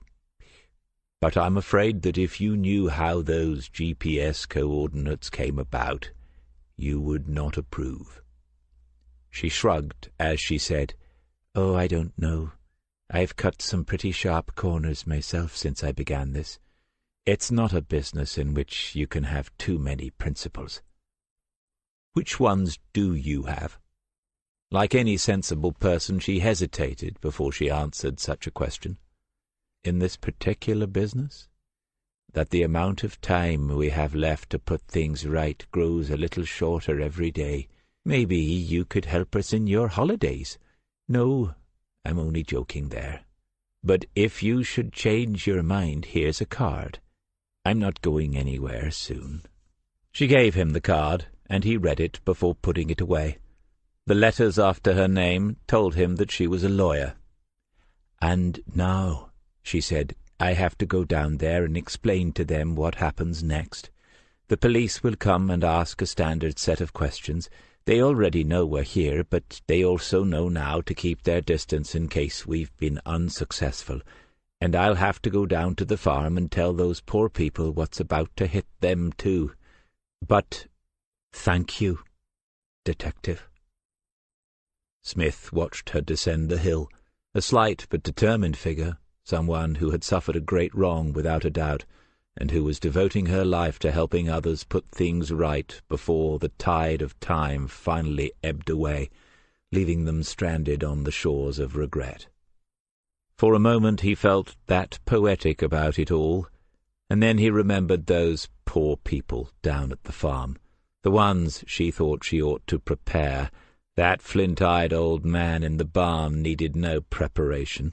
No one could have driven through the buildings and then up this private track onto the hill yesterday afternoon without the owner's knowledge, just as no one could have dug a grave like that in the open 30 years ago without its being noticed by those who worked this land every day of their lives. Were there others buried on this hillside, or down by that stream? Given time, those were the questions he would ask these poor people. The students were making their way back up towards the truck. He guessed that there would be some geophysics next, a scanner that would begin to peer beneath the surface of the soil to see in more detail what had become of Bran O'Neill. And then there would need to be some sort of confirmation that it was him, dental records hopefully, though he remembered Bran having those perfect-looking teeth. If not, the maternal DNA, although that would take some time. But there are occasions, Smith, he said to himself, when you have to go with your instincts, and those were telling him that they had found the man, the boy, that they were looking for. The two students approached and then passed him. The boy did not meet his eyes, but the girl did briefly. He could see that she didn't know whether to give him the look of sympathy that was customary in these situations. Who was he? Not family, or he would have gone down with the others. Not someone from the inquiry, or he would be busy with Helen Reese. Not the police, though they would be here within the hour, no doubt, looking a little out of place in the afternoon sunshine on a hillside in County Monaghan. So then she gave him the look of sympathy anyway. Chapter 21. There was an early sailing of the ferry at a little after 7 o'clock the next morning, and Dermot said that he would take him there. Faced with Catty, Lear, and Brady, as well as the boy, Smith saw that resistance was useless, and agreed. Mrs. Green got up and made him some toast and coffee. She would have done the whole cooked breakfast if he had not convinced her that such rich and wonderful food would not go down well with his stomach quite so early as that. At 6:15 Dermot was at the door of the boarding-house, and the landlady accompanied her guest outside to say good-bye. "Oh," she said, "I thought you meant you had a taxi booked. I'd no idea you had family here as well." Both of the men laughed, and Smith said, "No, not family, Mrs. Green. Young Mr. Kelly here is just one of the people I was doing business with."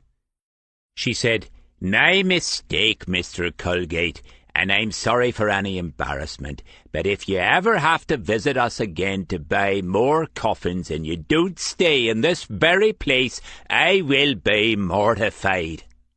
"Mrs. Green, it has been a pleasure. If I come back, yours will be the only number that I call."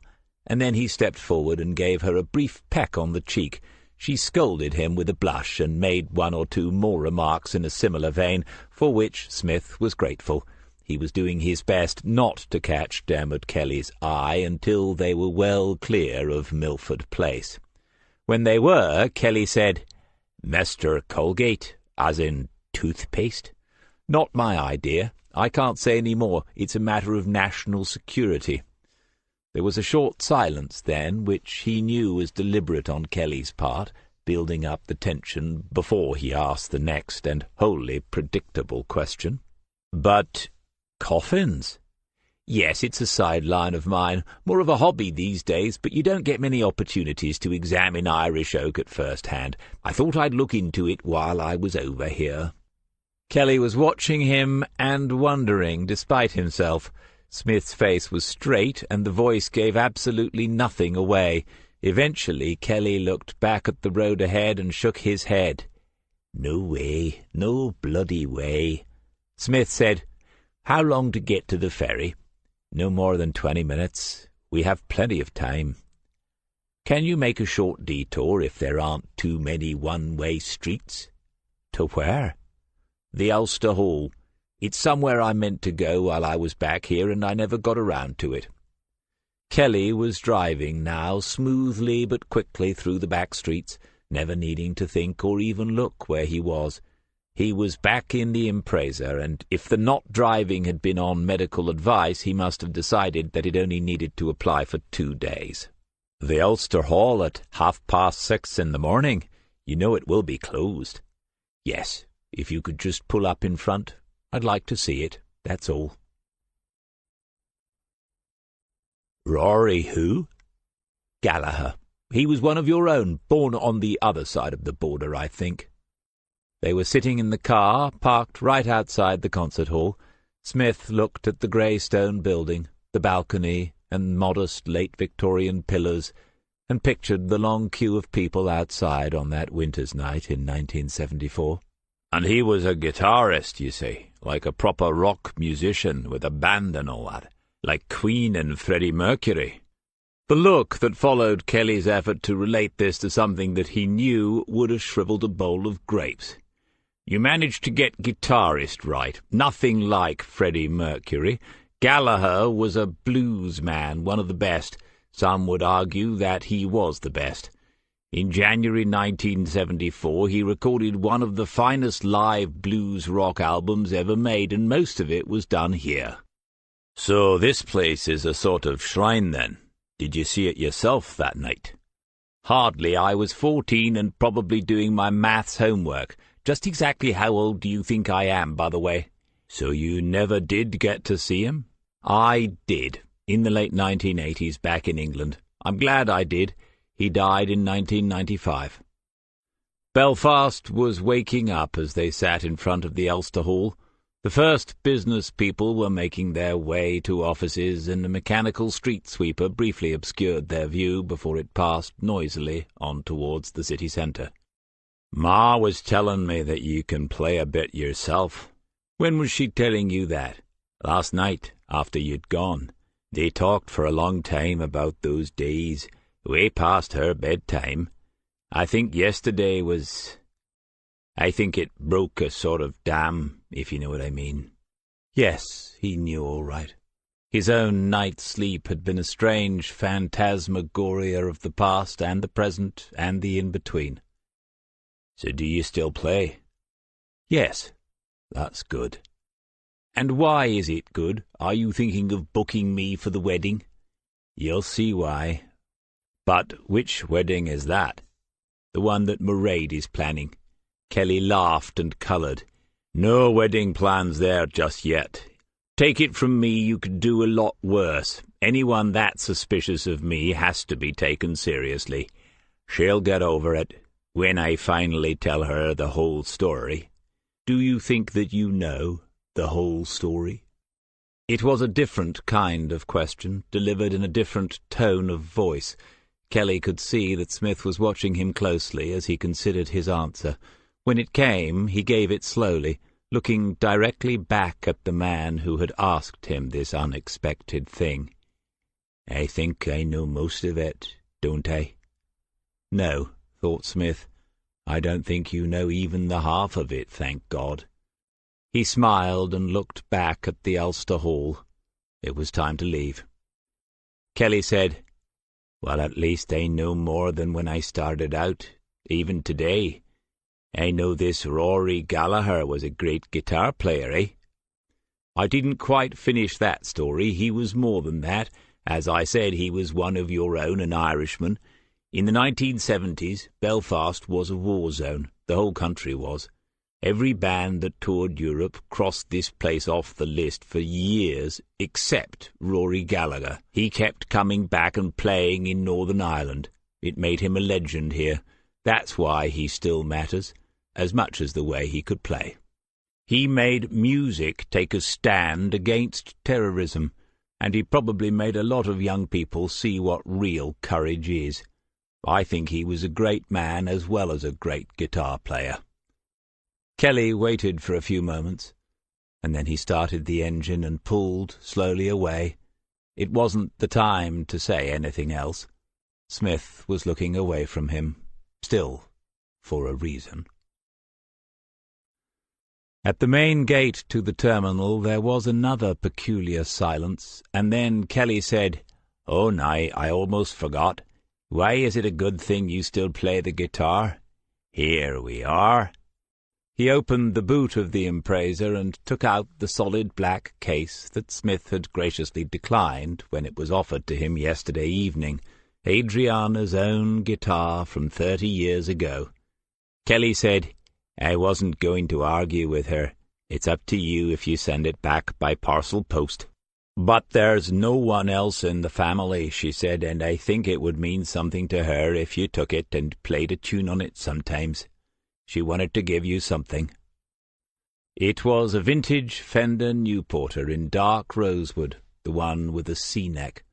Cleaned up and restrung, it would fetch £600 or £700. He could do just that, of course, and send them the money. Dermot's business notwithstanding, things were a little tight in the O'Neill household just now, and she already had something of a surprise on the way. So he took the case, and Kelly grinned more than he needed to at the small victory. Smith said, glancing at Kelly's bandaged hand, "What about you? When Tommy Blake finally comes round, he's bound to start asking questions." "Oh, I'm not too worried. Martin's already made a couple of phone calls to explain it was a misunderstanding. His word carries more weight than he imagines. An elder statesman. Something like that." "And your mother doesn't know what happened?" "Car door." "Are you certain? She's not a fool." "Certain. Like you, when I have to tell a lie, I make it a good one." They were done. Smith held out his right hand, and Kelly took it. "Thank you, Mr. Whoever you are at the moment. You didn't have to come, but I'm glad that you did. That weight has been pressing down on them for 30 years, and they'll be freer without it when it's finally done." Smith wanted to say, "Well, if you ever need anything," but he did not do so. There was so much to say, now that he was about to leave, that he had no idea where to begin, and so he said nothing more.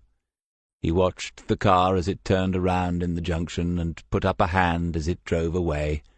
His old watch told him that the ferry left in 15 minutes, and it felt like an eternity. He stayed on the deck and watched as Carrickfergus swung gradually away to the left and behind. Then they were sailing east into the risen sun, and the water was green and glassy calm. The only disturbance, the wake that the ferry left behind. Scotland, Stranraer, was ahead to the left now, and the Isle of Man was already a low, faint smudge on the horizon. It seemed impossible that the journey would take another 7 hours, but flight has made us impatient.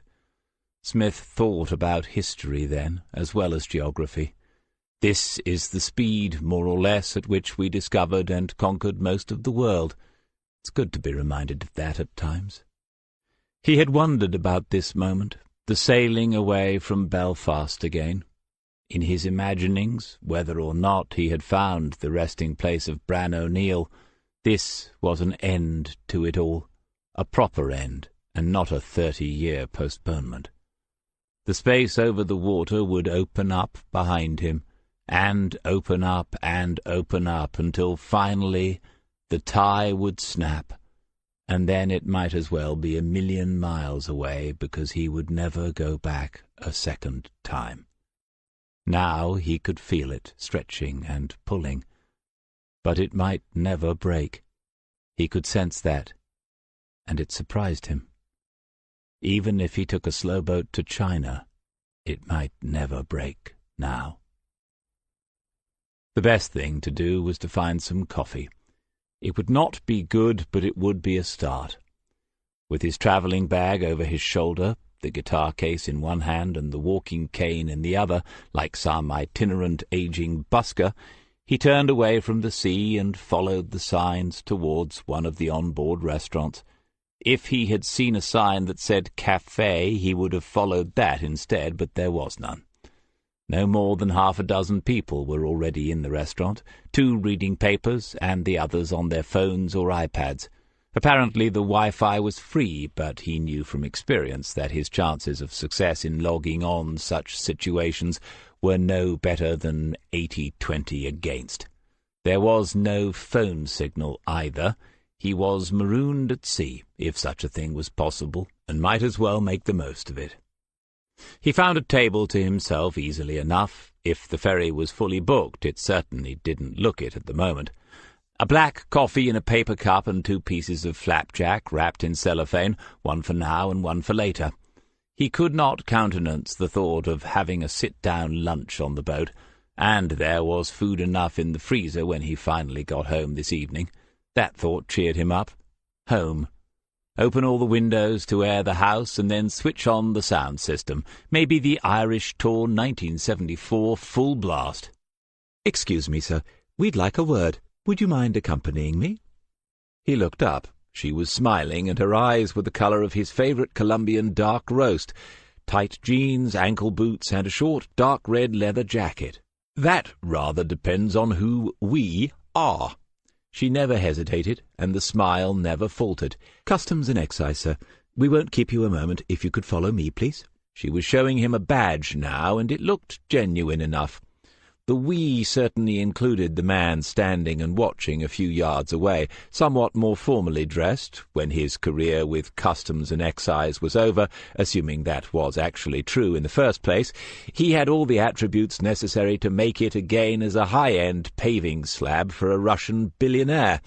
No expression, and no doubt that his shoulders were as wide as he was high.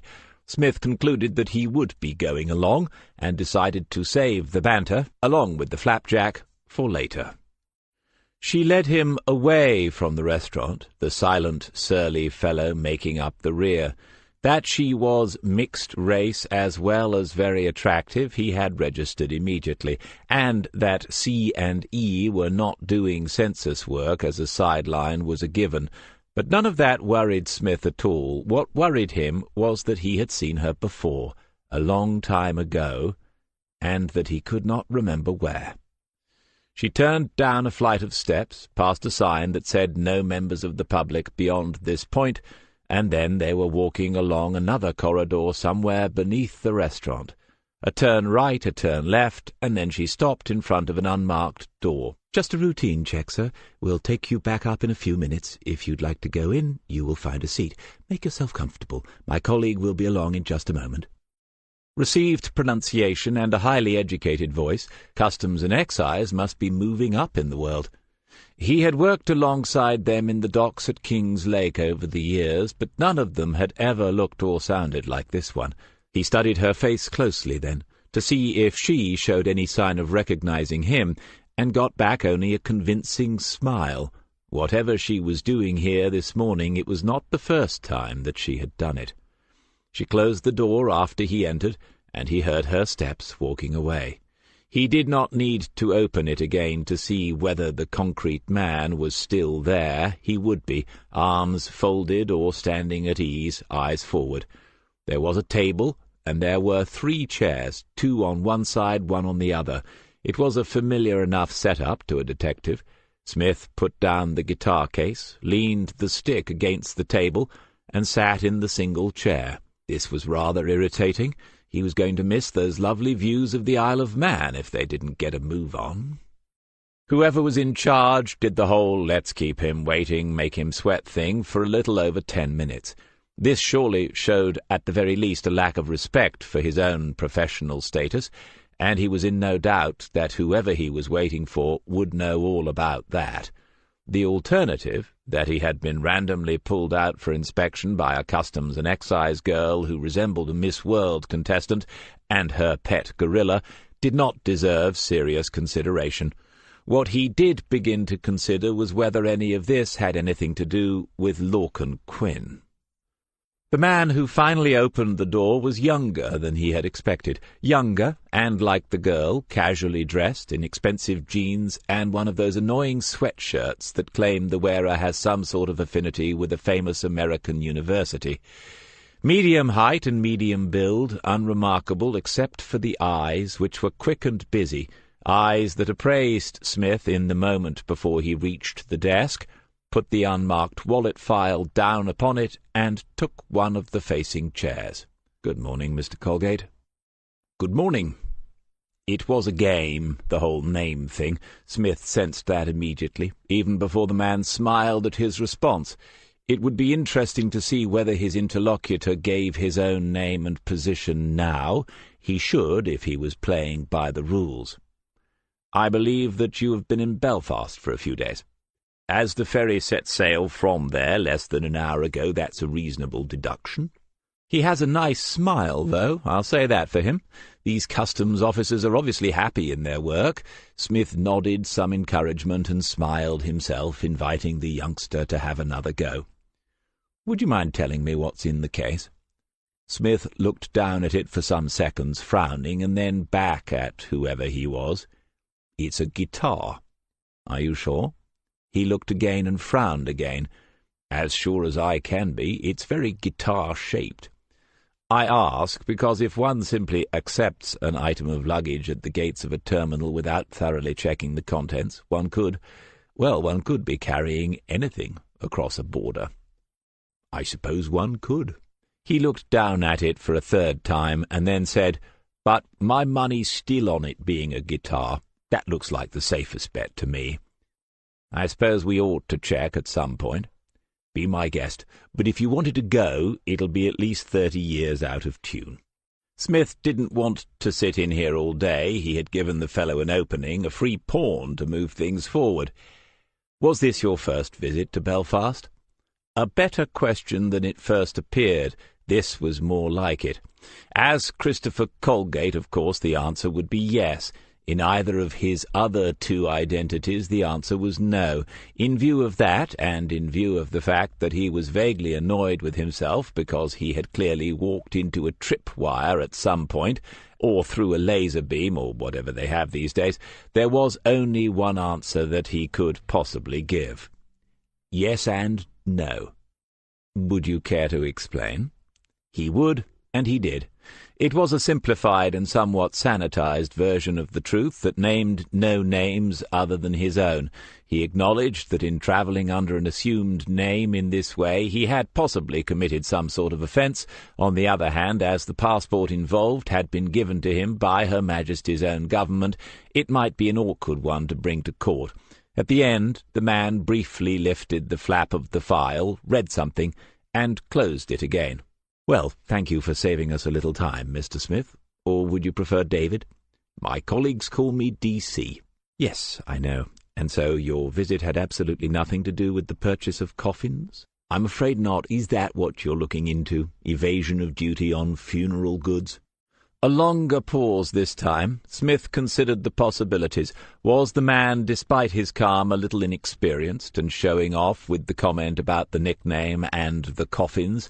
Both were completely unnecessary unless the intention was to make the interviewee understand that he had been thoroughly observed since his arrival in Belfast, and that his history before that had been equally thoroughly researched. But Smith already understood that now, just as he understood that these people were no more customs and excise personnel than his own grandmother had been. I think, on reflection, that I will address you as Detective Sergeant. That might help focus both our minds. You have been good enough to be reasonably open about what you have been doing here, and so, to save time, I will return the favour. Do you believe that you have been successful in finding the remains of Mr. O'Neill? Again, Smith had not given him that name. It looked very much as if they were playing Texas Hold'em now. We won't know for certain for a day or two at least, but that is my belief. And one of the ways in which you accomplished this was, in your own words, through looking up a few old acquaintances. It is these acquaintances that are of some interest to me. The preliminaries were over at last. His best guess was some leafy offshoot of Military Intelligence Section 5, though it was a misnomer these days. They would not be reporting back to the armed forces, and had not done so since the end of the Cold War. Anyone in particular? The man inched up his sleeve and checked his watch before he answered. Two things impressed Smith at that moment. It was a nice, precise touch, and the watch was, like his own, a Rolex, though a much more modern version. Le Carre could have written this bit.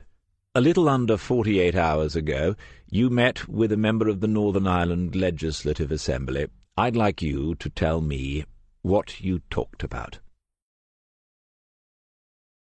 Chapter 22. I'm sure you would. The laughter was brief but genuine, and the security man looked as if he was inclined to join in. I don't need all the details, Detective Sergeant. The political situation in the province is a complex and evolving one. They usually are political situations, and the shifts in power sometimes have implications. As I say, I don't need a lot of details, but I was hoping that you might be able to at least confirm something for me. What, exactly?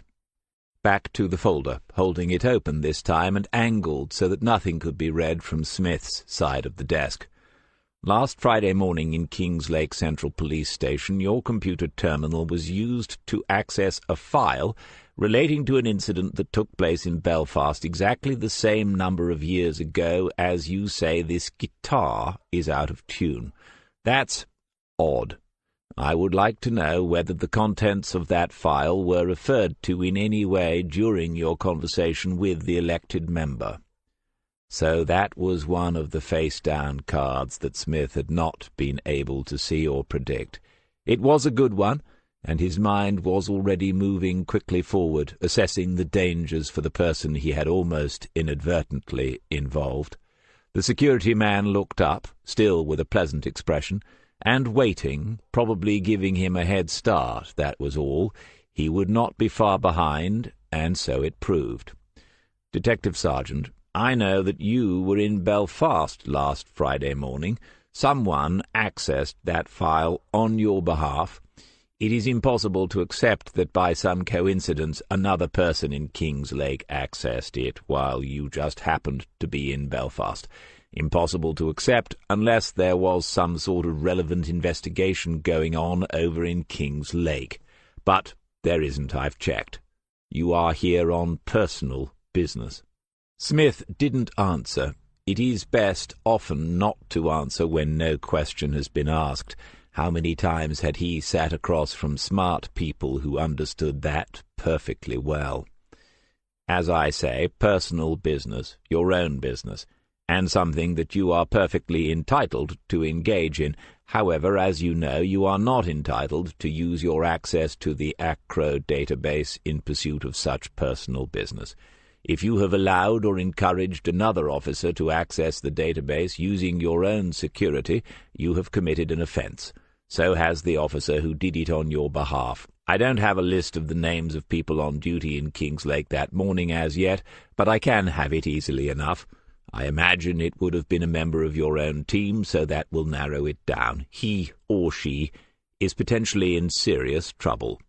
This must be his main play. They would have examined Smith's own record and realized that he didn't have much to lose but his pension. He might be vulnerable, though, through his junior officers and colleagues, who might have said such a thing had they been asked. Or had this rather sharp young man worked that out for himself? He probably had the list of names already. The or she gave that away. Sergeant, you're thinking to yourself, so what? We've all done it. It's a slap on the wrist. And it is, unless they've had a phone call from someone like me. Then it isn't. Someone like you? I think we're past the moment at which you should have told me exactly who or what someone like you is. Please forgive the grammar. Understandable under the circumstances, Sergeant. But do you mean you have forgotten us?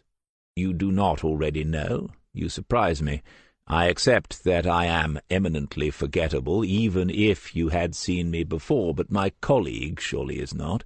It is an extra hurdle that she has to overcome in her career. Fortunately, she has many other qualities. A man that he had not seen but should have remembered, and a girl that he had seen and should not have forgotten. Her face looking at him from the car that had trapped his own against the curb, wagging a finger when he tried to pull away, her phone to her ear, and then her expression changing when he told Waters to back off, to let Hannah Subich go, so that these people could not find Petar Subich through her. Dominic Fox. I'd like to say at your service, but it would hardly be appropriate. However, I am pleased to meet you at last, Detective Sergeant Smith. You'll be wondering already why me again. How has fate been so cruel? That's easily explained. When Christopher Colgate left England, all sorts of bells and whistles went off, I expect. I wasn't involved then, obviously, but when it was discovered who Mr. Colgate actually was, and that name went into the system, mine came out with it. It was put to me that as I already had the experience of working with you, so to speak, we might be able to resume where we left off. Things worked out last time. He likes the sound of his own voice, thought Smith, and a good thing, too. It had given him time to think. Serena Butler was in a little danger, but that was all. Yes, she was in the office last Friday, and yes, she was a member of his team, but that would only ever be circumstantial. It could never be proved that she had accessed the database. Thank goodness he had had the foresight to give her his own log-on details. She only had to follow the 3 golden rules to remain in the clear, if not entirely beyond suspicion. Deny, deny, deny. Even if someone spoke to her today before he could do so, she would have the sense to say nothing. Serena was a survivor. They didn't have much else, and he made a point of not looking too worried. Mr. Fox would have to show the rest of his hand. Smith said, "Things worked out, did they? Captain Jonathan Hamilton got to die in peace somewhere, I imagine. He didn't deserve that. One of my young detectives got a broken nose, and he didn't deserve that. Petar Subic spent several months in prison. I'm sure you get the picture. It's my job to look at the bigger picture, Sergeant." Smith thought a more sensitive man than me might see that as a little patronizing. He wasn't going to make this any easier or any more difficult than it had to be, and so he simply shrugged and waited. To his credit, Fox understood immediately. The bottom line, then. This is all about a missing document, nothing more. The pathologist's report on the body of Aidan Quinn is a public document, available to anyone who makes a Freedom of Information request. That's ironic, isn't it? There was no need to go through ACRO at all, though obviously that was much quicker and you didn't have a lot of time. The document that is not available to anyone at the moment, publicly or privately, is the account of how Aidan Quinn actually died. The British Army captain who was working undercover wrote, as a part of his debriefing, a full and no doubt very detailed account of what happened the night that he shot and killed Aidan Quinn. At the time it was practice to give the soldier involved his own copy, something that we would no longer do, I should point out. May I ask whether you still have that copy? You may, and the answer is yes. What's happened to the original? For the very first time, Dominic Fox looked a little uncomfortable, as if he had personally mislaid the thing. We know that the statement existed because certain other documents make reference to it, but the statement itself seems to have been lost. Have you checked the waste paper bins? We used to have this cleaner at the station who could not stand anything left on a desk overnight. We found some right villains in recycling the next morning. I'll send a memo round as soon as we're done here. Thank you, Sergeant. You're saying it was lost for obvious reasons, Mr. Fox, but what you mean is that someone removed it at some point in the last 30 years. Do you do inventories? When was the last time it was recorded as present? Presumably you have made a list of the people who might have a motive for having it removed. It can't be a very long list. Fox was steady enough under fire. If we were to hold an investigation, Sergeant, I'm sure we could do worse than put you in charge of it. Let's move on. Did you refer to the statement that you made back then when you were speaking to Mr. Quinn on Sunday? Was that the subject of your conversation? It's difficult for me to imagine what else the two of you might have to talk about. You want the bottom line? Yes, it was discussed. Up until last Friday, I had no idea what had happened to Aidan Quinn's body after I left it. When they took you out of Northern Ireland in those times, they really took you out. No contacts allowed, no newspapers, no television or radio for several weeks, and after that you only went back to normality in stages. Do you know how many of us the IRA still managed to find? No, I don't. Several. Quinn might have wondered before whether I knew the truth, but now he knows that I do. Fox was pleased, as well he should be, but that might lower his guard a little. Fox said, If the member of the Assembly felt threatened by this knowledge, that might put you in a difficult position, Sergeant Smith. You mean he might make another attempt to murder me? You know about the others, I assume. Yes. Maybe, but he understands that the document to which you are referring is in a safe place, as far as he is concerned, until or unless I have an unfortunate accident. I'm surprised he didn't offer to arrange some private health insurance for me as an added precaution, to be honest. Fox was piecing it together pretty well, and Smith wondered how far he might have risen up the ranks of the police service if he had not been diverted from it after his star turns at Hendon. Alison Reeve knew something about that, and he would ask her at the appropriate moment. "I see, Sergeant. You did a deal. He offered you some assistance in finding Mr. O'Neill, and in return you look after a highly embarrassing and potentially incriminating document on his behalf. That's very enterprising, though some might see it as blackmail. I see it as restorative justice. I like to keep up with all the modern ideas. The document might be safer in our hands, Sergeant, but I'm not sure that I would be. Before you ask, it's with a solicitor, not my regular will-maker chap, so you needn't go bothering him. It's with someone doing just that one-off job for me and impossible to trace. That's where it is staying for the foreseeable future." None of this was true, of course. It was in the box in his attic, but it would be true quite soon. The document was his own property, and he could think of no legal means by which they could force him to hand it over. They were almost done here, unless he was to be charged with posing as a coffin dealer or with smuggling used musical instruments out of Ireland. Smith said, "So all that remains really is for me to ask myself why you are so keen to get hold of the copy. I lost interest in Irish politics when they started trying to blow my head off 30 years ago, so it's unlikely that I would be trying to influence Mr. Quinn's voting behaviour in any way. I suppose somebody else might, if they got hold of it.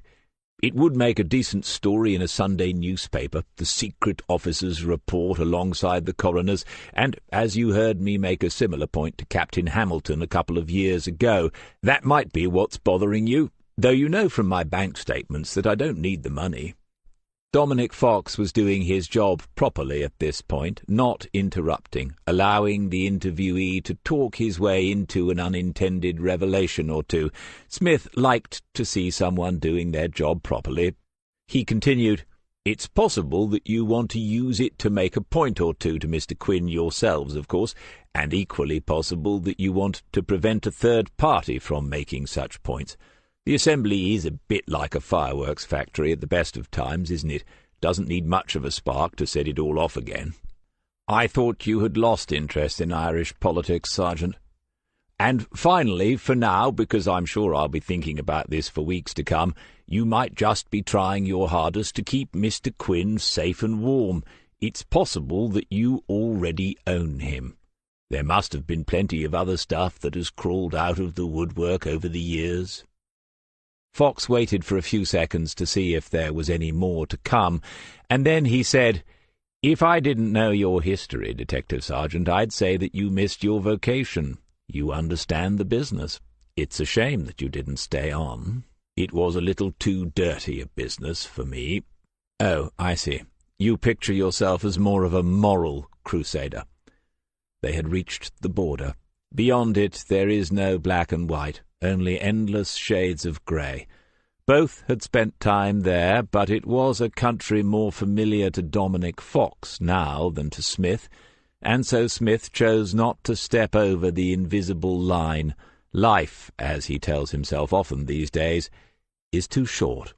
Smith said, "Are we done here?" "I think so. I'll have to put you down as a risk, but a minimal one for now." "Thank you. That's very reassuring." "No, thank you. It was a pleasure, really." Smith stood up and reached for the walking-stick. Fox said, "How is the knee coming along? I hope you haven't been overdoing it. Arthroscopic meniscal resection, wasn't it? I'll end up having that myself. Too much rugby." Cocky little sod, can't resist showing off. That's a weakness that a really devious bastard would be able to exploit, Mr. Fox. But not me. Not now. Not interested. One thing surprises me, Sergeant. I thought when you realized who we are that you would have one or two questions of your own. Smith had the guitar case in his other hand now. Just one, maybe. Did you ever actually go there? Where? Where it says, on your sweatshirt. Yale? Yes, I did, as it happens. 1 year postgraduate, international relations. That's nice. Most of mine live in Bournemouth. Fox took a moment to understand, and then thought it worth a smile. And yourself? Queen's, wasn't it? Not really. That was only a bit of cover. Yes, of course. So where did you study? Careless, Mr. Fox. Always read the whole file. Rorke's Bar, mostly. It taught me everything I needed to know. Outside, because he had appeared unexpectedly, Mr. Slab flinched and looked at the girl. She arched an eyebrow, and he resumed his meditation on the true nature of bonded aggregate materials. She nodded and smiled beautifully as Smith approached, and he almost expected her to say, "Enjoy the rest of your trip with us, sir." As he passed her, Smith said, "Good morning. I hope you've improved on your parking skills," and left it at that. He needed some fresh air and didn't look back. After a short walk to the front, he simply could not allow that the forward-facing end of this thing justified the word prow, or even bows. He returned to his table in the restaurant.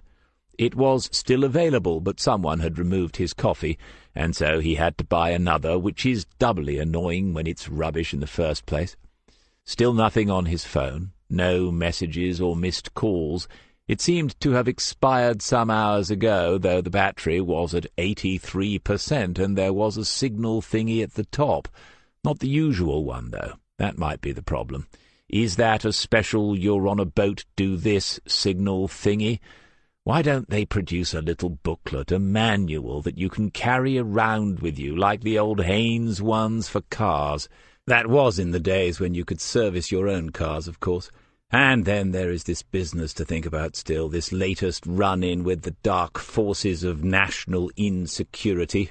Messy, Smith, he thought, just a little messy. He went through it again as if it was a chore, but knew, further inside, that he was grateful for it, because it meant that he could forget, for a while, about the other matter. When they were about 20 minutes out from the port, his phone burst back into life like a demented bat with beeps, buzzes, and chirps. He had messages galore, and even voicemails. Well, 4 messages and a voicemail. One from Waters, sent yesterday. Where had it been? Said, "You are gonna love this new one, in the paper as the metal detector murderer." You are gonna love? Nothing like this had ever been received before, and it needed to be dealt with immediately. There was no way that he, Smith, could be off for another week. Then a message from Shirley Salmon at the caravan site telling him that the band were playing on Friday night. They had asked was he going to be there, and could he bring his Strat if he was. And 2 messages from Serena Butler. Oh dear. The first was sent late last night. It read simply, "Ring me." The second was from quite early this morning. "Ring me as soon as you get this." Oh dear, oh dear. The voicemail was also from her, recorded just a couple of hours ago. He pressed play and listened, eyes closed.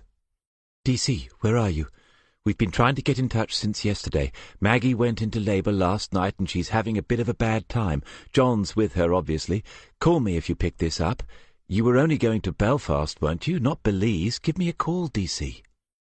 He tried to, straight away, but the phone was engaged. When you are someone prone to thinking a little too much, real life often comes to the rescue, but he could have done without this. Having a bit of a bad time? What does that mean exactly? Is it a medical term? We've been doing this for 10 million years now. Surely we are prepared for all eventualities. He dialed again. stocking in 5 minutes, people starting to move towards the departure doors, and this time Serena answered. He said, "Hello, it's me. We've just come into Birkenhead. What's the latest?" "Still no news. John's been texting me so I can tell people, but I haven't heard anything for a couple of hours." "Do we know what the problem is?" "Men. They all have big heads, and there must be some reason why they're not doing a C-section." It sounded like the sisterhood was in full cry at the moment, and this was already in danger of becoming a little too detailed on a cup of bad coffee and a piece of flapjack. He decided to remain objective. "Do we know it's a boy, then? They've been keeping that a secret, if they even knew themselves."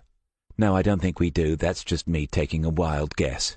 "Not that wild, is it? I mean, you've got a 50-50 chance." "DC, you need to get back here."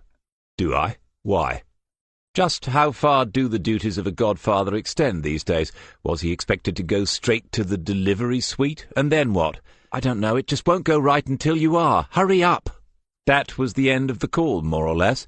What on earth did she mean? There was no sense in it, no logic, no reason. What did it matter where he was when all this was going on? The ferry had docked now, and he grabbed the guitar case and set off for the exit. Christopher Colgate was leaving the ship, and woe betide anyone who got in his way this time. If they did so, they would have to deal with Sergeant David Smith or Captain Stuart Riley as well, or even the three of them together. They had a train to catch. He sent 2 more texts to Serena Butler, one either side of Birmingham as they went north of it, asking for updates and receiving short, non-committal replies. As he travelled east, the land became flatter, and the late afternoon became early evening. He felt the shift in the long train, and knew that they were on the last great bend as the railway begins to curve down southeast towards the Wash. Kingslake was a matter of minutes away, and once again, as a journey neared its end, his phone began to ring. He looked and saw that it was Serena Butler, and just for a moment he thought that he might not answer it, not speak to her until he was safely at home. Then he pressed accept, because in the end, that's what we have to do. She talked, he listened, and then he thanked her and said that he would see her tomorrow. The train's wheels began that squealing, almost a screaming as the brakes are applied on a turn, squealing, almost a screaming, like a baby. "John just called me," she had said. Big John Murray, who kicked down doors after people had shot him, had just called her, and he was crying on the phone. It was over. They were both okay, and it was a boy. Smith knew many of the taxi drivers in Lake.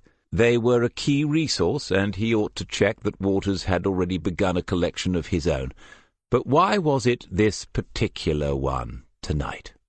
What had he said to Helen Reese? An example of the unexpected synchronicity of events? He told the man his home address, and they had a brief conversation because the taxi driver recognized him too. Then Smith sat back and watched the familiar streets swing by, without seeing them at all. This was the driver who had taken him first to the house of Mirsad Subich that night, and then on to where Hannah Subich was hiding and guarding her cousin and her lover Petar.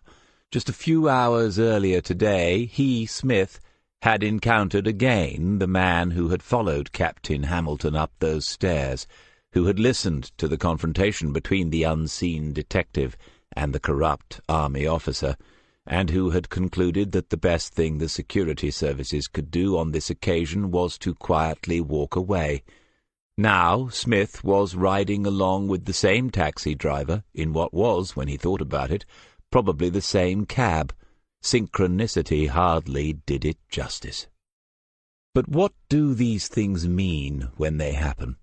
Surely we should not let them influence our actions and our reasoning minds, Smith. Without reason, what do we have? What do you in particular, Smith, have if your actions are no longer to be guided by the clear, cold light of logic? He thought about the answer for 2 more minutes, knowing which crossroads he would need to make the decision by, and knowing what the decision would be. If he did not do this now, he would not be able to sleep tonight. If he did not do it at some point, he might never get a good night's sleep again. He leaned forward and said to the driver, "Sorry, mate, change of plan. Can you take me to the Central Police Station?" Chapter 23. Detective Inspector Alison Reeve played badminton every Wednesday evening. A serious case or a serious cold might cause her to miss a week, but those things apart, the game was one of the regular fixtures in her life. She liked the physicality and the speed of it. How many people know that a shuttlecock can travel at 200 miles an hour? And she liked the competition and the camaraderie of the changing room. Sometimes there was half a lager in the sports centre bar afterwards, but generally she was away to her apartment by 8:30. Tonight, of all nights, however, the club secretary, Rose Rumbelow, wanted to speak to her. If the club did get promotion in the county league, and it was looking more likely now, wasn't it, they would need to think seriously about the roles of captain and vice-captain, and did she, Ms. Reeve, as one of the most experienced players, have any thoughts about that? Only one, and that was me, not likely, not now. But Mrs. Rumbelow was one of those earnest, well-meaning stalwarts found in every amateur sports club in the land, and it wasn't easy to let her down gently. It was almost 9 o'clock before the detective inspector could get away. Still light, though, as she drove back across the city towards the riverside, still people out experiencing the warmth of this most pleasant of summers. She wound down all the windows and enjoyed the rush of air. Anyone noticing her as she passed by would have seen an attractive smile on her face, one that for a change she was making no attempt to hide. She had plenty to smile about. Some public houses become police public houses, and the Lighterman's Arms was one of them.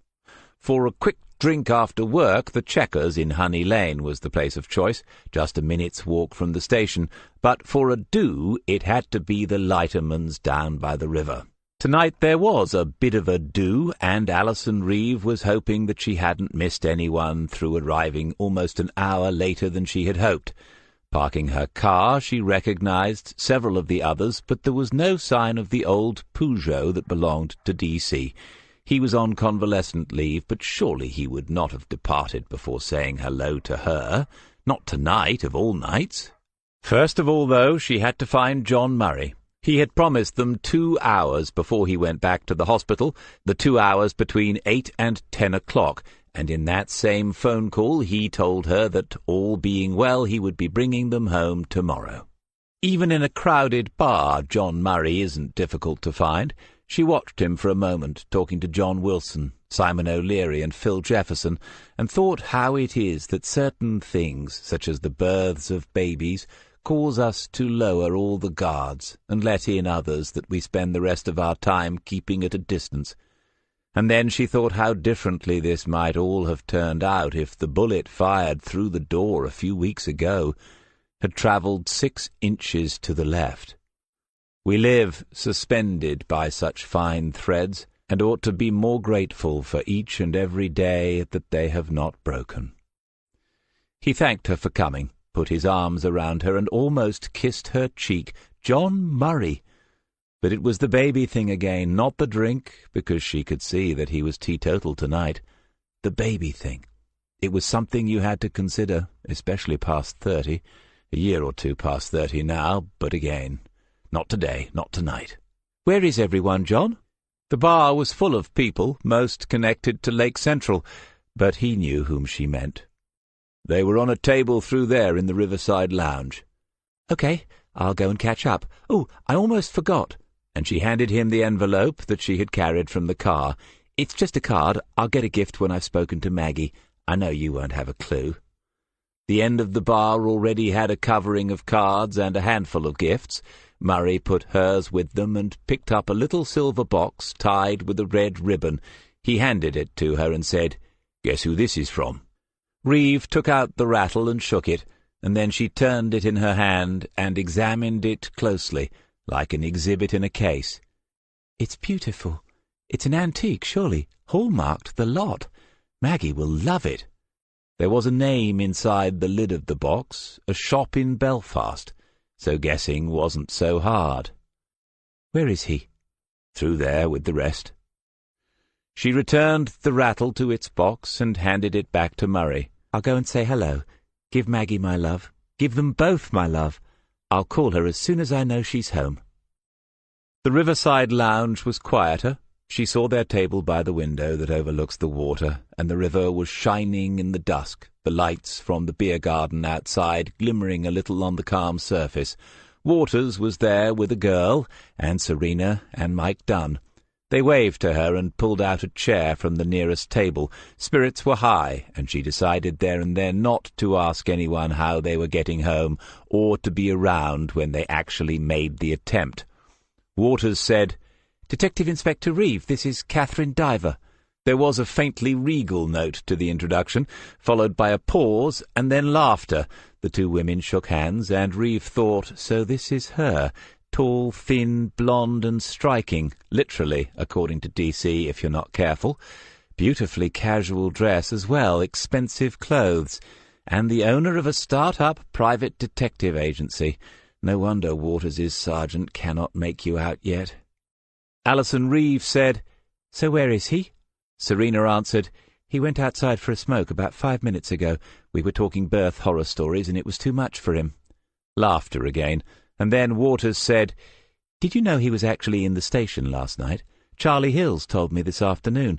I tried to bring him up to speed on the metal detector murder story just now, but he seemed more interested in my text speak. He said I was murdering the English language." Catherine Diver said, "He's a dear, isn't he?" Reeve caught Serena's eye and then looked away.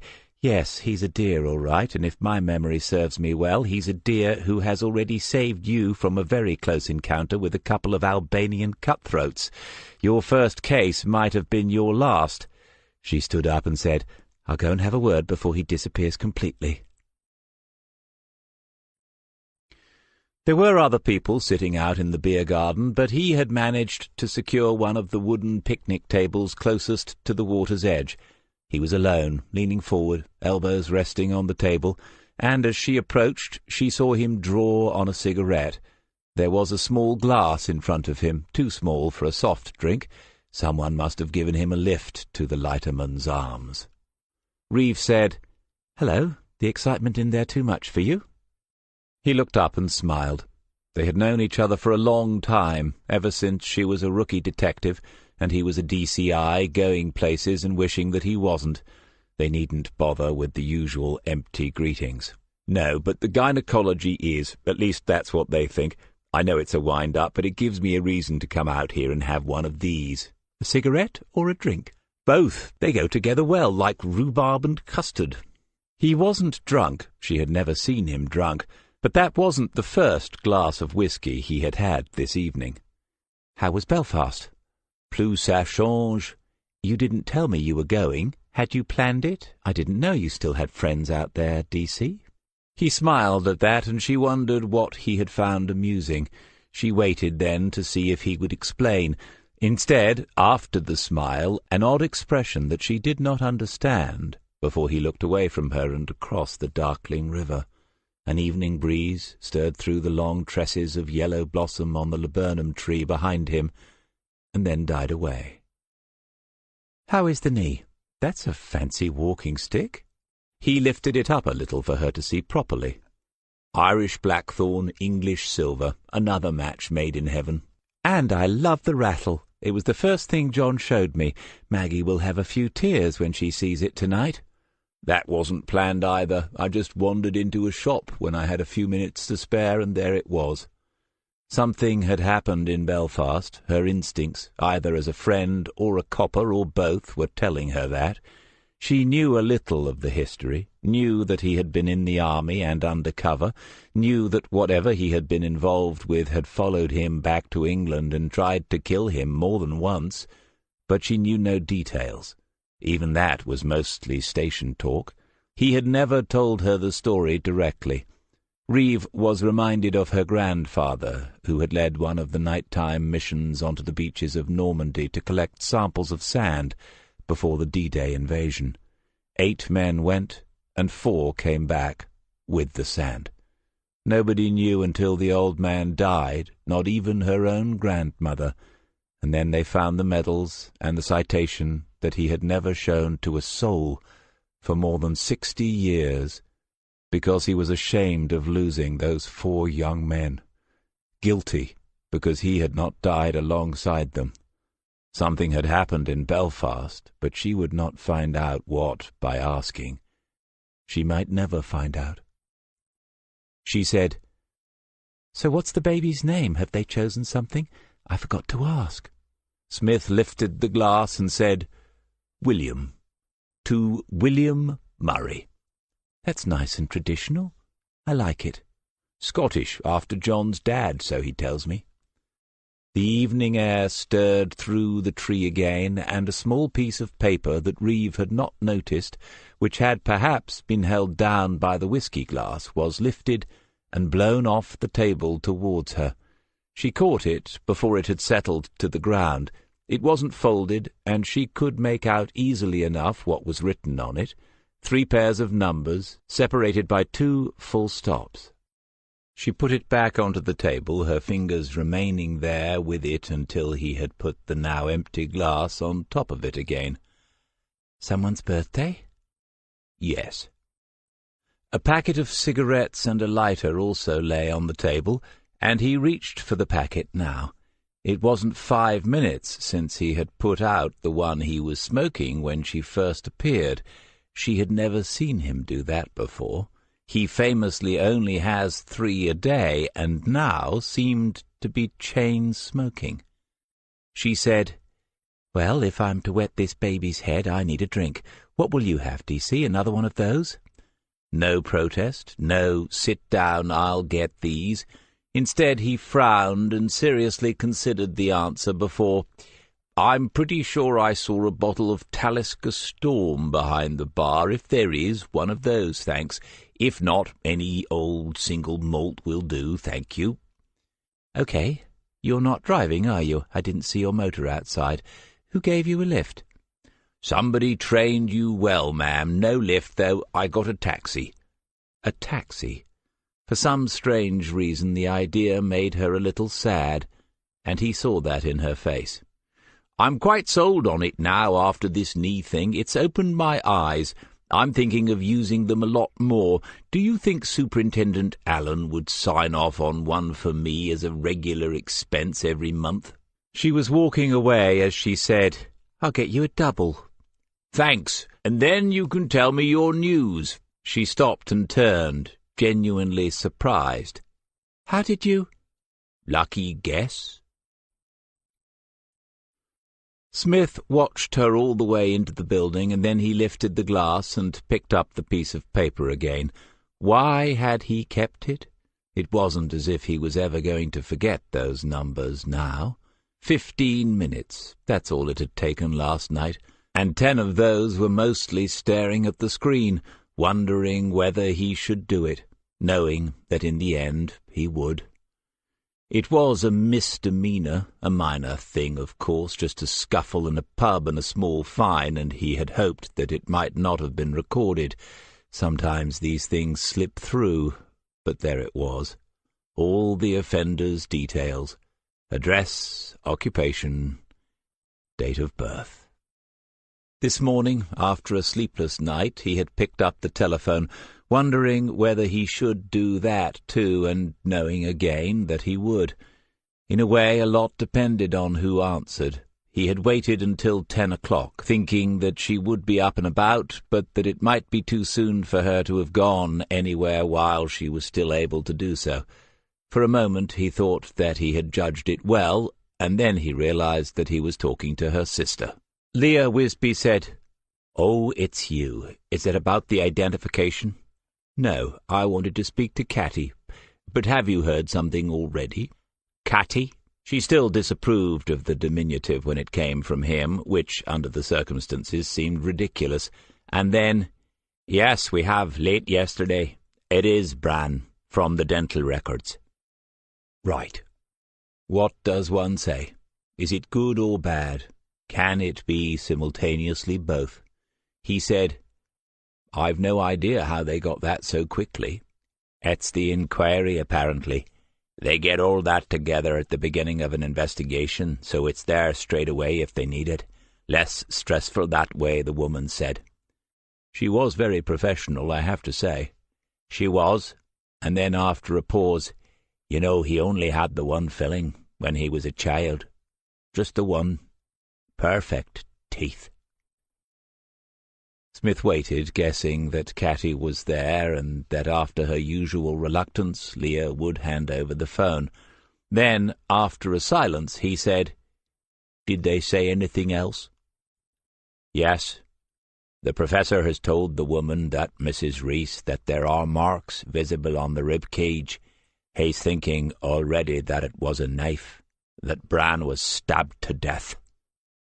He was silent himself for a moment then, before he said, "In a way, I'm sorry that anyone had to hear that. In my job, you get used to it, but even so, when it's someone you know.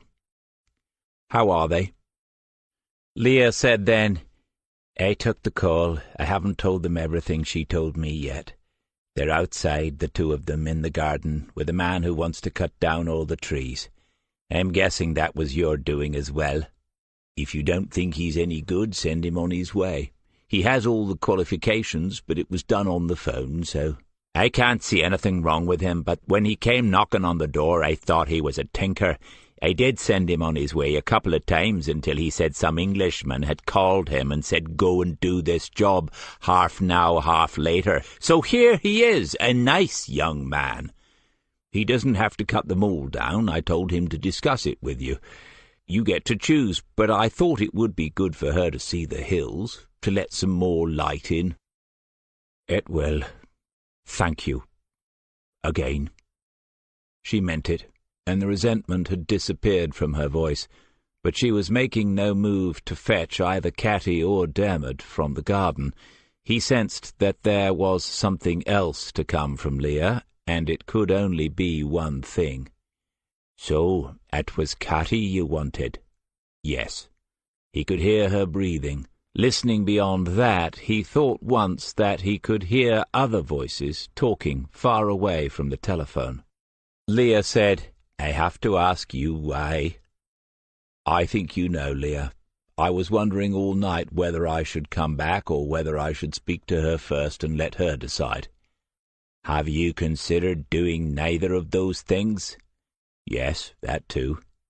She was not angry. When she spoke again, it was slowly and quietly and thoughtfully. "Then there is something I have to say to you before you do anything of the sort. I hope you'll respect it at least, though you and I haven't always got on as we might have done." He said, "I will. I've never doubted you have her best interests at heart." "And his, the boy's." Smith had smiled to himself then. He could see where this was going, and how carefully, or perhaps simply with a woman's instincts, she had chosen her ground. Justin Kelly was more than a hero. He was a thoroughly decent and honourable man. Dermot worshipped him when he was alive, and he still does so. Justin's birthday is never forgotten, and his grave is the best cared for in the whole of that cemetery. It has been since the day he went into it. You need to think long and hard about this, Stuart. You think you might be giving him something? Think about what you will be taking away." He had thought about that, but not as much as Leah Wisby had. He said, "Go on." "Yes, she rebounded into Justin's arms not a month after you'd gone. She was very young and very frightened. She told him everything, and he didn't walk away. He walked straight into it with his eyes open, just like he walked into the burning building that killed him. The medal is the boy's most precious possession. I think you understand what I'm saying. You're not a stupid man, and you're not an insensitive one for all that happened, I think." Who else knew? Mother, obviously. She worked it out, and she told Father. That was all. It had hardly been spoken of again until you walked through the door a week ago. They planned to tell him when he was of an age, but I think it was never the right time. And then after Justin died?" Now he could hear voices. Someone came into the room where she was on the telephone. It was Dermot, saying, "Put the phone down and come out. See what this man is proposing." She answered him, told him she wouldn't be more than a moment or two. When it was quiet again, she said to Smith, "I cannot tell you what to do, but I thought those things should be said. I'm sorry for it in a way." It took him another few seconds to find the words, and when he said them it sounded matter-of-fact. "Will you tell them that I called? Tell them you told me about the identification and they won't need to bother then." "I will." "Thank you. No need for that, you're right. Even a fool like me can see that. I should be thanking you." She said, "They're waiting for me now. Can I ask how you knew? Did you know before you came?" "No, I didn't. A couple of small things made me wonder, but then, when we were up at the farm, something you did. I knew then. You saw me. I did wonder. It was stupid of me.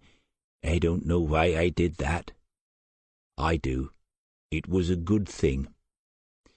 "Have you showed it to her?" "No, not yet, but I will." It was time to go.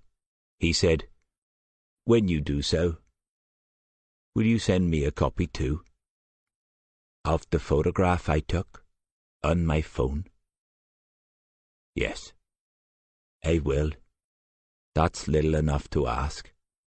And But he had gone. "Let me get those, ma'am." "John, stop it. You're as bad as he is. And isn't it supposed to be us buying you the drinks?" Murray caught the barman's attention by waving a £20 note, and then she said thank you and gave her order. Murray said, "I can't remember, but I'm driving. I need to be off in a minute. Just wanted to thank you before I left." "What on earth for?" "All those days when I just nipped off with very little warning. I know the problems that causes, but you never said no. It's much appreciated by both of us." "All three of us?" Murray nodded, raised his eyebrows and smiled. The baby had been born little more than 24 hours ago, and already he was a different man. She asked him frankly how it felt. "It's the strangest thing, ma'am. You've known for nearly 9 months, well, more like 6 in our case, but you've known it's coming. You've spoken to doctors and nurses and midwives, family and friends. You've Googled the weirdest stuff and seen it getting bigger day by day. You couldn't be more prepared, except that nothing can prepare you for it. When you pick him up, he's so small, but he's like the biggest thing there is." "The birth of a son, the first one. I expect it is the biggest thing there is, John." She picked up her glass, raised it so that it was between their faces. "To William Murray." Murray put out a giant hand very gently and stopped her. "William David Murray, ma'am." "Really? I was just out there with him. That's who told me you'd chosen William. He never said anything about that." Then she drank from the glass and picked up the one that remained on the counter. Murray said, "No. Well, what about your own news? What did he say to that?" "I'm just about to tell him, or I was. He already knows, but I've no idea how, as they only told me on Monday." "He'll say it was a guess, but he keeps up with some of his old connections, for they keep up with him.